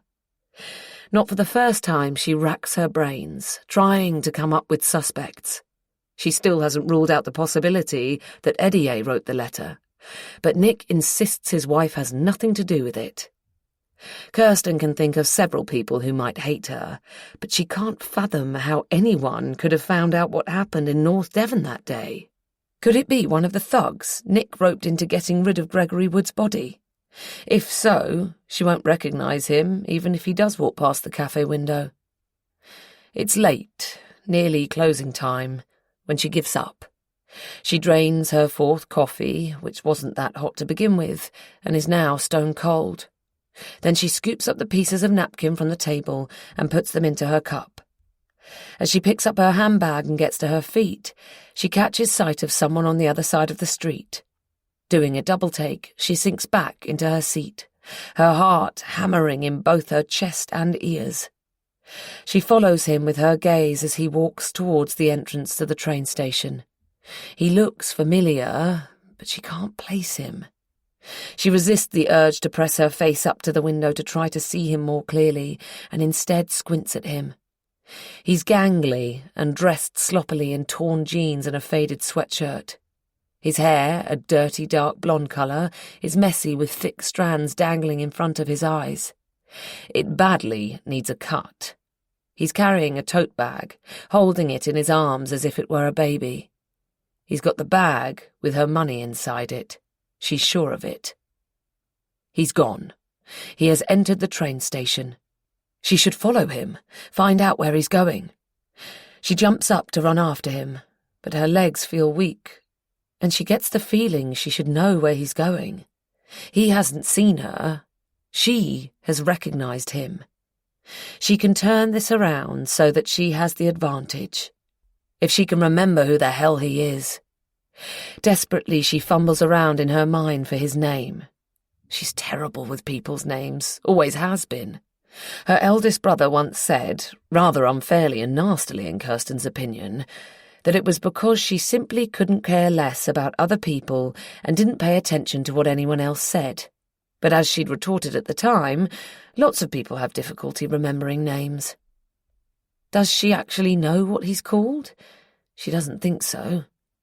Where has she seen him before? He doesn't look like the sort of person she'd have met through work. Way too shabby and dishevelled. Think, Kirsten, think. What do you know about him? Where do you know him from? And then it comes to her. She doesn't know his name. He didn't introduce himself, but she knows who her blackmailer is and where he's going.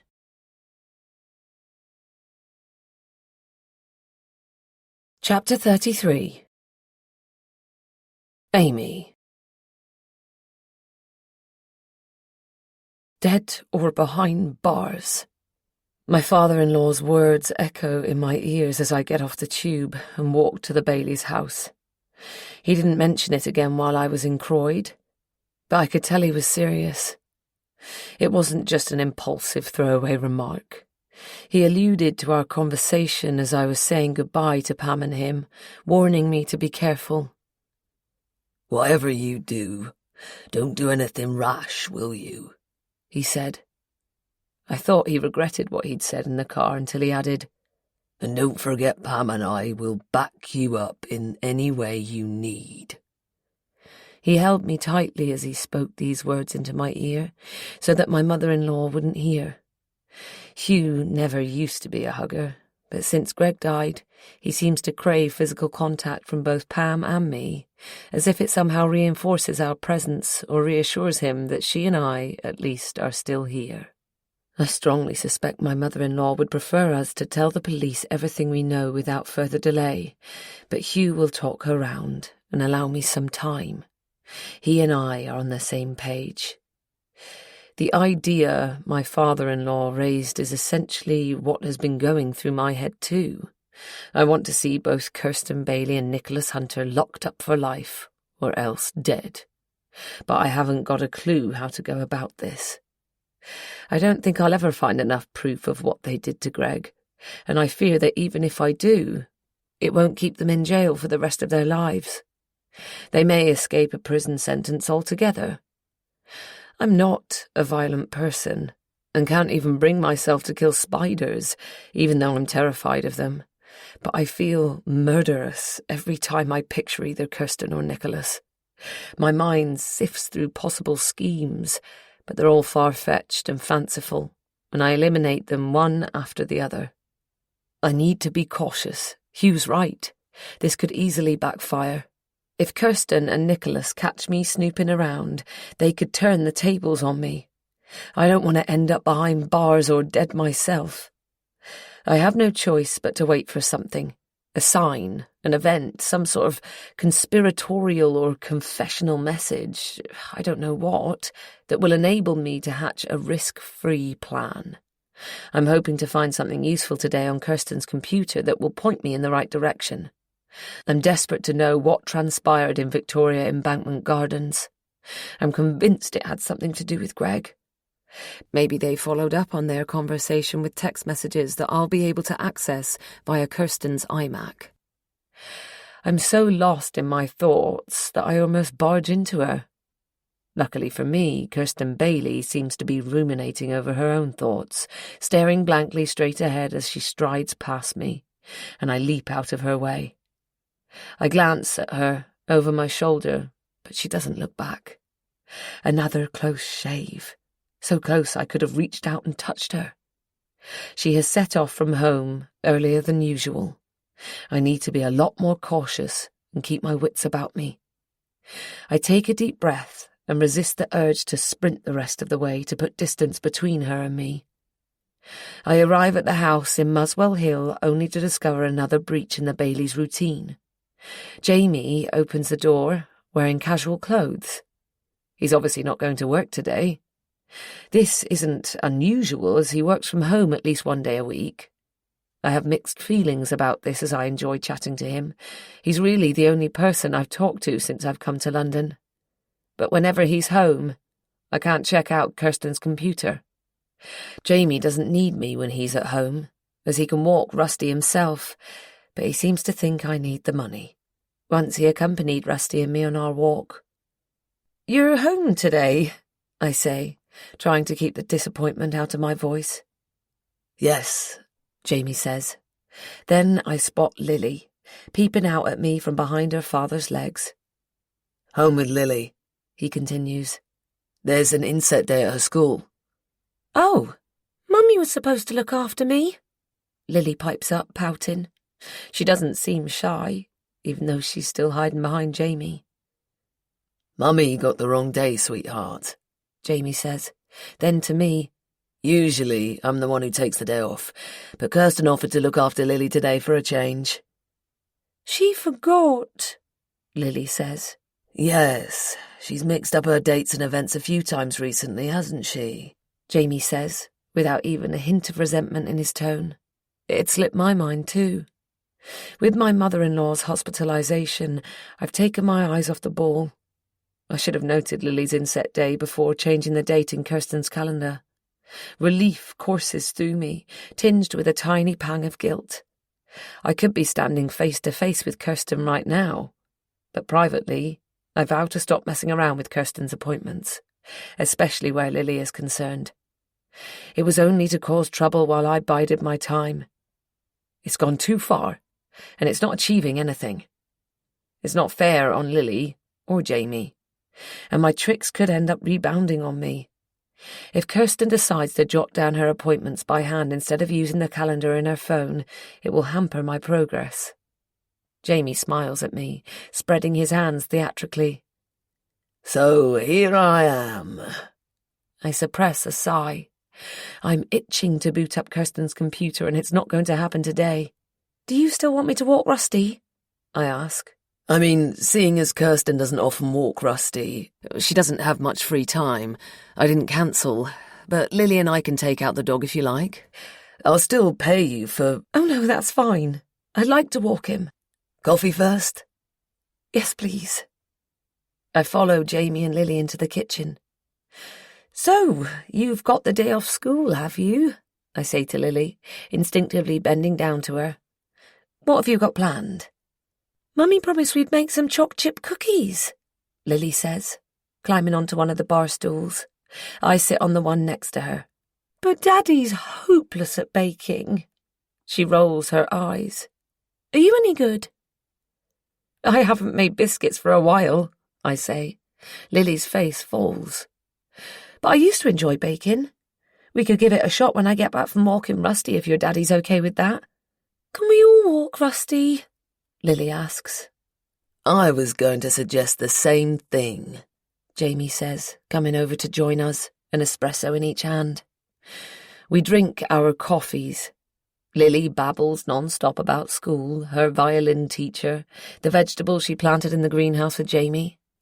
She tells me about the musical of The Lion King that Jamie and her Auntie Claire took her to see a few months ago. outlining the differences with the animated film.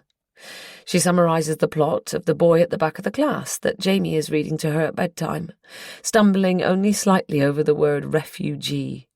She informs me that her dad has one sister and her mother has 3 older brothers.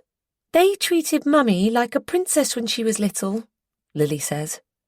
"But she doesn't see them much anymore, does she, Daddy?" No, she doesn't. He turns to me. Kirsten is estranged from most of her family members. It's complicated. Family relationships often are, I say, wishing, not for the first time, that my mother lived closer. Lily's clearly a bright, rather precocious child. Listening to her chitter-chatter, I'm filled with both awe and sadness. I wonder if my child would have grown up to love the theatre and books, if my baby would have been a boy or a girl. Jamie drains the dregs of his espresso and slides off the stool. I follow his lead. Jamie supervises Lily as she puts on her shoes and coat. I clip Rusty's lead onto his collar and grab some dog poo bags. We take Lily to Alexandra Park and head for the playground. While Lily plays on the climbing frame and slide, Jamie and I sit on a bench. We chat inconsequentially about the weather, Lily, Rusty, Jamie's work, both of us keeping our eyes on Lily. Jamie tells me he's taking Lily to his cottage in Folkestone not this weekend, but next weekend, at the start of the half-term holidays. Kirsten's staying at home as she's busy, but they're taking Rusty. He's still not really allowed on the beach in October, but we can get away with it in the evenings now the summer season is over. He loves the beach. I know, I say. Jamie gives me a sideways look. Labs do, don't they? I add hastily. As we watch, Lily climbs onto the swing. "Daddy, come and push me," she calls out, even though she's managing the swinging motion expertly by herself. I watch Jamie push Lily on the swing, maintaining a smile despite the emotion swirling through me. Kirsten has a kind, caring husband and a beautiful, bubbly daughter. She has the life I dreamed of, the life she took from me. I can't help but be envious of all she has. My loathing for her boils inside me. My thoughts are interrupted by a chirruping next to me. Jamie has left his phone on the bench with Lily's coat. I take his mobile over to him in case it's important. He answers the call and I push Lily as he takes a few steps away, his phone pressed to his ear. Today's difficult. Can I do it from home? I can't really come in. Okay then, I'll have to bring my daughter. He ends the call and forces a smile as he catches my eye. Work, he says to me. I'm going to have to go in after all. To Lily he says, We better go. Daddy has to go to work for a few hours, sweetie. You're coming with me to Daddy's office. He tries to make it sound exciting, but Lily's not fooled. "You said I could bake some cookies. You promised." I know. I'm sorry. It's an emergency. I'll make it up to you. You can bring some toys and a book with you. "Do you want me to—" I glance at my watch. It's not even 11 o'clock yet. "I could look after Lily if that helps." "Yes, Daddy. Say yes. I want to stay with Rose." Are you sure? He asks me. She can be very demanding. Yes, of course.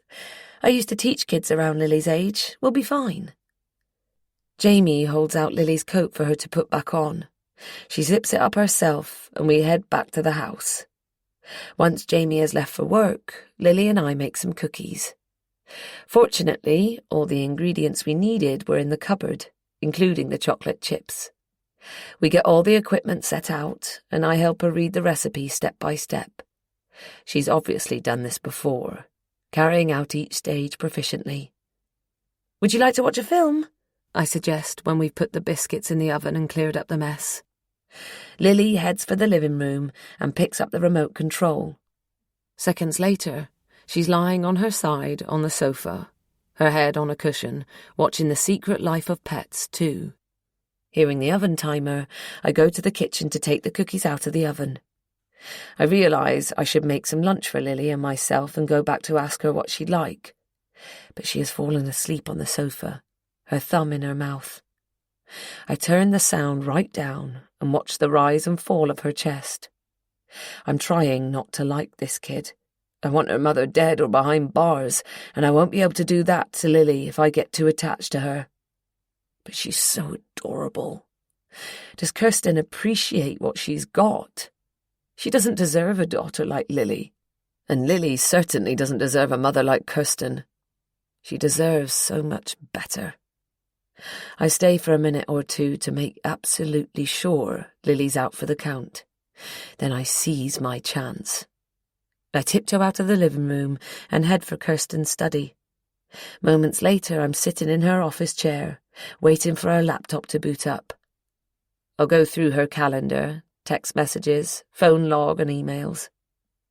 I enter Kirsten's password and stare at the home screen as it appears. There must be something in here somewhere that I can use against Kirsten Bailey and Nicholas Hunter. Something that will enable me to cause their comeuppance, their downfall.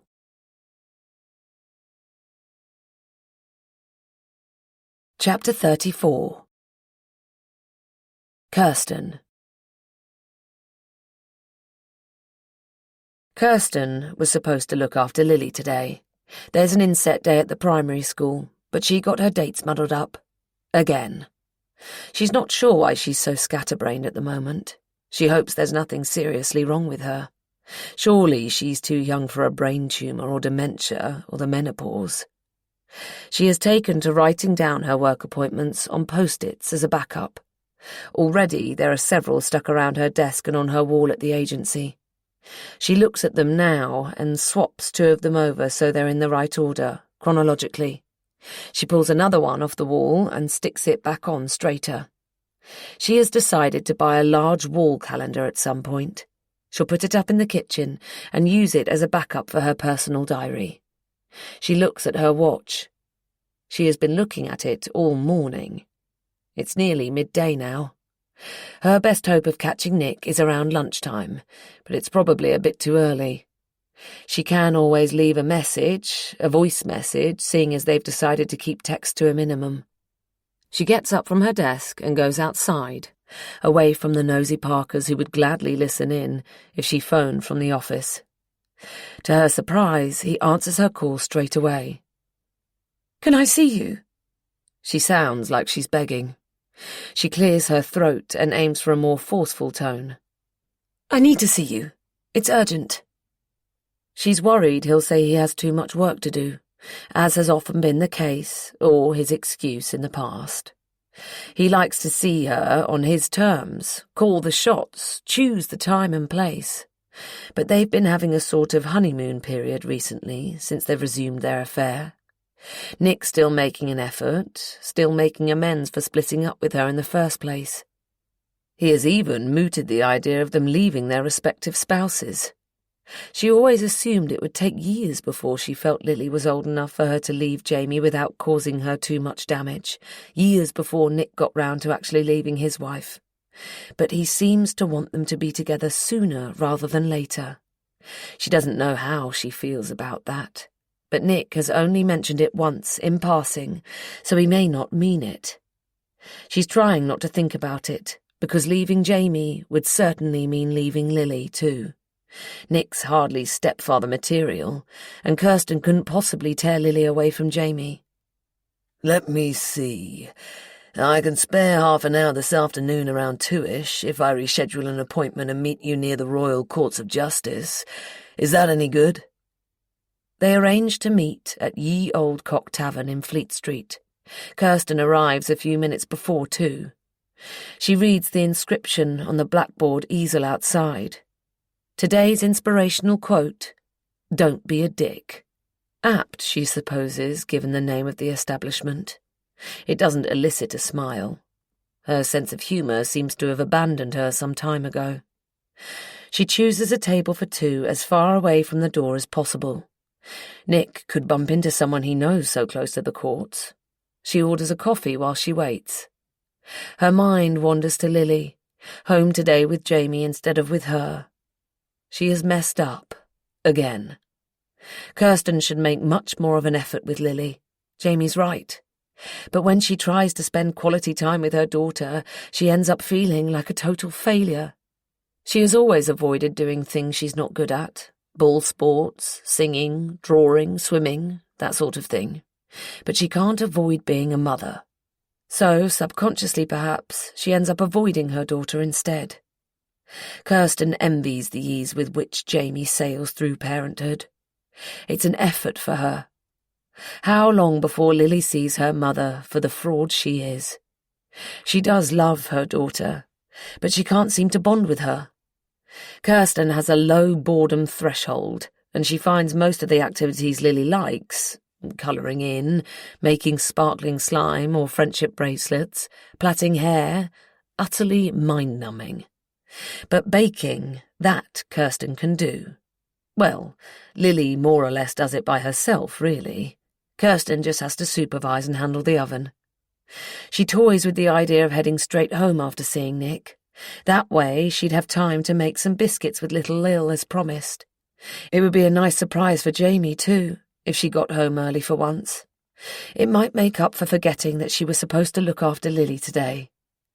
Kirsten had an important work appointment early this morning, followed by a meeting she couldn't miss, but she could feasibly bunk off work this afternoon. It would mean rescheduling a viewing and evaluation, though. She'll make up her mind once she sees Nick. She drums her fingers on the table and glances at her watch again. He'll be here soon. He's always on time. She wonders how he'll react when he knows.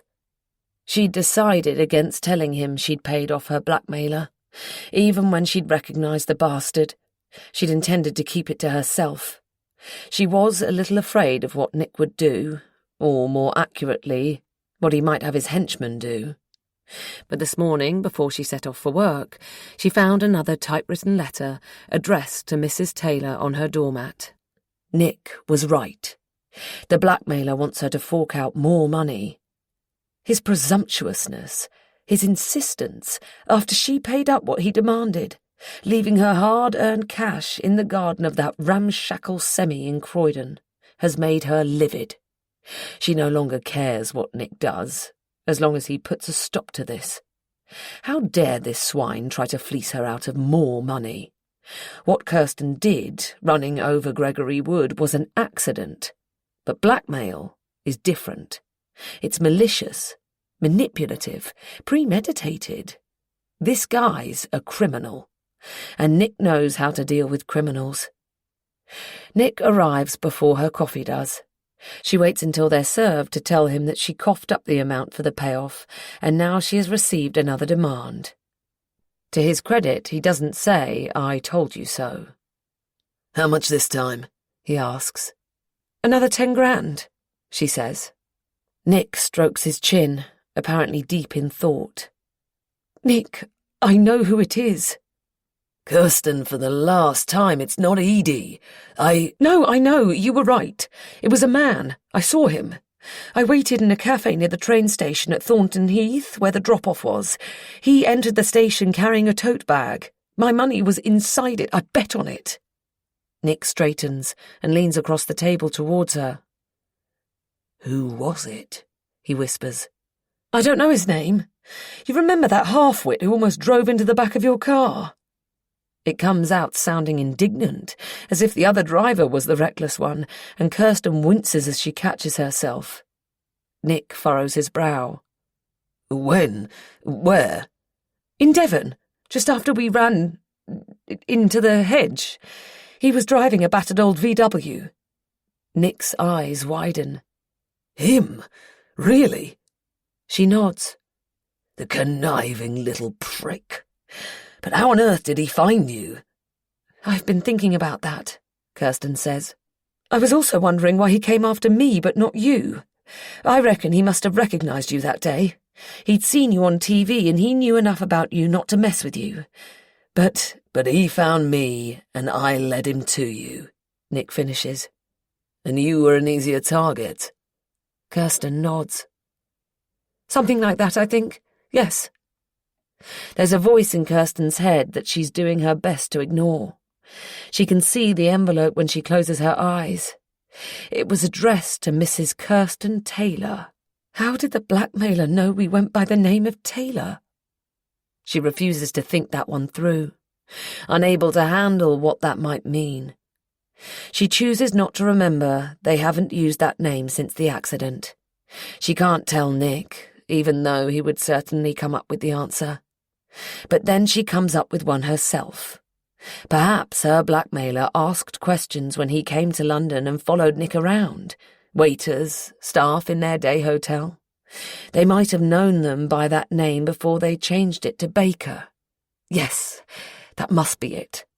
Her mind is pulling her in a different direction.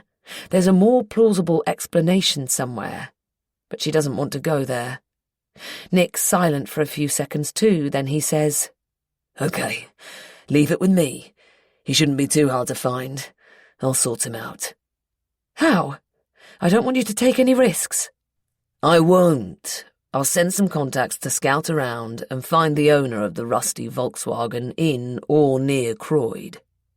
"Contacts? You mean cronies? Criminals?" "Yes, Kirsten. The same cronies who helped us out when we got back from Devon. Do you have a problem with that?" "But how can you trust them? They're thugs. Do you just take their word they'll keep quiet?" Nick scoffs. "No, Kirsten," he says. "Trust doesn't come into it. I pay them for their silence." Kirsten nods, unconvinced. She tried to pay the blackmailer for his silence, and look how that turned out. "Will you have him, killed?" she asks. "Do you want me to?" "No!" She protests fervently, but deep down she just wants Nick to sweep up the breadcrumbs they've left scattered in their wake. He shrugs. "Only as a last resort," he says nonchalantly. Kirsten shudders at his coldness. "Don't worry. I doubt it'll come to that." He flashes her a smile. "Now, are we still on for the weekend after next?" She welcomes the change of subject and returns his smile, albeit a little falteringly. "Yes." She's been looking forward to Nick coming. He has been to her place for a coffee before, and sex, of course, but he has never spent the night there. She likes the idea of being on her home turf instead of holed up in a hotel, however luxurious. A stroke of luck that Lily insisted on taking the dog with her and Jamie on their trip to Folkestone, even though he's not allowed on the beach. If Nick knew she'd kept Rusty, he'd kill her, in a manner of speaking. "You won't forget, will you?" He's teasing her. She's told him about her recent absent-mindedness. "Have you set up an alert?" No need. She has put the event into the calendar app on her phone, but even without that, there's no way she'll forget. It's Nick's birthday. They always find a way to celebrate it together. She plans to make this weekend as special as possible, to make this birthday a memorable one. "I'll make dinner," she says, "and I may even bake you a cake if you're good." "I'll bring the wine if you like, red or white." "I'll let you know when I've decided what I'm cooking." No, on second thoughts, leave it to me. It's your day, your weekend." I don't like to show up empty-handed. I'll bring chocolates." "Fine." He reaches across the table and takes both of her hands in his. She has chosen a table at the back of the room in case they were spotted by someone Nick knew, but he doesn't seem to be worried about that today. She remembers his kiss in Victoria Embankment Garden too. Glancing at his hands, she sees he hasn't put his wedding ring back on. His tie is crooked, the knot smaller than usual. Kirsten looks at Nick, a question whirring in her mind that she doesn't dare to ask. Have Eddie and Nick separated?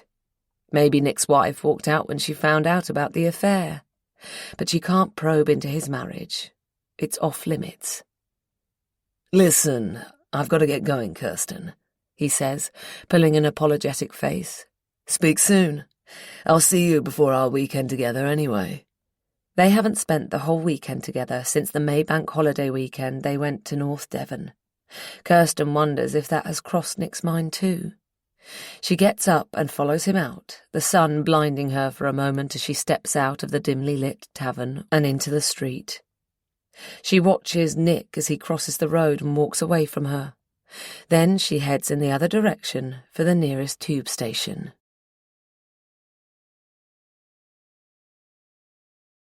Chapter 35. Amy.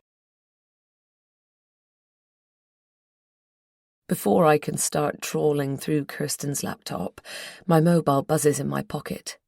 I take it out and look at the caller ID, thinking it might be Jamie checking up on Lily. But it's my father-in-law. Hugh rings me often now, every other day at least. The calls never last long, and he'll worry if I don't pick up. "Hi, Hugh. How are you? How's Pam?" Our conversations have become perfunctory and always follow the same pattern. "Hello, Amy dear. Pam's doing well. She sends her love." He always tries to sound upbeat, and it breaks my heart because I know he's irreparably damaged inside. We all are. "We went for a long walk this morning along Saunton Sands and out to Crow Point," he continues. They go for a long walk every morning. Only the location varies. Braunton Burrows, Valley of the Rocks, Watersmeet, never Croyd Bay or the southwest coast path to Baggy Point, which would no doubt remind them too much of Greg. "How are you getting on?" He's not asking how I am. He never asks how I am, and he never answers the question when I ask how he is. He's asking for an update on my progress. I'm usually vague about this. Fine. Getting there. More news soon, that sort of thing. I tell myself, and I've told Hugh, the less they know the better. But the truth is, I find it hard now to confide in them. It's as if by deciding to go after Kirsten Bailey and Nicholas Hunter, even with Hugh's full support, I've crossed the Rubicon and left them behind on the other riverbank. I've put distance between them and me, put up an invisible boundary, and I can't go back until this is over. "Get in there," I say. Then I lower my voice and add, "Hugh, this will be over soon, very soon. Trust me." His voice is infused with a mixture of warmth and hope as he says, "Thank you, Amy dear. That's good to hear. Pam and I are both here for you, you know that. Whatever we can do, whatever you need." Pam sometimes speaks to me when Hugh rings, but not today. When we talk, she invariably begs me not to put myself in any danger. I know she'd like me to come home and drop this. She'd prefer us to let the major crime investigation team manage this. But she wants Greg's killers punished as much as Hugh and I do. I end the call with my father-in-law, desperate to get back to the task at hand. Kirsten's computer. First, I open her calendar app. She has added a few events since the last time I looked. Most of them appear to be work-related, but two stand out. 2 events the same weekend. From the evening of Friday 21st to the evening of Sunday 23rd. The first entry reads, Jamie and Lil in Folkestone. The second entry is for the same dates, the weekend of Nicholas's birthday apparently, but I barely register it, feeling suddenly cold all over. Folkestone. Folkestone. Jamie told me earlier that he and Lily and Rusty were going to Folkestone that weekend, but it's only now that it occurs to me. Folkestone is near Dover. I received an aborted incoming call from Dover that I assumed had something to do with Greg. Could it have been Kirsten? But how did she know my number? And then it dawns on me. My mobile number was engraved on Rusty's collar. I don't often swear, but I call Kirsten all the names I can think of, the volley of insults firing from my mouth like bullets. It takes me several minutes to calm down. I pace the room, suppressing the urge to hurl objects at the wall or punch it. I want to scream and shout, but I mustn't wake Lily. I check on her before I continue. She's still sound asleep. I realise it's the middle of the afternoon and I haven't fed her. I should have made lunch before I turned on the television. Oh well, it can't be helped, and I can't wake her just yet. I've still got work to do before Jamie gets home. I've promised Hugh that this will soon be over. I have to come up with something. I sit down again at the computer and examine Kirsten's emails. Nothing of particular interest. Kirsten and her lover don't appear to communicate by email. Finally, I go through her text messages. Unless she has deleted them, she and Nicholas haven't exchanged many text messages recently either. There's nothing about their meeting at Victoria Embankment Gardens. There are 2 messages, one from her, one from him, both succinct, both sent the day before yesterday. Kirsten: J and L away 21st to 23rd. Spend weekend at mine? He hasn't replied, but I can see from the call log that he rang her about an hour after that. And I already know from the second calendar entry for the weekend after next that he has accepted Kirsten's invitation and plans to celebrate his birthday with her. Apart from that, the most recent text messages are about 5 weeks old. Several desperate texts from Kirsten, begging Nicholas to reconsider and to give her a second chance. I've read through these messages before. I inferred from Kirsten's messages, and Nicholas's apparent lack of reply to any of them, that they'd split up, judging from the dates around the time I first came to London. But I assume, given their plans to meet up in Embankment Gardens the other day, as well as their plans for the end of the month, that they're back together now. Absent-mindedly, I open the desk drawers and rummage through them.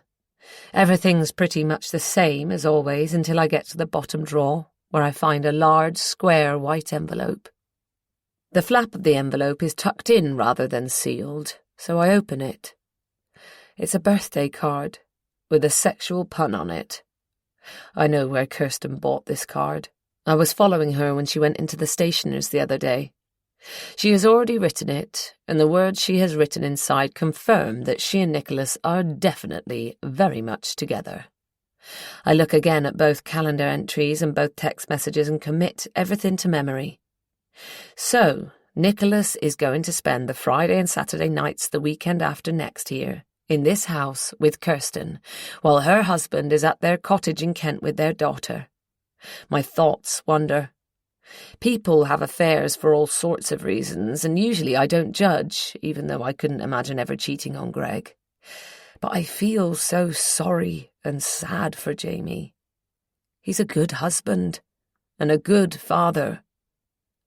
I need to focus. There must be something I can use here. But what? And then it comes to me. I knew something would eventually fall into my lap. A germ of an idea forms in my head and then sprouts into something resembling a plan. Leaning forwards in the chair, my elbows on the desk, I steeple my hands and rest my chin on them. Can I really do this? I'd be committing a crime. It seems like a good idea, but it feels wrong. I'm not a dishonest person. I'm not cold-blooded and calculating. I'm not a criminal. That's not who I really am. But then I think of Greg, and of our baby that I miscarried, of my parents-in-law who lost both their sons, of Kirsten Bailey and Nicholas Hunter who accidentally took a life but deliberately covered their tracks. And I realise this is who I've become, who I've been made into. I consider myself to be a good person on the whole. I try to be good anyway. But I think that even fundamentally good people, when they're focused on revenge, can wind up doing something very bad. Before I can fully organise my ideas, I hear a voice outside. Jamie's home. My pulse racing, I hastily shut down the computer and run through the hall as the front door starts to open. I reach the living room just in time. Sitting on the end of the sofa next to Lily, I pick up a magazine from the coffee table and flick through it. Jamie materialises in the doorway. I put my finger to my lips, then point at Lily. My heart slows to a more normal rhythm, and then stops altogether. Jamie's not alone. Rose, let me introduce you to my wife, Kirsten. He looks over his shoulder, and suddenly she's there, standing right behind him. Pleased to meet you, Rose. she says. It's an automatic response. She hasn't recognised me. For a split second, I think I might get away with this. Perhaps the game's not up after all. Then, almost in slow motion, her eyes widen and her mouth forms a shocked "oh" as the colour drains from her face. She knows who I am.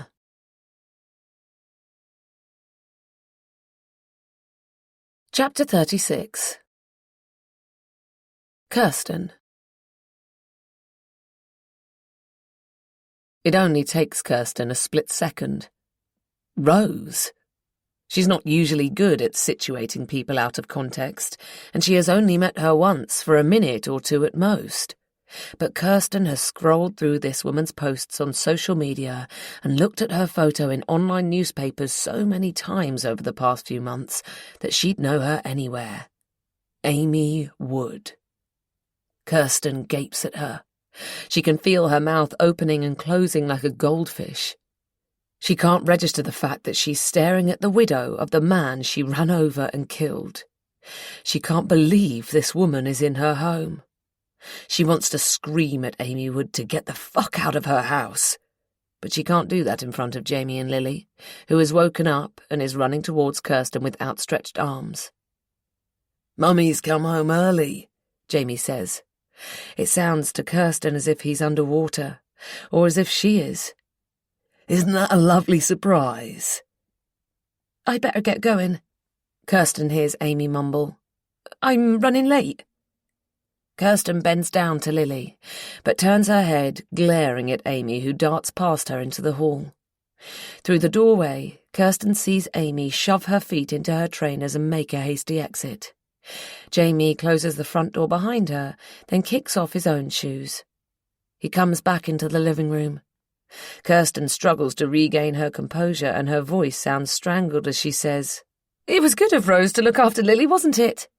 Without waiting for Jamie's response, she turns to her daughter. "Did you have a good time, little Lil?" "Yes, we made chocolate chip cookies. Would you like one?" The very thought of eating something makes Kirsten feel like retching. "Not just now. Perhaps after dinner." Kirsten notices Lily's smile fade. "I'll have one with you, sweetie," Jamie says to Lily, throwing Kirsten a worried look. She summons up a grateful smile. She can always count on her husband to come to her rescue. She watches as Lily takes Jamie's hand, and he allows himself to be led to the kitchen. "Are you all right?" Jamie calls to Kirsten over his shoulder. "You look a bit peaky." "I'm fine," she says. "Be down in a minute." Kirsten scuttles upstairs and sits on the bed. Her breaths are coming too fast and ragged. She tries to breathe in deeply and breathe out through her nose. Should she be exhaling through her mouth instead? She tries that too. Eventually, she manages to pull herself together, more or less. Her heart is still racing and she feels too dizzy to stand up, but she's starting to think more coherently. What was Amy Wood doing in her house? Is she spying on her? What does she know? How did she find out? Kirsten tries to tell herself that it shouldn't come as a complete surprise to her that Amy Wood has found her. She should have known when she received the first blackmail letter, addressed to Mrs. Taylor. The idiot in the VW and the widow must know each other. Perhaps they're in cahoots. Or maybe the blackmailer told Amy Wood he knew who she and Nick really were. He may even have made her pay for the information. But what does Amy Wood want? Is she trying to inveigle her way into Jamie's life? Lily's? But why? An explanation comes to Kirsten. Maybe the widow is hunting for a piece of evidence, something that will prove what Kirsten and Nick did to Gregory Wood, so that she can get justice for her husband. Well, she won't find anything. There is no evidence against her and Nick. Nick has seen to that. At best, Amy Wood could go to the police with the cock-and-bull story of a half-wit who saw Nick's Audi after it had been driven into the hedge in the pouring rain. They'd stick to their story. They'd swerved to avoid a sheep. This maniac's narrative doesn't hold water. His testimony wouldn't hold up in court.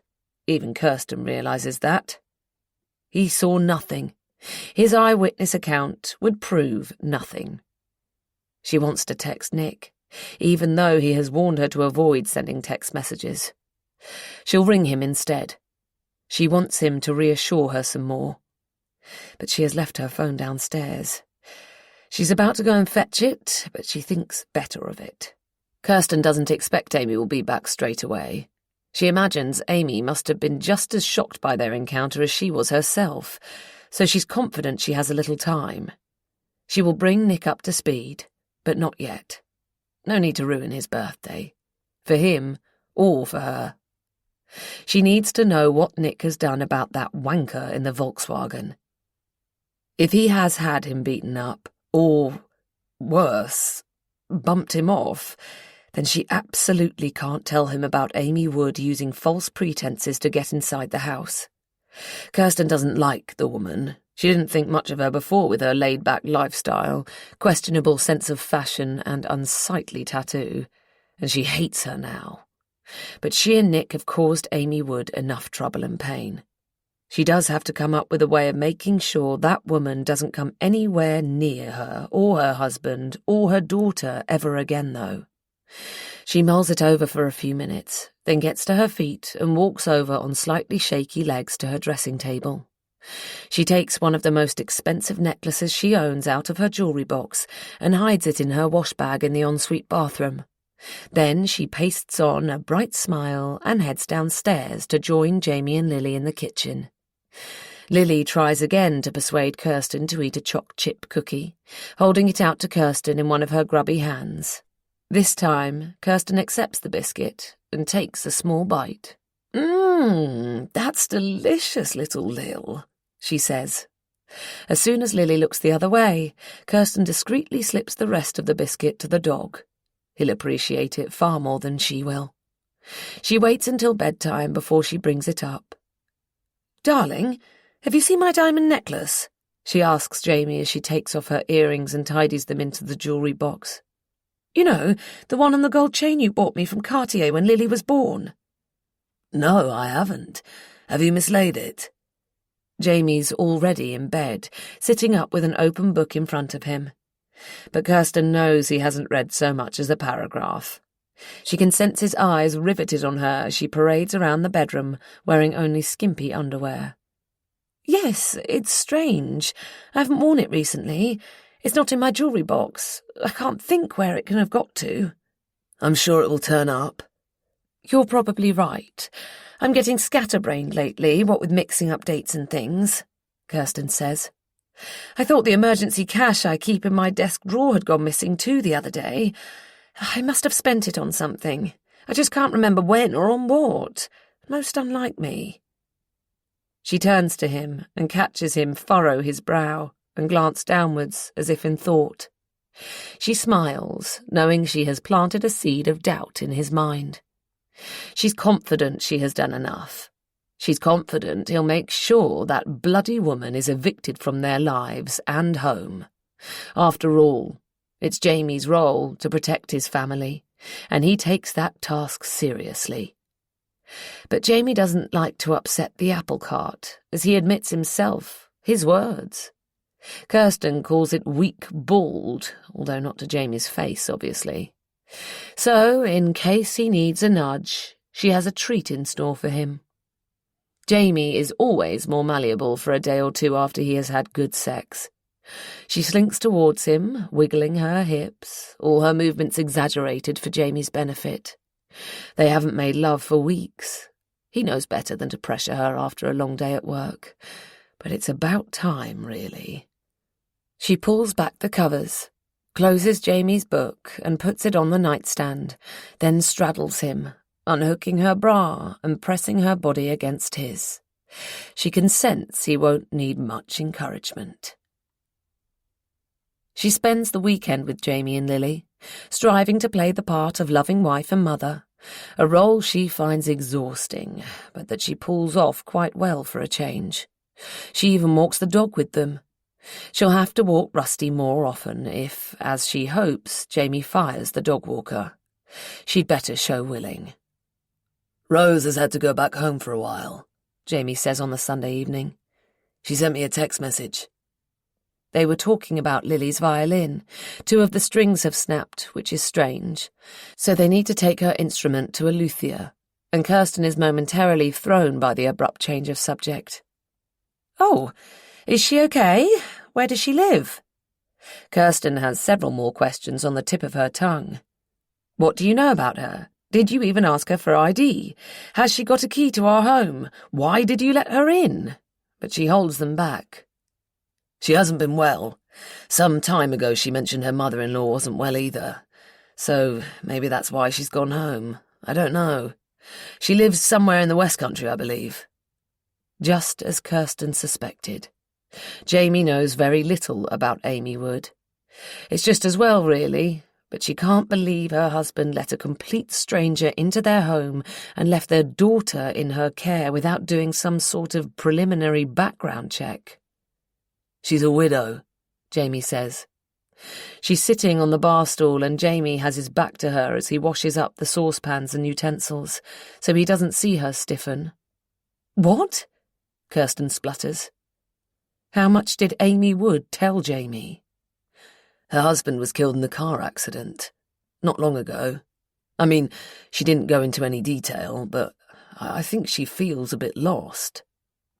Kirsten should feel relieved. Jamie knows nothing. But she has a sinking feeling in her stomach. She can read between the lines. She can read her husband. Jamie thinks Rose is going through a hard time, so he's reluctant to accuse her of stealing his wife's necklace and money. Classic Jamie. Always the Good Samaritan. But Amy will hardly dare to show her face around here any time soon, will she? Not after Kirsten caught her in this very house. Kirsten remembers the look on Amy's face. Eyes and mouth wide open, the blood draining from her face, an expression of pure shock. Whatever Amy was up to, running into Kirsten wasn't part of her plan. Jamie grabs the tea towel and a saucepan and turns to face her. I've been thinking. I need to sound her out about the necklace. I'll talk to her about it, okay? I didn't check her out, credentials and stuff, so I should probably do that too. Do you really think she could have stolen? Kirsten feigns surprise, raising her eyebrows and deliberately trails off. I don't know. Can you have a good look for it before I bandy about accusations?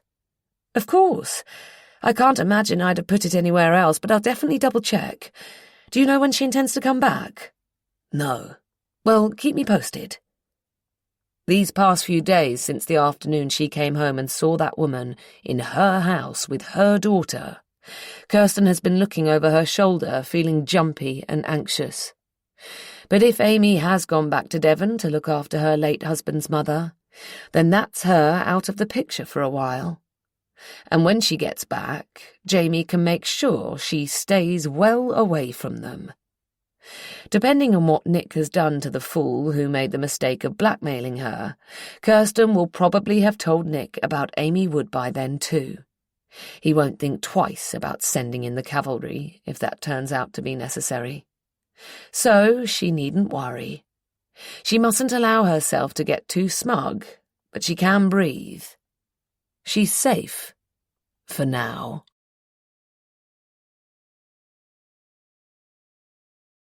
Chapter 37. Amy.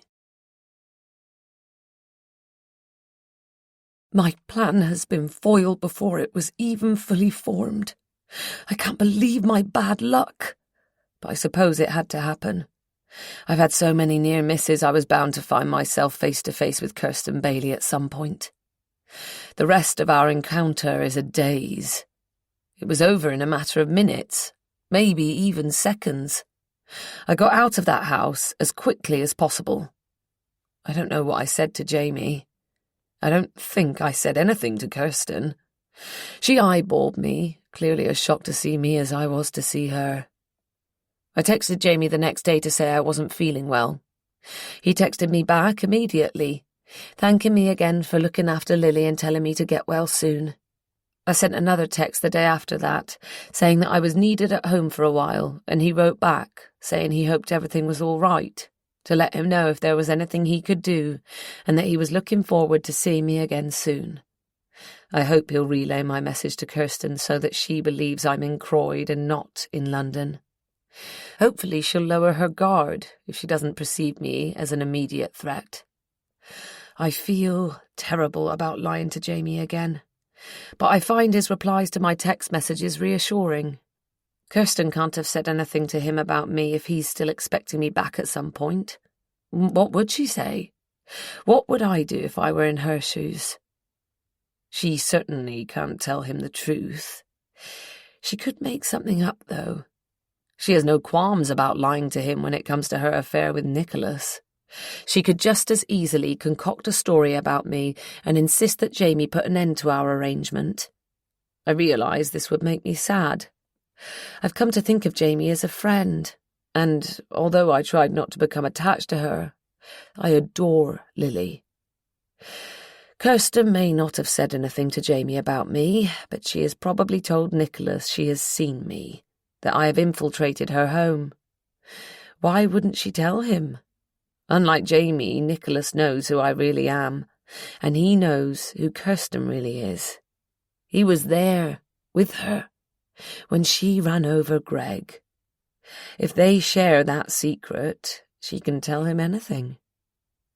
I'm utterly terrified by the idea that Nicholas knows I'm in London, snooping around. That man has a rep for getting the most hardened criminals off the hook. He must have some very grateful clients from whom he can call in a few favours. What if he knows people? Murderers he has successfully defended, who would kill for him. Should I be in fear of my life? For the 2 days following my encounter with Kirsten, I barely leave the tiny room I'm renting, even though it feels claustrophobic and airless. When I go out for food, I look over my shoulder all the time, imagining I'm being followed, unable to shake the sense that I'm in danger. But by the weekend, I persuaded myself I'm being paranoid. I don't know Nicholas, or much about him. He's probably nowhere near as influential or evil as I've built him up to be in my mind, and he can't possibly know where to find me. There's no reason for me not to go ahead with my plan. It's not perfect, it's not even complete, and it relies heavily on opportunity and luck. It may need to be revised at the last minute, but I hope to put it into action next weekend when Jamie and Lily are in Folkestone and Kirsten and Nicholas are at her home in Muswell Hill. I have 1 week to find out as much as I can about what Kirsten has got lined up for Nicholas's birthday weekend. I need to trail her as much as possible before then and rake through the house when no one is home to gather any information that might help me. I set out from my cramped room to do just that. I'm striding towards the tube station, my head down, trying to look inconspicuous, when my mobile rings from inside my handbag, startling me. I stop in the middle of the street and get the phone out of my bag, groaning as I see the caller ID. Tempted to ignore the call, I let the phone ring until it almost goes to voicemail. But then I answer, thinking it might be important. "Hi, Simon," I say with as much enthusiasm as I can summon up. Simon dispenses with formalities. "Amy, are you on your own?" he asks. The urgency in his tone unnerves me. I look around me. I don't think anyone is following me, but that's not what Simon means, of course. "Can you talk?" "Yes, why?" "You're in danger. You're dealing with some very dodgy people. Take my word for it. You need to drop what you're doing and come home," he gushes. "Now!" I feel the hairs on the back of my neck prickle, and I whirl round again to double-check there's no one observing me. I've just convinced myself I'm not in danger, and I don't want Simon to scare me off now. He has a tendency to exaggerate. I remember that from school, Our form tutor said he was melodramatic and OTT. Simon, how do you know who I'm dealing with or what I'm doing? What do you mean by dodgy? They're unscrupulous people. The Taylors. Killers. I think of how Kirsten Bailey and Nicholas Hunter ran over Greg, and the lengths they went to in order to cover their tracks. I can't argue with Simon's assessment. They are unscrupulous killers. But what I don't get is how Simon seems to know what I'm doing. I barely know myself. You're in danger. You need to drop what you're doing. Why should I take his word for it? What does he mean by that? Simon, I think I've missed an episode. Can you fill me in? I know you've gone after them. The fancy-pants lawyer and his floozy. Well, I confided in you before I left Croyd, I say, hoping Simon's still on side. I hope he has kept that to himself. If he tells anyone, it will ruin everything. I know you've been hanging out in front of her house. I shudder, looking over my shoulder yet again. Is Simon the one I should be looking out for rather than Nicholas or one of his buddies? Have you been following me? How do you know this? Simon ignores my question. If you can find her, I can too. He's on the defensive, and I'm not getting anywhere. Simon, what makes you think I'm in danger? The bigwig lawyer. He threatened to kill me. What? When? Why? Well, he didn't. Probably not used to doing his own dirty work. He sent a couple of goons down here to intimidate me. Just now, they waved their knives around. Knives? They were armed. Have you been to the police, Simon? And they said they'd kill me if... Simon breaks off, as if he has said too much. No, I'm not going to report it. If what? If what, Simon? If I didn't... back off. I try to read between the lines. What isn't Simon telling me? Why on earth would anyone wave a knife around and threaten to kill him? Why won't he go to the police? My silence seems to prompt him, and I hear him sigh.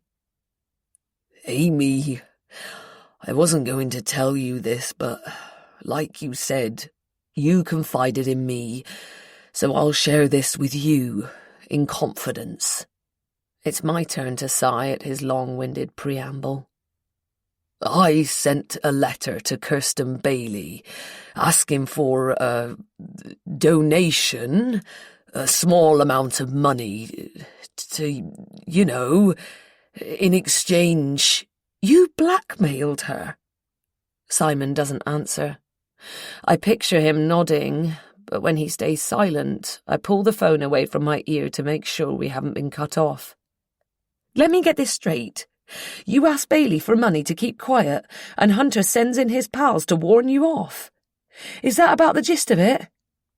Yes, Simon admits. He sounds sheepish. My mind reels. What has Simon done? Will this wreck everything? I scratch that thought. As Simon says, I confided in him, not that I had much choice, and he has confided in me. He knows my secret, and now I know his, he's more likely to keep mine. Simon, listen to me, I say sternly. Keep all this to yourself, and stay away. I'm coming home very soon. Don't mess with these people. I want to add, this has nothing to do with you, but I bite my tongue. I can't afford to get Simon's back up. Okay, he says. Be careful, Amy. Don't underestimate them. You need to watch out. So do you, Simon, I say, ending the call. I don't intend it to, but it sounds like a threat.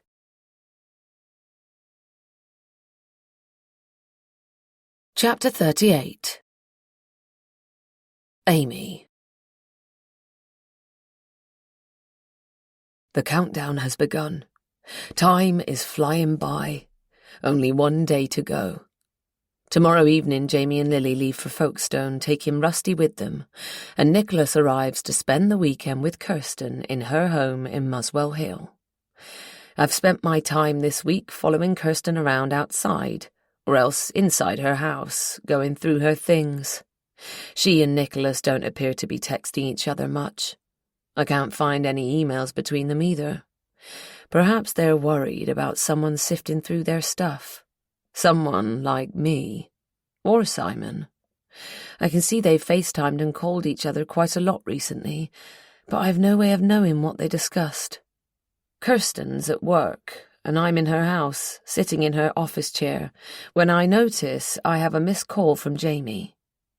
He rang me yesterday too, and we chatted for ages. About everything and nothing. But I got the impression he had something on his mind. Something he'd rung to tell me, something he couldn't bring himself to say.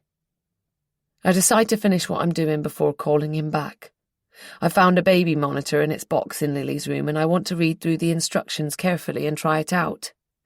Perhaps I can use it to listen in on Kirsten and Nicholas's conversations this weekend. I need to plug it in somewhere they won't find it, in a room other than the bedroom that they're likely to spend time in. I find a socket in the living room behind the sideboard. I test the baby monitor before boxing it up again for now and tidying it away where I found it. Then I head back to Kirsten's study, sit back down in her chair and ring Jamie. He answers straight away. This time, after inquiring about my mother-in-law's health and asking if I know when I might be coming back to London, he gets to the point. Rose, I've been trying to ask you something, he begins. But the last thing I want to do is upset you. Okay, I say, drawing out the 2 syllables, both a prompt for him to just come out with it and a promise to try not to take what he says badly. I hear him take a deep breath. I swivel from side to side in Kirsten's chair without disturbing Rusty, who is sprawled across my feet. I want to be clear, Rose. I'm not accusing you of anything. But Kirsten has misplaced an expensive gold and diamond necklace. He pauses. He doesn't really need to say any more. I've got it. Kirsten has hidden a piece of her jewellery and either blamed me outright or implied that I may have stolen it. How clever of her. Neither my wife nor I believe you have anything to do with the necklace going missing. Kirsten would be the first to admit she's been particularly scatty recently, and has no doubt mislaid it herself. But just to set Kirsten's mind at rest, and to get me out of the doghouse... Jamie pauses again. I'm sure he's rehearsed what he wants to say in his head, and he's drafted a speech that's as tactful as possible, but he's making a hash of getting the words out. I want to help him. This is the bit where you ask me for the key back and say thank you and goodbye. I wonder if you would mind bringing some ID when you come back. He continues eventually when I say nothing. You will come back, won't you? Rusty misses you. I glance down at Rusty, guilt slicing through me like a knife. And so do Lily and I. But if you could bring your driving licence or something, anything... You see, I left Lily with you that day, and I didn't think twice about it because I've got to know you and trust you and knew Lily would be in good hands. But from my wife's point of view, I left her daughter with a stranger. I'm sorry. I should have... It's no problem, Jamie, I say. I've got my passport here at home. I picture myself in my cottage in Croyd, where I'm supposed to be, sitting not on Kirsten's office chair in her spacious study, but on my own chair in the tiny room that was once a pantry and is now an office, opening the desk drawer where Greg and I keep our passports. Our expired passports. Mine is in the name of Amy Wood, not Rose Salter. I'll bring it with me when I come back, along with a bill or something so you have my home address. That's no problem. Thank you for being so understanding. I hear the relief in his voice. It makes me feel slightly better for lying to him. Again. I find the necklace half an hour later in Kirsten's wash bag in the ensuite bathroom. I hold it in my hands for a moment, wondering what to do with it. I don't want Jamie to think badly of me, although this strikes me as ironic, even hypocritical, given that I've been lying to him since the day we met. I'd like him to know with certainty that I didn't steal this. I expect Kirsten usually keeps it in her jewellery box in the master bedroom, but if I put it in there, Jamie might believe that I had indeed stolen it and then, following our phone conversation, let myself into the house to put it back where I'd found it. Worse than that, Kirsten will know I've been inside her house while no one was at home, and I'm hoping she believes I'm miles away in North Devon. There's nothing for it but to leave the necklace in the wash bag. I wonder what to do about the ID Jamie has asked me for. I could ask Reverend Rob if he can make me up a fake bill or something. After all, making fake ID used to be part of his skill set, as Greg and he would sometimes joke, along with forging letters from schoolmates' parents. The document wouldn't have to be that convincing. I could have a black and white photocopy made to hide any imperfections. But I rule out that idea. I've already asked Rob for a favour. I cringe as I think of the suggestive birthday card I sent him a week ago, identical to the one Kirsten bought for Nicholas that I found in her desk drawer. Plus, Rob's a man of the cloth now, to use the phrase he himself uses, and although he has said he'd do anything to help, I'd be asking him again to do something dishonest. Hopefully, I won't need the fake ID. It should all be over after this weekend, and although my heart sinks at the thought, I suppose that will mean the end of my friendship with Jamie too. I'm jolted out of my thoughts by the sound of the front door closing downstairs. I freeze. I hear Kirsten's voice as she greets Rusty in the hallway, and this spurs me into motion. She has finished work very early. I dive under the bed and lie still, trying to slow down my breathing and my heartbeat. But she doesn't come upstairs. I can make out the sound of the coffee machine. Minutes later, I hear her tell Rusty she'll be back in a few minutes, and then the front door slams behind her. I race down the stairs and peer through the frosted glass of the aluminium door. I can't see anything. I go through to the living room and look through the window. Kirsten has disappeared. She's on foot. The car is still parked in front of the house. Like many Londoners, Kirsten doesn't use the car that often. She's no eco-warrior, though. I don't think Kirsten actually likes driving, but perhaps that's recent. Maybe she has avoided driving as much as possible since she drove into my husband. I dash back into the hallway and then I'm outside, sprinting to the end of the cul-de-sac. I spot her walking down the hill, an empty Hessian tote bag in each hand. I know where she's going. There's a Tesco's at the bottom of the hill, just past Lily's school. I saw Kirsten's shopping list earlier. About a dozen items written in neat handwriting on a piece of paper, folded and hidden in a drawer in the kitchen among flyers for local takeaway restaurants. Kirsten and Jamie have a pad on the kitchen worktop where they jot down what they've run out of or what they need from the supermarket. Jamie usually does the shopping. He goes in the car. Kirsten occasionally picks up things they've forgotten from the corner shop on her way home. I've gathered all this from observing their routine. But this isn't part of their routine.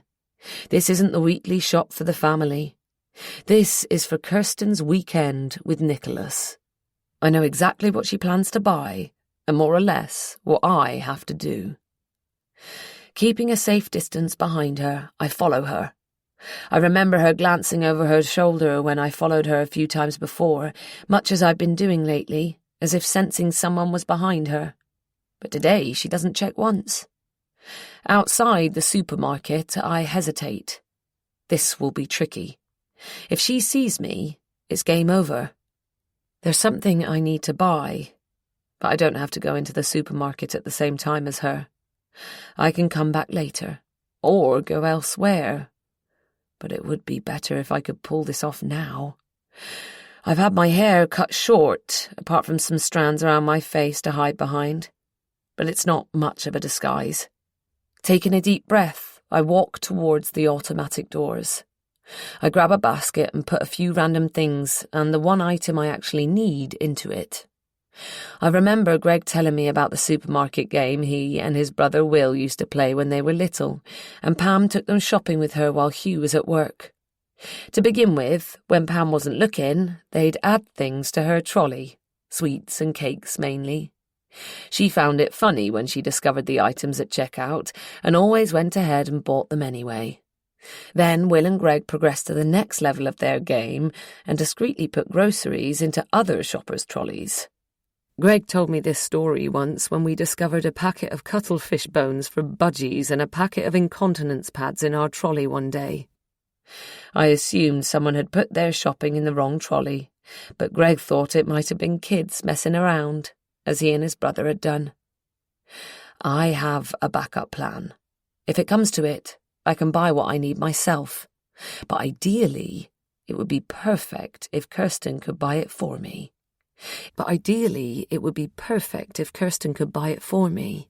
It should blend in with most of the other stuff on her shopping list. If she does notice it and doesn't buy it, this will all have been for nothing. I find Kirsten in the baking section.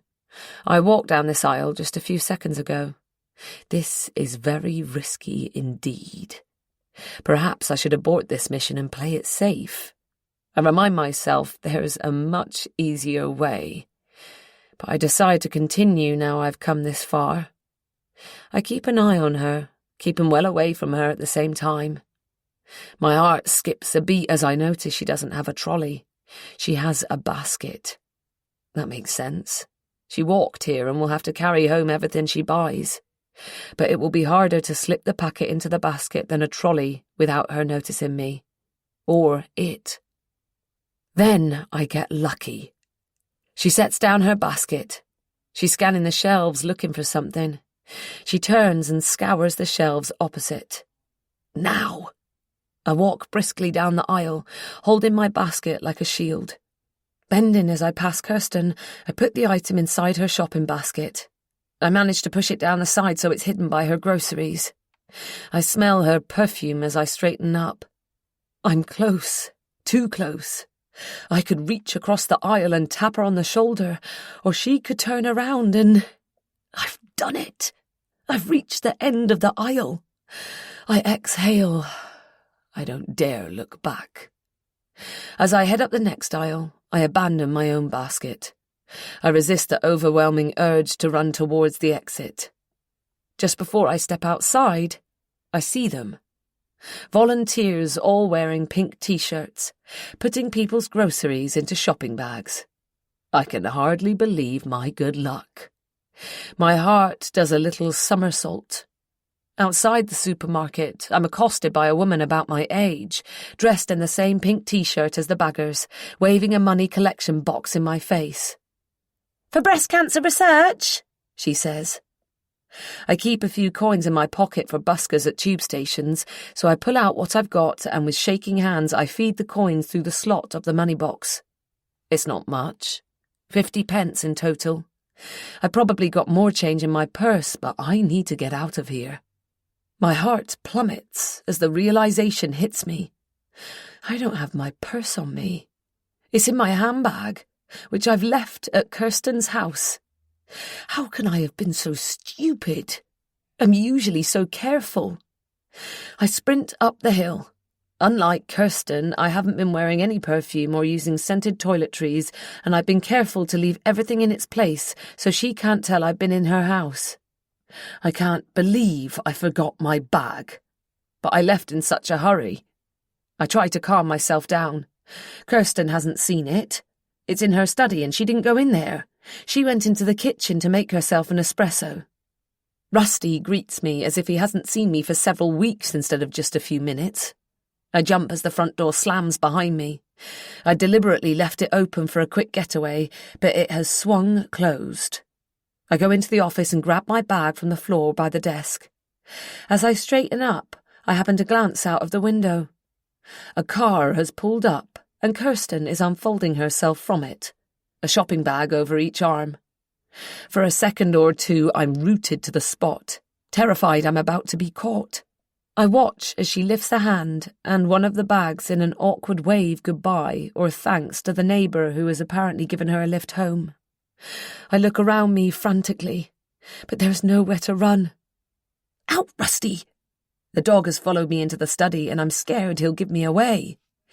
He obeys and rushes to greet Kirsten as I flatten myself against the wall behind the open study door. She goes into the kitchen, and I strain my ears. Seconds later, I hear a door shut. Not the kitchen door.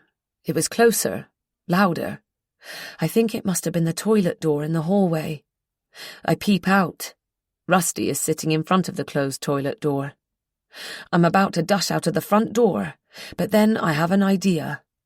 I creep through the hallway, past the toilet, and into the kitchen. The shopping bags are on the central island with the groceries still in them. I rummage around in one bag, but I can't find it. Quick! I have to hurry up. I find the packet in the second bag and take it out. The receipt is in there too, and I shove it into the pocket of my jeans. I pat Rusty on the head on my way out. I pull the front door shut behind me just as the toilet flushes. As I turn into the main road, I allow myself a small smile. I've carried out the first part of my plan.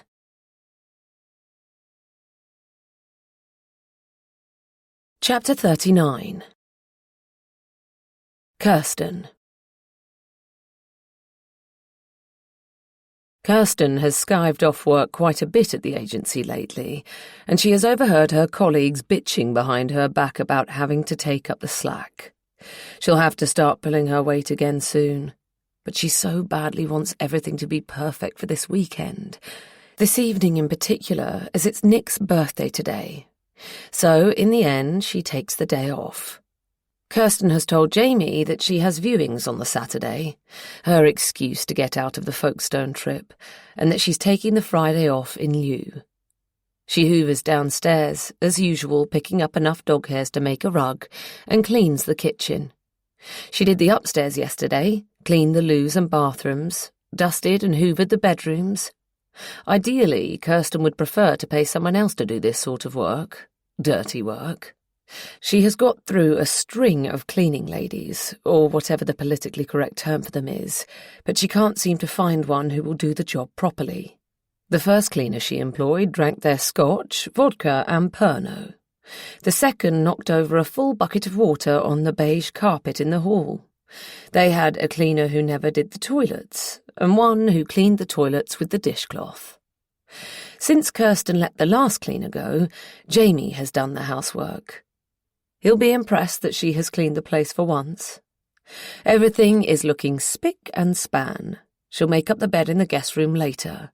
She knows her moral compass is askew, but even she draws the line at having sex with her lover in the marital bed. Marital bed. 9 years she has been married to Jamie. They met at a mutual friend's 30th and hit it off straight away. They slept together that very night. The sex was better the following morning when they'd sobered up. Cue a whirlwind romance that morphed into a serious, long-term relationship. He desperately wanted children. She wanted to concentrate on her career first. Then Lily came along. Lily was a toddler when Kirsten met Nicholas. Jamie thought it was a good time to try for another baby. He still wants another baby. But although Kirsten loves Lily and doesn't regret having her, she doesn't want any more kids, with Jamie or Nicholas. She's somewhat lacking in maternal instinct. Nick has been talking more and more about getting divorced, Nick from his wife and Kirsten from her husband. She didn't take him seriously when he first brought it up, but he insists he wants to marry her. It's all or nothing with Nick. He's like a dog with a bone when he sets his mind on something. She has promised to think about it, and she's supposed to give him her answer this weekend. It feels like an ultimatum. Will he break up with her again if she refuses to leave Jamie? And Lily. Because Jamie will want primary custody, and Kirsten won't contest it. Kirsten tells herself that Lily will be better off without her. She doesn't know if she's trying to convince herself of this, or if she's already convinced, but she has to face facts. Jamie's a terrific father, and she's a terrible mother. She was never cut out to be one. Anyway, Kirsten has made up her mind. She can't live without Nick.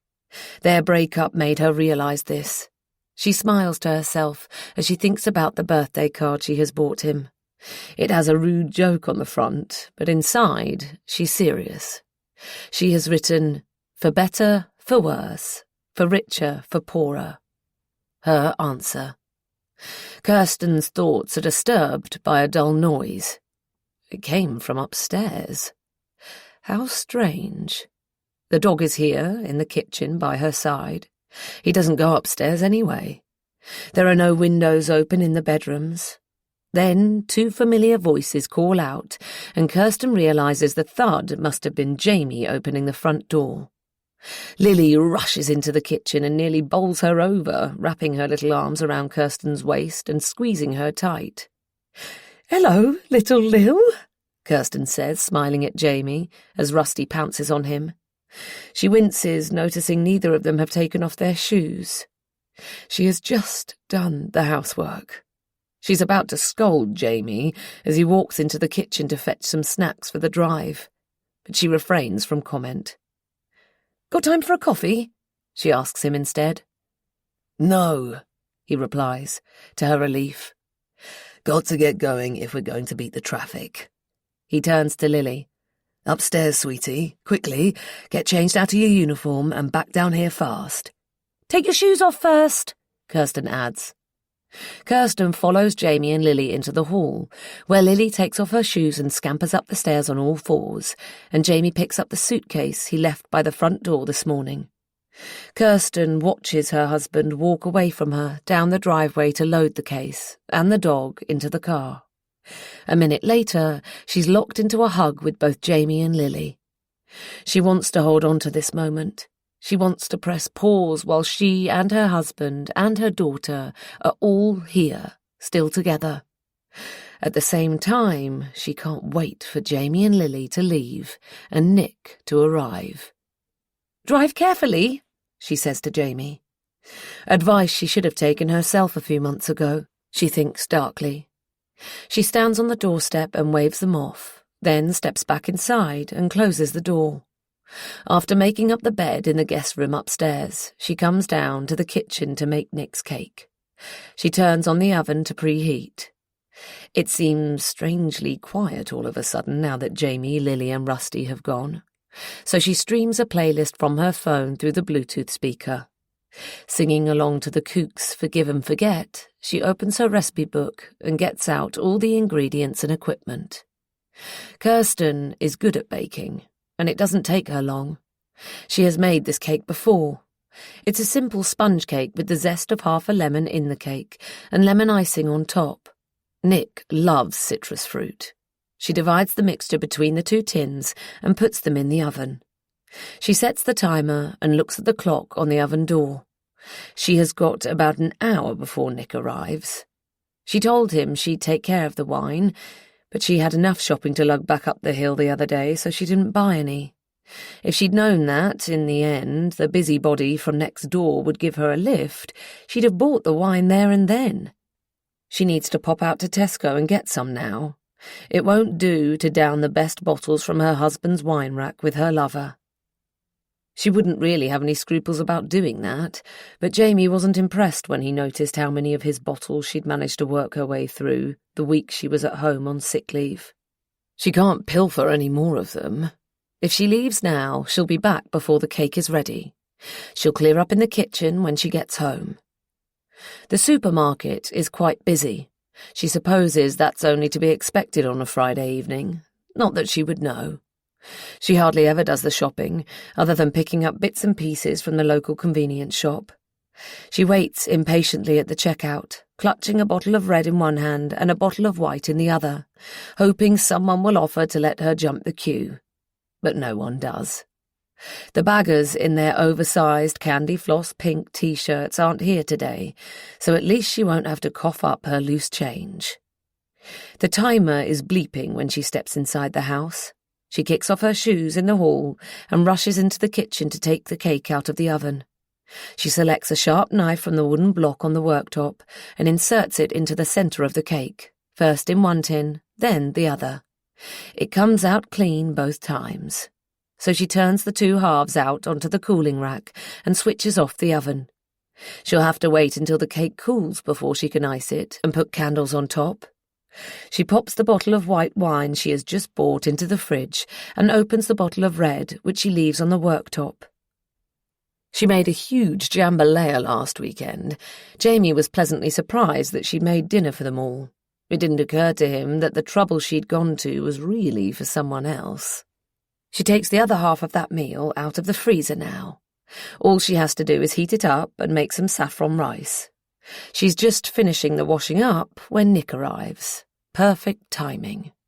Nick has brought a box of chocolates and a chilled bottle of something bubbly. She gets out a couple of champagne flutes and prepares some nibbles. Green olives, Iberian ham, manchego cheese, and they take everything through to the living room.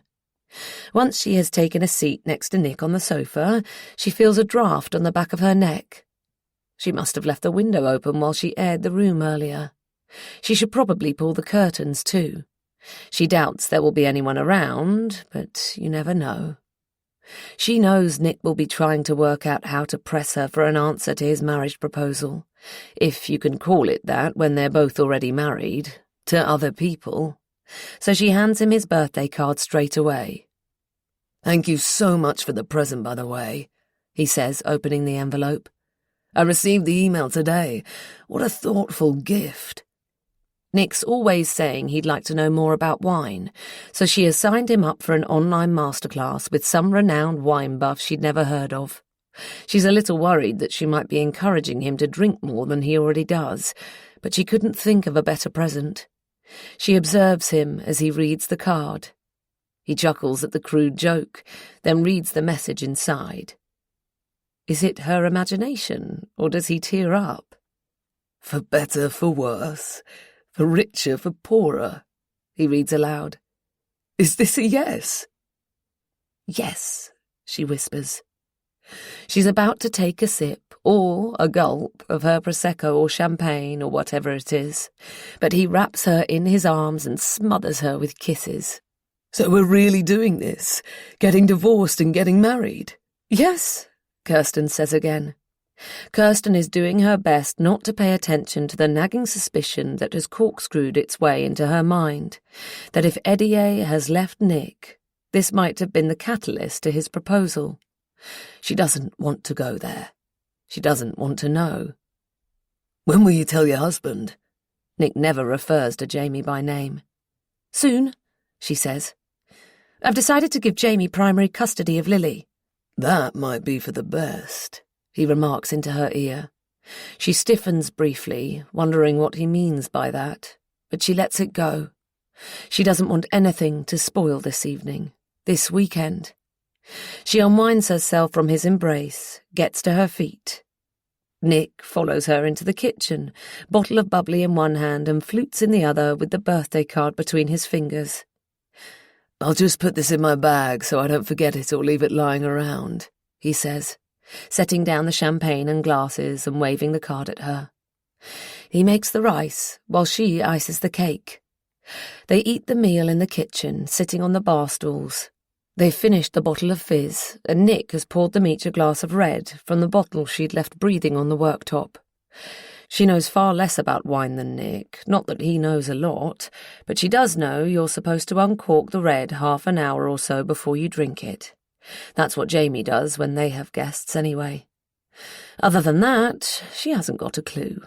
She bought the most expensive bottles she could find in the supermarket, and they're French, so they should be good. "This is delicious," Nick says, glass in hand and with his mouth full. He looks into her eyes, an expression of adulation on his face. He has morphed from a dog with a bone into a faithful puppy now he has got what he wants. The wine or the food? "Both. It's all wonderful. Thank you." She smiles. She tries to imagine what it will be like waking up next to him every day, watching him get ready for work, knotting his tie for him. They've been together for over 5 years. They've been to Michelin-starred restaurants and stayed in posh hotels. But what she craves with him is domesticity. She wants to do normal, everyday stuff with him, lounge around on the sofa in front of Netflix, sit next to him in bed reading a book, heat up ready-made meals or order takeouts, even do the shopping with him. Why not? She hates the idea of hurting Jamie and Lily, but this is what she wants. This is who she wants to be with. They pack the dirty crockery and cutlery into the dishwasher. Kirsten hands Nick 2 small plates and a large knife. "Take these through," she says, nodding towards the door to the living room. "And wait for me in there. Turn off the lights." "Oh," he says, raising his eyebrows suggestively. "Keep your clothes on," she says to his back as he exits the kitchen. "For now." She lights the candles and sings happy birthday as she carries the cake in. She walks slowly, resisting a sudden urge to giggle. She's drunk quite a lot and is tipsy. There are 5 candles on the cake, 1 for every year they've been together, and Nick blows them all out in one go. "I hope you made a wish," she says. "It's already come true. It came true this evening." Kirsten can't help thinking of Lily's last birthday. She baked her a pink unicorn cake, and Lily invited her 4 best friends, all spoilt brats, whose mothers duly admired Kirsten's handiwork. She'd had a brief insight into what it would be like to be a good mother. She'd felt like an imposter. The kids were high on sugar all afternoon, and Kirsten was glad when it was over. Lily is 8 in a few weeks' time, and Kirsten will have to do it all again, probably. Nick removes the candles and cuts the cake. Kirsten bites into her slice. It's not her best effort. It doesn't taste quite right. Not enough sugar, perhaps. But it tastes pretty good, and it looked good with the icing and candles. It doesn't happen until he's almost polished off the whole slice. He drops the plate to the floor, and Kirsten doesn't notice at first. She bends across him to pick up the plate and the remaining bite of the cake.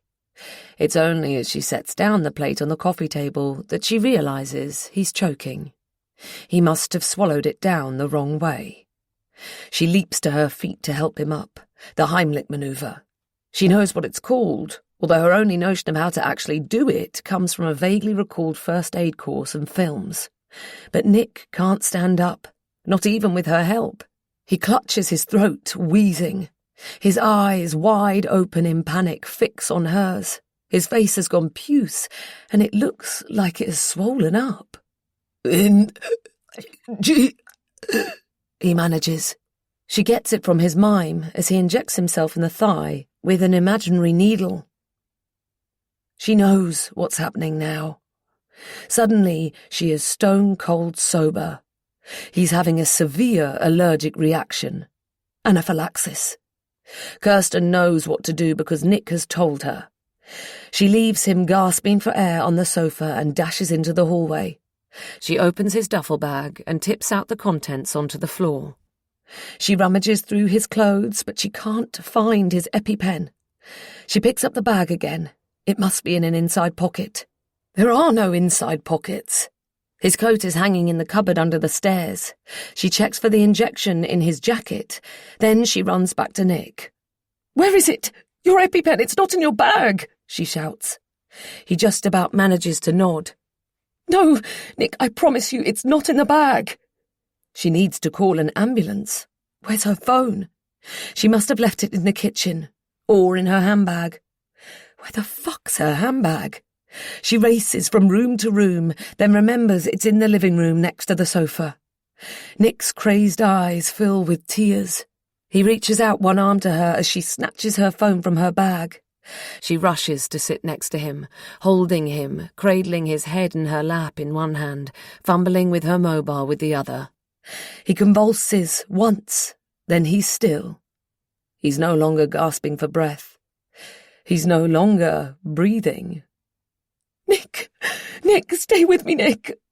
She feels for a pulse in his neck. She's not sure if she'd find it, even if there was one.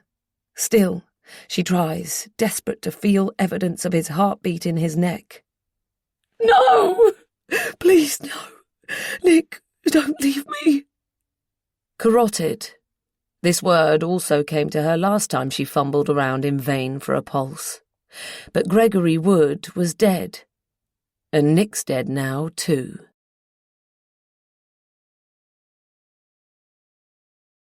Chapter 40.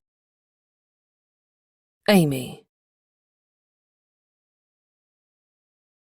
Is Nicholas Hunter really dead? If so, this is murder. I'm having trouble getting my head round that thought.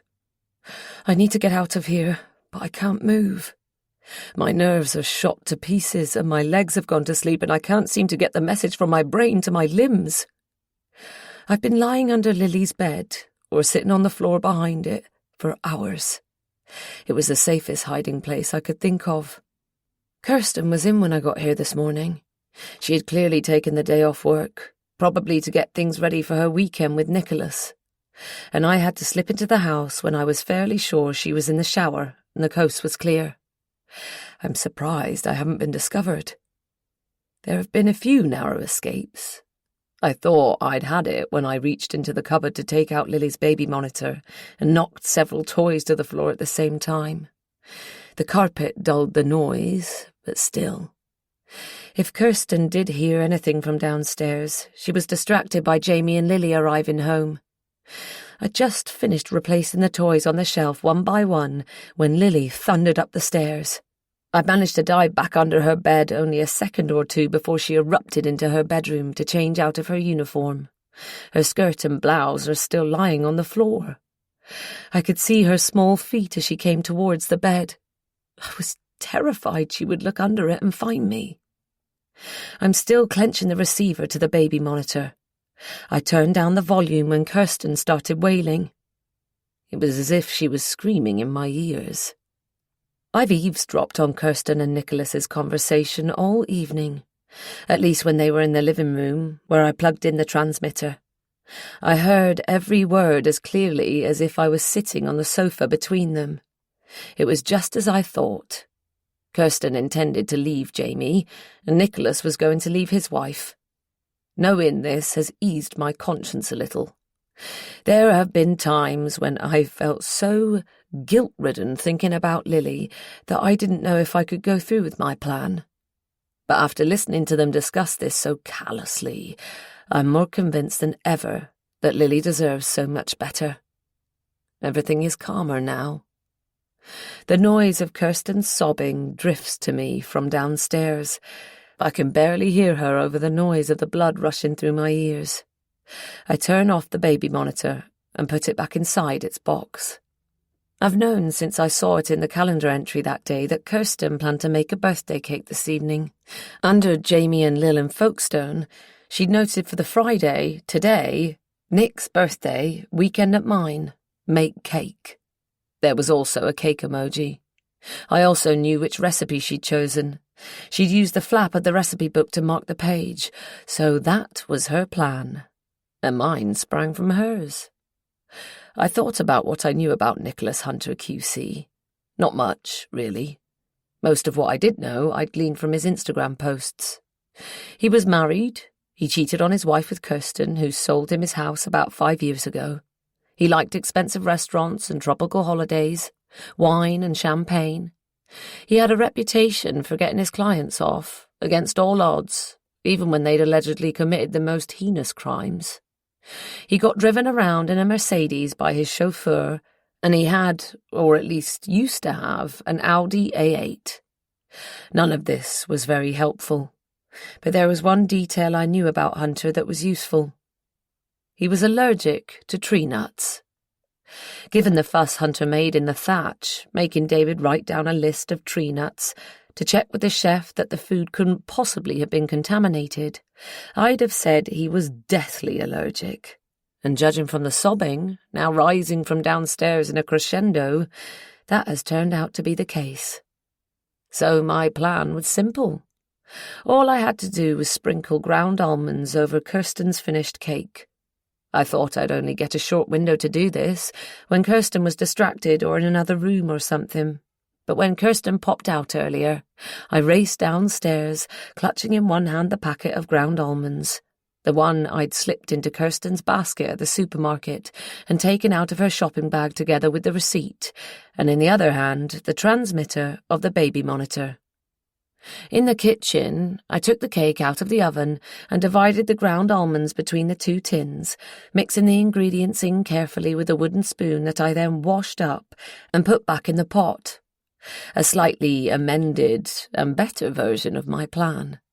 I always knew I would have to play it by ear, revise my plan as I went along, and rely on a bit of good luck.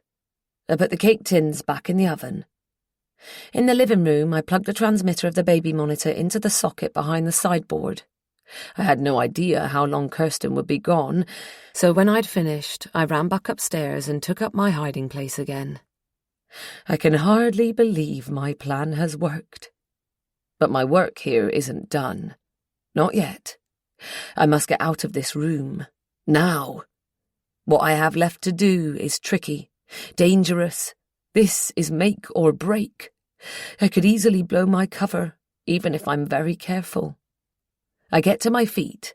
My legs wobble as I walk over to the cupboard. I'm not sure if it's because they're cramped from sitting on the floor, or if it's because I'm petrified. I put the box with the baby monitor receiver back in the cupboard. Careful not to knock any toys to the floor this time. The transmitter is still plugged into a socket in the living room. I'll have to leave it there. Hopefully, if anyone finds it later and wonders what it's doing there, they'll assume Lily was playing with it at some point. I open Lily's bedroom door slowly, peeping out, all my senses on high alert. I creep down the stairs. I'm so tempted to sprint out of here, but I need to be cautious and meticulous. When I tiptoed down earlier to take the EpiPen, I zipped Nicholas's overnight bag back up. The contents have been tipped out since then and are strewn across the floor at the bottom of the stairs. I slipped the EpiPen under Nicholas's clothes. With shaking hands, I slide the card Kirsten wrote to Nicholas out of the envelope and push mine into it. The front of my card, with its poor sexual pun, is identical. But Reverend Rob has written a slightly different message inside, imitating Kirsten's neat handwriting faultlessly from the screenshot I sent him. I doubt Kirsten would appreciate it, but I've stuck to the wedding vow theme. It reads, "Till death do us part." I couldn't resist, and I'm hoping it might make Nicholas's death look like premeditated murder, which of course it is. Next comes the really risky bit. I make my way stealthily into the kitchen. To do this, I have to walk along the hallway, past the door to the living room, which is open. If Kirsten looks up, she'll catch sight of me. I steal a glance at her as I sneak past. She's cradling Nicholas's head and rocking, still sobbing. Is she going to ring the emergency services? There's also a communicating door between the living room and the kitchen, but, luckily for me, that one has been left ajar, rather than wide open. I push on the pedal of the dustbin with my foot and drop the supermarket receipt and empty packet of ground almonds in. I'd really like to leave them in a more obvious place, on the worktop for example, but Kirsten seems rather OCD about her showroom home, and it would be out of character for her to leave rubbish lying around. This will have to do. I scan the room, run through a mental checklist. Have I forgotten anything? I don't think so. Kirsten still hasn't rung the emergency services. What is she waiting for? She should have called an ambulance. Did she hesitate like this when she ran over Greg? If she and Hunter had called the emergency services in time, could Greg have been saved? Is she thinking back to that day, asking herself what to do with Nicholas's body? Has she asked herself what to do with Greg's? Is she thinking of covering this up, too? I'll have to make the call myself, but I can't do it from my own mobile. Have the Baileys got a landline? In Kirsten's office, maybe. Surely I'd have noticed if there was a phone in her office. Perhaps in the master bedroom, but that will mean walking back in front of the open door to the living room. Can I pull it off? I only need to sound a bit like her. She'll be distressed, which will explain it if she doesn't sound quite like herself on the recording afterwards. But as I'm clutching at this straw, Kirsten's posh nasal voice drifts towards me from the next room. "Ambulance, please!" I inhale deeply and exhale. I step into the hallway, where I can hear her more clearly. Kirsten stumbles over her name and address, and I realize her wavering was probably due to shock. She has just lost the man she loves, after all. I know how that feels. My ex-lover is dead," she says. She sounds distraught and panicked. I wonder why she called him her ex-lover. She could have said friend or boyfriend. I suppose she couldn't find the right word, if there is one, in the heat of the moment. Who is he to her? A future fiancé? He's only an ex-lover because he's dead. "Nicholas Hunter! His name was Nicholas Hunter. I don't know, Anna, Phil, an allergic reaction, maybe?" I don't linger any longer. I slip out into the night and stride to the end of the road before breaking into a run. Although I can't catch my breath, and it seems as if the air that I do snatch lacks oxygen, I keep running. I've almost reached the underground station at Wood Green when I hear the sirens. Moments later, an ambulance tears by, followed closely by a police car, heading in the opposite direction to me, towards the place I've just come from. HMP Sevenham's Park. Hi. Looking back, I can't pinpoint the exact moment I realised I'd been set up. Did I already know when you lay dying in my arms, your terrified eyes fixed on mine?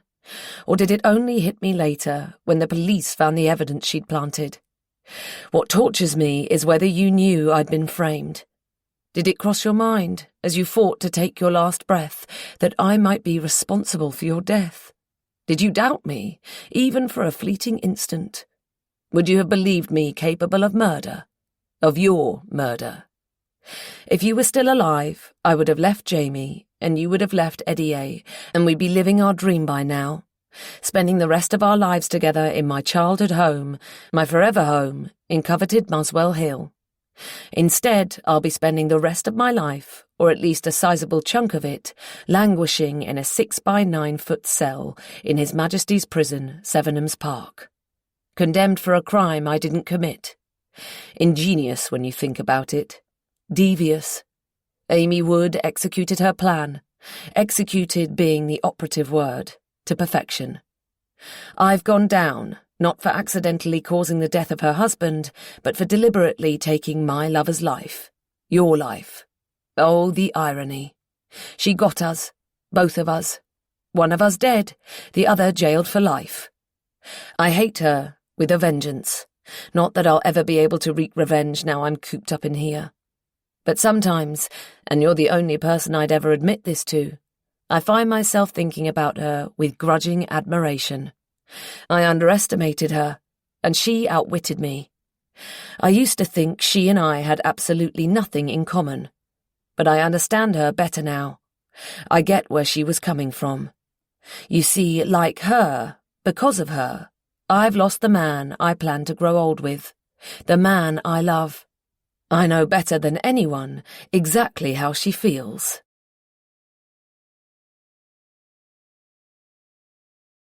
Epilogue. Amy. Jamie hasn't seen Kirsten since her arrest. It was too much for him to process. The fact that she'd allegedly murdered her lover, and the discovery that she'd had a lover in the first place. He's still struggling to digest her betrayal. He wouldn't set foot in the courtroom. But I attended the trial. I was there nearly every day.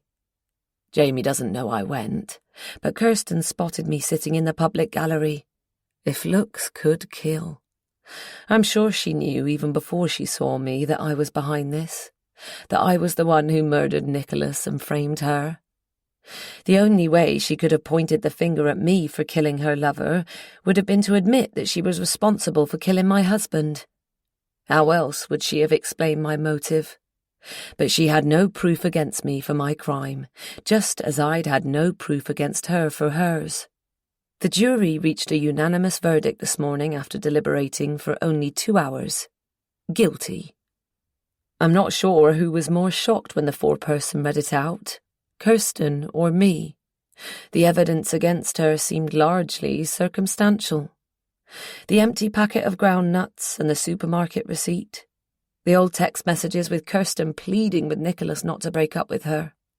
A neighbour who also heard Kirsten scream, "Don't leave me," through the open living room window. A 999 call in which Kirsten referred to the victim as her ex-lover. A birthday card with the words, "Till death do us part." As Nicholas Hunter QC once said in an interview I watched on YouTube, the prosecution's job is to tell a story and convince the jury that the story is true. The defence has to find plot holes in that narrative and cast doubts in the jurors' minds as to its veracity. Those were more or less the words he said.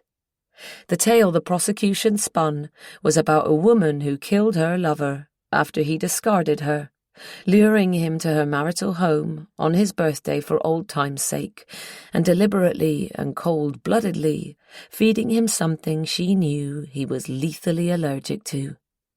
It was about a woman scorned, who decided that if she couldn't have him, no one could. The jury seemed to swallow the story. I don't think Kirsten's counsel did a great job of refuting it.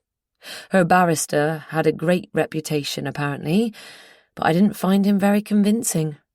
Evidently the jury didn't either. As I watched Kirsten being led away in handcuffs, I wonder if the same thing is going through her mind as mine. How deeply ironic it is that the one person who could have got her off is the person she killed. Electronic devices and cameras aren't allowed in the Central Criminal Court building, and there are no lockers. So I've got into the habit of leaving my mobile in the care of a barista in the cafe just down the road. The first thing I do when I retrieve my phone is ring my parents-in-law to tell them Kirsten has been found guilty and sentenced to life imprisonment with a recommended minimum term of 30 years. It's finally over. It has been a whole year, almost to the day, since Greg disappeared. Pam cries. Hugh thanks me for calling. They both want to know when I'm coming home. Soon, I promise. I really should get back to Croyd, move back into my cottage, even though it doesn't feel like home anymore. Not without Greg. Pam and Hugh are my family, and they and my friends, my tribe, are in North Devon. Plus my stepfather's money is running out. I've sold the holiday flat in Woolacombe for a good price. Kirsten would be impressed, and Greg's surf shop has been making a good profit since Tom reopened it. But even so, I'll need to get a job myself before too long.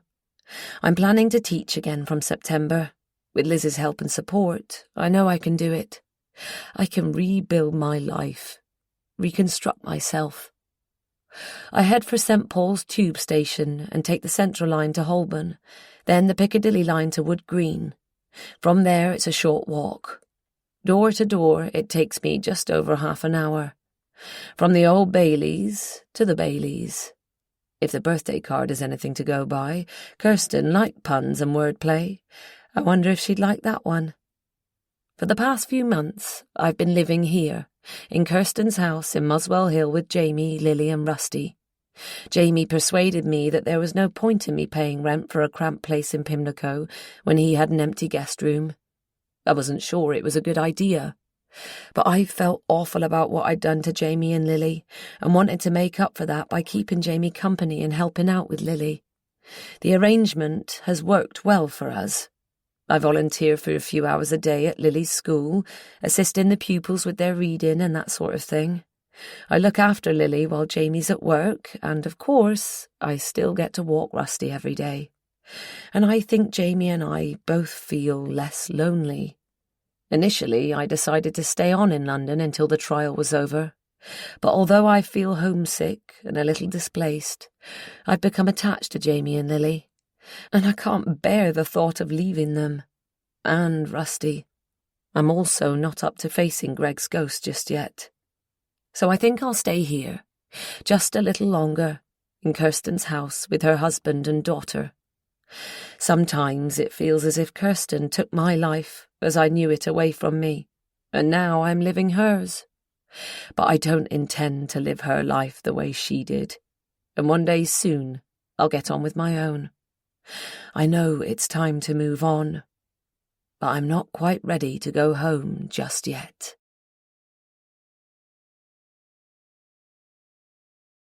That was The Other Couple by Diane Jeffrey, read by Gabrielle Nellis Payne, produced by White House Sound, an audiobook from HQ, an imprint of HarperCollins.